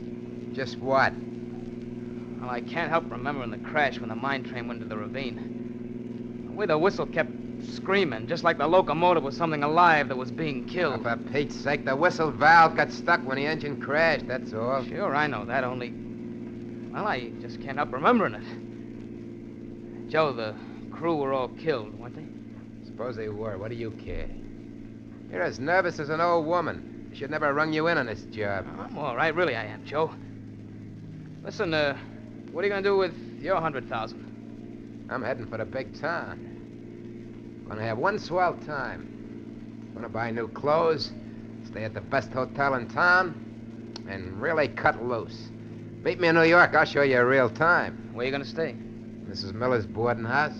It's over on the west side. You can find it in the phone book. Mm-hmm. I'm just staying there till I can buy some real classy duds.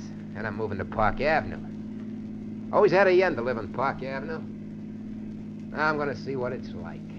Yeah, sounds all right. Maybe, Joe, look out, that train! What'd you do that for?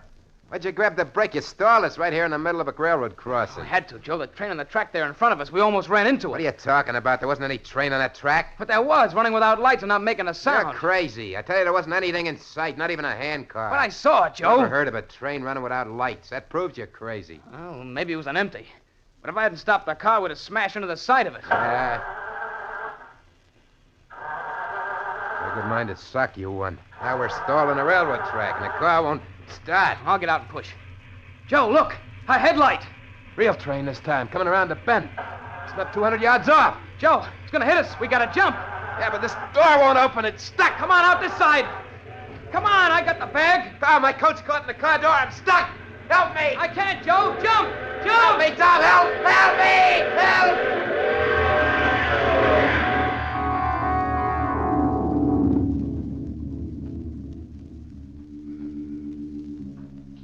Mister, you all right? Yeah, Yeah, I'm all right. But my friend, he must have been killed. Yes, he sure was. So when do you get away? Look at your car. There's pieces of it spread a quarter mile up the track. Whatever made you stop right there in the crossing? Car stalled. Who are you? I'm the crossing watchman. Watchman? Why weren't you on duty? Why didn't you signal there was a train coming? Because I didn't know it, mister. That was the wrecking train taking doctors down to Mineville. It was unscheduled. Oh, I see. What about the other train, the one that went past going east just before the wrecking train hit us? Other train? Yeah. Well, no other train due through here till 6 a.m. this morning. I saw it, I tell you, traveling without lights. No train ever travels without lights. It's against the law. Say, are you drunk? No, I'm not. Where you going? Listen, I got a report to make on this. You got to fill out a form. Forget it, I'm not interested. Getting away from here. I'm going to New York.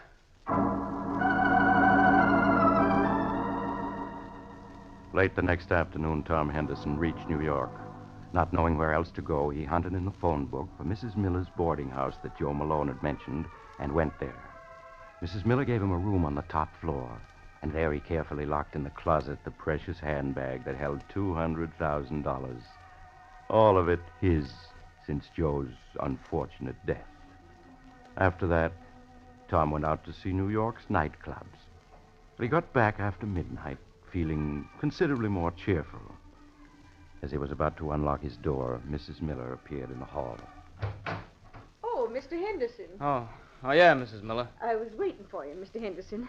Huh? It's turned so cool that I lit the gas heater in your room. Well, thanks a lot. I just wanted to warn you that you... What was that?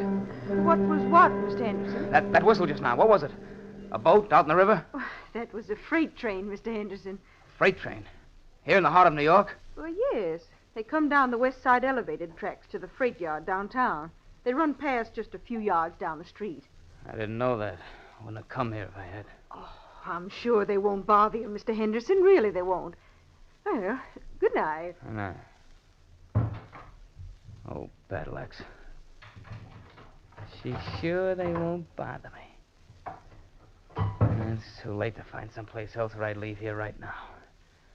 I'll close the window. I'll keep the sound out. Anyway, suppose I can hear a train or two. What harm can hearing them do me? I'm gonna go to sleep and forget it. Yeah, forget it. I've got $200,000 and my whole life ahead of me. Should let an old coot like that Boomer worry me. Joe's getting killed by a train was just an accident. Could happen to anybody. Me, I'm alive. Tomorrow, I'm gonna start enjoying it plenty.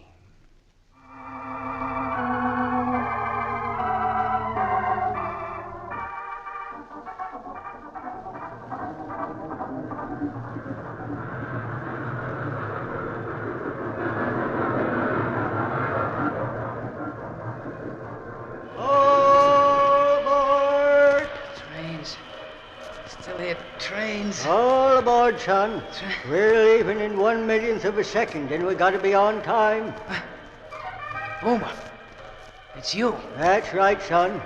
You gotta wake up and get aboard. We're pulling out. Well, I'm at a railroad station someplace, but everything's so misty I can't see much. No time for talking, son. Gotta get aboard. Yeah, but I'm the only passenger, except for you and me, there isn't another soul in sight. And you're wearing a conductor's uniform. They promoted me. Now, come on, get aboard. Yeah, but I don't want to. I don't like trains. I don't want to go anyplace. Can't help it. This is a special trip just for you. And you got to be aboard. Come on now, up those steps. That's it. Now we're off right on time to the 1,000,000th of a second.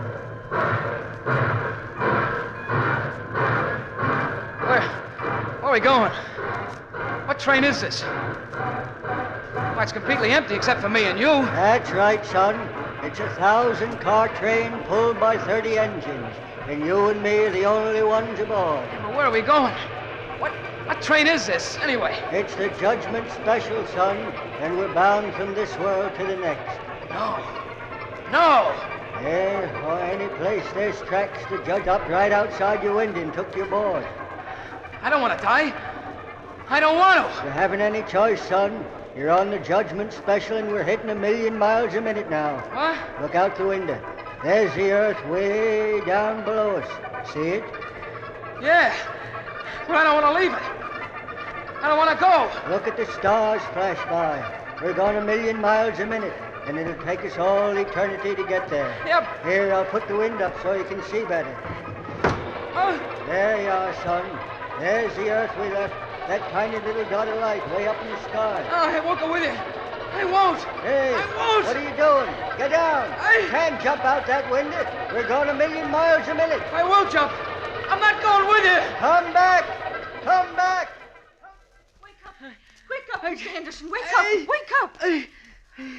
What is it? Oh. What is it? Oh, Mr. Henderson, thank heaven you're still alive. I thought you were dead for sure. What happened? Well, you closed your window. I meant to warn you that with the gas heater on, you must leave it open. Well, you almost suffocated in your sleep. I almost suffocated? Yes. If I hadn't heard you trying to get your breath and hurried in and opened your window, you'd have been dead now, for sure.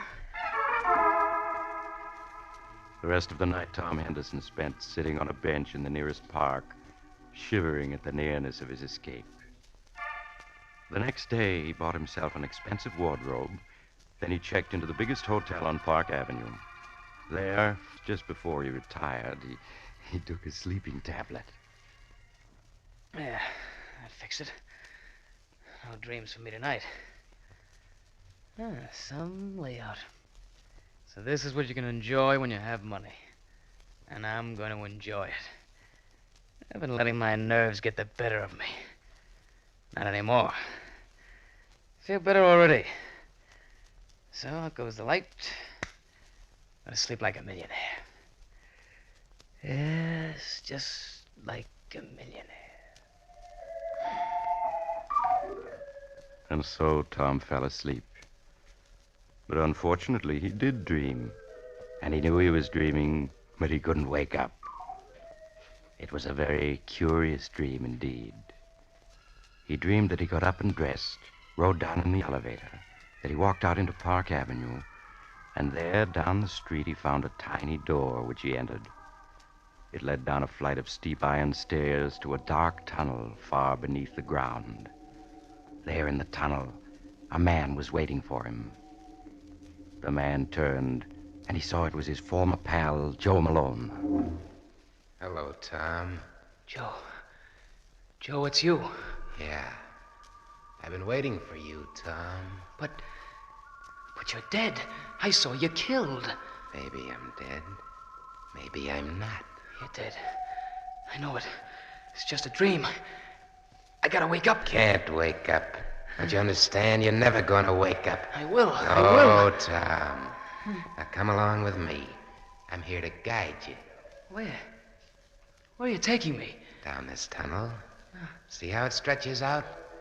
On and on. Now it keeps going down and down. No. What do you think it goes to?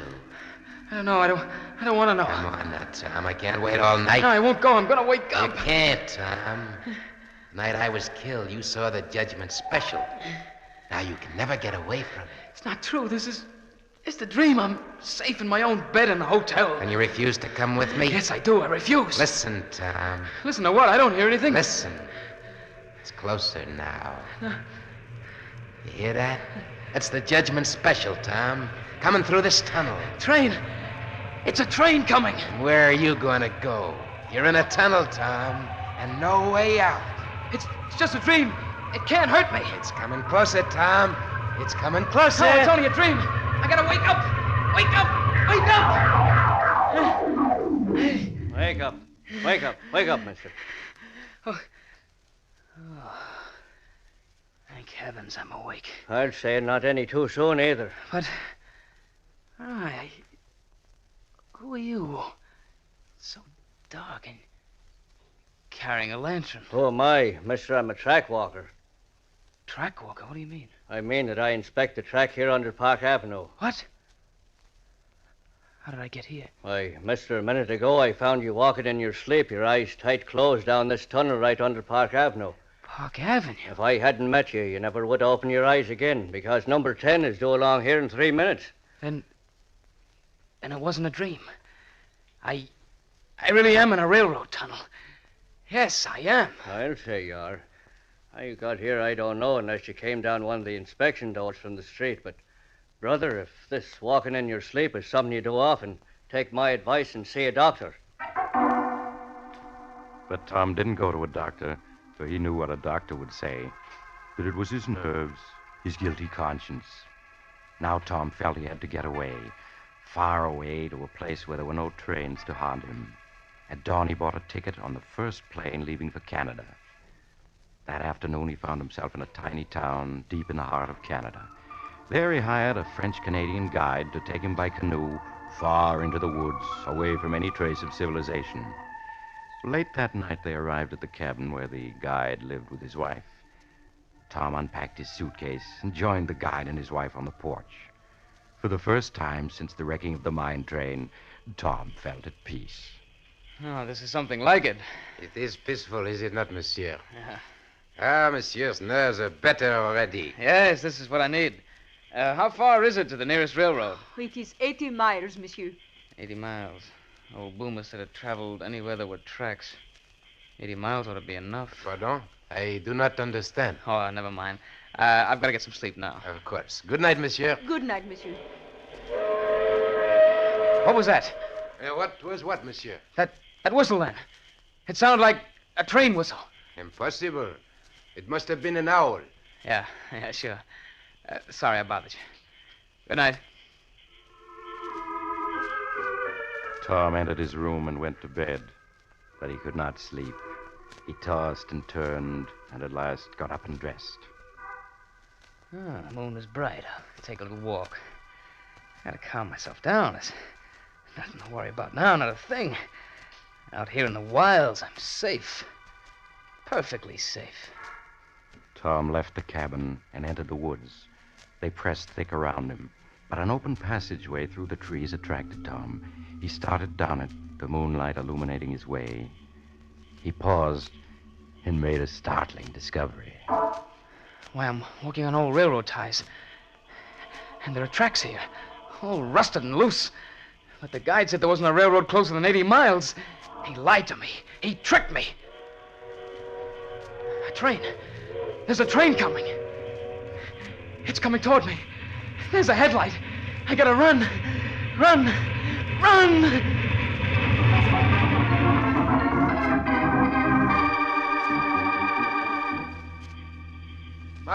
Marie! Qu'est-ce que c'est que ça, Pierre? The nearest one. He is not in the cabin. He has wandered off into the woods. Oh, that is strange. We must go after him. Hurry before he does himself an injury.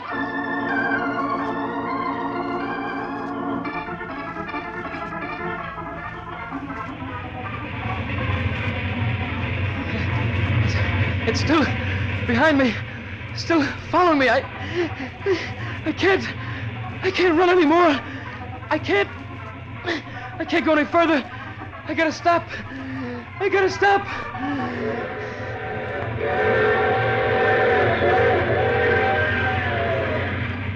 judgment special, son. It runs any place there's tracks, and it follows you till it gets you. Because murdering a train is like murdering a man. You got to pay for it. You think I'm crazy, but you'll see. Here it comes, son. No!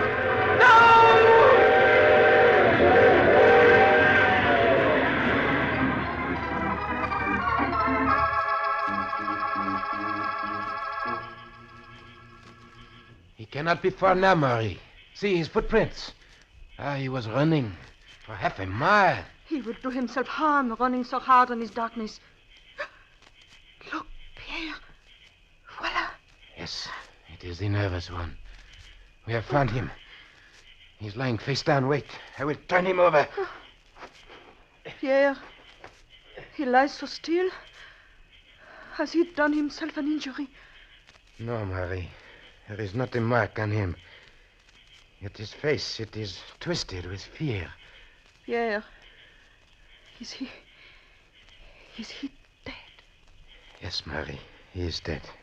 Oh. His heart He killed himself by running, no doubt. But what was it he ran away from? There is nothing dangerous in these woods.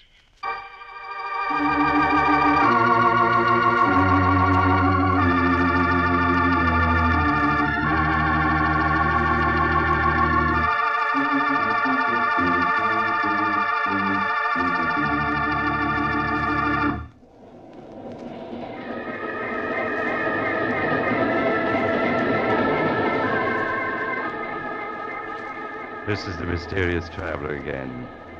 Poor Tom. The tracks he found himself on led to an abandoned logging camp. They hadn't been used in 20 years, and no train could possibly have run on them. Except a ghost train. But of course, none of us believes in ghosts, so we'll just have to accept the coroner's verdict, which was heart failure induced by overexertion. Just the same, if you ever see a train running without lights and going faster than the wind, don't be too sure it's only your imagination. And next time you hear a distant, mournful whistle in the night, you... Oh, all this talk about trains is making you nervous, and you have to get off here. I'm sorry. But I'm sure we'll meet again. Shall we say next week at the same time?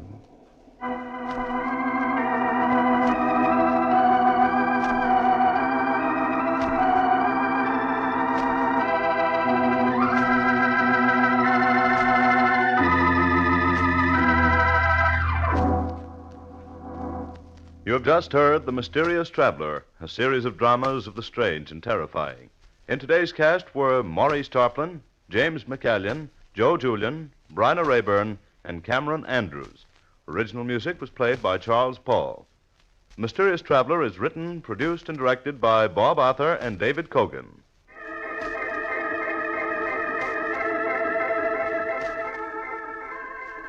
Listen next week to a tale titled The Man the Insects Hated. Another strange and shivery tale of the mysterious traveler. The Mysterious Traveler has come to you from our New York studios. Carl Caruso speaking. This is the Mutual Broadcasting System.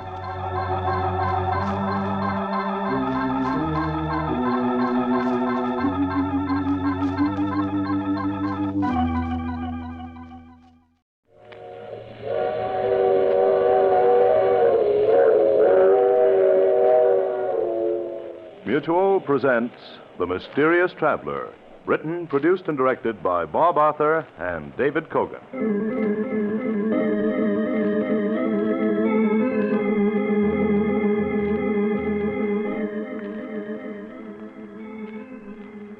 This is the Mysterious Traveler, inviting you to join me on another journey into the realm of the strange and terrifying. I hope you will enjoy the trip, that it will thrill you a little and chill you a little. So settle back, get a good grip on your nerves, and be comfortable, if you can.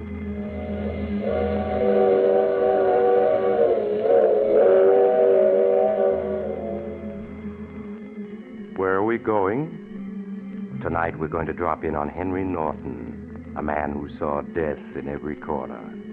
I call the story Death is My Caller.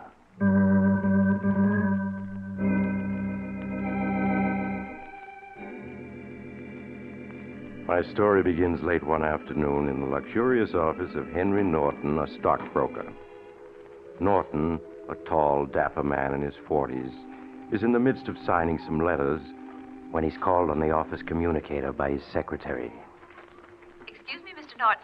Yes, Miss Berry. There's a Mr. Blair to see you. Mr. Who? Charles Blair. He says you know him very well. Charlie Blair. Tell him I'm not in. I'm out of town. Tell him anything. I don't want to see him. I don't ever want to see him. He says he knows you're here, insists on talking to you. Get him out of the office. Get some of the boys to help me. If he won't leave, just... Oh, I'm sorry, Mr. Norton. He forced his way in. I'm sorry. I couldn't stop him. That's quite all right, Miss Perry. I'll see him. Hello, Henry.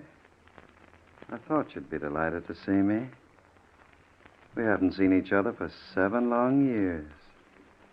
That wasn't nice not to have a chat with your ex-partner, was it? Well, I was awfully busy. I have a lot of work to do. You know how it is. No, I don't. I didn't know you were out already. I thought you had 3 more years to go. I did, but good behavior cut 3 years off my sentence. Well, that's wonderful, Charlie. I'm glad you're out. It must have been a terrible experience. You've changed. It was a little hard to recognize you at first. Perhaps the prison pallor doesn't become me, and my hair has turned completely gray.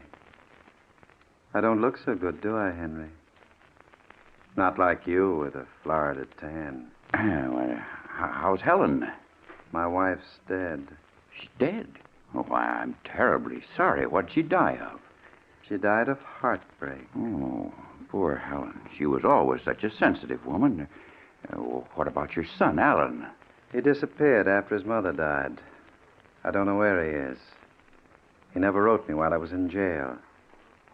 Never forgave me for bringing ruin and suffering upon his mother. You see, he was sensitive, too. You've had a pretty hard time of it, haven't you, Charlie? Your sympathy is touching. Well, I hope you'll drop around again sometime when I'm not so busy. I'm not leaving yet, Henry. I've got some important work to finish. If you come around in a week or so, perhaps I'll have a spot for you, something in your line. Don't be so nervous, Henry. I'm not going to kill you. Not yet. Kill me? Why should you want to kill me? I was wondering how long you'd put on this innocent act. All this concern about my welfare, about my wife and son. Why, you slimy rat, if it weren't for you, I'd never have gone to prison. My wife would be alive today, and my son wouldn't be embittered against me. I swear to you, it wasn't my fault. Believe me, Charlie, I had nothing to You should have known that sooner or later I'd be freed. Do you think I was ever going to forget how you framed me? I didn't frame you. It was out of my hands. I couldn't do a thing. My wife died and my son disappeared. I had no reason to live. Just one thing that kept me alive. A fine and beautiful vengeance I had worked out for you. I thought of you constantly as I tramped the prison yard.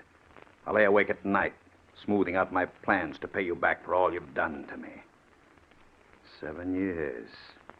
You can think of an awful lot of things. It was all Grayson's fault, I tell you. He's the one to blame. I nourished and built my hate for 7 long years. I cultivated it as I would a garden, so that it isn't a hot, violent anger anymore. Oh, no. It's a cool, efficient hate that works by blueprint. I look at you now as an engineer would at something he must destroy. And you're as good as dead, Henry. No, Charlie. No, I can explain everything. Just give me some time. I could kill you now, but you'd only suffer a few minutes, and then it would be all over. That would never equal the years of torture and suffering that I've gone through. But I won't disappoint you, Henry. I am going to kill you. But not until you've gotten a fair idea what 7 years of suffering means. I tell you, Charlie, it wasn't my fault. Grayson made me do it. He made me water those stocks under your name. So it was Grayson. Poor Grayson went to prison where he got sick and died. He framed himself, didn't he? Come now, Henry, pull yourself together. You ought to be able to concoct a better alibi than that silly one. You were quite a brilliant fellow once. Why, with one swoop, you got rid of 2 partners. And you thrived during these 7 years while I was away. I hear you're one of the biggest brokers in the city now. Climbed over the backs of half a dozen people. Oh, look, Charles, let's be reasonable. I'll give you an important position in my company. It'll be a good paying job. A job? What for? What do I want money for? I have no family, no one to work for, care for. I have only one thing left in my life. And that, Henry, is to see you go to the next world in the most agonizing way possible. Goodbye, Henry. You can spend the rest of the afternoon most profitably by making out your will.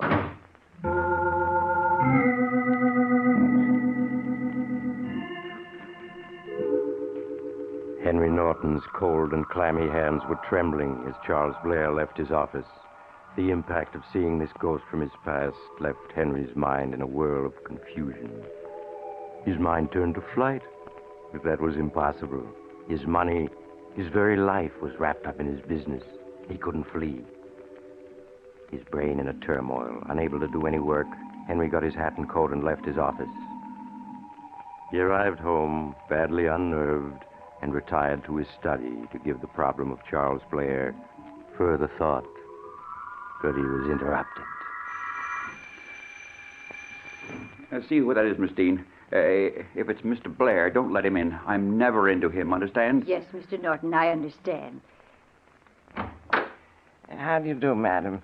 Is this the Norton home? Yes, what can I do for you? I'm Mr. Madden. I'd like to see the head of the household. Just a moment, please. Who is it? He says his name is Madden. Madden? I don't know anybody by that name. Has he got gray hair? No, Mr. Norton, his hair is black. All right. All right, I'll see him. Did you want to see me, sir? Yes, sir. Are you Mr. Norton? Yes, I am. All right, boys, bring it in. Just put it down by the door for the moment, boys. That's it. Say, what's going on here? Why are you bringing a coffin into my apartment? Who are you? Well, now, if you please, I'd like to see the body. Body? What body? What's this all about? What's this coffin doing here? We've come for the body of Henry Norton. Why, you must be crazy. I'm Henry Norton. You? I'm sorry. I must have gotten the names confused. What was your brother's name? I have no brother, and there's no body in this house. If this is some stupid joke, I don't think it's funny at all. I'm not in the habit of playing jokes, sir. I've been an established undertaker for many years. Here's my card. Well, the devil take your card. Who put you up to this? Some man came to my parlor yesterday and arranged for the funeral of Henry Norton. He paid for everything in advance. Some man? What was his name? He didn't leave any name. Charlie Blair. What did he look like? Rather tall, I think. His hair had turned white. Blair. So it was Blair trying to frighten me. Get out. Get out of here, you stupid fools. Take that coffin back with you. I'm not used to being spoken to like that, Mr. Norton. Get out of here before I throw you out. Come on, boys. Wait a minute. Don't leave that coffin here. It's all paid for, Mr. Norton. It's yours now. Keep it. You might need it sometime.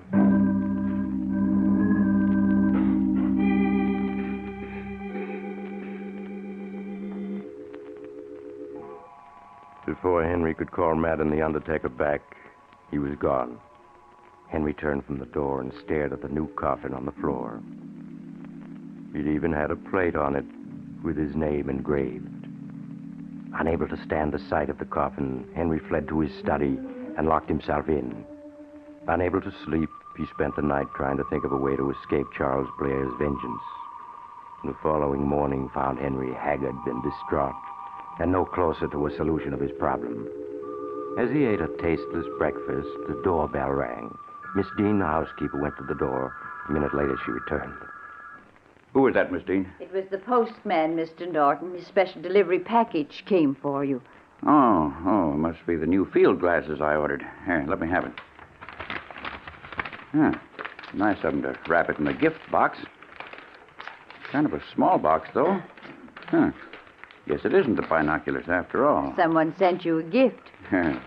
Probably one of my clients. Wait a minute. You hear anything? Hear what? It's ticking. I'll put it to your ear. Listen. Yes, I hear it now. It's throbbing. It's a time bomb. Oh. Somebody's trying to kill me. Time bomb. Oh. It'll go off any minute. Well, what are we going to do? Here, take it. Throw it away. Where? Out of the window, anyplace. No. There's people outside. Don't stand there like an idiot. Throw it out. I'll throw it in the bathtub. Hurry before we get blown to bits. Dear, I hope it doesn't explode in my hand.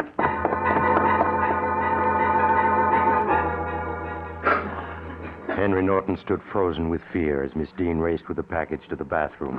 A moment later, he heard the water gushing in the tub. Aware of the danger he was in, he hastily retreated to the library, which was the farthest room in the house from the bathroom.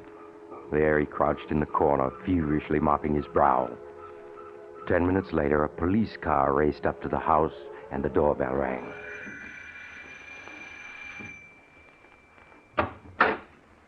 We're from the bomb and alien squad. Where's the package? It's in the bathtub. I turned the faucet on. That won't do no good, lady.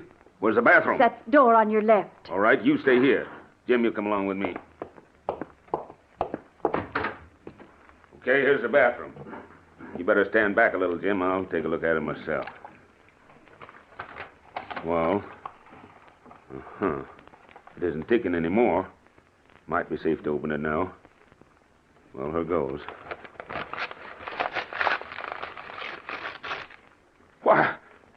Why, it's only an alarm clock. Someone must have wound it up before he sent it out. Now, who'd want to do a fool thing like that?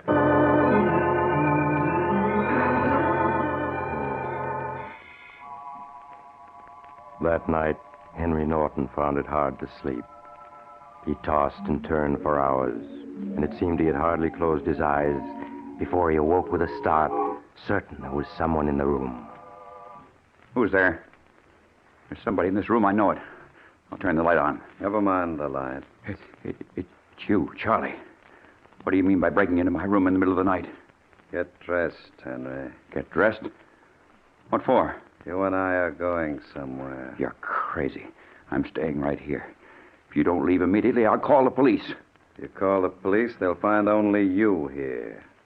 Dead. Get dressed, Henry. All right.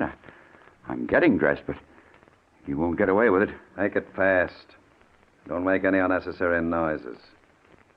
Remember, it's with great control I keep myself from pressing the trigger. Well, I'm coming. I've got to get my clothes on, don't I? You're not going to a dance. Just put your shoes on and get into your coat. Where are we going at this hour? Don't be impatient. You'll find out soon enough. You're not going to kill me. You'd better stop stalling. I'll get my coat. It's in the closet. Go ahead and get it. You make one suspicious move and you're a dead crook. Are you ready? Yes. Walk in front of me. We're going out through the back door.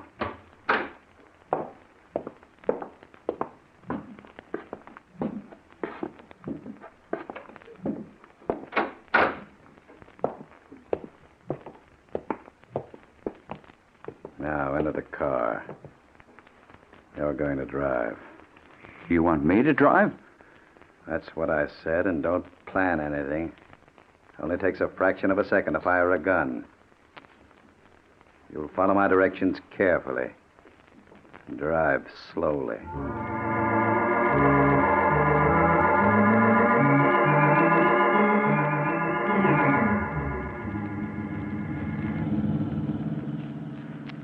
How much further are we going? Not much further, Henry. Stop a little ahead of that tombstone sign. Oh, we're near the cemetery. Look, Charlie. Charlie, I know I did you a great wrong. Maybe we can work out something. I've got lots of money. Stop here. We're getting out. Well, be reasonable, Charlie. Let's talk the tombstone cutting establishment. Keep walking between the two rows of tombstones. Because this is our destination. Please, Charlie, don't. I'll do anything. I'll turn over half my money to you. Why not all? All right, I'll give you everything I have. I don't want any of your money. And I'm not going to kill you yet. You see the tombstone in front of you? You see it? I'll turn the flashlight on it so that you can read it. There. Well, go ahead, read it. Henry Norton, born March 15, 1899. Died October 24th, 1947. October 21st? Why, that's Tuesday, the day after tomorrow. That's right. The day after tomorrow. You have 2 whole beautiful days to live. But since you're the worrying type, you'll probably die 1,000 deaths in those 2 days. 8 o'clock Tuesday night. Your infamous career will come to a sudden and violent end. You'll never get away with it. Nobody can get away with murder. You're right. That's why you're going to die in 2 days. I suggest that about 5 minutes to 8 you crawl into the coffin I sent you. It'll save time. Funerals are so disagreeable. The sooner you get it over with, the better. You're inhuman, Charlie. Am I? Then you don't accept my generous offer? You prefer to be put out of your misery right now? No, not now. Why, you're shivering, Henry. Better button up your coat. You're liable to catch cold. Imagine dying in the midst of a sneeze. Well, shall we go? Or would you rather look around at some of the other tombstones? Being so rich, you might prefer marble instead of granite. No, I want to go back Perhaps home. you'd like to look over the nice cemetery I picked for you. It's just the other side of this yard. I'm sure you'd like to see where you're going to be buried. No, I wouldn't. I wouldn't like to see anything. Not even curious. Well, it doesn't really matter. Doesn't make any difference where you're buried after you're dead. Please, let me go home. I can't stand any more. Please, let me go. Come now, Henry. You mustn't go to pieces. Why, you're trembling all over. Well, you're due for a nervous breakdown. You must be very tired. You've had such a hard day. Oh, you're driving me mad. Please, let me go. No pride at all.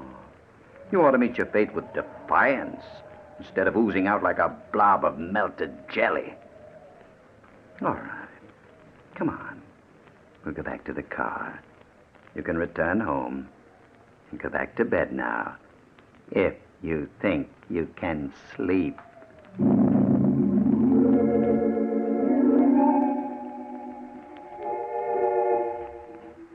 The morning of October 21st arrived, and Henry Norton's nerves were a little calmer.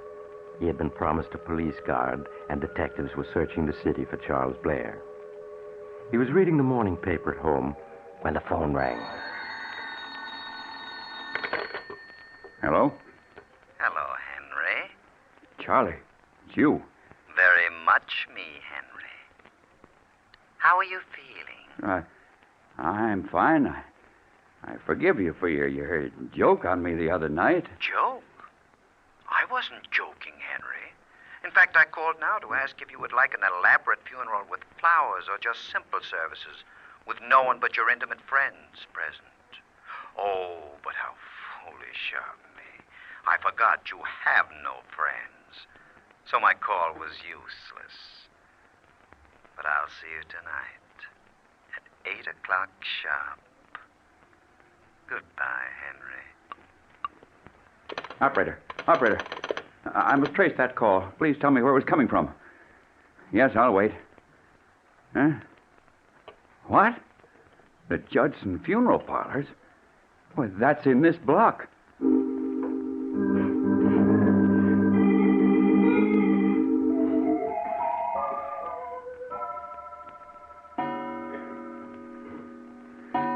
O'clock. My head's splitting. Are there any aspirins in the house, Miss Dean? Yes, they're in the medicine cabinet. Shall I get them for you? No, never mind. I'll get them myself. Tonight I'm supposed to die at 8 o'clock. That's fantastic. Blair can't carry out his plan. Not if I had police protection. I have nothing to be afraid of. Nothing. Here are the aspirins. I'll take a couple of them. Oh, my head's splitting. No, maybe they're poison. That's right. They do look too large for aspirins. They are poison. Got to be on my guard. Death may come in 100 different ways. Got to be on my toes. Oh, my headache. That's nothing.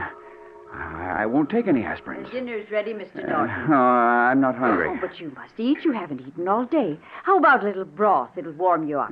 All right, yes, I do feel cold. Can't seem to get warmed Well, I'll up. get it for you. Why, she's so anxious for me to eat. She doesn't like me. She never showed any concern about me before. Here it is, Mr. Norton. Would you like some croutons with it? No, nothing else. Something's wrong. This broth, it has a peculiar bitter taste. Just some spice I put in. You're lying, Miss Dean. Lying? Why should I be lying? You're trying to poison me. Blair's put you up to this, but I'm too smart for the both of you. He'll never get me that way. You're crazy, Mr. Norton. I've put up with plenty from you, but I've had enough. I'm leaving. You're a hard, mean man. I wanted to tell you that for a long time, and if anybody wants to poison you, he must have good reasons. Get out, you Borgia. I'm going. You can get yourself a new housekeeper. Good riddance. You tried to poison me. Good thing I didn't swallow it. Huh? Who's there? It's the police. Oh, just a second. Police. Oh, it's about time you got here. You're Henry Norton? Yes, of course I am. Come in, come in. I'm Officer Gibson, Mr. Norton. I was sent to act as your bodyguard. I was told someone's trying to kill you. Yes, 8 o'clock tonight. You don't say. Even told you the exact time. What precinct did you say you came from? I didn't say, but I'm from the 16th precinct. Huh? Who's your captain? Captain Donovan, Tom Donovan. Say, what's all this about? I just want to make sure you're a real policeman. What do I look like, a fireman? I've just got to make sure. You got any credentials? Why, of course I have. Here's my identification card, and here's my badge. I guess you're okay. I've got to be careful. Blair's promised to kill me at exactly 8 o'clock tonight. He's capable of any trick. Well, you don't have to worry, Mr. Norton. The chances are that he's just trying to frighten you. But if he's serious, he won't get very far. You don't know him. He's an inhuman fiend. Well, I'll take care of him if he comes. Say, you don't speak like a policeman. Your English is too good. You were sent here by Charlie Blair. You're a fake. I happen to be a college man who became a policeman. Nothing strange about that, is there? Why don't you call the precinct and make sure? I will. I'll call him right away. Hello, operator. Give me the 16th Police Precinct station. Hello, 16th Precinct? This is Henry Norton. Did you send an officer named Gibson to my house? Oh, you did? I just wanted to make sure. Thank you. Sorry, you can't be too careful. Well, that's okay. I understand how you feel.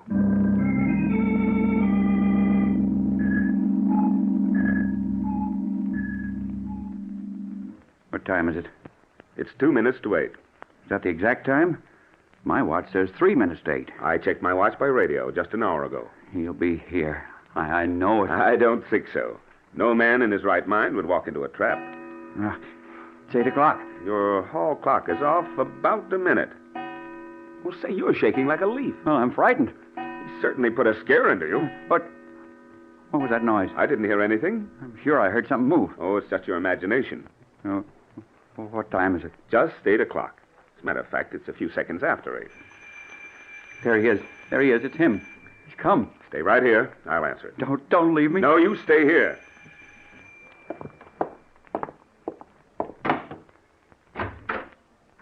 That's funny. No one's at the door. I'll take a look outside. Hello, Henry. Charlie, how'd you get here? You see, Henry? I keep my appointments. I got a boy to ring the bell at exactly 8 o'clock. I've been hiding in your house for hours. No, don't, Charlie, please. You can have everything. I promise I'll give you back everything I took from you. In less than a minute, you're going to die. Help! Gibson, save me! The door is locked. No one can save you. In a moment, your heart will be ripped apart by a piece of lead. Just one terrific moment of agonizing pain. Then you'll be dead. Open our door, Norton. Help! Help, he's going to shoot! Open the door! You see? No one can help you now. This torture is only a minute for you, but it was 7 years for me. It's a pity you want so much to live. Mr. Norton! Mr. Norton! I'm going around to the side door! Please, Charlie, I'll do anything. No use crawling, getting on your knees. I'm going to shoot you when I count 3. No. 1. No. Help! 2. Gibson, save me!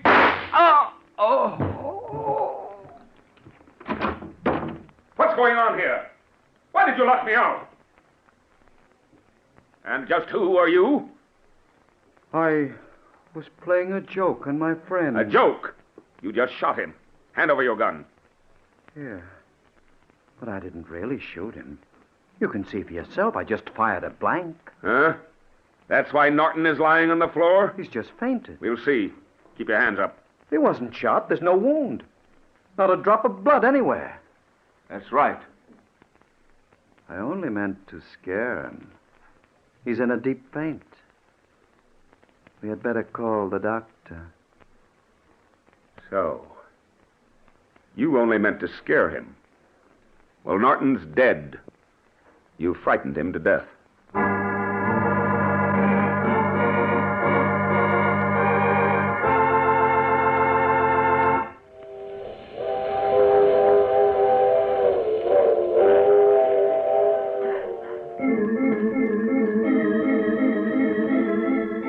This is the mysterious traveler again. Did you enjoy our little trip? Poor Henry Norton. Imagine dying from the noise of a blank cartridge. His nerves were really on edge, weren't they? Oh, well, at least he got a free coffin and tombstone, and he doesn't have to worry anymore about dying. What happened to Charles Blair? Well, he's still in prison, of course, because you don't get away with murder, even when you kill with a blank cartridge. And speaking of murder, I recall another case in which a lovely young girl was able... Oh, you have to get off here. I'm sorry. But I'm sure we'll meet again. I take this same train every week at the same time.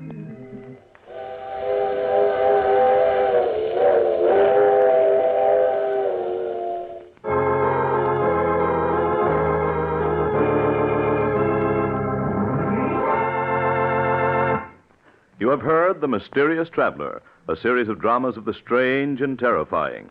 In tonight's cast were Maurice Tarplin, Santos Ortega, Agnes Young, Ted Jewett, and Neil O'Malley. Original music was played by Paul Taubman. The Mysterious Traveler is written, produced, and directed by Bob Arthur and David Cogan. Listen next week to a tale titled Invitation to Death. Another strange and terrifying tale of the mysterious traveler. This program came from New York. Another program of tense and dramatic action follows in just a minute. Stay tuned to the station for Official Detective. Carl Caruso speaking. This is the Mutual Broadcasting System.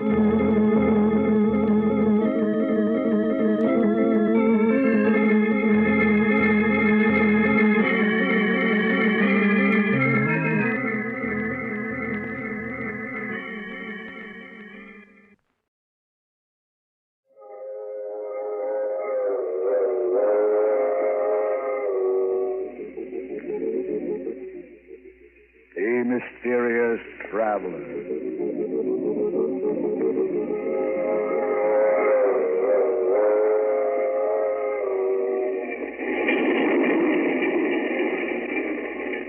This is the Mysterious Traveler, inviting you to join me on another journey into the realm of the strange and the terrifying.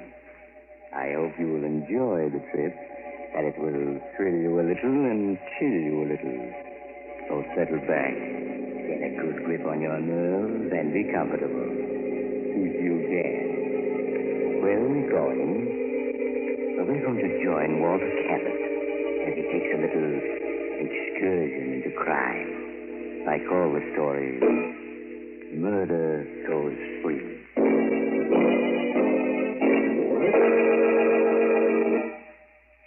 Late one foggy evening, several years ago, as I was walking along one of the main streets of a large city, I was stopped by an elderly man who seemed unusually agitated. Pardon me, sir. May I speak with you for a moment? Of course. Here, perhaps this will help. Oh, please. It isn't money I want. I just want someone to listen to me. No one is interested in seeing justice done. No one. Well, I should be glad to hear what you have to say. You will listen to my story? Yes. I want to confess something that's on my conscience. I've confessed 100 times, no, 1,000 times. Yet no one will believe me. You must help me make them believe. It all began that day in my office when Martin, my son, came in to see me. Hello, Dad. How are you? Oh, Martin, I'm glad you're here. I want to talk to you. Oh? Sounds as if I've done something you don't approve of, Dad. Did you read the gossip column in this morning's Daily Ledger? Oh, that. Why haven't you told me about this woman, Diana Winters? Well, I'm sorry, Dad. I just didn't think it was important. You've always told me about your other friends. Are you ashamed of Diana Winters? No, of course not. Why should I be? Martin, you know as well as I do that her reputation is, well, spectacular, to put it kindly. Well, stories about her all lies. I'm not taken in by gossip, Martin. I happen to know that this Winters woman is just plain no good. Dad, I won't have you talking about her like that. Martin, you don't love this woman, do you? Yes. Yes, I do.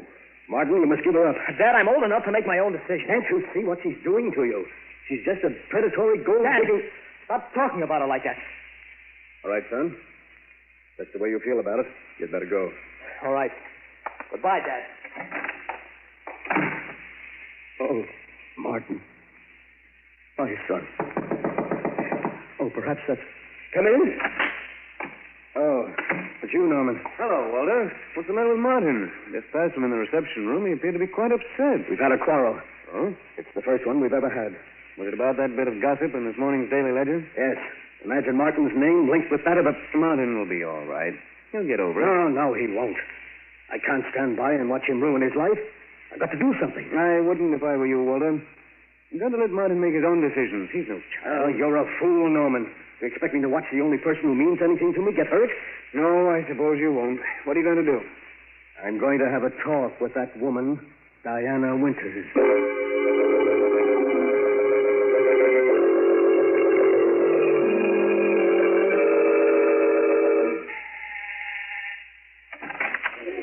Hello. Oh, good evening. Are you Miss Winters? Yes. Won't you come in? Thank you.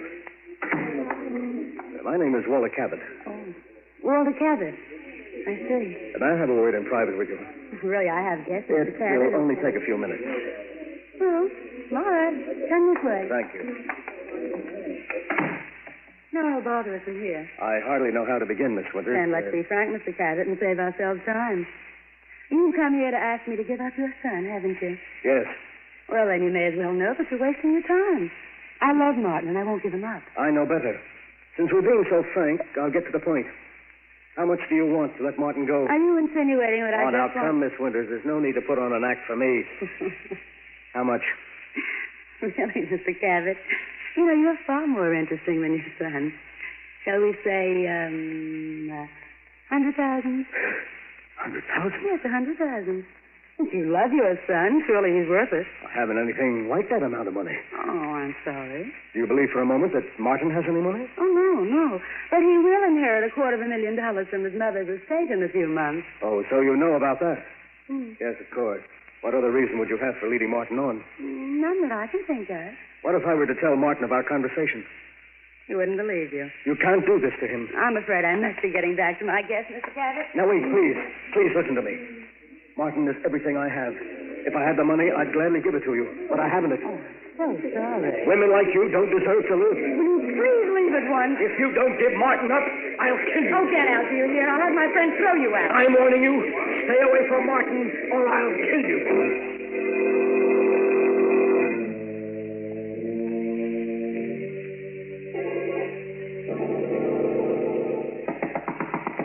Come in. Dad, Diana told me you tried to bribe her to give me up. Is that true? Yes, Martin, it is. You did that after I told you I loved her? Yes, because I know she doesn't love you. And why weren't you able to buy her off? Because she wanted $100,000. You're lying. She never asked you for 1 cent.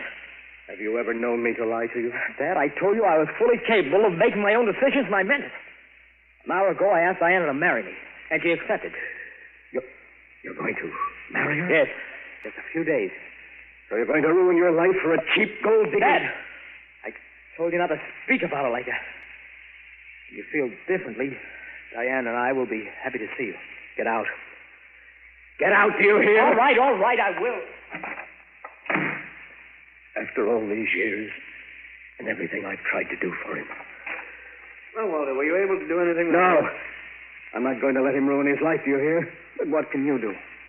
If there's no bride, there can be no wedding. If there's no bride? Walter, you don't mean you... Why not? You think of anyone who deserves less to live? You're mad. For years, my hobby has been the study of famous murders. I've studied hundreds of cases closely. In each case, I was able to pick out the flaw that prevented it from being a perfect crime. And then one day, I began to work out a perfect crime for myself. Walter, what are you saying? I was merely doing it for fun, just as some men do crossword puzzles. But, Norman, I did hit upon a way to commit a perfect murder. And now I have a motive. You must stop talking like that, Walter. There's no such thing as a perfect crime. You're wrong, Norman. And I'm going to prove it. Walter, can't you see that what you want to do is insane?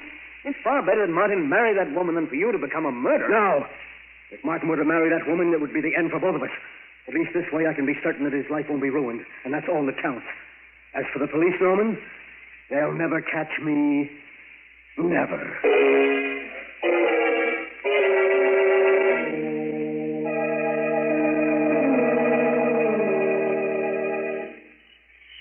Pardon me, sir.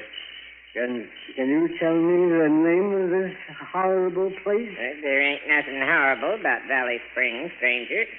1,242 people think it's a mighty fine village. I've never seen an uglier place. What do people live here for? Been drinking, haven't you? Well, I'm warning you, mister. You'd better stop insulting this village, or I'll run you in. I'm the village constable. Oh, so you're going to get rough, eh? Well, take this. Hey, yes, I'll learn you to push the law around. You're under arrest for drunkenness and disorderly conduct. You and me are going to see George Hutchins, Justice of the Peace.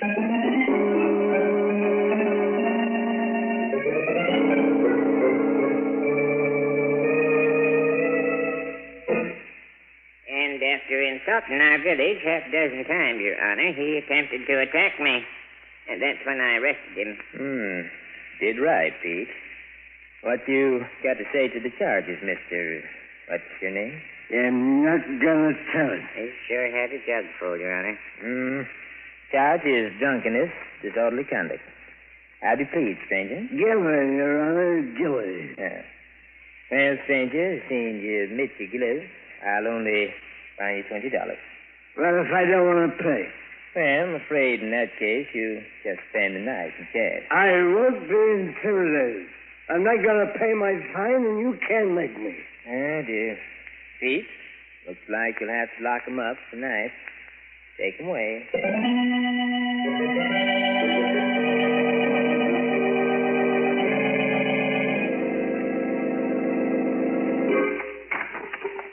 Well, stranger, now you can see what the inside of our jail looks like. Good. It still ain't too late to pay your fine. Don't you want to pay it and sleep in a nice, soft bed? No, I like it here. Which of the two cells is mine? Well, you take the one on the right. I'll sleep in the other. I got to guard you. Go ahead, get in so I can lock the door. Just as you say, Constable. Now, I don't want to hear anything out here till morning. I'll have enough trouble sleeping in here without you bothering me. I'll be so quiet, Constable, you won't even know I'm here. You dream.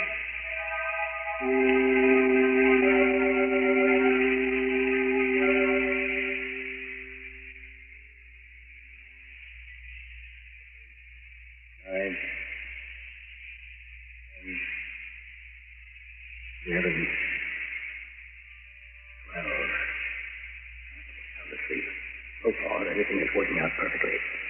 Where did I hide that skeleton key? Oh, yes, here it is. Mustn't wake up the constable or it'll spoil everything. Easy now, easy.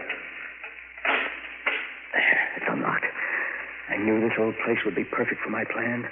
Now, if only the door doesn't creak as I open it. Softly, softly. He's waking up. No. He's going back to sleep. There, I'm out. Now to get to the car and drive to the city for the most important part of the plan.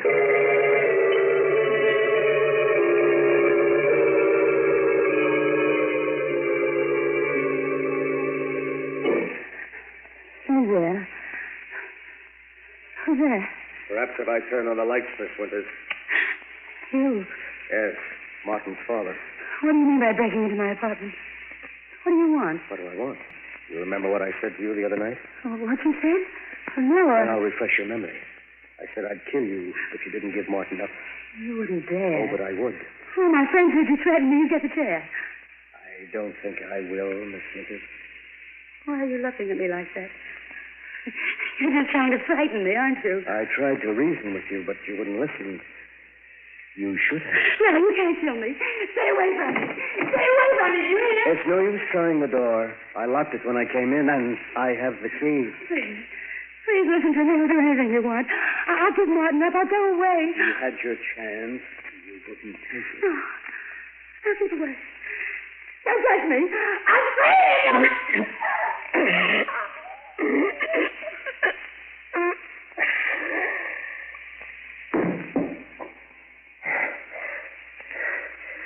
There.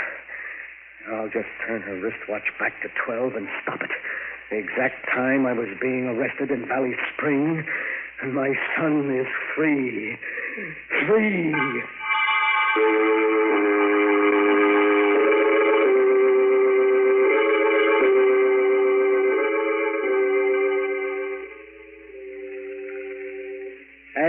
Hey, Constable. Constable, wake up. I want another drink. Wake up, will you? Wake up. What's all this noise about? Oh, my back. Hey, what's the idea waking me up, boy? It ain't even dawn yet. I want another drink, and I'll take it straight. Oh, go to sleep, you hear? It's 4 o'clock, and you ain't getting out of here until late in the morning. You got 4 hours yet. I don't want to hear any more out of you. Oh.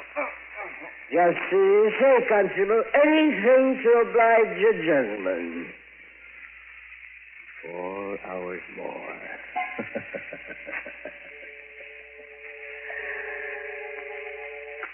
Good. Now I've established the fact that the constable spoke to me at 4 o'clock in the morning in my cell, and that I was very drunk. Oh, the perfect crime.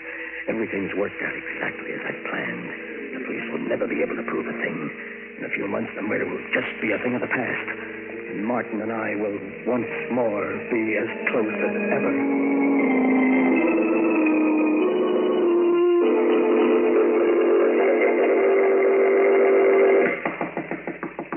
Come in. Oh, hello, Kelly. Well, how's the DA's office this morning? Well, so I finally caught up with you. My partner told me a few minutes ago that you've been looking for me. Looking What's on for your you? That's putting it mildly. There's been a 5-state alarm out for you for the past 24 hours. What? Where have you been the last few days? I've been vacationing at a small resort 100 miles upstate. Kind of sudden vacation, wasn't it? What? Even your partner didn't know where you were. Well, I went there on the spur of the moment. Oh, you did, huh? Yes. And where were you on the night of the 22nd? The night Diana Winters was murdered. Say, I read about that, Kelly. That's rather an unusual... Stop stalling. Where were you? Frankly, Kelly, I don't recall where I was that night. I'm afraid I was a little drunk. You're going to have to do better than that for the DA. Oh? Well, I'm afraid I won't be able to. I really can't remember where I was that night. Cabot, I think you're going to wind up in a place you're not going to like. In the chair. Get your hat. We're going down to headquarters. That sounds serious. Well, look, do you mind if I speak to my partner and explain matters to him? That won't be necessary. You'll be able to read all about it in the papers. And believe me, it isn't going to make pleasant reading.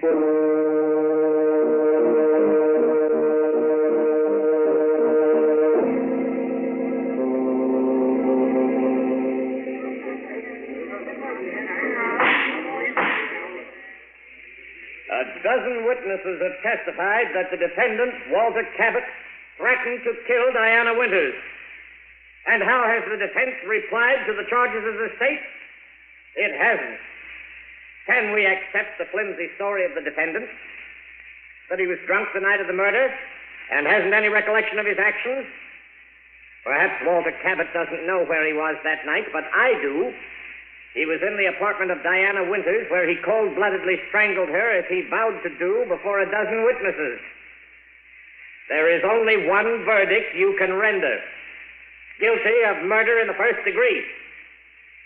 The state rests, Your Honor.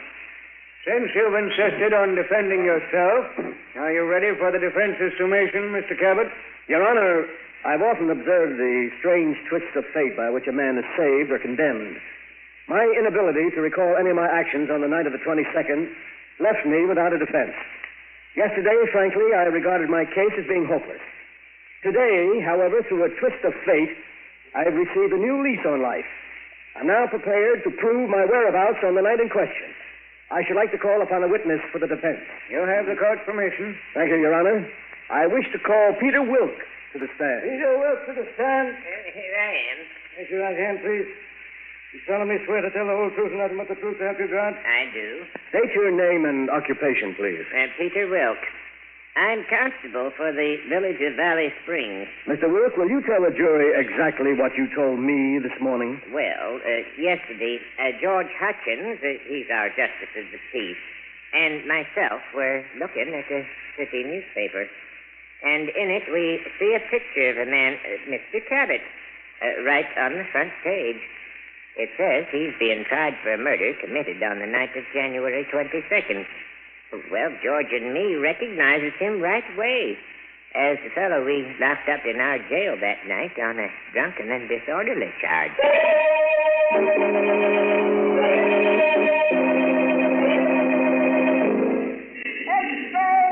Extra get to reading in papers.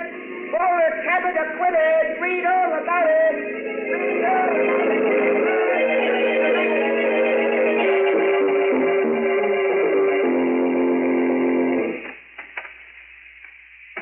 Martin. Hello, Dad. How are you, son? Oh, it's good to see you again after all these months. Oh, Dad, can you ever forgive me for having run away when you needed me? Forgive you? There's nothing to forgive, son. Dad, I know now how right you were about Diana. Oh, you don't know how happy it makes me to hear you say that, son.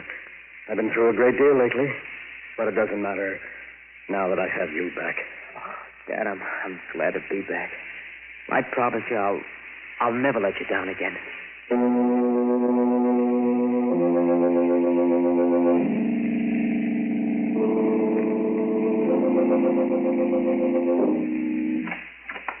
Oh, hello, Kelly. Come in, have a seat. Been quite some time since I've seen you. Yes. Last time you were here, you put the cuffs on me for the Winters murder. Well, mistakes will happen. Anything on your mind, Kelly? No, nothing special. Just friendly call. Oh. Well, thanks for dropping in, Kelly. Oh, by the way, have you seen the latest edition? I know. Anything of interest happen? Yeah, you might find it interesting.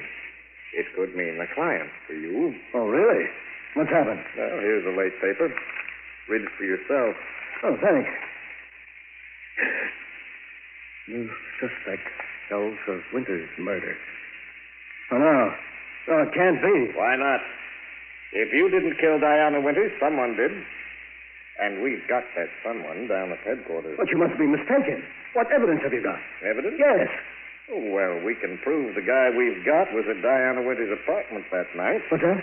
But he was seen leaving just after midnight, after a whale of a quarrel with her. Quarrel? What about? Oh, usual thing. We both know what Diana was.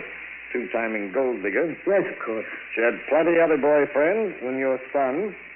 Only none of them knew about the others. But yes, but that night, the guy who killed her found out a few things about her and bumped her off. No. I don't believe it. I told you he left right after midnight, didn't I? That's right. Well, her watch was found on the floor where she dropped it during that fatal struggle. Stopped just at 12. And that watch is going to hang the guy. We may have been wrong in your case, but this time we have the right man, and we'll make it stick, even though the evidence is circumstantial. Well, I'd better be running along. Good night. Good night, keep the paper. You might want to read the whole story. New suspect held for Winters' murder. District Attorney uncovers apparently conclusive evidence of guilt. That can't be. I had it planned perfectly so that no one could be held for it. There's no such thing as a perfect crime, Walter. The murderer always overlooks something. No such thing as the perfect crime. Murderer always overlooks something. Norman said that. But I knew better. And now an innocent man has been arrested for my crime. Whoever he is, he's innocent. I must save him. Yes. I can't let him die.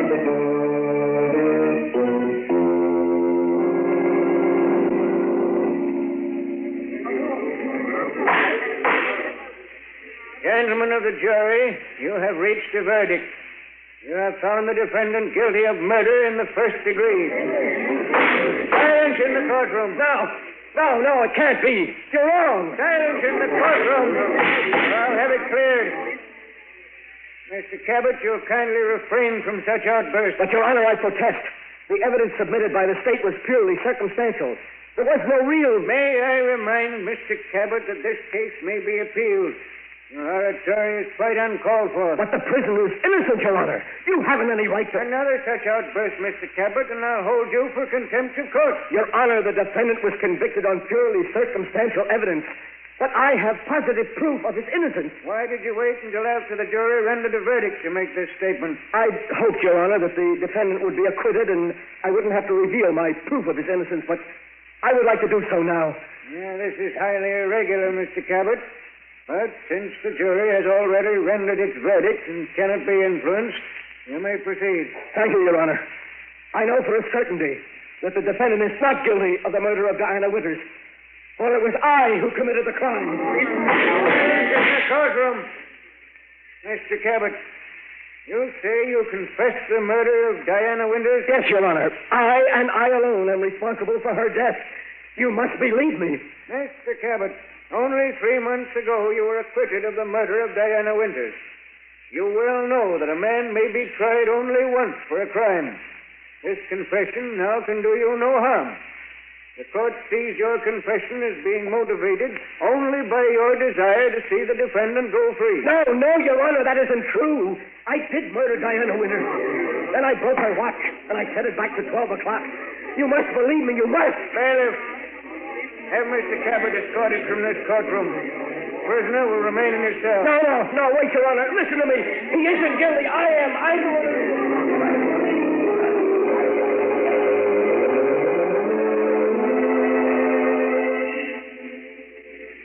That day in court, I've confessed 1,000 times, and yet no one will believe me. No one.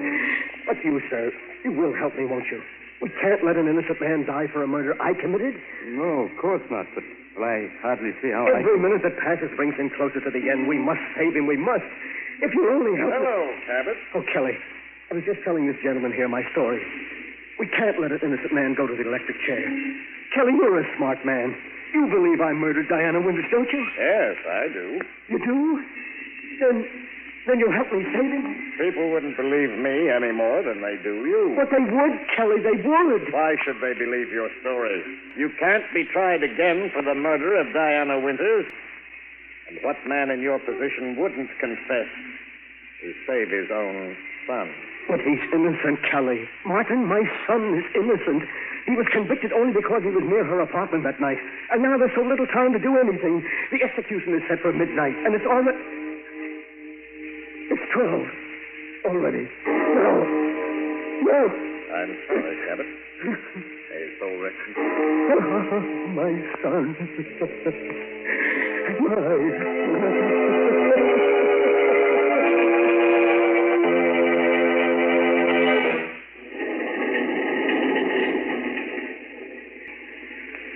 This is the mysterious traveler again.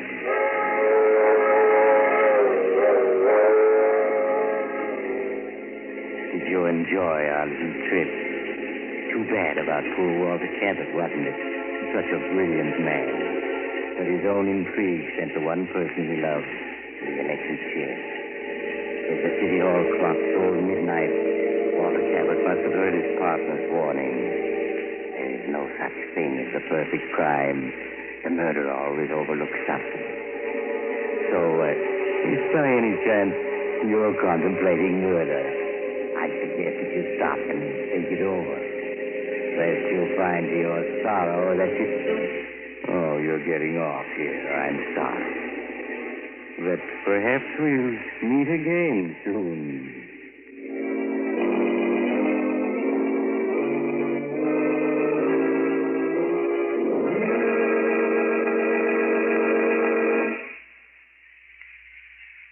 You have just heard Chapter 67, the final chapter of this series of The Mysterious Traveler, Tales of the Strange and Terrifying.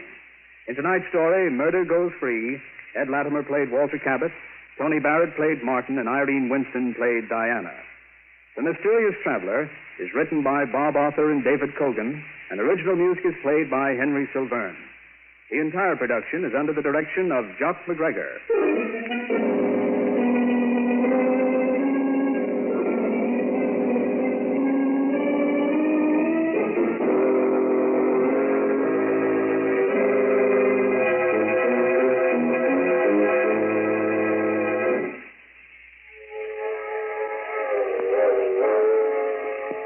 The Mysterious Traveler is presented from our New York studios.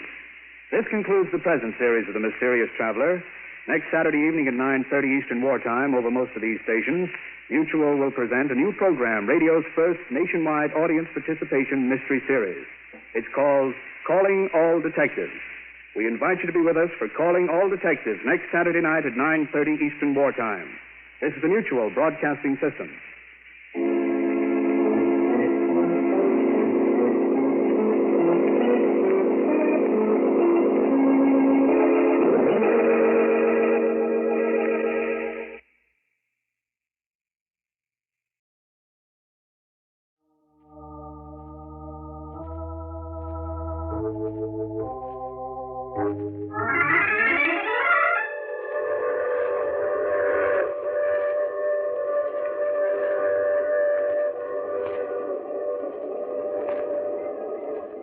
The Mutual Broadcasting System presents The Mysterious Traveler, written, produced, and directed by Robert A. Arthur and David Cogan, and starring tonight two of radio's foremost actors, Lawson Zerbe and Cameron Prudhomme, in an original radio drama titled 0 Hour.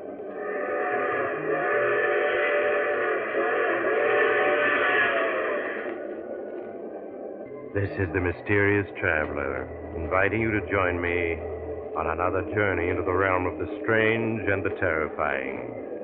I hope you will enjoy the trip, that it will thrill you a little and chill you a little. So settle back, get a good grip on your nerves, and be comfortable, if you can, as you hear the story I call 0 Hour.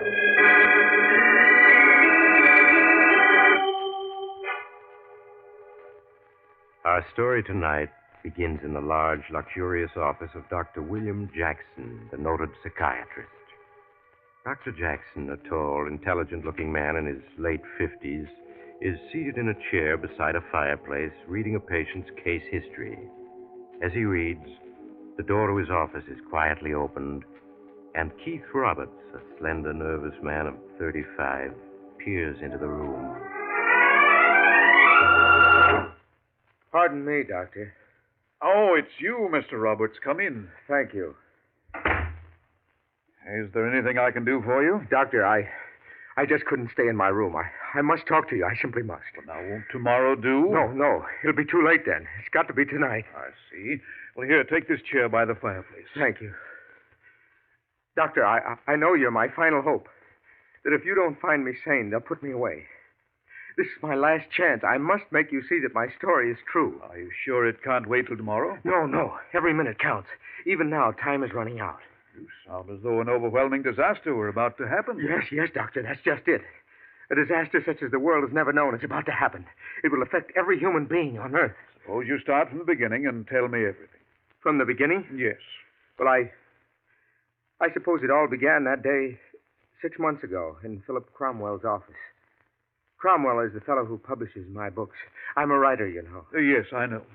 Well, Cromwell told me that he had acquired the literary rights to the life of the world-famous scientist, Professor Dana Friedberg. And I was the man who would write the professor's biography. I think that day, Doctor, was the happiest in my life. I was to have the opportunity to talk to Professor Dana Friedberg every day and grow to know him intimately. He was a scientist and humanitarian who I, like countless thousands, had admired and respected for years. Well, it was with a certain feeling of excitement that I arrived at Ardmore, Pennsylvania, where the professor lived and taught. I registered at the inn and then phoned the professor's secretary for an appointment. Professor Friedberg lived in a small cottage, and as his housekeeper led me to his study, I could see the house was plainly furnished. The study itself was overflowing with books. They were everywhere. And there amidst the books sat the professor himself. White-haired, small, puffing on a pipe. Come in, Mr. Roberts. Come in. Thank you, Professor. Here, let me remove the books from this chair so you can sit down. So, you are the young man who is going to write my biography? Yes, sir. I want this book to do justice to your life, Professor. To make people realize what you've contributed to humanity. Well, I might have contributed a great deal more if people only understood men of science. How do you mean, sir? Scientists work and think in terms of the future. Scientific research has always been handicapped by men who had no faith in the visions of science. Well, don't you think, Professor, science has achieved so many miracles that people aren't as skeptical as they once were? I wish I could agree. But believe me, Mr. Roberts, if I were to advance the theory that there is a civilization on Mars, many people would say that old Professor Friedberg is in his dotage. Yes, I suppose you're right. You speak of a civilization on Mars. Do you have any theories on that, Professor? No, none at all, my friend. But it is quite possible there is a civilization on Mars, one even more highly developed than our own. Well, I find the idea quite intriguing. We scientists here on Earth are planning atomic-powered ships that will be able to fly to other planets. Who knows, perhaps Mars or some other planet is far in advance of us scientifically. Perhaps we will wake up one morning to find that we have visitors from another planet. Strange, isn't it? When we think of such things, it's always we who will fly to another planet. It never occurs to us that another planet may reach us first. Exactly. And yet, who knows? At this very moment, a rocket ship or some other type may be on its way to Earth. Yes, my friend, things may be happening on other planets that we here on Earth cannot even comprehend. Yes, I have learned one important fact in this long life of mine. Anything is possible.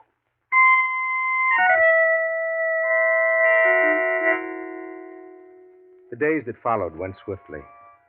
And as the weeks slipped by and my notes on the professor accumulated, I knew that his was one of the great minds of all time. I was constantly astounded by his wide knowledge on a score of subjects.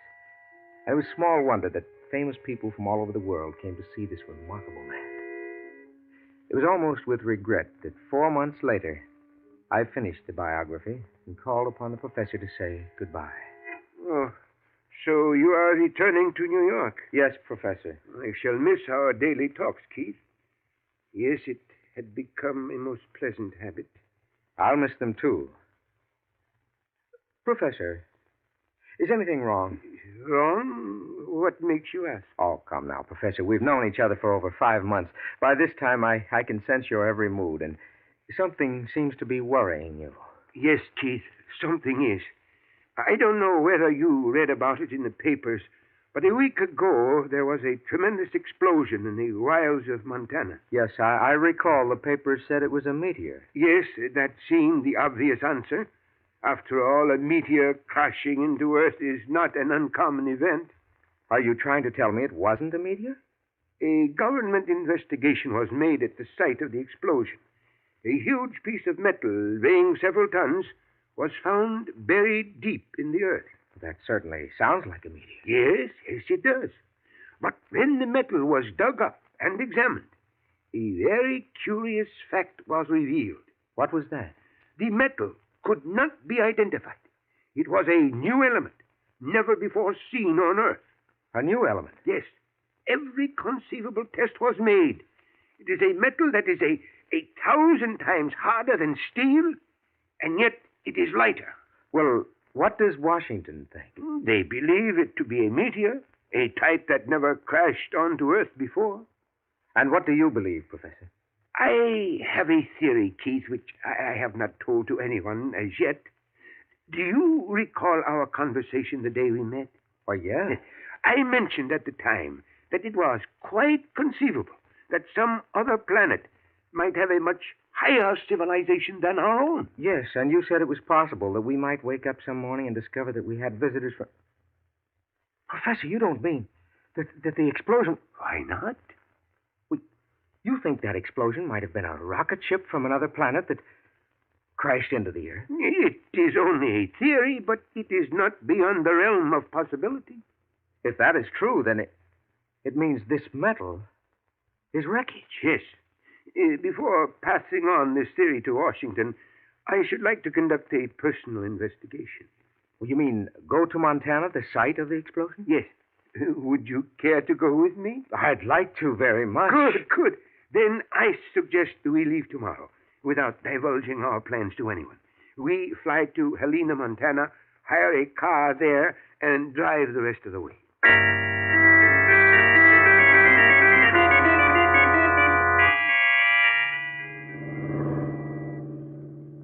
How much further do you think it is, Professor? It should be just beyond that hill ahead. Well, this certainly is desolate country. You can hardly call this a road. Yes. That large ranch house we passed 20 miles back is the nearest dwelling to where the explosion occurred. Well, we're coming to the top of the hill. Oh, there it is, Professor. Oh, say, that's quite a hole. Yes. According to the report, it is 200 feet in diameter, 70 feet deep. What an explosion that must have been. I understand it was visible for 60 miles. Well, just what are your plans, Professor? Well, the hole has already been thoroughly examined by the government investigators. I suggest that we carefully search the ground for hundreds of yards around the hole. They may have overlooked something. I see. Well, here we are, Professor. Yes. Now we shall see if there is any substance to my theory.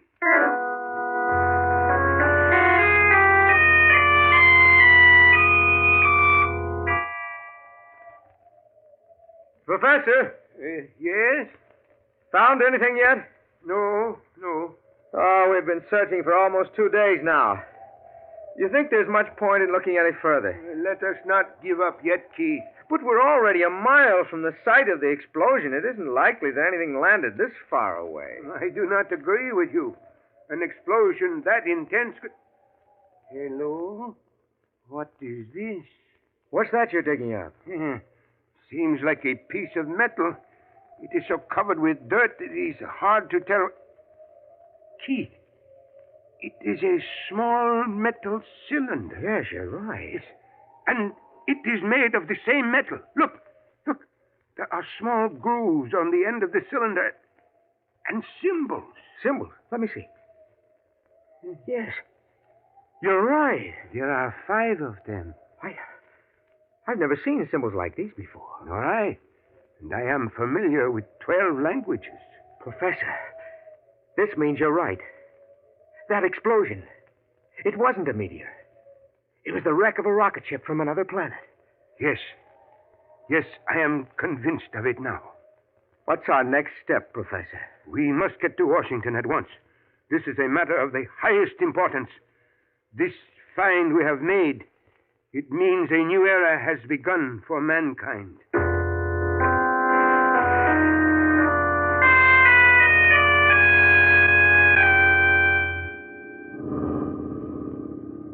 Keith, perhaps you had better stop at that ranch house up ahead. Why, Professor? I will use their telephone and call Washington. I'll ask General Thompson of the War Department to put an Army plane at our disposal. Well, that sounds like a good idea. There are probably several Army planes at Helena. Yes, I am sure there are. The General can have us flown non-stop to Washington. We are coming to the private road that turns into the ranch house. Yes, I see it.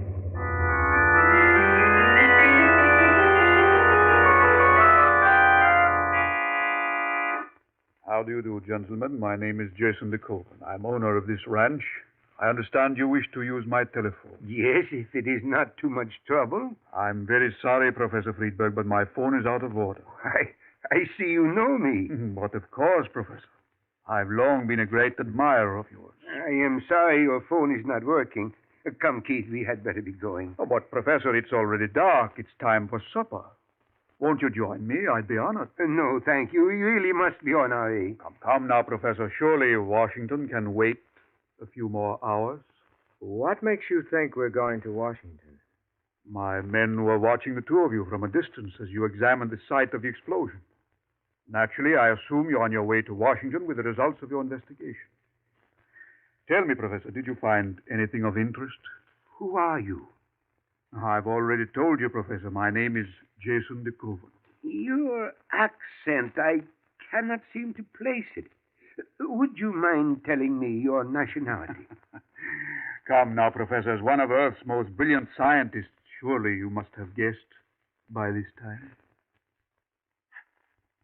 I see it all now. Yes, I see it all. Professor, what's this about? Who is this fellow? Keith, we have made a terrible blunder. What do you mean? That explosion was a rocket ship from another planet, but you and I mistakenly assumed it was the first. You mean other landings have been attempted? Yes. But how do you know? Standing before you is living proof that a successful flight has been made from another planet to this Earth. You mean Dick Owen? Yes. But he looks like you or I or anyone else. Quite true. But nevertheless, he is not a creature of the Earth. From what planet are you, Dick Owen? I am from Mars, Professor. Mars?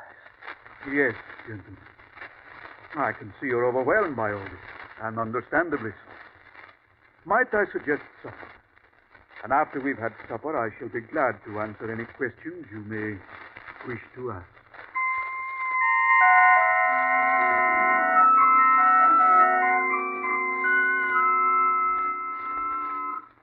It's a pity you gentlemen weren't in the proper frame of mind to enjoy this supper. My chef excelled himself tonight. I can see you're both impatiently waiting to ask questions. Please feel free to do so, gentlemen. How long have you been on Earth, Mr. Decoe? I arrived in 1931. 1931? Yes, 17 years ago. I arrived on the first atomic rocket ship. Just how many flights have been made these past 17 years between Mars and Earth? 411. That explosion 10 days ago of one of our ships was our first mishap. Most unfortunate. Those 411 flights you speak of, were all the landings made here? Yes, this is our main base. Our ships land here at night, dispose of passengers, and take off in a matter of 3 hours. Passengers? Well, just how many men from Mars are there on Earth at this moment? A little over 40,000. 40,000? Yes. 7,000 are in the United States. The others are scattered all over the world. For what purpose? I believe in this country you call it a fifth colony. In other words, you are preparing for an invasion. Yes, Professor. But why? Why? We Martians, Professor, are but 200 years ahead of the Earth, scientifically speaking. The Council of Mars believes that if we don't conquer Earth now, someday Earth will conquer us. It is what you might term a preventive war. You're actually going to invade us? Yes, Mr. Roberts. We now have 40,000 agents in key positions all over the world. And our fleet of invasion ships are ready. I take it then that we may expect the invasion momentarily. Yes, to be exact, the Earth will be invaded on June 22nd at 8:30 p.m., New York time. But that's less than a month from now. Yes. And your plans are to wipe out the people on Earth? Only if they resist. That would be most foolhardy. Our fleet of 200 atomic ships carry weapons that will overwhelm you in a matter of minutes. As for our Martians, one is the equal of 10 Earthmen. You don't seem to think very highly of us. You misunderstand me. You see, we have advanced many ways scientifically. Not only do we live longer, but we Martians are 10 times as strong as you Earthmen. You don't look it. I shall prove it. Do you see that log by the fireplace? Oh, yes. Notice that the diameter of this log is almost 2 feet. Could any Earthman break this log in half with his bare hands? Certainly not. Watch. Professor, did you see that? He shattered the log into splinters. A very trivial feat. All the Martians are just as strong as I, some even stronger. You are very quiet, Professor. I was thinking of the evening of June 22nd and the invasion. Yes. Let us hope that no resistance will be offered. Well, gentlemen, now that you are my guests, I will show you to your rooms. This way, please.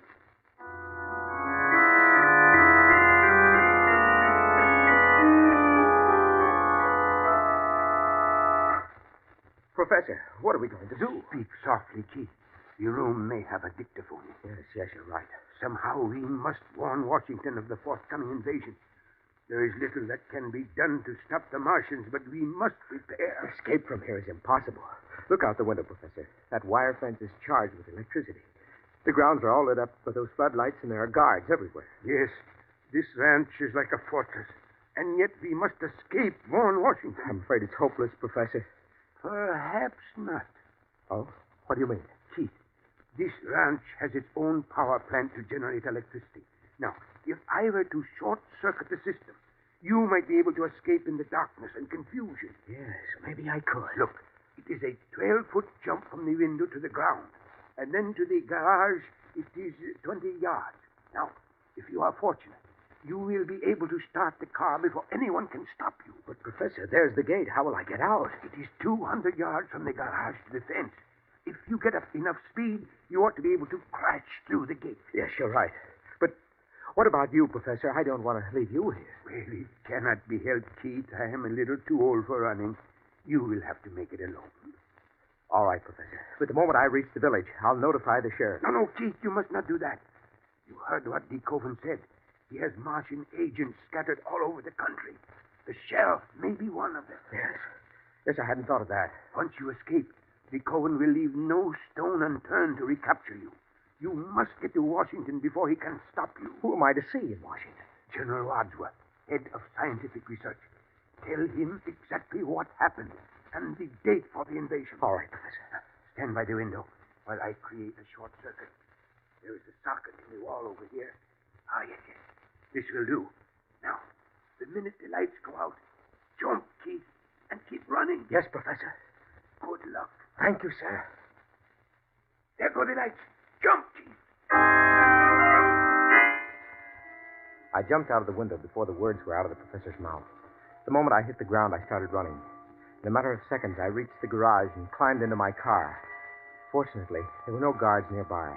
I started the motor, stepped on the gas, and the car roared out of the garage. The car was doing 60 miles an hour as it crashed through the front gate and onto the main highway. Shots rang out as I crouched low in the driver's seat. A half hour later, I reached a small town and succeeded in hiring a pilot and a private plane. As we took off, a car came racing across the airfield, trying unsuccessfully to prevent the takeoff. 15 hours later, I was in Washington, telling my story to General Wadsworth. And you say, Mr. Roberts, you escaped from the ranch in Montana last night. Yes, General, and Professor Friedberg is still there, a prisoner of this Martian agent DeKoven. We must rescue him, General, we must. Now, please don't excite yourself, Mr. Roberts. I've sent for a doctor, and he'll be here any minute. He'll give you something to calm your nerves. A doctor? You mean you don't believe me? You think I imagined everything? You've probably been working too hard, and as a result... But I tell you, it's the truth, every word of it. The professor is a prisoner of this Martian agent DeKoven. Why won't you believe me? Here's today's newspaper. If you look at this story on the front page, you'll note that Professor Friedberg is dead. Dead? Yes. He was found dead in his bed at Ardmore, Pennsylvania this morning. And furthermore, a medical examination revealed he's been dead 48 hours. Heart attack. That's impossible. The professor was with me last night in Montana. Just 16 hours ago. Please, Mr. Roberts, get hold of yourself. It's all here in the paper, just as I've told you. Well, wait a minute. Now I'm beginning to see what happened. Please, Mr. Roberts. DeKoven murdered the professor with a drug. A drug that made it appear as if he'd died of a heart attack. Yes, that must be it. But you said you'd seen the professor only 16 hours ago. Yet the medical examiner said he'd been dead 48 hours. DeKoven's behind that. Somehow DeKoven has made it appear that the professor has been dead 48 hours to discredit my story. And after he murdered the professor, he had the body flown to the professor's home. Don't you see, General? DeKoven wants you to think I'm insane to prevent you from believing my story. Now, you must listen to me. The Martian invasion is scheduled for June 20... There you are at last, Doctor. I am afraid Mr. Roberts here is very badly in need of your services. See what you can do, won't you, Doctor?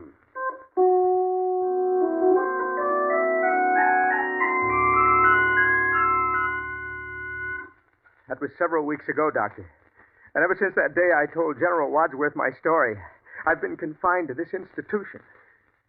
One doctor after another has examined me, but they're all a pack of fools. None of them believe me. Dr. Williams, you're my last hope. I know that. If you don't help me, then there's no one else I can turn to. I'll do anything I can for you, Mr. Roberts. Then don't let them put me away. I know my story sounds fantastic, but it's true. You must believe me. I do believe you, Mr. Roberts. You do? Yes. There are one or two things in your story I'd like to check. Of course, Doctor. Of course. I knew you'd see I was telling the truth. To begin with, you say this Martian, DeKoven, was it?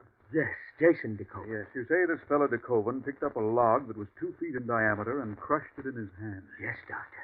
He splintered that thick log into 100 pieces. Oh, that's incredible. Would you say the log was as thick as this one by my fireplace?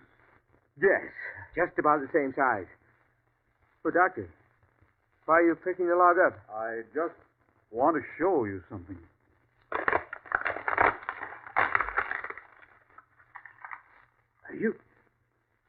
You splintered the log into small pieces, just as DeKoven did. You're one of them. A Martian. Yes, Mr. Roberts. DeKoven said they were scattered all over the world, in key positions. Quite true. We've been watching you with great amusement these past weeks.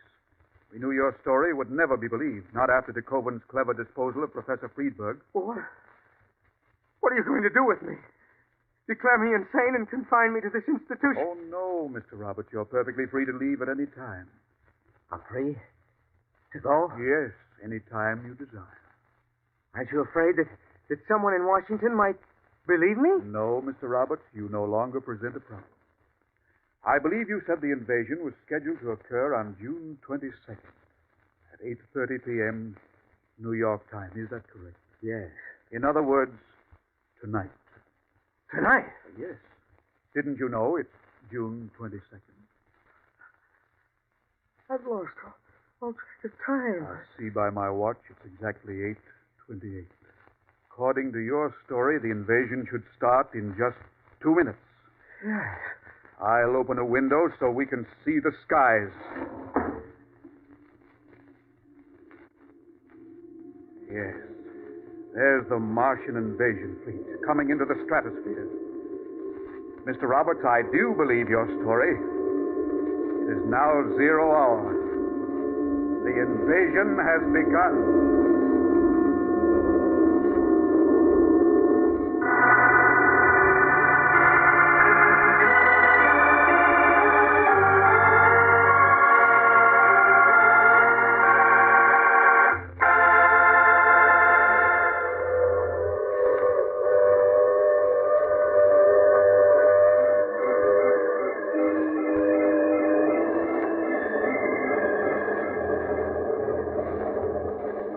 This is the mysterious traveler. Did you enjoy our trip? What's that? You don't like the idea of the Martians conquering the Earth? Well, I wouldn't worry too much about Keith Roberts' story. After all, tonight is June 22nd, and it is 8:30. But I don't see any Martians around. Do you? I'm afraid poor Mr. Roberts imagined the story he told Dr. Williams, and when Dr. Williams told him it was a delusion, Roberts felt he was being persecuted and accused Dr. Williams of being a Martian agent. Now, I recall another young man who insisted that he... Oh, you have to get off here. I'm sorry. But I'm sure we'll meet again. I take this same train every week at this same time.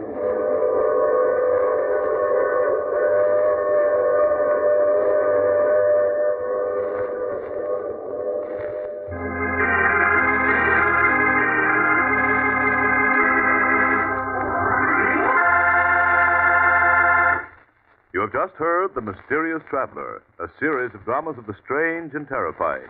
All characters in tonight's story were fictitious, and any resemblance to the names of actual persons was purely coincidental. In tonight's cast were Maurice Tarplin, Lawson Zerbe, Cameron Prudhomme, and Bill Smith. Original music was played by Paul Taubman.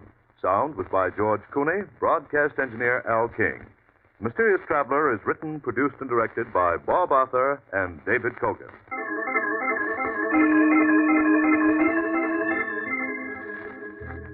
Listen next week to a tale titled You Only Die Once. Another strange and suspenseful tale of the mysterious traveler.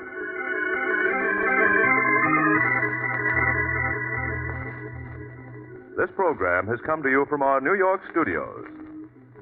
Another program of tense and dramatic action will follow in just a minute. Stay tuned to the station for Official Detective. Carl Caruso speaking. This is the Mutual Broadcasting System.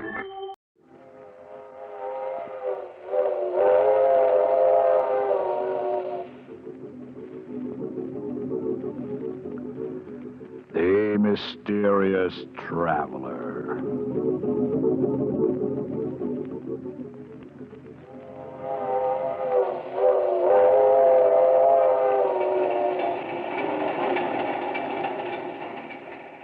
This is the Mysterious Traveler, inviting you to join me on another journey into the realm of the strange and the terrifying.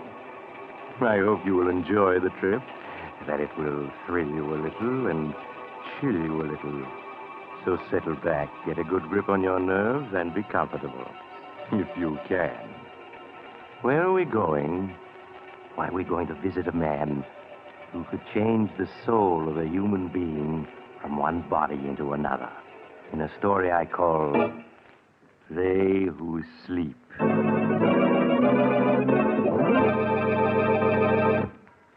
My story begins late one foggy night in a dingy little room in the slum section of a great city. The occupant of the room, a small man, white-haired, his cheeks hollow from hunger, has just admitted a visitor whom he does not know and whom he is trying to send away. An expensively dressed young woman with a heavy veil hiding her face. But, my child, it cannot be me to whom you wish to speak. You have made some mistake. I haven't made any mistake. I've been hunting for you for days. I spent a good deal of money tracing you here. But I do not understand. Why should you wish to find me, Alexander Thomas, a penniless old man You did not always use the name Alexander Thomas. Once you called yourself Chadwin the Great, hypnotist beyond compare. Chadwin the Great? Yes. I once used that name. But Chadwin the Great no longer exists. I am only Alexander Thomas now. Listen to me, Chadwin. We've met before. 10 years ago, you gave a performance at the Bijou Theater. There are so many Bijou theaters. You asked for volunteers to be hypnotized. I came up on the stage. I and my sister Rose. You hypnotized her easily, but you could not hypnotize me. There were so many, I cannot remember. No, but you can remember this newspaper clipping. That old story from the newspapers? Where did you get it? It says that you, Chadwin the Great, once performed the experiment of exchanging two men's souls. By the use of secret drugs and your great powers of hypnotism, you transferred one man's soul into another man's body. You cannot believe all the newspapers say. But you did this before witnesses. And one of the two men died. You went to prison for 5 years for manslaughter. Why do you come here to remind an old man of his tragedies? Go, please. Leave me alone. No, Chadwin. For years I've kept this clipping, for years. Never knowing what impulse made me tear it out and save it. Until last week I found it again. And then I knew. You speak not like a woman, but like a soul possessed by devils. Perhaps I am. So you can transfer souls from one body to another? No, I cannot. How much would you charge to do it again? Do not ask that of me. I am old. I have been in prison. How much, Chadwin? Could you put my soul into another's body for $10,000? $10,000? Yes. Then you could live like a man again, not like a starving animal in this hovel. Once before I tampered with the eternal laws. I paid the penalty. And so did one of those I experimented upon. But which one, Chadwin? The which weaker one? He died. The other, the strong soul in its new body, lived. Ah, then I am ready. When can you do it? Tomorrow night? But, my child, why should you risk your life for that which cannot be, which was not meant to be? Look, Chadwin, I shall raise my veil. Would you call me beautiful? Even pretty? No.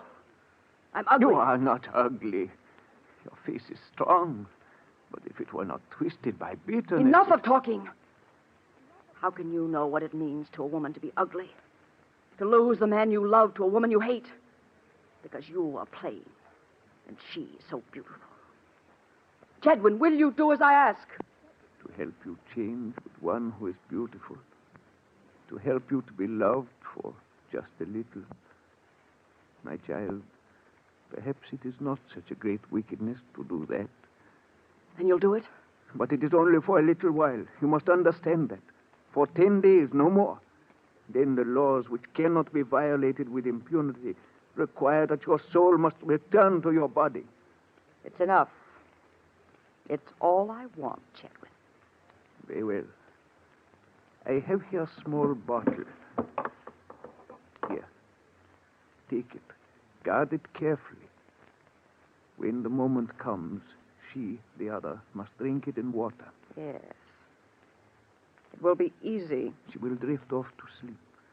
Then you must come to me. But not here. It would not be safe. Never mind. I know the place. The safest in the world. Very well. The exchange will be made, and I will see that she, in your body, slumbers dreamlessly. After 10 days, she will wake and be herself again, with no memory whatever of what has happened. And now, Miss... Vaughn. Helen Vaughn. Now, Miss Vaughn, who is this beautiful one with whom you would change places?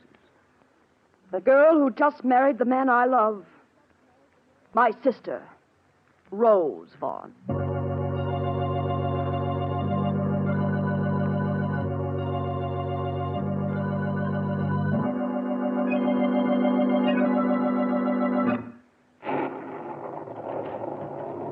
Good morning, Bessie. Good morning, Miss Helen. Where's Miss Rose? She's gone downstairs yet? Mrs. Tabor, you must learn to say now, Miss Helen. Mrs. Tabor, then. She's in her room, Miss Helen. Is Mr. Tabor with her? Yes, he is. All right, Bessie, thank you. Helen, is that you? We thought we heard your voice. Come on in. Leonard's just leaving for the office. Good morning, Helen. How's the best sister-in-law I ever had? Hello, Rose. Leonard. Darling, what's the matter? I know. Did you hear what time this young lady got in last night?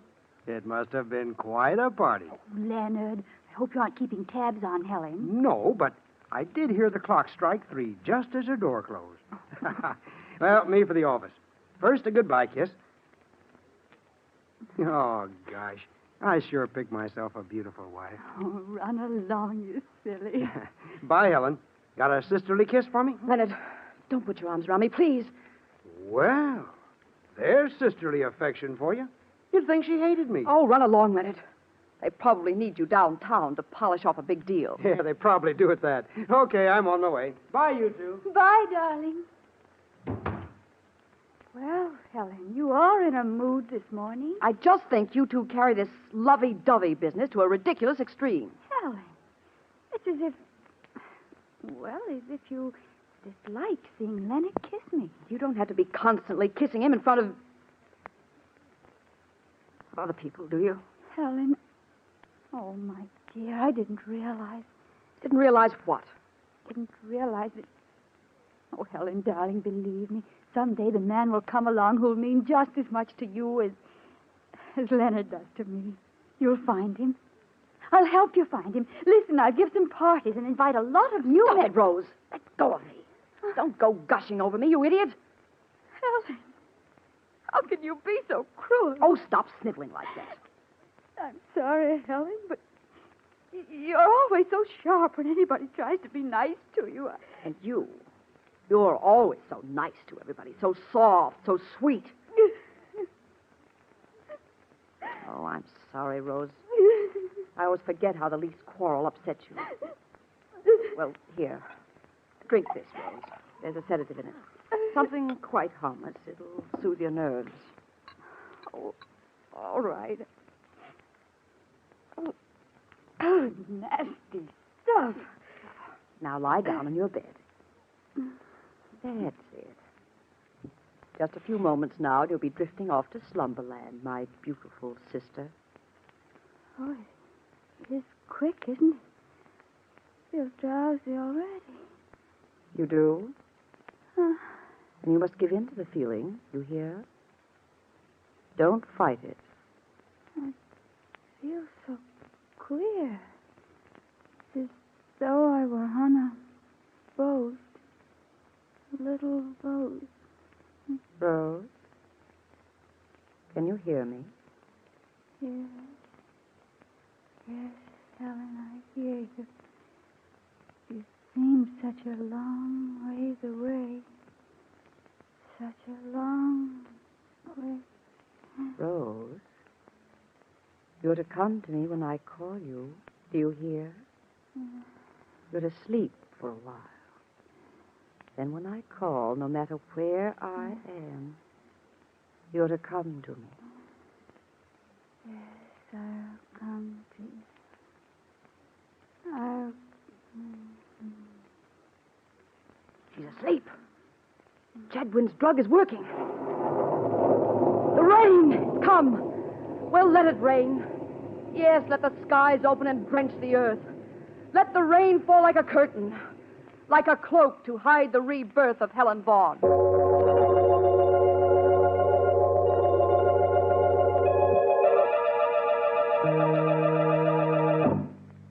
Leaving her sister Rose in a slumber so deep it was almost death-like, Helen Vaughn hurried to her room.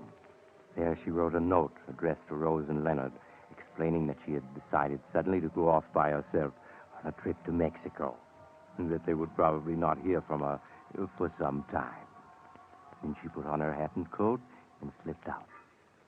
All day she waited in a hotel.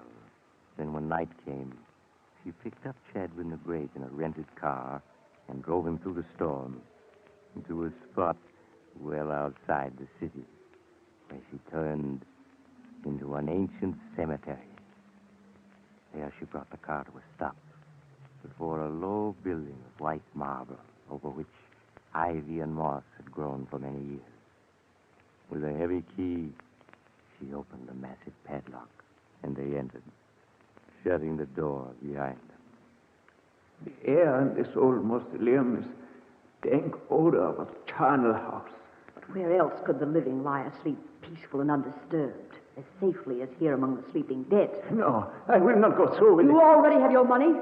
You cannot back out now. Then in heaven's name, let us be finished quickly. Quickly, yes. The storm should hide the car from the cemetery guards, but we must take no chances. Now, here's a flashlight I brought. I'll turn it on. Look there, Chadwin, at the tiers of compartments this tiny stone building holds. Each compartment with its iron door, each holding within it a coffin in which lies the dust of a Vaughn. I see them, yes. 12 of them. This one, here on the bottom, is empty. Meant someday to hold the body of Helen Vaughn. Tonight it shall receive her. No, this is madness. I'll open it. There. See that narrow, dark compartment? So small, so quiet, so restful, so safe from disturbance. In it for the next 10 days shall rest my body, holding the soul of my sister Rose. No, there must be some other way. None that is safe. While my body sleeps and I am absent from it, it must be where no one can find it. And here, no one ever will. I do not like it. Hold the light. I'll slide into it. It's quite roomy enough. The stone is chilly, but what matters that to one who is asleep? Go in. Rose Vaughn, hear me. Enter the body that awaits you here. Enter quickly and wait.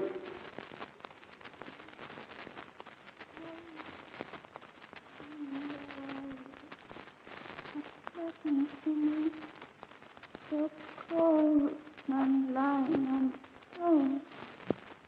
So cold and dark. Helen. There is nothing to fear. Sleep, my child.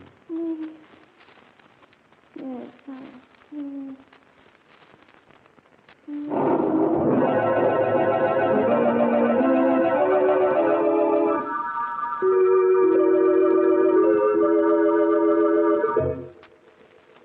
Quickly, Chadwin closed and latched the iron door of the compartment, slipped from the mausoleum, snapped the padlock on the huge door again, and was gone.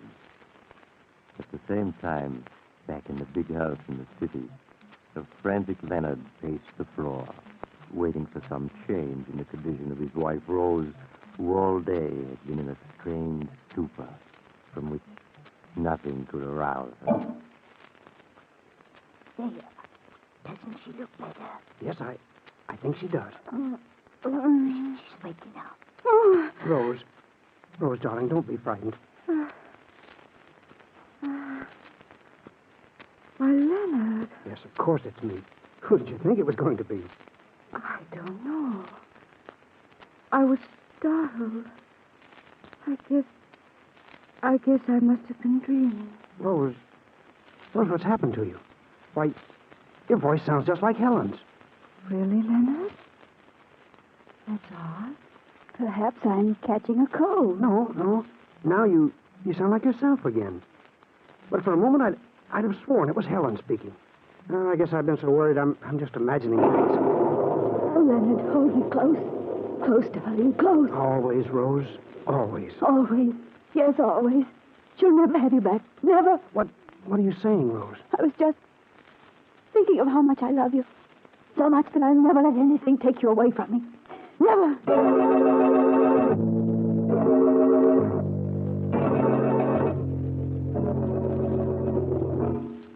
In the days that followed, Leonard found his beautiful wife, Rose, strangely changed. You've been different somehow these last 10 days. In fact, ever since Helen went away so unexpectedly. Have I, Leonard? How? Well, you've been gayer, more headstrong, too. It's almost as if you'd acquired a whole new character. Well, perhaps I have. And how do you like this new wife of yours? Well, I do, and I... Don't? Oh, please, I don't mean it. It's just that... Well, I was so in love with the old Rose, it's a little hard to get used to the new. And all these bills that you're running up. Why, that's not like the Rose you used to be. Oh, Leonard, I do hope you're not too mad at me because... Well, what is it this time? Another fur coat? Worse than that. We're going to give a party. Another? Why, there's 3 in 10 days. Rose, I forbid it. You can't, Leonard, because I've invited everybody already. Rose, it's so unlike you. Why, you act more like Helen than like yourself these days. Never mind, darling. You'll get used to the change in me. In time.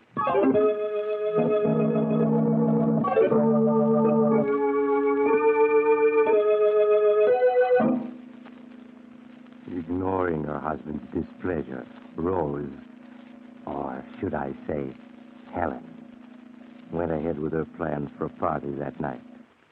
And when early in the evening, a small gray-haired man presented himself at the door and asked for her, he sent word by Bessie that she would not see him. I'm sorry, Mr. Chadwin. Mrs. Tabor says she cannot see you. She says she does not know anyone named Chadwin. But she does. 10 days ago I was here. I gave you an envelope for her. It had a key in it. Oh, surely you remember? Yes, but just the same, she says she doesn't know you. Now, please go, or I'll have to call an officer. Did you tell her what I said? This was the 10th day? Yes, and she said she had no idea what you were talking about. All right. I'm going. I must do what I can by myself.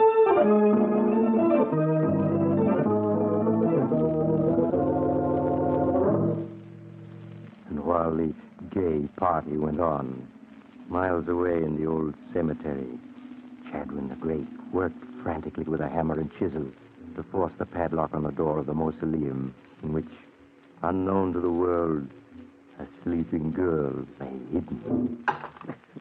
Look, got to get it open. Won't let me into our house. Won't even talk to me. Won't let me warn her. What is that? Dog's coming this way. There he is. Somebody trying to break into the barn mausoleum. The guards. I must run for it. Look out, he's getting away. Hey, you great runner. Give a little somebody. They missed me. Got to get back to town. I must warn her. She's got to know.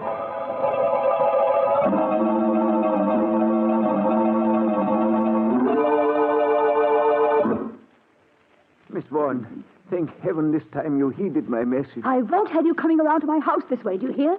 You must never come here again. But you do not understand. The 10 days is up tonight. Now. Your time is over. Are you trying to scare me, Chadwin?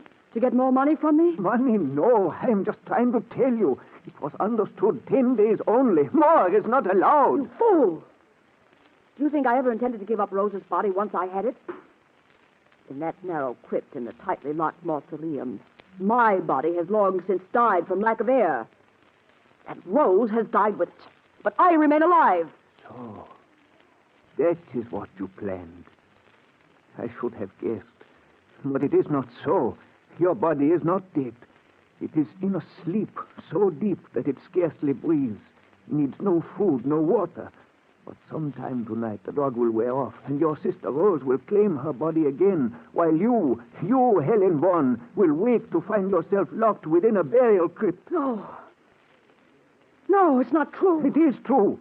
And you will not be asleep. You will be awake, needing air, and there will be no air. You're just trying to frighten me. Tonight I tried to open the tomb to save you. I was driven away by guards with dogs. But what can I do? Only if we can reach the tomb in time to open it can you be saved. And we must go now. I'll get the key.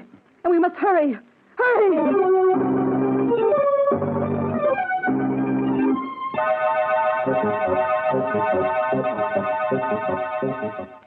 There's the mausoleum, Miss Vaughan. Pray heaven the guards are not waiting. They won't be. We fooled them by leaving the car outside and walking up this back path. Now hurry, Chip. What is it, Miss Vaughan? I don't know. For a moment, I felt so dizzy.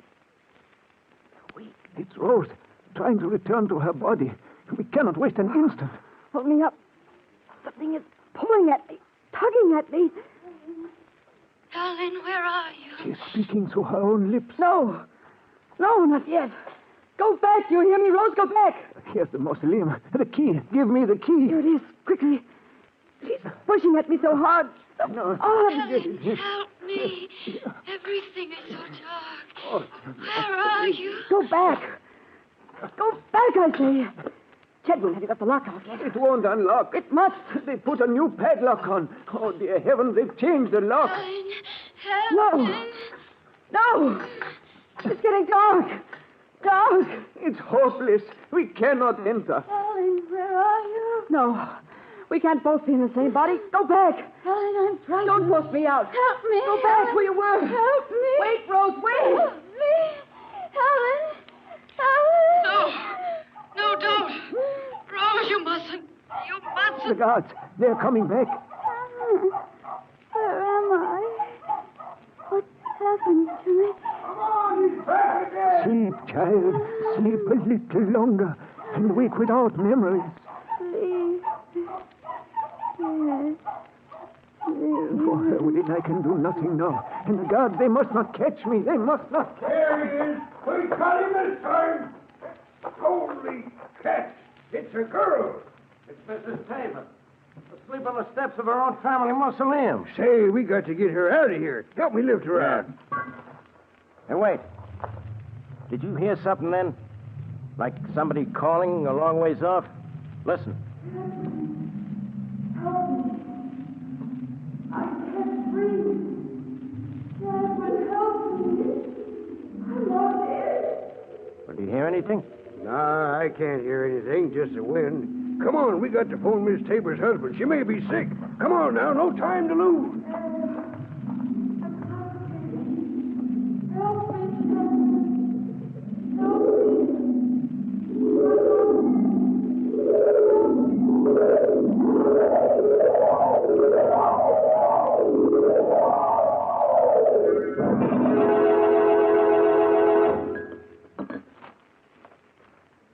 Rose, do you remember anything about a man named Chadwin? Chadwin? No, I don't, Leonard. Well, Bessie says he called several times last week to see you. The last time was the night of the party. You're sure you don't remember him? No, Leonard. I'm sorry, Oh, but... it's all right, darling. I just thought maybe you might have begun to remember some of the things that happened during those 10 days when you, well, weren't yourself. It's so strange. As if my mind had been asleep the whole time. Is there something about Chadwin in the paper? He committed suicide last night. Oh. His body was found near the old family mausoleum. He left a mysterious note saying he was paying for some transgression. How strange. I wondered if he could have given us any clue as to as to how you came to leave the party so suddenly that night and drive to the cemetery.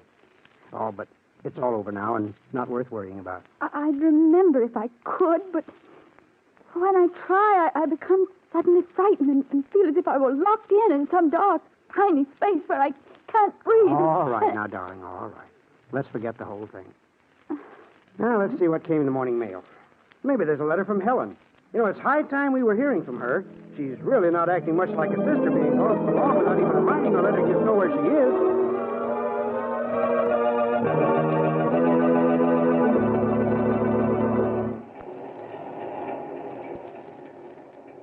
This is the mysterious traveler again.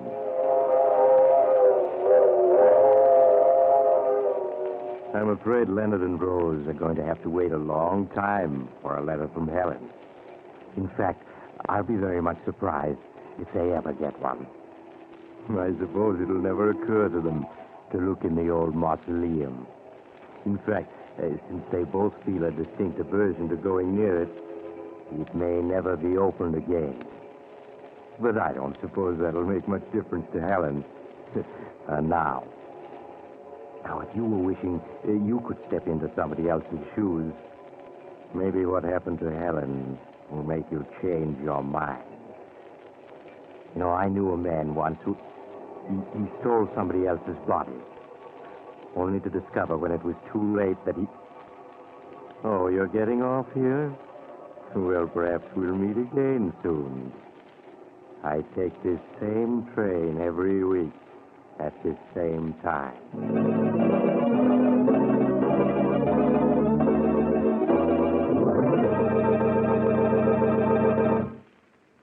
You have just heard Chapter 55 of The Mysterious Traveler, a series of dramas of the strange and terrifying. In tonight's story, They Who Sleep, Philip Clark played Chadwin, Gertrude Warner played Helen, and Helen Clare played Rose. The Mysterious Traveler is written by Bob Arthur and David Cogan. Original music is played by Henry Silverne, and the entire production is under the direction of Jock McGregor.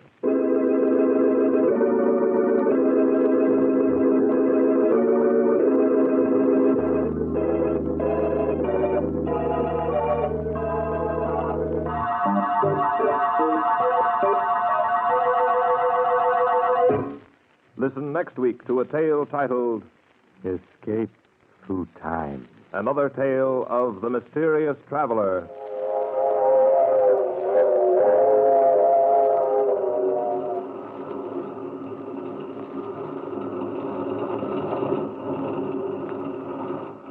The Mysterious Traveler is presented by WOR Mutual from the WOR studios in New York. This is Mutual.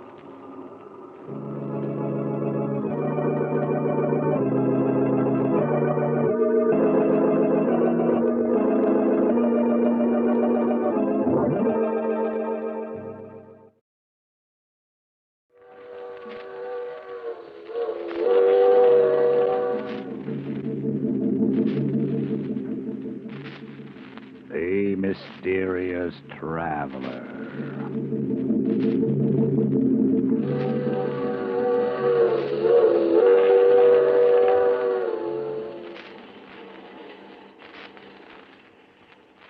This is the Mysterious Traveler, inviting you to join me on another journey into the realm of the strange and terrifying. I hope you will enjoy this little trip, that it will thrill you a little and chill you a little. So settle back, get a good grip on your nerves. But where are we going?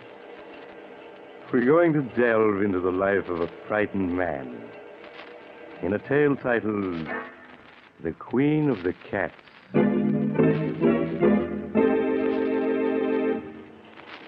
Some years ago, when I was practicing medicine, I was called upon by a young girl of 22 or so. As she was shown into my office, I could see that she was having a difficult time suppressing her agitation. Her lips trembled as she spoke. Dr. Smith, my name is Jane Elliott. I have an appointment with you. Yes, Miss Elliott. Won't you be seated, please? Thank you. Now, what seems to be the trouble, Miss Elliott? You're trembling. You don't look well at all. I'm not ill, Doctor. It's Chris. Chris Arnold, my fiancé. Oh, Doctor, you've got to help him. If you don't, something terrible will happen. Well, I'll do everything I can, Miss Elliot. Now, tell me what's wrong. I don't know what's wrong. All I know is that Chris is frightened. He's in deadly fear of something. Has he told you what it is that frightens him? No, I've questioned him countless times, but he refuses to tell me. I see. Where is your fiancé now? At his home, Brookfield Manor. Oh, Doctor, I know it's late, but won't you come with me and see Chris? He needs help desperately. There, Miss Elliot. You mustn't cry. Of course I'll come with you. And I'll do what I can.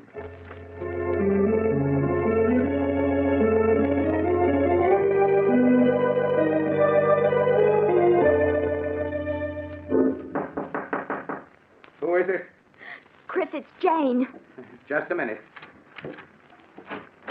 Jane, I've asked you before not to... Who's he? Darling, this is Dr. Smith. Doctor, this is my fiancé, Chris Arnold.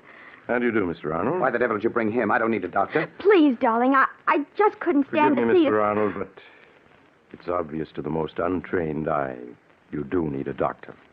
Please, Chris, tell the doctor what you're afraid of. I'm not afraid of anything. Oh, darling, please tell him, please. You can't go on this way. Yes, you're right. I can't go on this way. If I don't tell someone, I'll go mad. Believe me, Mr. Arnold, you'll feel much better once you've talked your fears out. Now, suppose you start from the beginning and tell me everything. All right, Doctor. Come on in. I suppose it all began 2 years ago at a party Jane and I were invited to.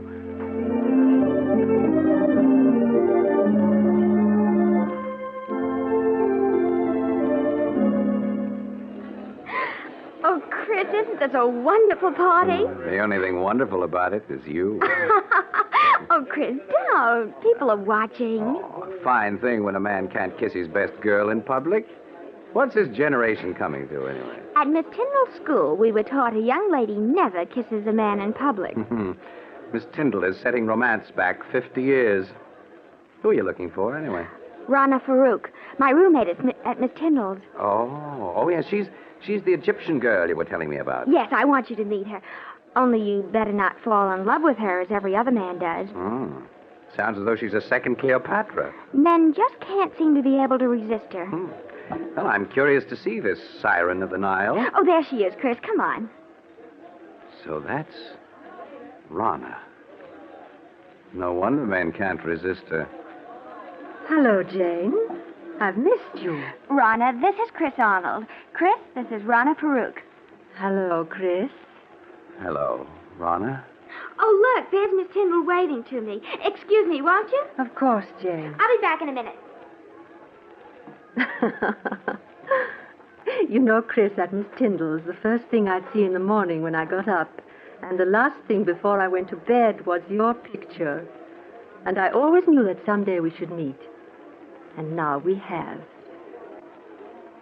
Why are you staring at me like that? Aren't you going to say anything? I prefer just to look.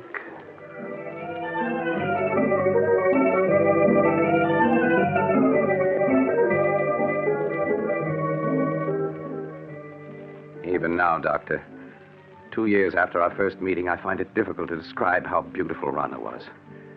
She had lustrous black hair that came down to her shoulders and sparkling green eyes that bewitched you. No words can do her beauty justice. I was captivated the moment I saw her. I see. What happened after that first meeting? Rana seemed also attracted to me. After that night, we saw each other constantly. You did? Nothing seemed to matter to me when I was with her. And it made me indescribably happy to learn she felt the same way. A month after we'd met, we were married. Please go on, Mr. Arnold. After we were married, we took an apartment in town. In the months that followed, I began to see Rana not as the image I'd been infatuated with, but as she really was, vain, selfish, and possessive. It was a possessiveness verging on madness. She couldn't bear to have me out of her sight, and when I was, upon my return, there would be questions, countless questions. I began to dread seeing her. And then there were the cats. The cats? Yes. She had an insane passion for them. Yes, when Ronna and I were at school together, Doctor, she always had a few cats around. She said that she couldn't live without The apartment was always full of cats. She'd sit for hours stroking them, whispering to them until I felt I'd go mad. Life became a nightmare for me, a nightmare full of cats. And Ronna asking questions, endless questions. One day, I realized I couldn't go on living with her any longer, that our marriage had been a mistake. I decided to tell her about it that very evening. May I come in, Ronna? Of course, dear. Ronna, there's something important I want to talk to you about. Oh, please, Chris. There's so little time just now. We can talk later after the party. But, Ronna, this is important. I think that... Darling, whatever you have to say can wait. Now, please hurry. But... Well, all right. We'll discuss what I have to say later. Chris, when I called you at the office this afternoon, why didn't you tell me that you had had lunch with Mary Walker? What? How did you know I had lunch with her? Oh, a friend told me. A friend? Who was it? What is it, my beauty? What are you trying to say? Ronna, put that cat down and answer me. Who was the friend that told you I had lunch with Mary Walker? You have never met her, darling. How is it that you always know what I've been doing, whom I've been seeing? It's as though you have people spying on me. Chris, what a thing to say. Now, please hurry or we'll be late. There's something strange about the way you always know what I've been doing. Sometimes I suspect... Chris, look out. You stepped on Sabina's tail. I'm sorry, but I didn't see it. I asked you before to be more careful. Poor Sabina. Are you all right now, my beauty? If there weren't so many cats underfoot, I wouldn't have stepped on her. Why must you have 5 cats around? Because I love cats. They're beautiful, sacred. Thousands of years ago, my ancestors worshipped cats. And the great cat goddess Sekhmet. On the river Nile, close by the ancient city of Hammadi, where I was born, are the graves of 100,000 sacred cats. They have been mummified and buried with reverence. Ronna, I can't go on like this anymore. Why, darling, what do you mean? I feel our marriage was a mistake. I want a divorce. Chris, you can't be serious. But I am. I love you, Chris, and I won't give you up. You're mine, darling. You always will be. Nothing shall ever separate us.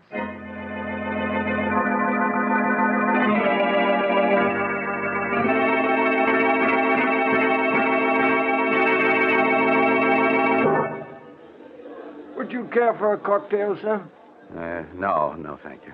Well, even if you won't have one, Mr. Arnold, I will. Jane, it's good to see you again. Just let me look at you. Chris, you're not looking well at all. Are you all right? I am now. Jane, can't we go someplace and talk? What about the terrace? All right, Chris. Yeah, this door opens onto it. Yeah, this is much better. It's been quite some time since we've seen each other, hasn't it? Yes, the last time we saw each other was the night that... The night that I met Ronna. Yes. How is Ronna, Chris? Oh, she's fine. Jane, I've made such a mess out of everything. I was a fool to have married her. Please, Chris, you mustn't talk like that. But I was a fool, Jane. Mistaking infatuation for love. Can you ever forgive me for the way I behaved toward you? There's nothing to forgive, Chris. Well, Jane, this is a surprise. Ronna. Hello, Ronna. Really, Jane, the way you've avoided calling on us, I half suspect you are still in love with Chris. Ronna, you had no right to talk to her like that. Please, Chris, I'm afraid I'll have to be leaving. It's getting quite late. Good night. Good night, Jane. I hope I didn't interrupt anything by coming out here so unexpectedly, Chris. Yes, Ronna, you did. I was about to tell Jane that I love her, and that I always will. I suppose that's why you asked me for a divorce. You've been secretly seeing her. Secretly seeing her? Is it possible for me to see anyone or do anything secretly without your knowing about it? No, you are quite right. It is not possible. I know everything you do. So I would forget Jane if I were you. Ronna, how can you possibly want me? Knowing how I feel about Jane. You've got to give me a divorce. I'll never give you a divorce. Never. Do you hear? You're mine. You always will be. Yes? Well, what's to prevent me from leaving you? Wherever you go, Chris, I'll follow. If I can't have you, no one else ever will. Remember, Chris, you're mine. You always will be.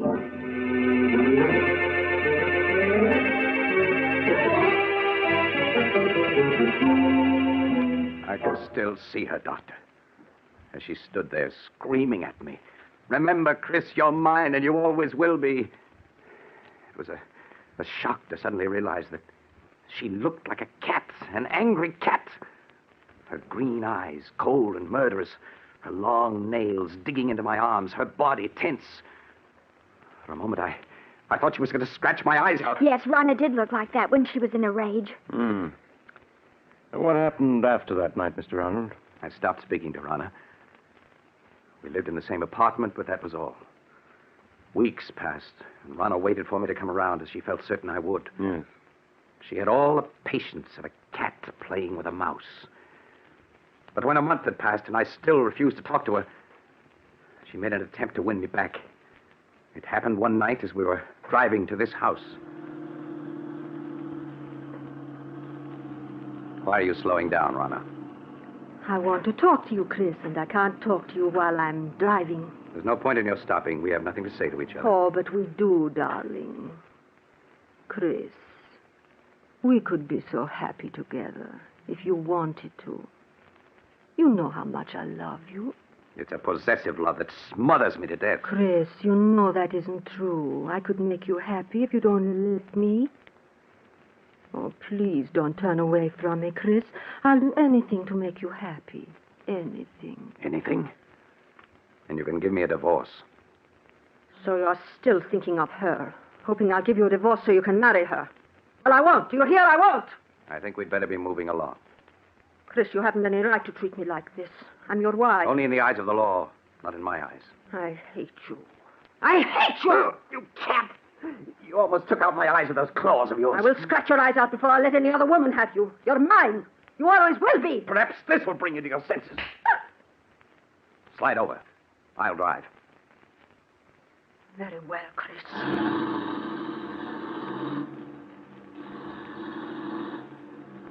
You think you've beaten me, Chris. But you haven't. In the end, you'll come crawling to me. It may take a year, 2 years, 5 years. But I can wait. I'll never come crawling to you. Never. But you will, Chris. Jane knows I'll never give you your freedom. In time, she'll marry. And when she does, all the heart will be gone out of you. Then you'll be mine. That'll never happen. But it will, Chris. And deep down in your heart, you know I'm right. Jane will never be yours. I'll see to that. You have everything planned perfectly, Rana, don't you? But I have one way of escape from you that you've never thought of. Really? And what way is that? I can escape through death. Death? Yes, Rana. If I should fail to take the curve 100 yards ahead, we'd plunge off the side of this mountain. Chris, you would. Why not, Rana? You've shown me there's nothing to live for. This at least is a clean way out. No! Chris, don't!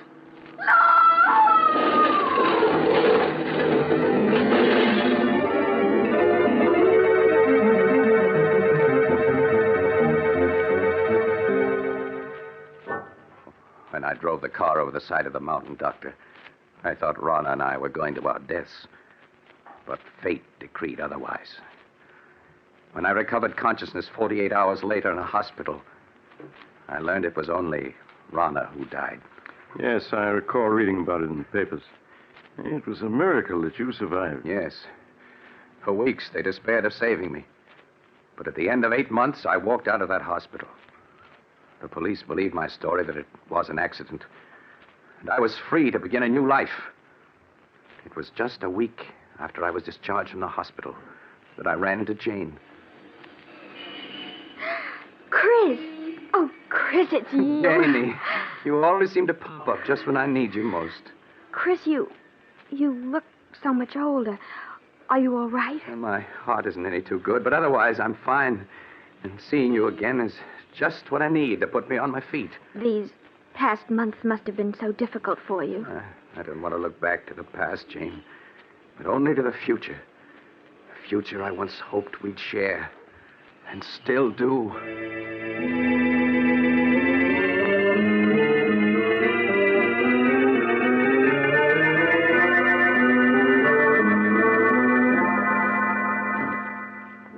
2 months ago, Doctor, Jane and I became engaged. It was just about that time that I first began to notice that everywhere I went, there always seemed to be a cat following me. Are you sure you weren't imagining it, Mr. Arnold? At first, I thought it was my imagination. But a week after Jane and I became engaged, I was certain I was being followed. Yeah. Tell me, Mr. Arnold, was it always the same cat that followed you? No. One day it'd be one cat, and another day a different one. Oh, I know you must think I'm mad, Doctor. And at the time, I felt I was going mad. That is, until that night. What night, Mr. Arnold? The night I saw her. It happened in this very room 6 weeks ago. I had great difficulty in falling asleep that night. Suddenly, the silence was broken by the faint crying of a cat. The crying grew louder and louder. I lay in the darkness listening, realizing that the cat crying was real, living, and in my room. I could feel my heart pounding as I sat up in bed and looked about my darkened room. And then suddenly I saw her. 2 burning green eyes in the darkness. There was no mistaking those eyes. They were Rana's. I stared into those eyes for what seemed like hours. Then, as though listening to a stranger's voice, I heard myself speak. Rana. It is you, Rana, isn't it? Yes. I'd recognize those green eyes anywhere. So you've come back, and in the form I've always thought of you, as a cat. I know why you've come back. It's because of Jane. You always said that if you couldn't have me, no one else could. But I was yours, and always would be. Well, you're wrong, do you hear? Jane and I are going to be married. You came between us once, but you aren't going to this time. I will marry you, and there's nothing you can do to stop me. Ah, you fiend! Trying to scratch my eyes out. Well, we'll see about that. There. Perhaps that'll show you that nothing you can do will stop me from marrying her. I know that all those cats that were following me, spying on me, were doing so under your orders. You're the queen of the cats. Yes, I should have known. No wonder you always knew where I'd been, who I'd seen. You had your cats spying on me even then. Well, even if you are the queen of the cats, you can't prevent me from marrying Jane. Perhaps a bullet between those green eyes of yours is what's needed.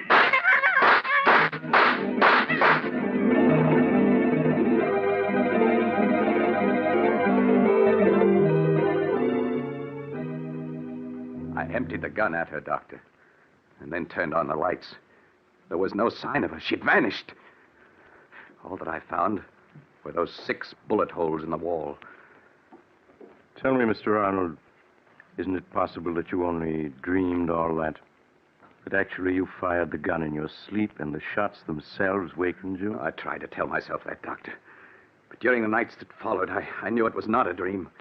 For night after night, she appeared in my room. I'd lie awake, waiting to hear her footsteps, her voice. And when she would appear, I'd plead with her to leave me alone. But she'd only stare at me with those burning green eyes, waiting.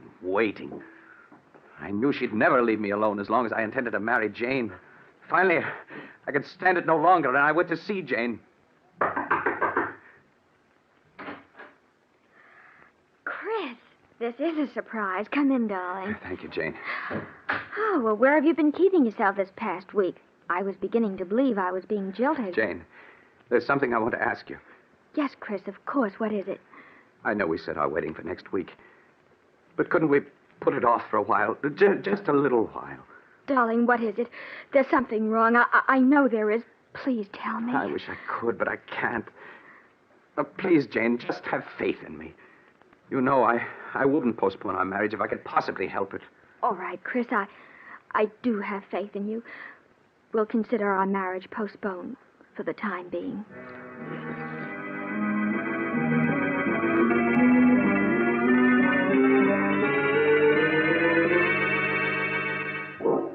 The night I put off my marriage to Jane, Doctor, was the first night that Rana didn't appear. And the first night in a week that I'd been able to sleep. You think, Mr. Arnold, that she didn't appear again because you would postpone your marriage to Jane? I know it. Weeks went by, weeks in which I was able to sleep soundly without being awakened by her. I came to think that perhaps it had all been part of a horrible nightmare, and that I was over it at last. A week ago, I asked Jane to set the date for our wedding. She did so. And that same day, we took out a marriage license. But that night, she appeared again. Her eyes shining in the dark, cold and murderous. She knew about the license. That's why she returned. And you've seen her again? Yes, every night. She just keeps staring at me with those green eyes, waiting. She's determined not to give me any rest. I tell myself that I mustn't be afraid, but I keep hearing her voice over and over. If I can't have you, no one else will. You're mine, and you always will be. Oh, Chris, darling, I wish I'd known all this before. You feel, Mr. Arnold, that somehow she'll prevent you from marrying Jane, huh? I know I sound mad, but I do. I have a feeling something horrible will happen if I attempt to marry her. Do you still have the marriage license? Yes. Why do you ask? Mr. Arnold, you've reached a crisis in your life. You're faced with fears that are threatening to overwhelm your sanity. The only way for you to challenge your fears is to go through with your marriage to Jane now, tonight. Tonight? Yes. It's quite late, but I'm sure a friend of mine who's a judge will marry you. We get married tonight? If you hesitate, you're lost. Your only chance is to face your fears. All right, Doctor. All right. Jane, will you marry me tonight? Oh, yes, Chris. Yes.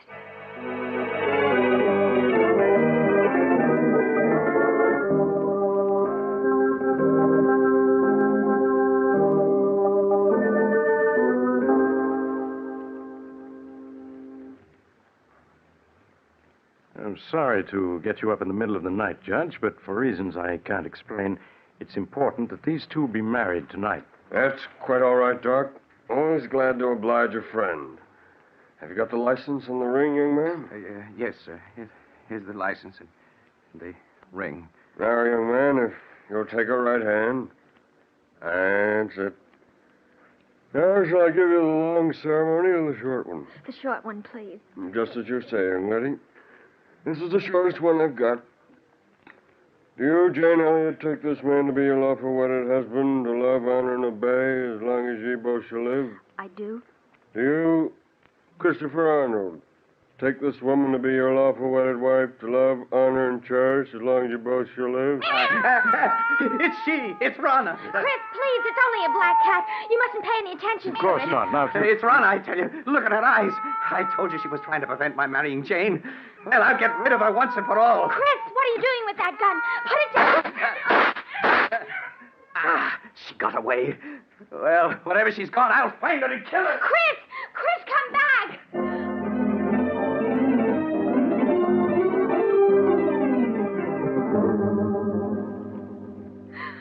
Oh, Doctor, where can he be? Now, Jane, he can't be far off. We'll find him. Oh, Listen. Doctor, that must be Chris firing that gun. Come on. Those shots came from close by. Hurry! Hurry! We better take it easy now, Doc. It's pretty dark out here. Wait a moment, and I'll light my cigarette lighter. Doc! Look, a dead cat! Yes. It was shot through the head. Say, look. Here's another one that's been shot to death. Neither one of them is the black cat. Say, Doc, isn't that a body over there? Chris! No, Jane, you stay with the judge while I look. All right, Doctor. There, miss. You mustn't cry. This never would have happened if I hadn't agreed to marry him. He was afraid. So afraid. Doc, is it Arnold? Yes. Yes, it's he. He's dead, isn't he? I can see it in your face. Yes, Jane. He's dead. But, Doc, what happened to him? He's been clawed to bits, as if by hundreds of cats. And most horrible of all, his eyes have been scratched out.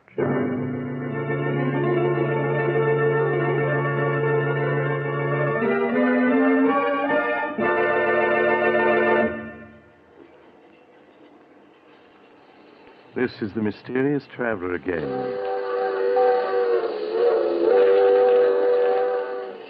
Have you enjoyed our little trip into the life, or should I say, death of a frightened man? Strangely enough, 2 days later, at Chris Arnold's funeral, just as the coffin was being lowered into the grave, the mourners suddenly noticed a black cat with green eyes sitting on the edge of the grave, quietly licking its paws. By the way, I trust you haven't a cat in your home, particularly a black one. I once knew a woman, she's dead now, who had a... Oh, you're getting off at the next stop, huh? I'm sorry. Perhaps you'll join me again soon. I take this same train every week at the same time.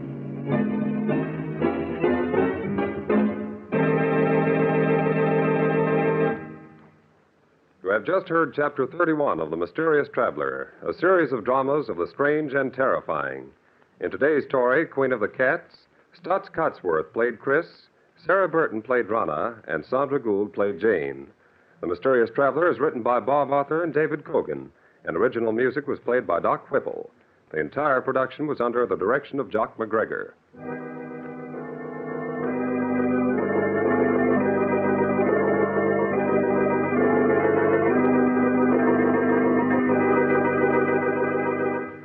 Listen next week to a tale titled Broadway, Here I Come. Another Tale of the Mysterious Traveler.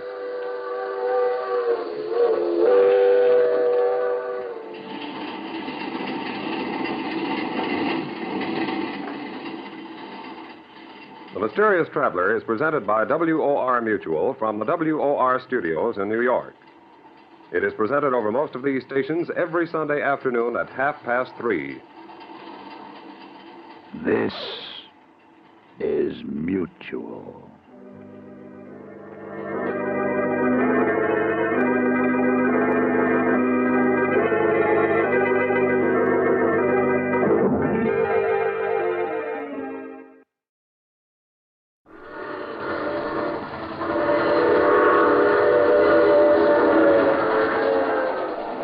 Mutual presents The Mysterious Traveler.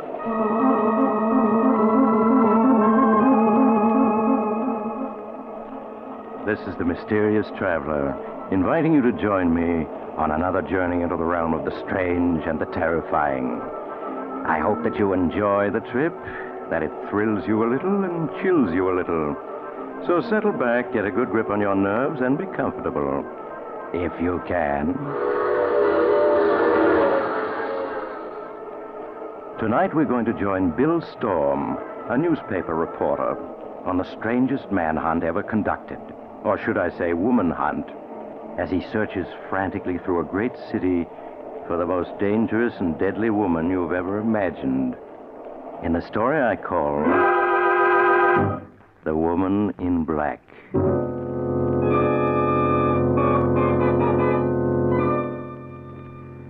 And now here is the story as Bill Storm himself wrote it down, when he began to be afraid that maybe he was going to succeed in his hunt for the woman in black.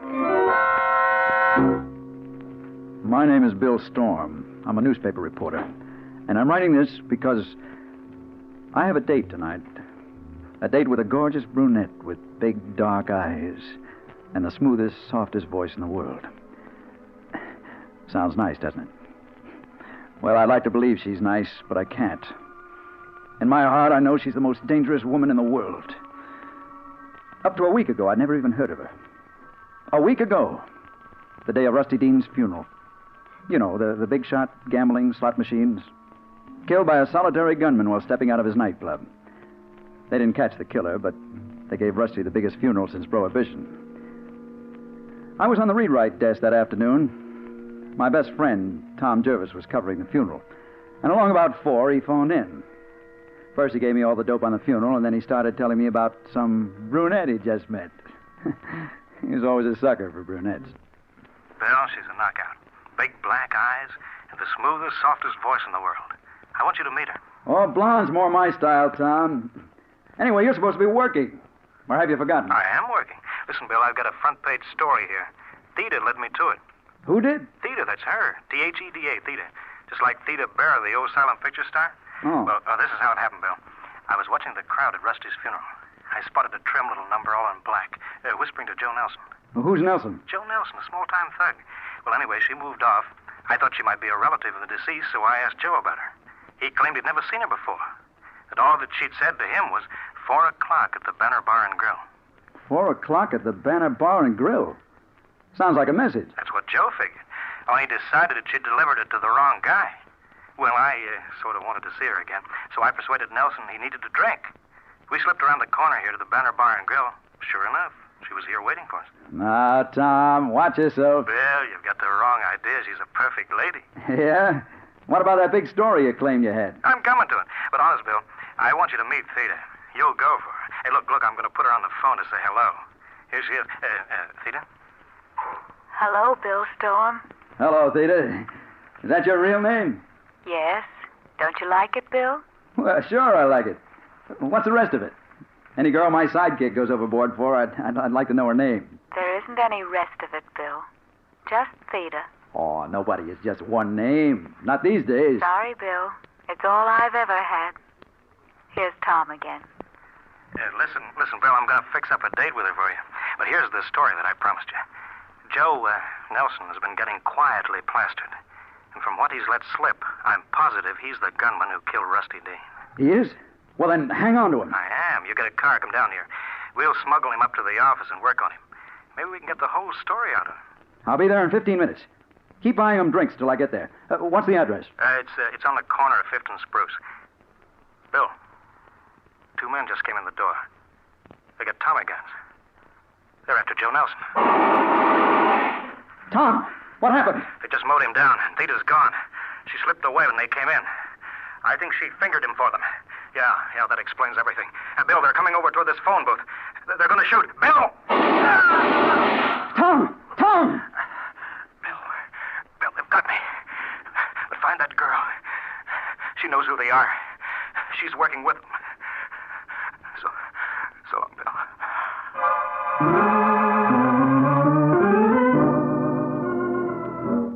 I was there in 5 minutes, even before the police got there. The place was deserted except for the 2 dead men. Joe Nelson, the gunman, and Tom. Tom, my best friend, led to his death by a Delilah in a black dress. Well, the police didn't find the gunman who did the shooting, so I set out to find the girl, to track them down through her. Once I found her, she was going to talk plenty. I began the hunt by calling on the man who had been Rusty Dean's chief lieutenant and was running his enterprises now, Nick Murray. Sit down, Storm. You said you wanted to talk to me. What about? Murray, did your boys kill Joe Nelson this afternoon? My boys? No, Bill. Why should they? Maybe because it was Nelson who bumped off Rusty Dean. He did? How do you know that? You mean you didn't know it? Listen, if I'd known that Nelson would have been dead long before this. I figured that. That's what made me think that you were in the clear. You haven't told me how you know Nelson killed Rusty. Well, he had a few drinks this afternoon. He let it slip out to Tom Jervis, my sidekick.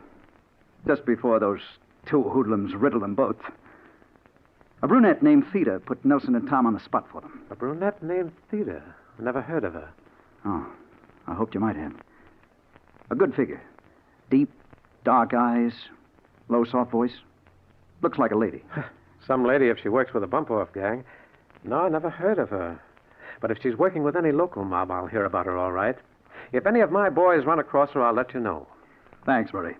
But warn them. If they meet her, watch out. She's pure dynamite.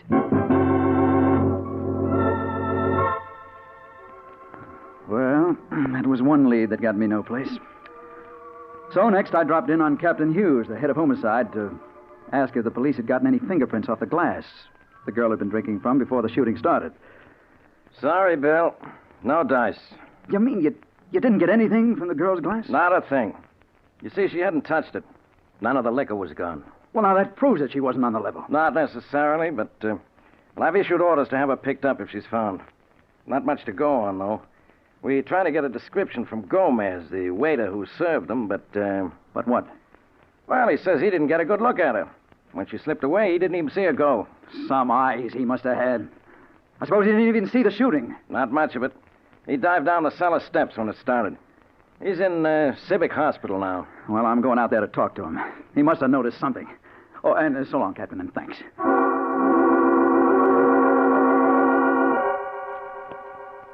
It wasn't much of a lead, but it was all I had. It was pretty late by now, and when I got there, the hospital had settled down for the night. They put Gomez in a ward, and outside the ward, I found a nurse on duty. The blonde kid who turned as I came up. Oh, good evening. You looking for someone? Yes, my name is Storm. I'm looking for a patient named Gomez. Gomez? Oh, yes, broken arm and internal injuries. How is he? Is he awake? Yes. He's feeling badly, complains of pains in his chest. Well, if he's awake, I want to talk to him. This is police business. What bed's he in? The last one, down by the far door. But I'll have to ask the doctor if you can see him. Will you wait here? She disappeared down the hall, but I didn't wait. The ward was dark, except for a couple of dim lights. I started for the far end, and then I saw her.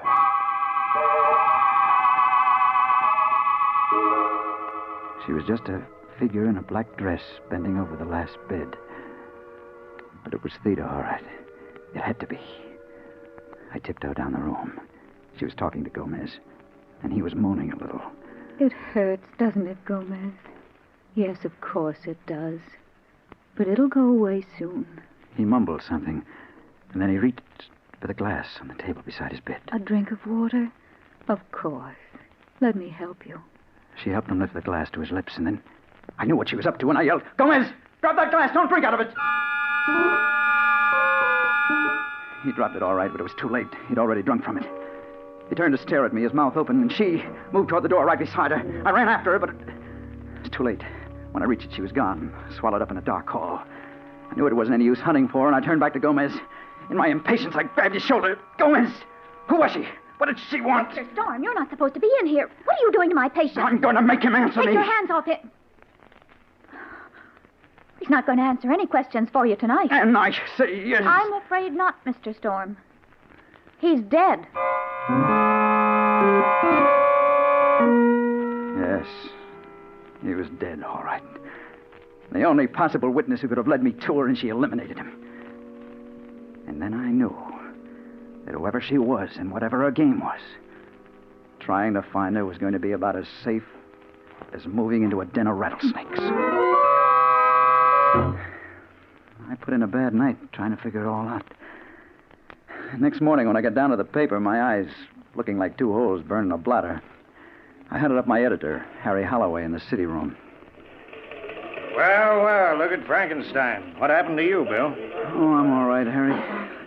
Listen, anything new come in about those thugs who killed Tom? Not a thing. Paper's needling the police, but, well, so far, no results. And there won't be either, till we find that girl in black.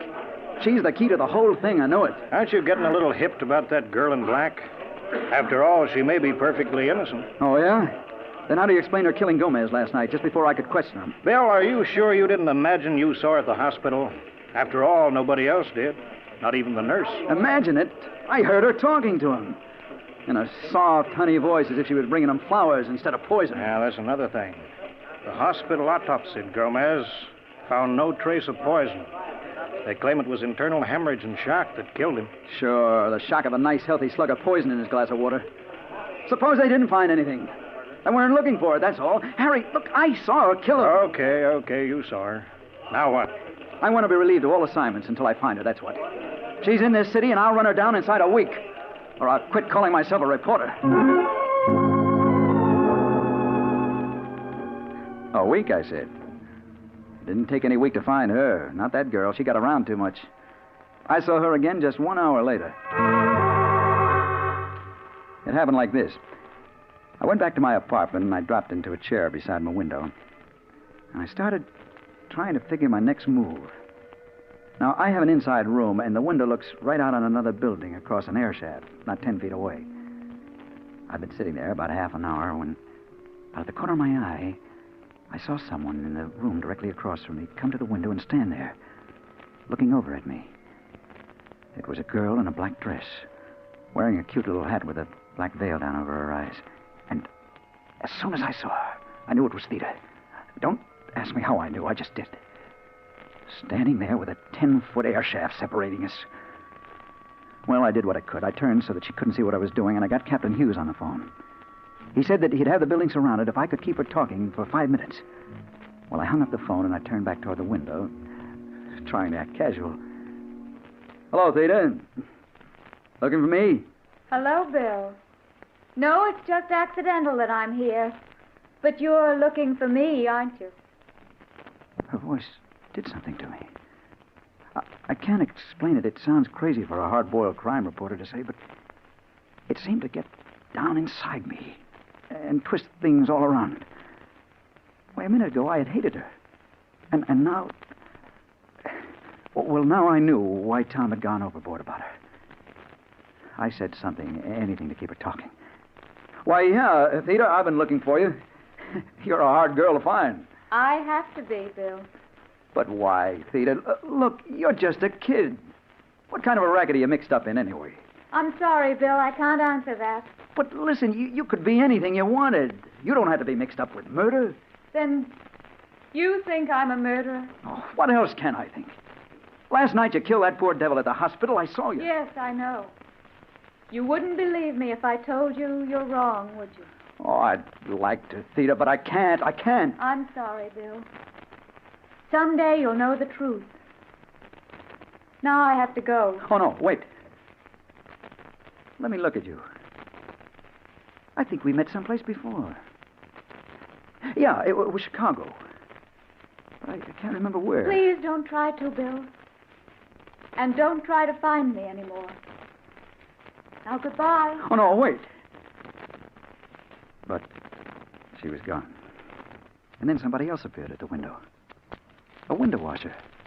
He started to climb out on the sill to fasten his belt to the safety hooks, and I yelled at him, "Hey, you! That girl who was there, stop her!" You made a little number in the black dress? Yeah, where did she go? She went out just as I come in. But... Well, go after her, grab her. She's wanted by the police. Hey, listen, mister, I'm here to watch windows, not to chase dames. If the police want to, let them catch her. Now, quit bothering me. I got a job to do. Hey, look out. Huh? Your safety hook. No! Right in front of my eyes, he fell 15 floors. I saw the safety hooks break as he leaned his weight against them. And then I knew why she'd been there. She'd been there to weaken those hooks, to make sure that poor devil fell and killed himself.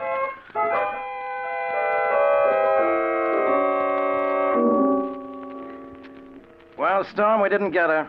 She slipped through our fingers somehow. But she was there, Captain. I saw her. I talked to her. She was there, all right.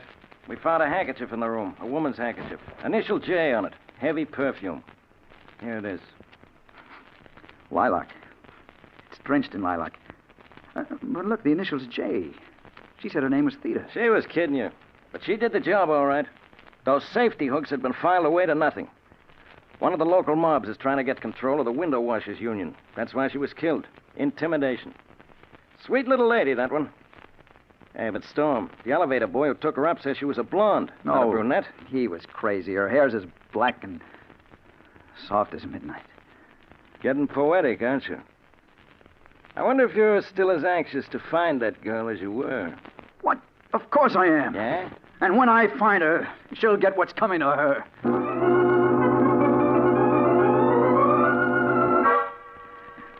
That's what I said. I didn't know for sure whether I meant it or not.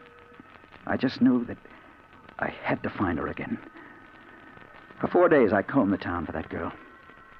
And then, 2 nights ago, as I was walking home, just about midnight, I ran into Dutton, a cop I knew, looking down the dark street and scratching his head. Hello, Dutton. What's the matter? You see a ghost? Oh, hello, Mr. Storm.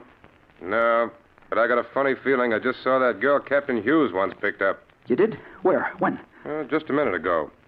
I was walking my beat when this dame comes past me, all dressed in black, and she smiles at me. Yeah, go on. What happened then?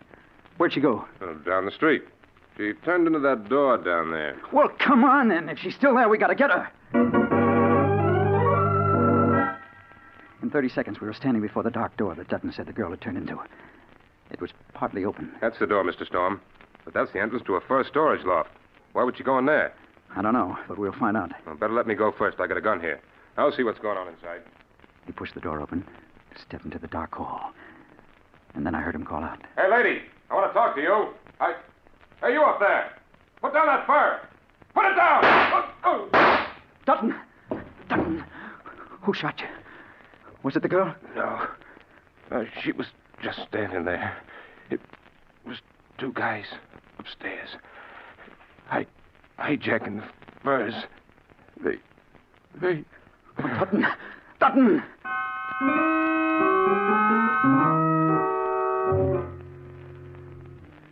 But listen, Storm. You say you didn't see her. Now, how do you know it was the same girl? I know, Captain Hughes. She was acting as a lookout for those fur thieves. She deliberately lured him in there to his death. Maybe, or maybe not. I'm seriously beginning to doubt if it's the same girl mixed up in all these cases. I think it's just a theory. Your theory. I'll prove it to you. She's definitely mixed up in these rackets. And by now, Nick Murray and his boys must have learned something about her. I'm going over there now and find out.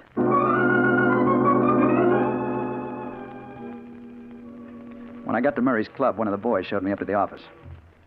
Hello, Storm. Come in and sit down. Thanks. I will. Can I fix you a drink? No, thanks. No? I just wondered if you'd picked up any trace of that girl I was asking you about. Theda? No, the boys haven't turned up a thing. Look, are you sure you're not just imagining her?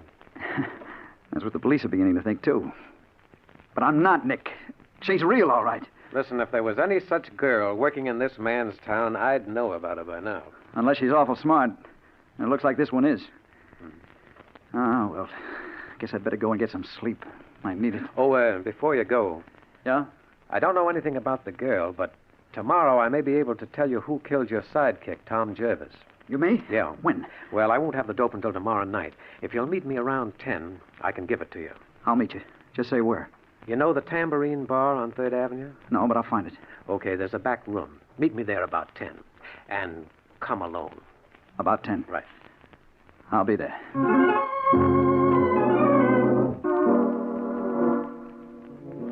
I went home, but I didn't get much sleep. I was too keyed up.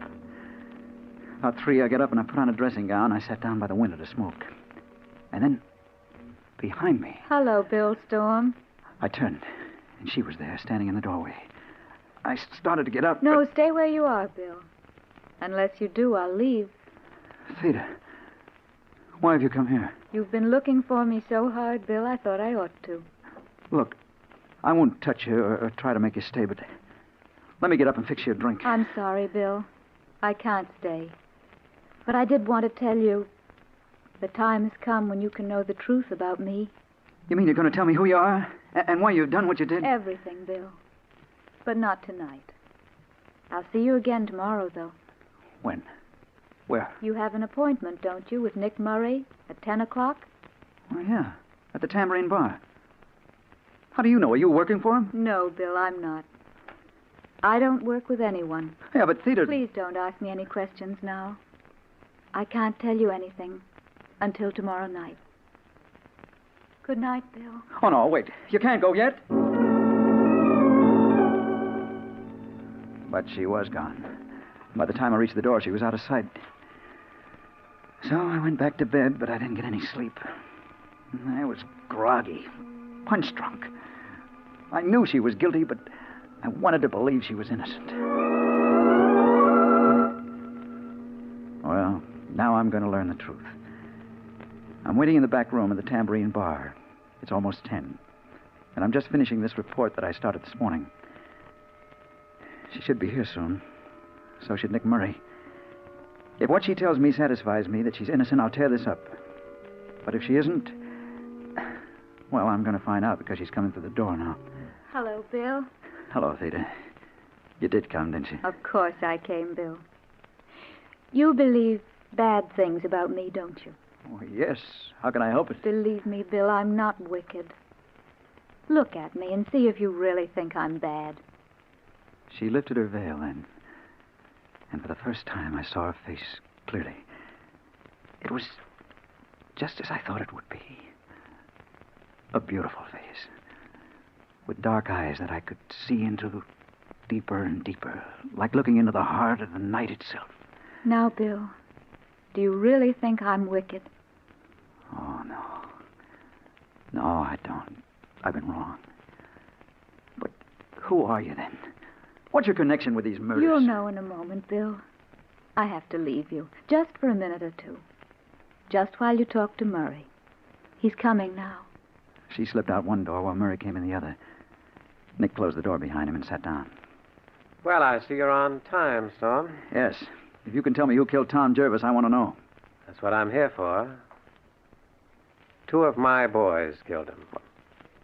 2 of your boys? That's right. You see, Joe Nelson killed Rusty Dean on my orders, so I could take over. Then I saw your friend trying to pump Joe. I couldn't very well afford to take chances. I had to get rid of both of them. I see. That explains a lot. What about the girl? I don't know a thing about her. I think you just made her up as an excuse to come asking me questions. Oh, no. No, I didn't. She's real. I know better. Because you did see a girl in that apartment where the window washer fell, but not a girl in black. You saw Janice, my girl. She filed those safety hooks, dropped that handkerchief the police found. She did? You mean you had that fella killed? Yes, Storm. Just a little business deal I'm interested in. And last night I decided you were getting to be a nuisance. That's why I'm telling you all this now. Because you're not going to pass it on. Oh, no. No, put that gun away. You can't get away with it. You... Goodbye, Storm. We won't be meeting again.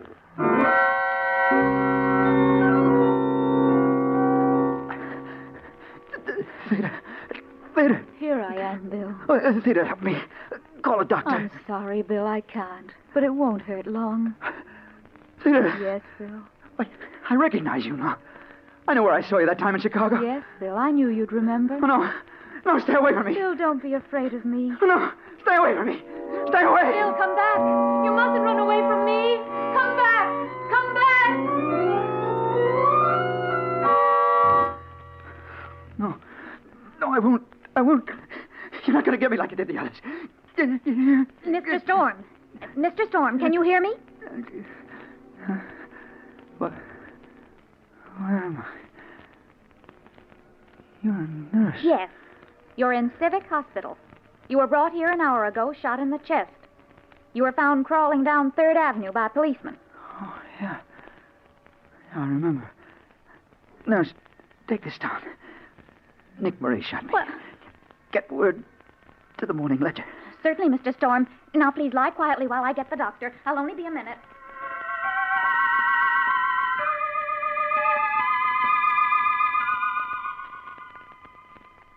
Hello, Bill. Hello, Theda. You followed me here. Yes.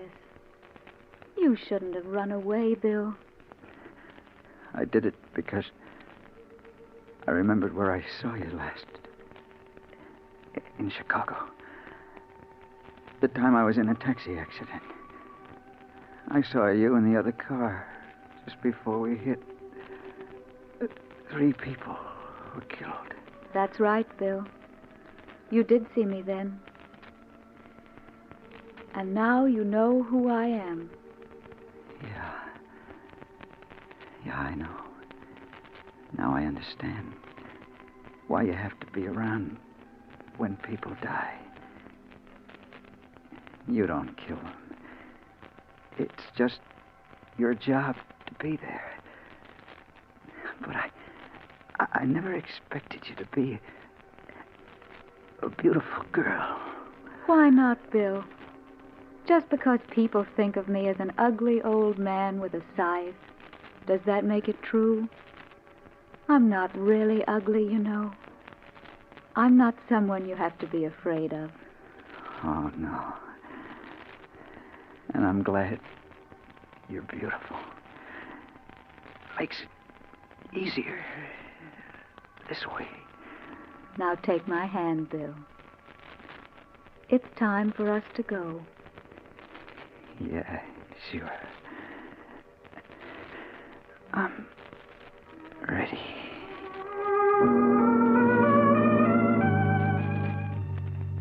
He recovered consciousness a minute ago, Dr. Clark. I came for you at once. He seemed to be quite strong, and I...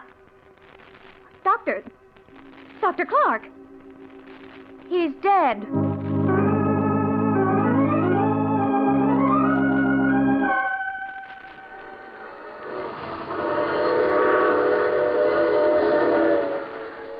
This is the mysterious traveler again. So that was the secret of the girl in black. Theda, a strange name. Theda. I wonder if Bill ever did realize that those are the same letters that spell death. But he did what he set out to do. He learned the truth, and he avenged his friend, and he... Oh, you have to get off here. I'm sorry. But I'm sure we'll meet again. I take this same train every week at this time.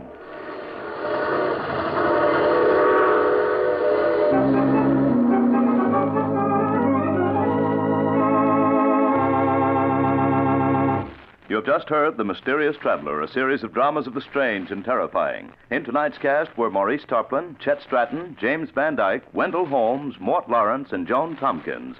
Original music was played by Jack Ward. The Mysterious Traveler is written, produced, and directed by Rob Arthur and David Cogan.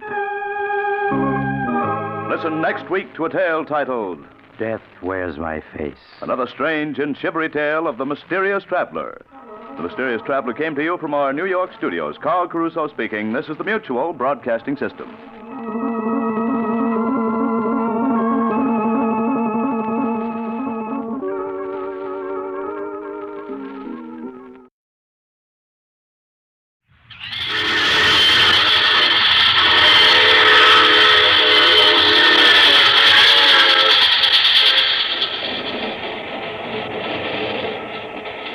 The Mysterious Traveler.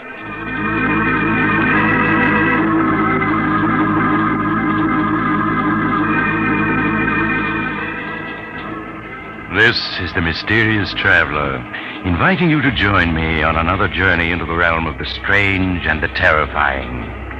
I hope you will enjoy the trip, that it will thrill you a little and chill you a little. So settle back and get a good grip on your nerves. If you can.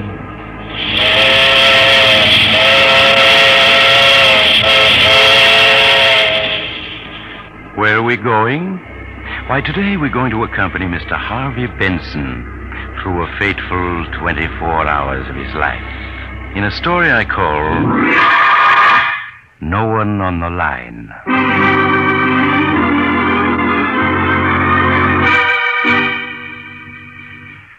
Our visit with Harvey Benson begins on a Wednesday evening in summer.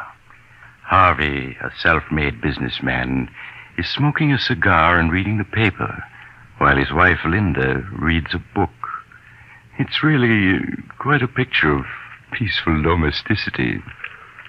Well, that's that.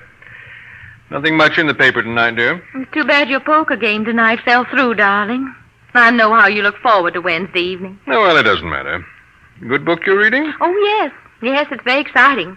It's a new murder mystery everybody's talking about. I would have guessed it was rather dull from the way you've been looking at the same page for 10 minutes now. Oh, was I? I must have been wool gathering. Well, I guess I'll go... Oh, the phone. I'll get it, Linda. No, sit still, Harvey. You're tired. I'll answer. No, I insist, my dear. Hello. Hello. Hello. That's funny. No one on the line. Well, how strange. Maybe the phone's out of order. No, I heard the click as someone hung up when I answered. Oh, but it's not worth wondering about. It's getting late. What do you say we turn in?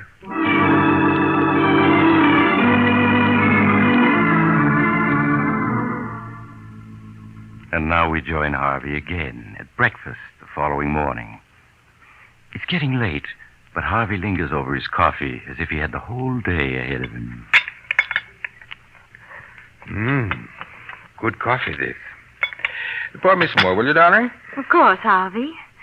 But, shouldn't you be leaving for your office, dear? Oh, there's plenty of time. But it's almost 9:30. You seem very anxious to get me to the office, Linda.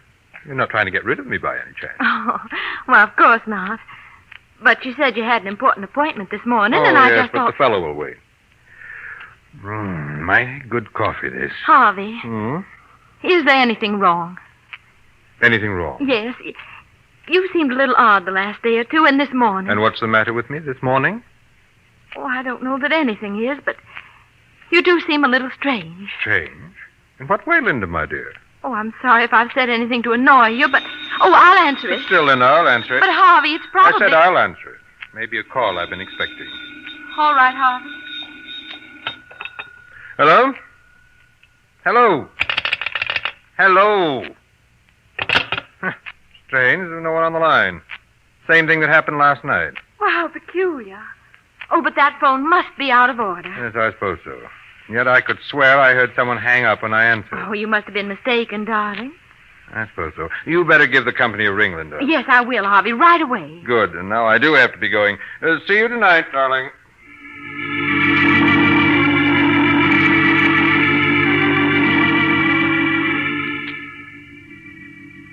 So now we accompany Harvey Benson to his office. Because we're spending one complete day with him, remember? His office is large and luxurious, reflecting the success Harvey Benson has achieved in the world by hard work and constant vigilance. Once arrived there, Harvey plunges into his work.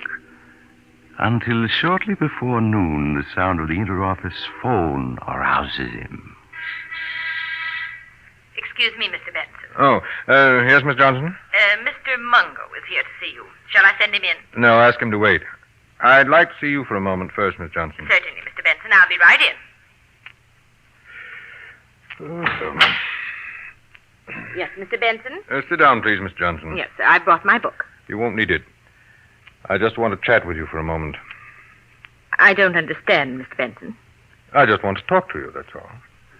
I don't believe you and I have ever talked before, as person to person, have we? No, sir, we haven't. And you've been with me 7 years, isn't it? 7 years next month. 7 years, and we've never talked as equals. But then, I've never needed advice before. You've noticed that I never ask advice, I suppose. Well, yes, I have, Mr. Benson. Make your own decision and act upon it, is my motto. And yet, now I'm going to ask your advice as a woman, not as a secretary. Well, I'll try to be helpful if I can. Good. Now then, picture for yourself a woman who has always been very practical and, well, let's say rather cold. Suddenly this woman becomes dreamy and absent-minded. She stands for minutes at the window, looking at nothing. You speak to her. She doesn't hear you. What would you deduce from that? Why, I'd say she was in love. Excellent. Now, suppose this woman is married. Suppose on several occasions when her husband is in the room... You're following me, aren't you? Oh, yes, sir. Suppose on these occasions the phone rings and this married woman answers. And each time she tells the party calling he has a wrong number. What then? Why, I suppose that could happen. But now, Miss Johnson, suppose on several occasions the husband answers and the party at the other end hangs up without speaking. Why, it sounds like someone trying to call the wife without her husband's knowing about it. Exactly. I felt sure I couldn't be wrong. But it's helpful to have your opinion and back me up. Thank you very much, Miss Johnson. Why not at all, Mr. Benson. And now, please send in Mr. Mungo. Yes, sir, right away. Mr. Benson will see you now. Okay, sister. Good morning, Mr. Benson. Come in, Mungo, and close the door. Sure, Mr. Benson. Sit down. Yeah, sure. You have the information for me? Everything's right here in my report. Good, let's have it. I checked thoroughly on the 4 names you suggested. And which one was she meeting? I only witnessed one meeting, Mr. Benson. The other time, she gave me the slip. Then you don't know your business.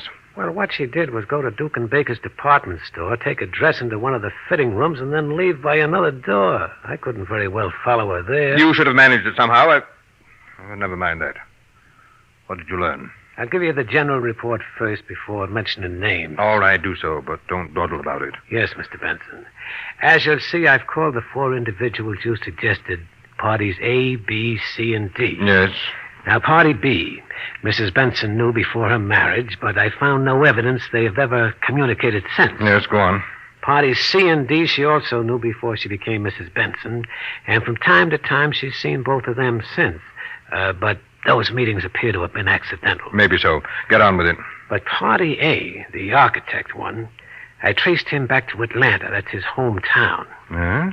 She comes from Atlanta, too. Yes, they went to high school together. Were sweet on each other for a year or two. He used to keep her picture in his room. Oh, he did he? Yeah. And since he reached New York 3 months ago, he's phoned her 4 or 5 times, according to the switchboard operator at his apartment house. Yes, of course. I remember how excited she was when they met at the Jennings dance 2 months ago. And 3 days ago, get this, when Mrs. Benson was downtown shopping, she dropped into Rass for lunch, and she ran into him there. No doubt it was a planned meeting. It was very cleverly done. Then they sat for 2 hours talking, and, well, that meeting was no accident. No, of course it wasn't. Donald Arkwright. Yes, I was sure of it. Yes, sir. But if you want me to keep on following No. It's time for more decisive steps. I don't understand. You're not supposed to. But if you knew me better, you'd know that the moment my mind is made up, I act. I see, Mr. Benson. And I propose to act now. So send me your bill and forget the whole affair. Very good, Mr. Benson. I'll forget the whole affair. I'm very good at that. Good day, Mr. Benson. Goodbye.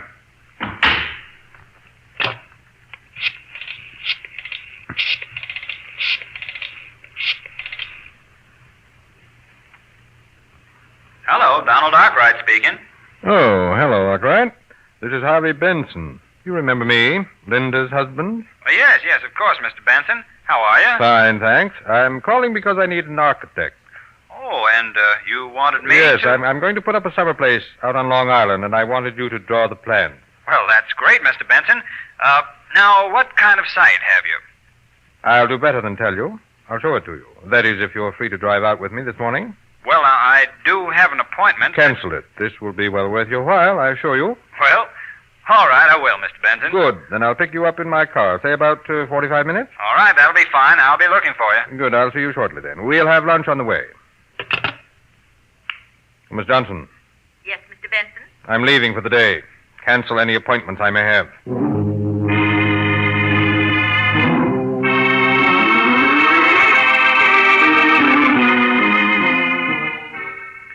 Now Harvey Benson leaves his office, and we follow him to the garage where he keeps his cars.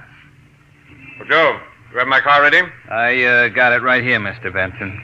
But look, don't you want to take the new coupe? No, I said I wanted the sedan. Yeah, sure, but since that little accident Mrs. Benson had, the sedan ain't in too good a shape. It'll do for today. Yeah, but what I'm getting at is it ain't safe. I'm not worried. You put in plenty of gas? Yep. 5 gallons, Mr. Benson. Well, look now, don't take no chances with them brakes. They don't hold worth a cent. I'm aware of that. And that right-hand door, it sticks something terrible. What of it? What do you care? Oh, I just thought I'd Well, tell you. don't.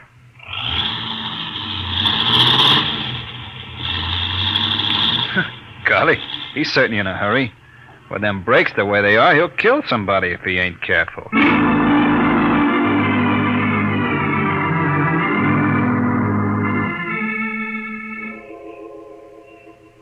At 87th Street, Harvey Benson picks up his passenger, Donald Arkwright. And several hours later, they are far out in a lonely section of Long Island. Just a quarter of a mile more, Arkwright. Up ahead on top of those cliffs. That's where my lots are. I surely appreciate your asking me to prepare the plans, Mr. Benson. Linda suggested you for the job. Said you were a first-rate architect. Well, that's swell of her. I wasn't even sure she'd remember me. Oh, she remembers you very well. I could see how happy she was to meet you at the Jennings party. Yeah, I was tickled that she recognized me. After all, it's 6 years since we last met. Well, why shouldn't she recognize you? After all, you were sweethearts, weren't you? Well, I suppose you could have called us that. We did have some good times together. Riding, hiking, and dancing. Well, it's plain she still thinks a lot of you. Now, there's the site. Right up ahead. Oh, yes. Smack on the edge of the cliff, huh? Well, you'll have a nice view all the way across the sound. 80 feet sheer to the water. Not another house in miles. Look, you can see all the way down to the rocks from the bend in the road here. Well, those waves sure are kicking up a fuss. A man wouldn't last long down there. No. No, not long. But you don't have to worry. I'll build you a house that'll never slide over the edge. I'm sure you'll never give me any cause to worry. Well, here we are. Have to pull the car a bit off the road, though, to park. Oh, pretty steep here. Yes. I'll have to put in a retaining wall. Terrace the ground, I guess. There. I got her off the road. We'll leave her here, where we'll have room to turn around when we're ready to start back. Sure hope you have good brakes. I'd hate to slide over onto those rocks down there. I'd hate to myself. Oh, want to get out and block the wheels for me? Oh, yes, of course. Yeah, door won't open. Seems to be stuck. That's right. That door does open hard. Never mind. I'll get out on this side and block them. Well, say, aren't you forgetting to set the brakes? Not necessary. But this slope is steep here. I know what I'm doing. But look, the car's moving already. It's starting to roll forward. Yes, it is, isn't it? And it'll keep on rolling. Mr. Benson? I can't stop your car. The brakes won't hold. Mr. Benson, it's gone over the cliff. It's gone over the cliff! Harvey stands there, watching the car roll toward the edge, while his passenger struggles frantically to get out. It only has 10 feet to go, 5 feet, and then on the very edge, the wheels twist against a rock, and the car stops. Harvey runs down the slope and reaches the spot just as Donald Arkwright manages at last to scramble out. Mr. Benson, you did that on purpose. Yes, Arkwright, I did. You tried to kill me. Exactly, I tried to kill you. But why? You must be crazy. No, Arkwright, only myself. If you knew me better, you'd know that no one tries to take anything away from me without suffering for it. What are you talking about? You know what I'm talking about. What's mine is mine. And everything that's mine, I keep. You are crazy. I can see it. Get away from me. Take your hands off of me. No, Arkwright, you haven't a chance. Let me go, I say. You'll do nothing. In this world, a man has to be strong and ruthless to stay on top. And I'm both. No, you're pushing me toward the edge. Let me go! You're going over, do you hear? You're going over! No!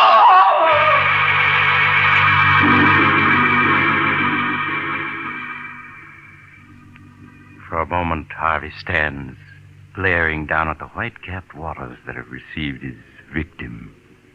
Then he turns to the car. A quick twist of the steering wheel, a push, and the car is gone. Then Harvey turns away, back to the road.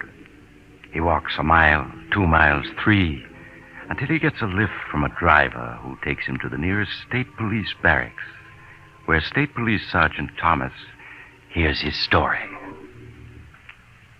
Mr. Benson, you say you got out of the car to block the wheels, and the car started rolling forward? Yes, Sergeant. Arkwright tried to open the door, but it stuck.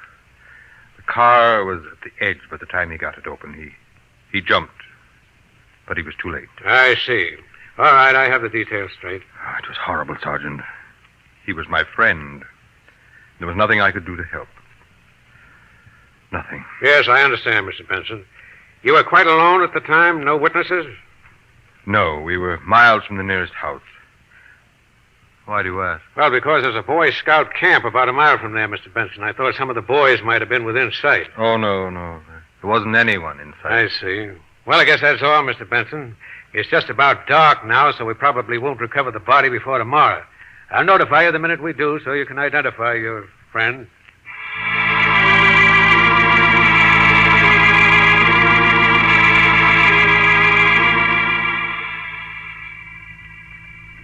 And so, late in the evening, Harvey returns home to find Linda waiting for him anxiously. Is that you, Harvey? Yes, my dear, it is. Well, I waited in as long as I could, and then I went ahead and ate. Shall I fix you something now? No, thank you. I've eaten. Let's sit down, Linda. I'd like to talk to you. Why, of course, Harvey. Did you have the phone fixed? The phone? Oh, no, I called the company, but they said there was nothing wrong with it. I see. Well, they were quite right. I discovered that the trouble was from another source. I don't think I understand you, Harvey. Linda, my dear, do you consider me a fool? What?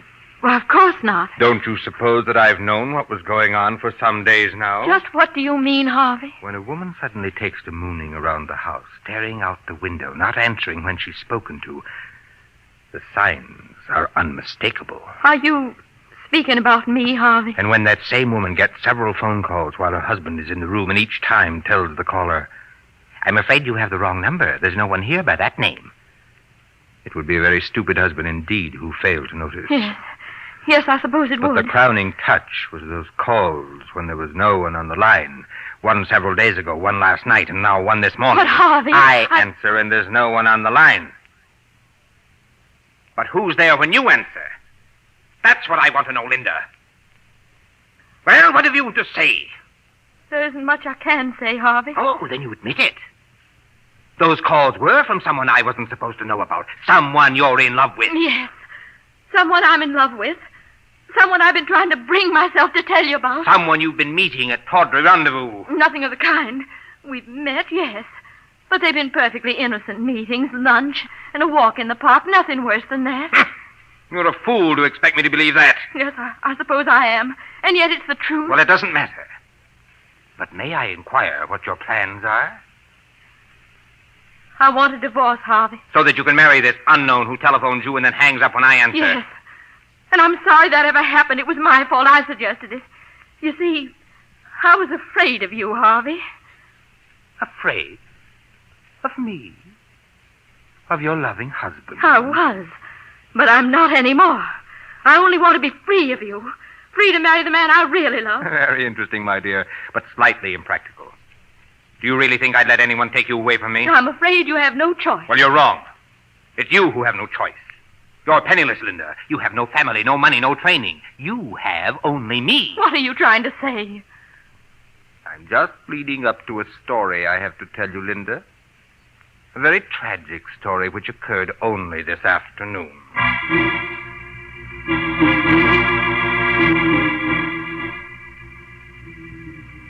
And so Harvey tells Linda the story of the afternoon's events. Well, not the true story, of course, but she guesses the truth as he speaks and recoils in horror when he is finished. Oh, you've killed him. You deliberately murdered him. Nonsense. It was a tragic accident. The police have already exonerated You me. killed him? Oh, no. No, I don't believe you. You're just trying to torture me. You know me better than that. You know that what I have I keep at any cost. Then you did kill him. You're a murderer. Don't be hysterical, my dear. I shall be forced to discipline you. I'm going to the police. I'm going to tell them the truth. Linda, come back here. No, you can't stop Linda, me. come back. Come back, I say.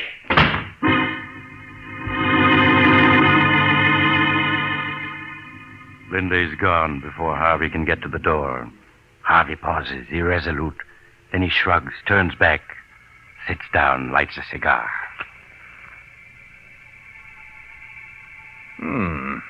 Good cigar. I must remember to order another box.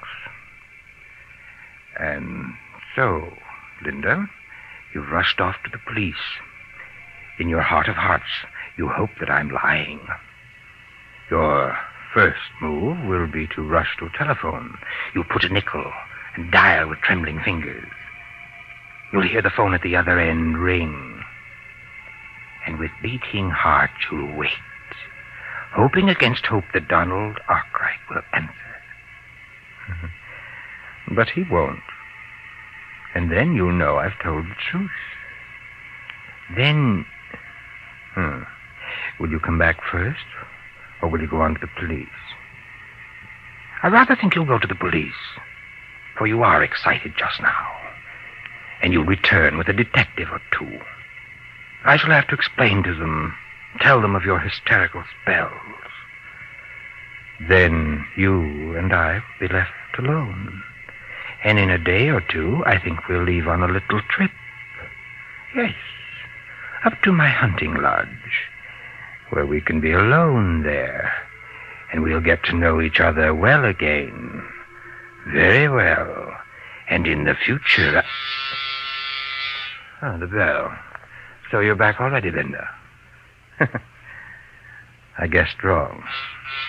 Just a moment, my dear. I'm coming. Harvey crosses to the door, opens it, and recoils in surprise. Good evening, Mr. Benson. Well, if it isn't Sergeant Thomas. And I see my wife is with you. Yes, we met in the lobby. She came back up with me. I'd like to come in. Why, of course. After you, Mrs. Benson. These other men will wait out here. Thank you, Sergeant. And now do sit down, Linda. And you too, Sergeant. Oh, cigar. No, thanks. We might as well waste no time, Mr. Benson. We've recovered your friend's body. Already? But surely you didn't come here to tell me that. They know you killed him, Harvey. They know. Please, Linda. You must forgive my wife, Sergeant. She's overwrought. I suppose she's been babbling some nonsense rather to you? She told me a story. I don't think it's nonsense. Of course it is. She's hysterical. But there were witnesses, Harvey. There were witnesses. What? That's absurd. There was no one within miles. Except a camp of Boy Scouts. 4 of them with a scoutmaster were lying in the grass half a mile away when you drove up. They were watching for birds with field glasses. You're lying. And with natural curiosity, they turned their glasses on you. They saw your struggle on the cliff. No, you're lying. They went to another police barracks to report, or I'd have been here sooner. Here are copies of the affidavits they signed. Affidavits? Yeah. Look them over. Affidavits. 5 of them. Yes, they seem to be in order. So there were witnesses. I dare say their evidence is unshakable. You haven't a chance, Benson. Well, those men outside are city detectives. Are you going to come quietly? Yes. Why not? What else is there to do? You're caught, Harvey, and I'm glad. Yes, I'm caught. But precious little good that'll do you, Linda, because he's dead. Do you hear? Donald Arkwright is dead. Donald Arkwright? Yes. You wonder how I knew it was he, don't you? Well, I hired a private detective. Oh. And he discovered that Arkwright had been phoning you, that you'd been slipping away to meet him. He managed to follow you to one of those innocent luncheons. Oh, that luncheon.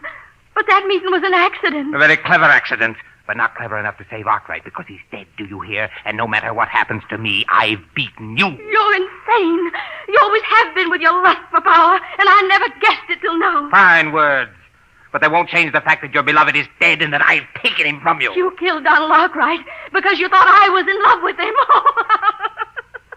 You've killed the wrong man. No, I didn't. It was Arkwright. I know it. Oh, no. Don Arkwright was just an old friend. The man I love is someone you've never met, whose name I see now you don't even know. I don't believe you. You've committed murder and you've been caught, and all for nothing. No. And that knowledge is worse to you than any punishment the law can inflict. You're lying. It was Arkwright who phoned and hung up when I answered. I tell you it was. It couldn't have been anybody else. No. No. Better answer it, Mrs. Benson. No, I'll answer it.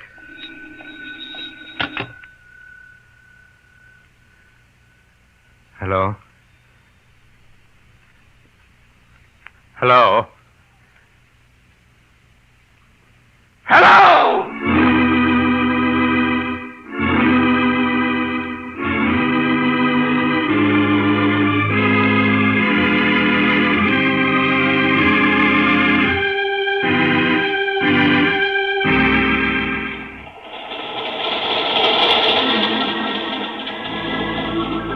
This is the mysterious traveler again. Well, that was rather a hectic 24 hours for Harvey Benson, wasn't it? He shouldn't have been quite so sure of himself. It never pays. Those phone calls now.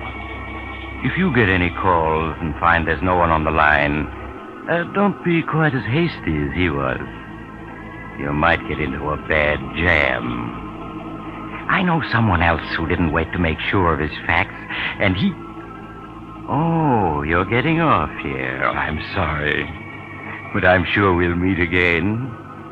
I take this same train every week at this time.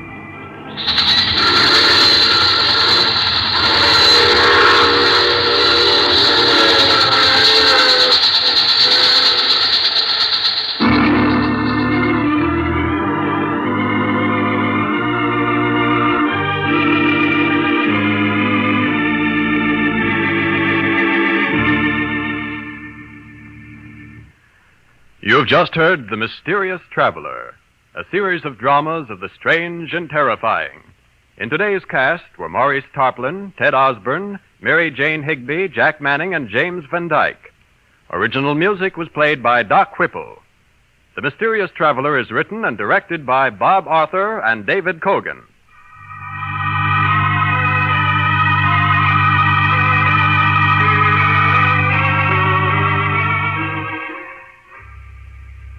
Listen next week over most of these mutual stations to a tale titled Death Whispers Softly. Another tale of the Mysterious Traveler. The Mysterious Traveler is presented by the Mutual Network from our New York studios. Russ Dunbar speaking. What could have been in the little black box that led intelligence men, Nazi agents, and Mike Waring, the Falcon, on a chase of mystery and intrigue over 2 continents? You'll learn the answer when you hear Death Comes in Boxes, this Tuesday night's mystery on The Adventures of the Falcon. Tune in Tuesday for The Falcon. This is the Mutual Broadcasting System.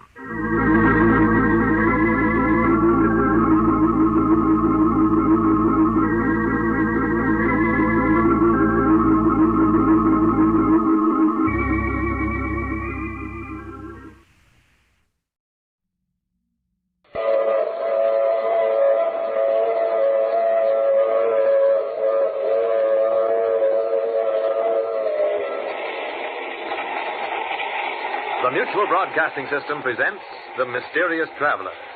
Written, produced, and directed by Robert A. Arthur and David Cogan. And featuring tonight 2 of radio's most distinguished personalities, Santos Ortega and Richard Coogan, in No Grave Can Hold Me.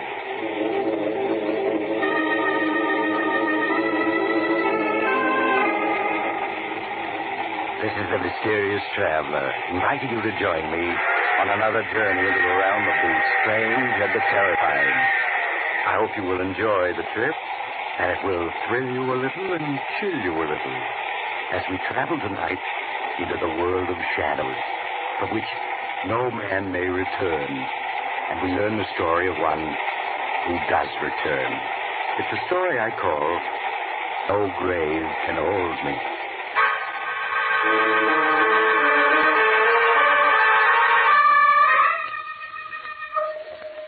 My story starts in a court of law, where a man is on trial for his life. The courtroom is tense, for the jury is out deciding the prisoner's fate. But the prisoner himself, a tall man with glossy black hair and piercing eyes, sits calmly with his lawyer, his daughter Nora, and his son-in-law Harry Wilson, waiting for the fateful verdict. Oh, dear, I wish we knew. Father, I think the jury is coming in now. They say it's a bad sign when the jury is out for such a short while. You need not worry, either of you. I shall be free. I certainly hope so, Randolph, but... Well, you know, you did admit you killed Clemens. Because he insulted me. He called me a mountebank, a charlatan, a trickster. He called the great Randolph a faker. So he died. There they come. Oh, Father, I'm frightened. They're taking your places in the jury box now. They look awfully grim. I repeat, have no fear for me. Foreman of the jury, has the jury reached a verdict? It has, Your Honor. What is the verdict? We find the defendant guilty as charged of murder in the first degree. Oh, no. They found you guilty. The fools. They, too, think that I'm an impostor, a trickster. They shall learn different. If I die, so shall they. The prisoner will rise. Father, you stand up. The prisoner will rise. Very well. I'll stand up, so that they will recognize my face again when they see it suddenly in the night, and know that death has come to claim them. Maximilian Randolph, you have been found guilty of the crime of murder in the first degree. It is the sentence of this court that you shall suffer the punishment of death on the night of June 6th at midnight. And may God have mercy on your soul.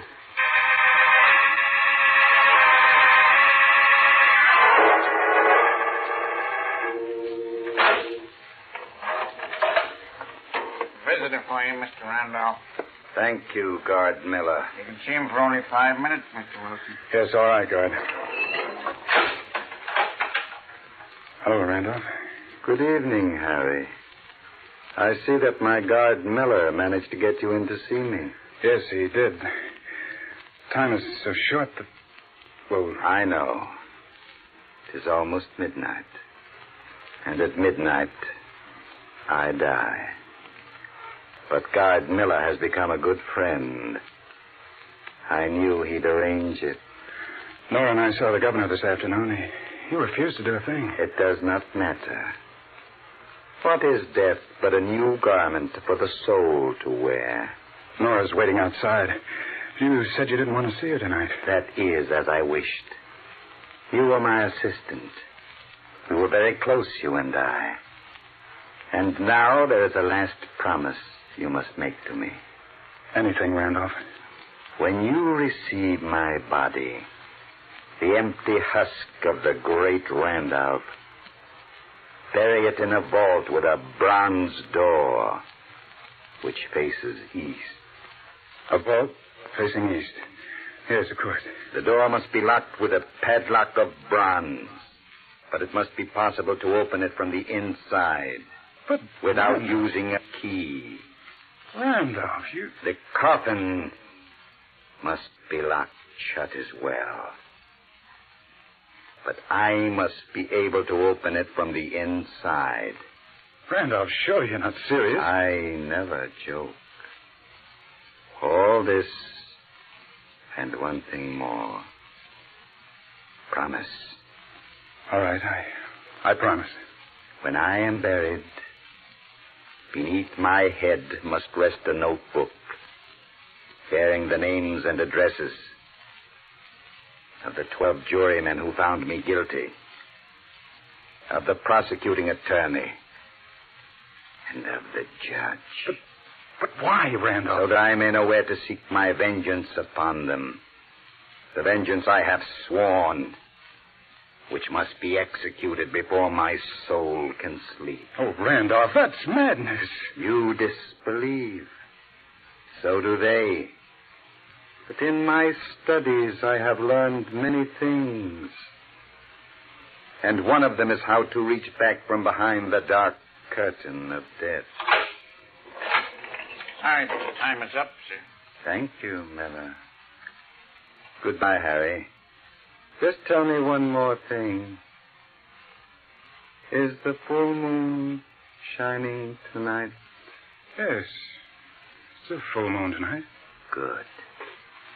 And each time hereafter that it shines, one of my enemies will join me in death.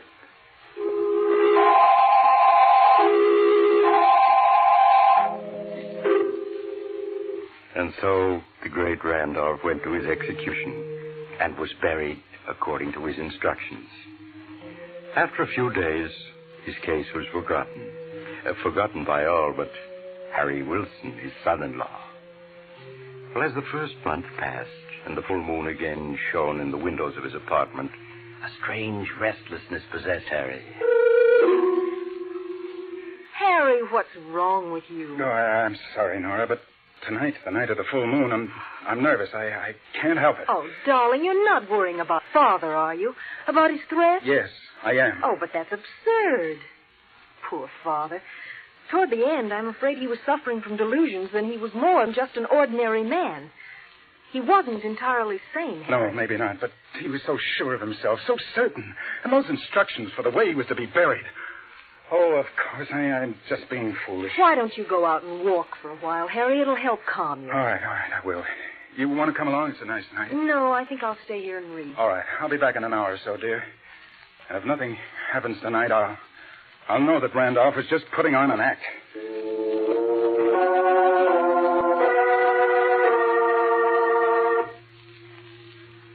A little later, Another man was also walking in the moonlight of a beautiful July evening.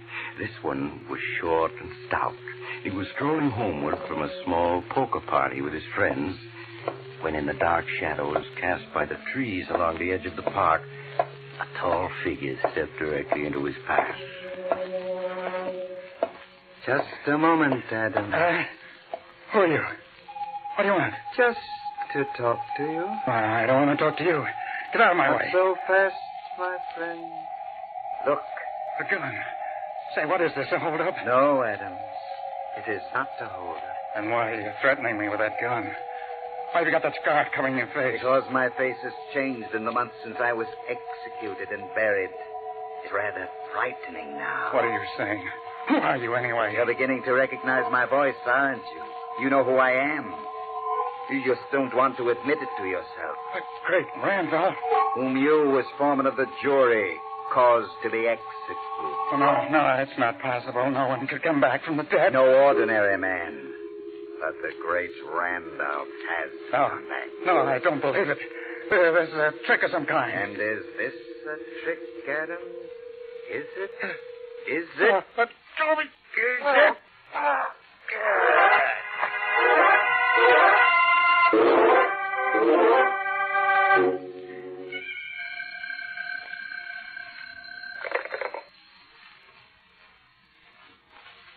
Hello?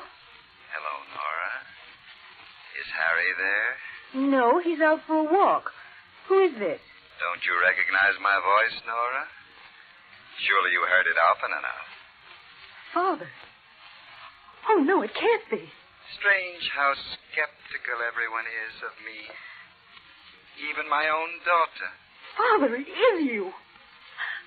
What do you want? I just want to tell Harry that I've claimed the first victim of my vengeance. Exactly on the stroke of midnight.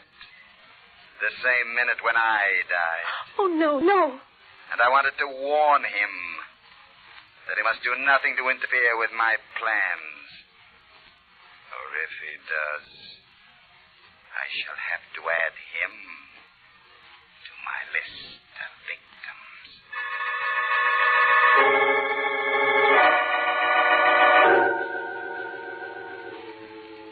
No, Nora, you telephoned here? You want to speak to me? Yes, Harry, just a little after 12.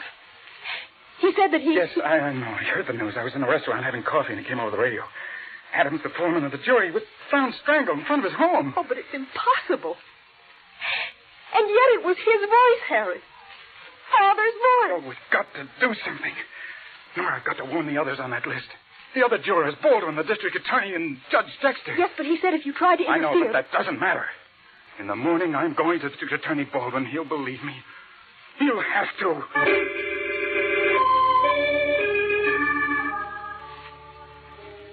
Oh, but Mr. Baldwin, you've got to listen to me. You've got to warn the others. You've got to give them protection. Or they'll die, just as Adams did. Winston, I'm a busy man. I have enough on my mind without having to listen to wild-eyed stories like the one you just told me. But it's true. Randolph's instructions about the way he wanted to be buried, the notebook that I put in the coffin with him. Mere theatrical mummery. Adams was the victim of an ordinary street mugging. That's all there is to it. I have to ask you to leave. I have more important things to tend to.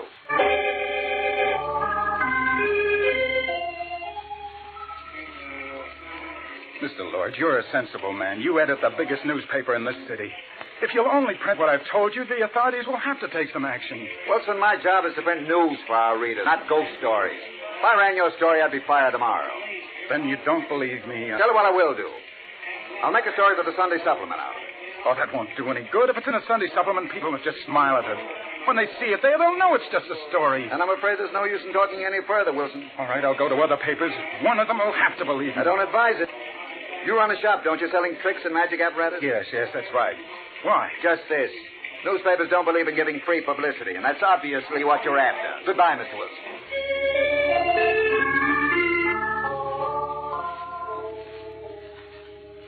I'm very sorry, Mr. Wilson, but Judge Dexter is unable to see you. Oh, but, miss, did you explain to him what it's about? How important it is? The judge said if you cared to write him a letter, he'd give the matter his consideration. Oh, that's no good. I got to talk to him. I'm sorry. He's leaving today for his vacation, and he won't be back for a month.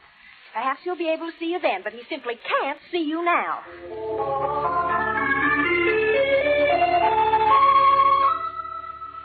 None of them would listen to me, Nora. They either thought I was crazy or that I wanted publicity. They all told me to forget it. They're right, Harry. That's the only thing to do, to forget it. But, Nora... Maybe we're wrong.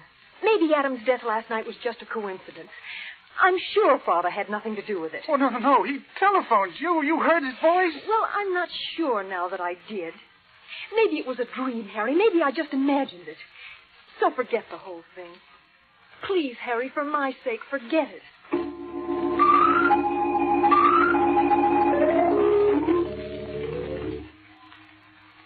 Oh, Harry, darling, it's no good just pacing up and down. Please sit down and try to relax. I can't, Nora. I can't.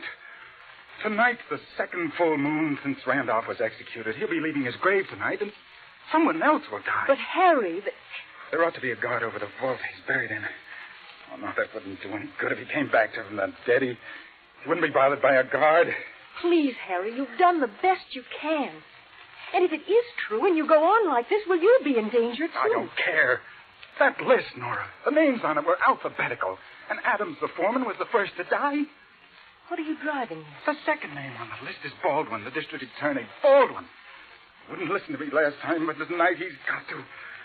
I'm going to his home now while there's still time.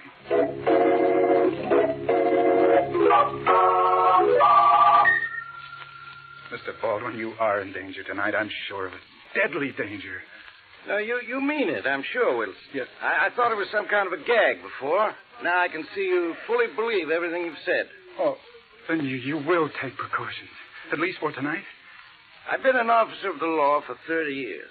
I've been threatened by a lot of convicted murderers, but not one of them has come back to get me yet. But you don't understand. The great Randolph is different. He had powers that we know nothing about. Perhaps, but I doubt it. Now, Wilson, I appreciate your warning, but I can't take it seriously, really. Then you won't guard yourself? No more than usual. I'll lock the door presently. I'm sure that'll keep out any ghosts who may come this way. Mr. Baldwin, please, it's almost midnight. At least let me stay with you for another hour. I'm sorry, but I'm about ready to turn in. I expect to sleep well, too.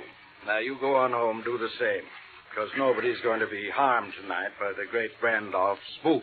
I guarantee it. Oh, no, please, I wish you'd let me stay. I couldn't think of it. Now, you can find your way out yourself, can't you? I'm sure. Yes, of course. All right, Mr. Baldwin, I won't bother you any longer. Good night. Good night, Wilson. Well, he's gone. Afraid the poor fellow needs to see a psychiatrist. Randolph's ghost. I only hope I never have anything worse to be afraid of than I... Who's there? Who came in just now? Wilson, is that you again? No, my friend. It is not Wilson. Who are you? What the devil's the meaning of this? You don't recognize me, then? How can I? That cloak with the collar pulled up over your face. That is to spare the world a sight that should remain forever hidden within the darkness of a coffin. But my voice... Surely you recognize that. What are you talking about? Now, get out at once, or I'll call for the police. It would tax their powers to arrest me. They have no authority in the world to which I belong. No, it can't be. I see you have recognized me. You should have taken Wilson's warning, Baldwin, because I'm here. The great Randolph, at your service. Oh, it's impossible. That's been said of so many things, hasn't it? But I think I can convince you. No, stay away. Help! That won't do you any good. By the time anyone comes who will have joined me in the world of death.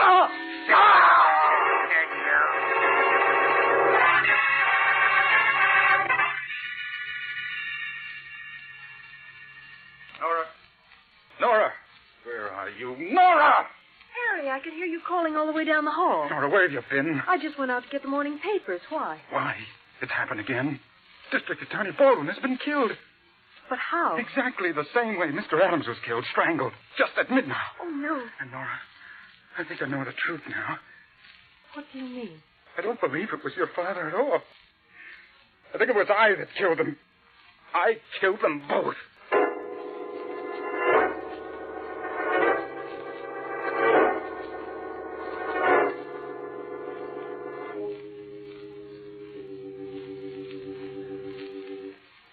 Oh, no, you've got to do it. There's a full moon tonight. You've got to lock me in this apartment. Oh, but Harry, you couldn't possibly have killed those two men. I could. I was near the scene at both times, and my mind, it wasn't clear. I don't remember doing it, but don't you see, if I'd been hypnotized, I wouldn't remember. But, darling, Father couldn't have hypnotized you into committing murder. It's a law of hypnosis. The subject won't do anything he knows is wrong. I know that, but I can't be sure. I believe that in those few minutes I was with him, somehow Randolph impressed on my mind orders to carry out his vengeance for him. Oh, darling, I'm sure he didn't. But if you insist, I'll lock you in. All right. Well, I want you to go now. It might not be safe for you to stay with me. All right, Harry. I'll go to a movie. Got to stay locked in until after midnight. Then even if I am hypnotized, I won't be able to do any harm. You do understand, Nora, don't you? Oh, of course, darling. I'm sure you're wrong, but I'll do anything you say. All right, now. Lock me in. And don't you come back until after midnight.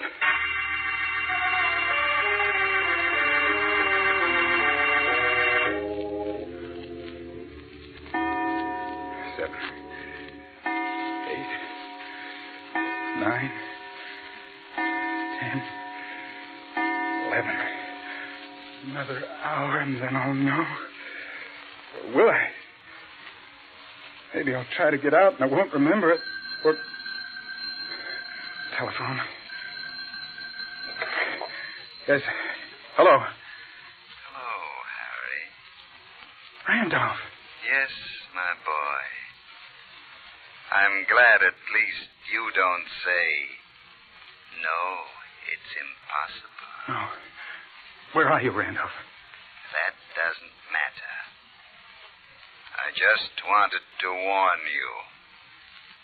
And don't try to interfere with my plans. But, Randolph, I thought... Hello. Hello. He hung up. That proves that I'm not the one. Then in that case... Yes. That's the only possible answer. I know now what the truth is. Oh, I've got to get out of here. Door. Oh, so solid I couldn't break it down with an axe. Oh, there's no fire escape, and it's 8 floors down to the street. I have it, the superintendent. I can telephone the superintendent, tell him I locked in, and then he'll come and let me out.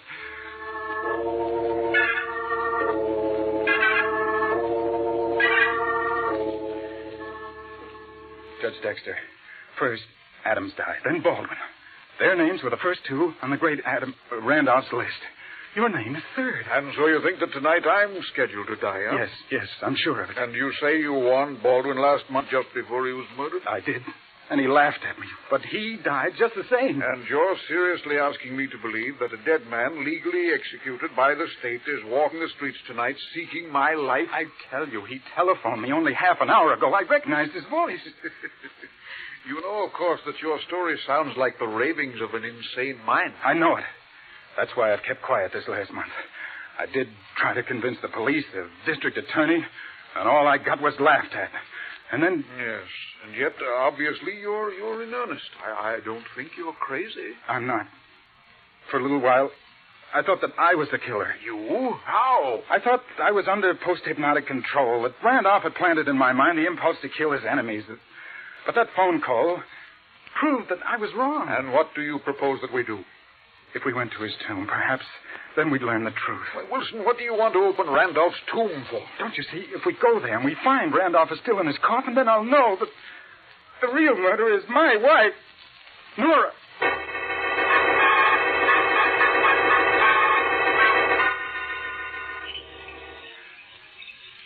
I have the key right here.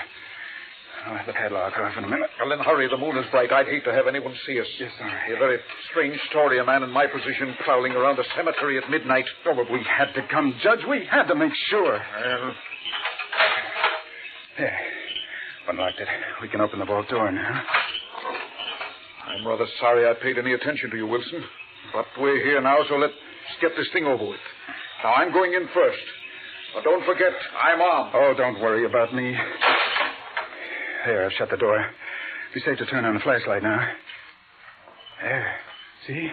There's the coffin. That's odd. Huh? What is it, Judge? The air in here is fresh. This vault has been opened, and very recently. Then it must have been opened by Randolph. Oh, nonsense. Open this coffin and I'll prove it. Here. How does it work? This catch on the side. Can be operated either from the inside or out. There we are. It's unlocked. Well, then lift the lid, man. Lift it. What? All right, I'll do it. No. There. There you are. Now, see? There's your precious Randolph, safe and sound, just as I expected. Quite dead. As he's supposed to be. He's still in his coffin. Yes, and that proves that Wilson, shine your flashlight down on the floor. I just touched a body lying here near the wall. Body? Oh, it's Laura. She's dead. I don't think so. Here, give me that light. Judge. What happened? Why did you turn out the flashlight? Something knocked it out of my hands. I can't find it. Because I have it, Harry. That's why you can't find it. Randolph. Wilson, what are you saying? It's Randolph. He's not dead. Oh, but I am, Harry. But don't let that disturb you. I want to thank you for bringing the judge here to me. Wilson, where are you?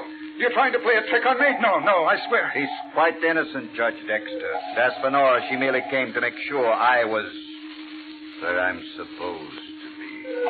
Just as you did. When I spoke to her, she fainted. Wilson, get the door open.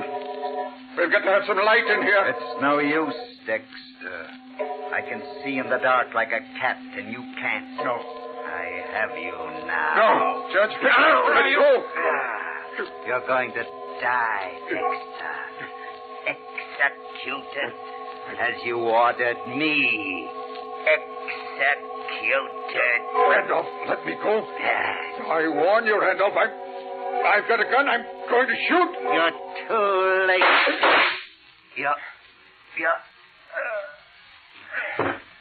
Judge, are you all right? Yes.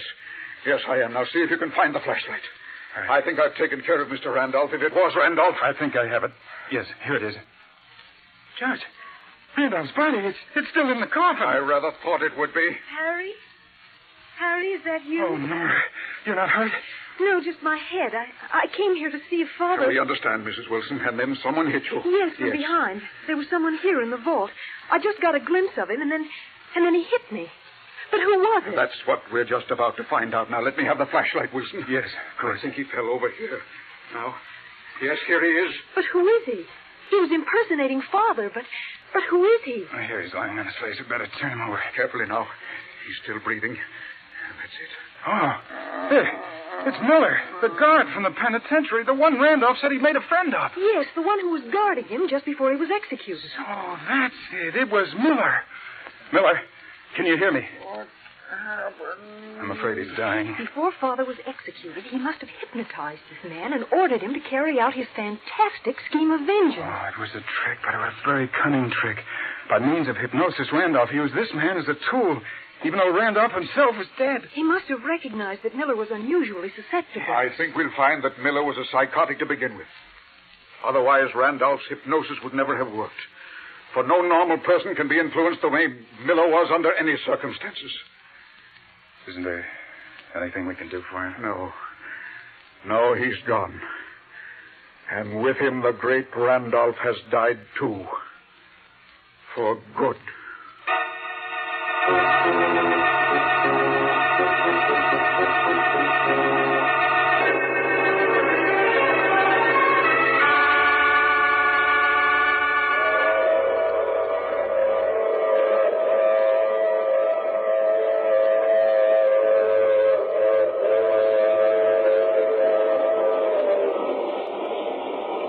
This is the mysterious traveler again.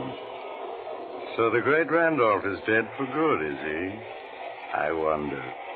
After all, Miller wasn't the only guard Randolph had a chance to talk to. Oh, but he couldn't have hypnotized any of the others. I wouldn't give it another thought if I were you. Unless, of course, you were on the jury that convicted Randolph. In that case... Oh, you have to get off here. I'm sorry. But I'm sure we'll meet again. I take this same train every week at this same time.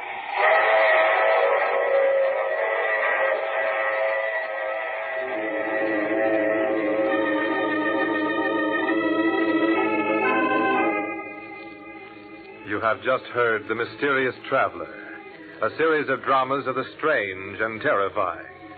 The role of the Mysterious Traveler is played by Maurice Tarplin. In tonight's cast were Santos Ortega, Richard Coogan, Shirley Blank, and Bill Smith. Original music composed and played by Al Finelli. All characters in this story were fictitious, and any resemblance to actual persons was purely coincidental. This is Bob Emmerich speaking. This program came from New York. This is the Mutual Broadcasting System.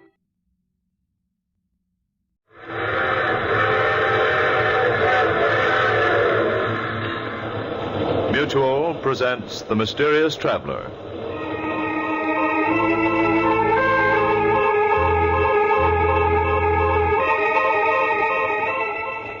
This is the Mysterious Traveler, inviting you to join me on another journey into the realm of the strange and the terrifying. I hope you will enjoy the trip, that it will thrill you a little and chill you a little. So settle back, get a good grip on your nerves, and be comfortable. If you can.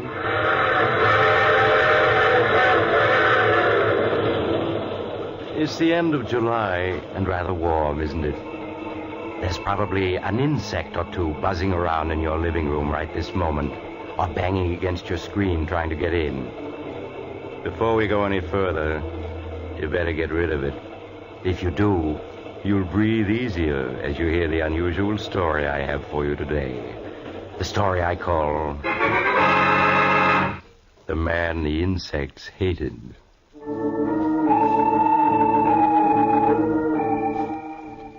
My story begins in a homemade laboratory in a crumbling mansion on the edge of a bayou, deep in the heart of the Louisiana swamps. Outside, the air is filled with the strident hum and buzz of insects, uncounted swarms of them, crawling and hopping and flying in the hot, lush atmosphere. Inside the laboratory, the air is filled with the same sound as a small man with graying hair lifts a wire insect trap to a table. Listen to them, Mary. How they hate me, every one of them. The flies, the bees, the hornets, the beetles, the locusts, the spiders, they all hate me. Oh, John, they don't hate you. They're just bugs. They can't hate you. Yes, but listen to them hum and buzz when I come near. They know me. And the reason they're so upset is that they know that we're enemies. And that I'm going to destroy them. Destroy them utterly. All right, John. Oh, Mary, you look tired. This life we've been leading the last few months, it's very dreary for you, isn't it? It's all right, John. It doesn't matter. Oh, but it does. These swamps, they must seem like the last outpost of creation to you. You always did love the city and the lights, the movement, the gaiety. I'm all right. You mustn't worry about me. It's such a struggle. If we had someone to help us, it would be easier. But no one will come out here and work for us. Yes, I know, my darling. Believe me, I do. But it's only for a little while. Soon we'll be rich. I promise it. All right, John. I'll be patient. You do believe me, Mary. You know that I'm on the verge of success now, don't you? That last formula, you saw how quickly it killed every insect in the cage? Yes, I know. It was wonderful, John. Yes, and you know yourself what it'll mean to the world. The perfect insect killer, something much better than DDT. Why, it will be tremendous. It will make the worst jungle livable. It will cut down disease and increase the crops and... There's someone at the door. Yes. It's very odd. I wonder who it could be. I'll see. Perhaps it's Dr. Guernsey or Mr. Conway, the druggist. They promised to call. Good morning. Is Professor Hanson in? Why, yes, he is. Come in quickly. There's so many flies. Yeah. Seems like the air is full of bugs outside. Never saw so many in my life. What is it, Mary? It's someone to see you, John. I don't know who. Andrews, the name, Professor. Martin Andrews. Say, you really are out in the wilds here, aren't you? Thought I'd never find you. Yes, we are rather isolated, but... You're wondering who I am and what I want here. The truth is, I was in Conway's drugstore back in town, and he told me you might be able to use a handyman. Oh, a handyman? Yes, we can use a handyman. How much do you want? Oh, not very much. I guess $25 a week would do me. We can manage that, I think. But on second thought, I don't know. I'm not crazy about these swamps with all these bugs around and... Oh, please try it anyway, Mr. Andrews. My husband is engaged on some very important research, and he needs help badly. Oh. Well, when you put it like that, Mrs. Hanson... Then you will stay. Yeah, I'll stay. What have I got to lose? Maybe I'll like it better than I thought at first. Excellent, Mr. Andrews, excellent. Oh, just call me Martin, Professor. Yes, Martin, yes. Now, there are a lot of details that you can help me with. Now, take this watch. And lunch will be ready in a minute. Oh, yes, my dear, yes. Take this watch, Martin, and you see this wire trap full of insects? Yeah. There must be thousands of bugs in there. There are. You see, I'm working to discover the perfect insect exterminator. Oh, yeah, I see. Yes, and in this spray gun, I have my latest solution, Formula 312. And I'm going to spray it just once at this trap full of insects, and you are to time how long it takes them all to die. You're going to kill all those bugs with just one squirt from that sprayer? I hope so. And they know it, too. Listen to them hum. How they hate me. They know I'm going to kill them, and they wish they could get free to kill me. Huh? Oh, yes, they know me. Insects hate me. All insects, just as I hate them. They'd kill me if they could, but instead I'm going to kill them. Have you got your eye on the watch? What? Oh, yeah, sure. Then start timing. Now, watch and listen. Say, that stuff really mows them down, Professor. Yes, they're dying now. A few of them are still trying to crawl around, but there they go.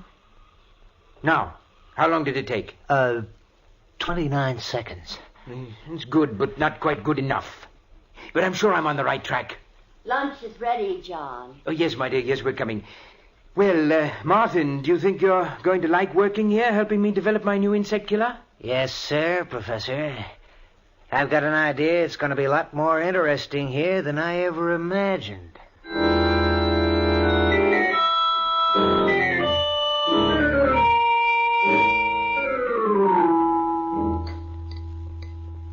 Some more coffee, John?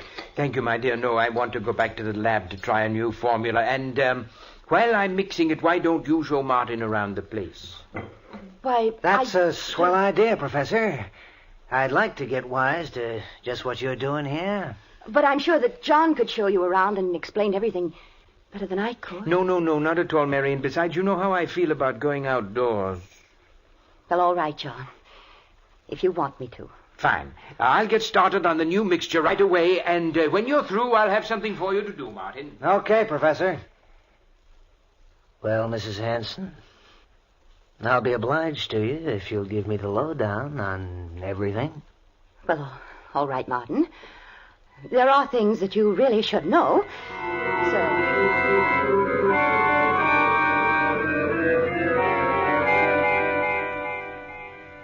So, that's how it is, huh? Mm-hmm. The professor is hipped on the subject of bugs and wants to rid the world of them. And he thinks they all know it and hate him, huh? Oh, that's a hot one. The bees and the mosquitoes and the flies, they all got it in for him, huh? You mustn't laugh. I know it's a strange quirk of his mind, but it's a harmless one. And you must pretend not to notice anything odd about it. Okay, Mrs. Hanson, if you say so. You see, when he was a small boy, my husband was almost stung to death by a swarm of bees. That brought on his peculiar hatred of all insects, and his belief that they hate him. Sure, I can see how that'd be. And that's the reason why all his life he's been experimenting to find the perfect insect exterminator. It's screwy, but if he does find this perfect bug killer, it'll pay off big. Oh, he will find it. I'm sure of it. That's why I'm willing to... I'm sure he will. You were going to say that's why you're willing to stay here in this swamp, because you think he'll find this bug killer and make a lot of money from it, huh? Well, that's the truth, ain't it, Mrs. Hanson? You're being impertinent. The first time I looked at you, I could see you weren't meant for a life like this. You were meant for pretty clothes and soft music, dancing, fun. Not for rotting away in a swamp that's only fit for bugs. You mustn't talk like that. I've got to go back to the house. No, not yet. Listen, the minute I stepped inside that house, I knew you were eating your heart out all for fun and people and pretty things. I don't know what you're talking about. Let go of my wrist. Not yet. Listen, I'm no handyman. I know how to make money when I want to. It's just good luck that brought me here, my good luck. There's meant to be something between us. I knew that the second you opened the door this morning. You're crazy. Let me go. Sure, I'll let you go. There. Well, why don't you run away from me now that you can? You mustn't say things like that. You mustn't. But I already have, and I will again. You weren't meant to be married to a dotty old dodo like the professor. You were meant to live. And I'm going to hang around here until I prove it to you.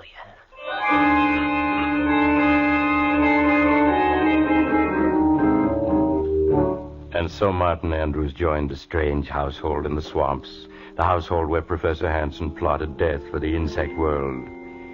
Mary suggested to him that it had been a mistake to hire Martin so hastily without investigating his background, but her husband pooh-poohed her arguments, and she was silent, knowing she could not explain that she was both frightened and fascinated by a man whom she'd seen for the first time that day. So Martin stayed, and in the days that followed, Professor Hanson found him invaluable. With his help, the work went much more quickly. And daily, as the work progressed, the number of insects swarming about the house increased, buzzing and humming ominously as though news of the professor's success was spreading throughout the whole swamp. Then one morning in the laboratory... Time, Martin. Exactly 15 seconds, Professor. 15 seconds and every insect in the trap is dead. We've done it, Martin. Mary! Yes, John. What is it? Mary, we've done it. At last I found the formula that will kill any insect known almost instantly. Oh, John. Oh, I'm so glad. Yes, Formula 397. See, here it is. Just a few marks on this piece of paper. But it's man's final victory over the insect world. Listen to the bugs outside hum, Professor. Yes. They sound almost like they knew what you'd done. Oh, yes, they do know. But they're helpless. They're beaten and they know it. Yes, now I've got to write a note to Dr. Guernsey and Mr. Conway. Martin, wait here for me. Yeah, sure, Professor. Martin, what are you doing with that formula? Just putting it in my pocket where it'll be safe. You know how the professor is, always losing things. Give it to me, please. I'll take care of it. No, I think I'd better hold on to it.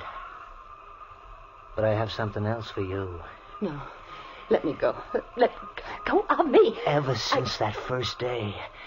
And I've been waiting until you know as well as I do that we were meant for each other. You mustn't say such things. You do know it, don't you? No. Maybe this'll convince you. Oh, Martin. Now you know it, don't you? Yes. Oh, I'm crazy, I suppose, but I can't help it. You've got to go away, Martin. Now, today. You are crazy if you think I'm going without you. Oh, here comes the professor. We'll talk about it later. Martin, here's a note from Mr. Conway, the druggist. I've asked him to come out with Dr. Guernsey tomorrow night. Will you drive into town and deliver it to him, please? Sure, Professor. I'd be glad to. Right away.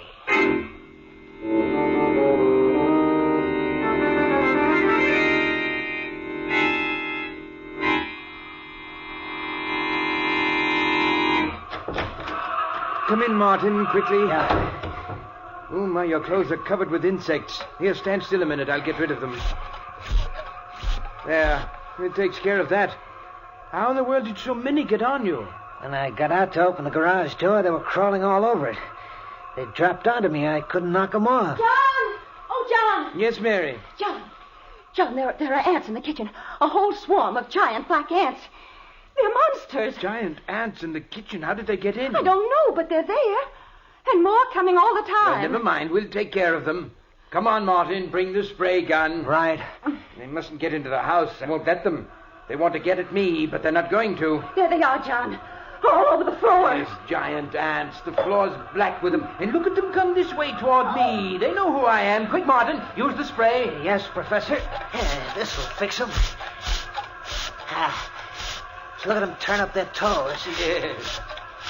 That finishes them. But how in the world did they get in? I thought I'd made this house insect-proof. Here are some more, coming through this hole in the woodwork. I'll take care of them. Now I'll plug up the hole. No more will come in that way. They're such big ants. I've never seen any that big before. And they were after me, but we've taught them a lesson. Professor, you've almost convinced me you're right. About the bugs hating you, I mean. What are you saying? It's the truth. You never saw so many bugs in your life as there are outside right now. When I got back from town, I could hardly see the house for the beetles and the flies and the hornets that are buzzing around it. And a couple of times the car ran over columns of ants so thick I thought they were going to clog the wheels. Columns heading this way. Is that so? I must go over to the window and see for myself. Yes, good heavens, the screen is so covered with insects I can't see out. I'll give them a dose of your bug killer. That'll make them move on. There. That cleared them off. Now, take a look outside, Professor. Did you ever see anything like that in your life? Oh! Good Lord, the sky is black with insects. Look at that swarm over the trees. Flying beetles, wasps, bees, I can't identify them all. Yeah, and just listen to them. Listen to that song of hate. Don't say that. It's just a natural phenomenon. These swamps breed insects by the millions. Yeah, I know. And every one of those millions is headed right for this spot. But that's ridiculous. No, it's not. All the way to town, I didn't see a single bug. Because they're all gathered right around here, right around this house. You mustn't say that. He's right. They know what's happening here, and they want to stop me. No, John, no. If you want my advice, the thing to do is make up all the Formula 397 we can. If those bugs ever get into this house, we're gonna need it.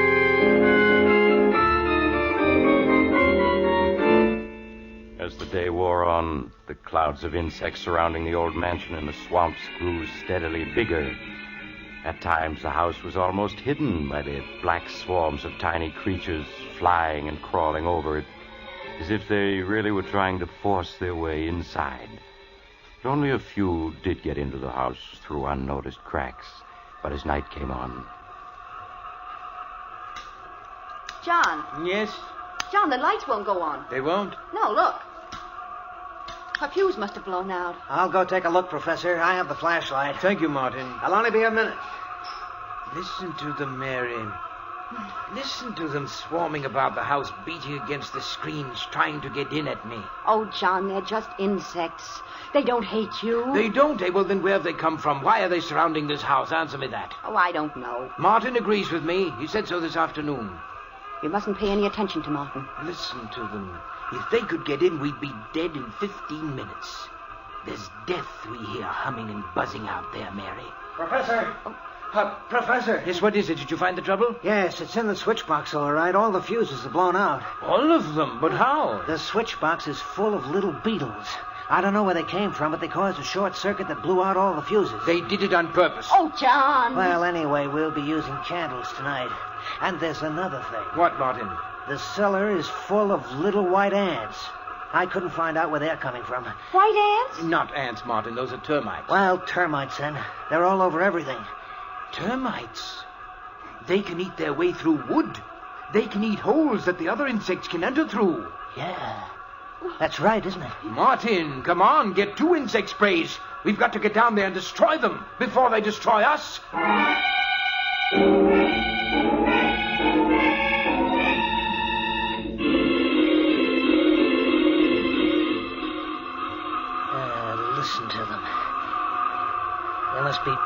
millions of bugs out there. Crickets, bees, flies, hornets, wasps, ants, every kind of insect there is. It's a good thing you put tight screens on this house. John! What is it, Mary? I thought I felt the house shake then. Ah, don't let your imagination get you. I didn't feel anything. No. You must keep control of your nerves. I suppose I imagined it then. Oh, John, it's almost midnight. Are they ever going to go away? Maybe not.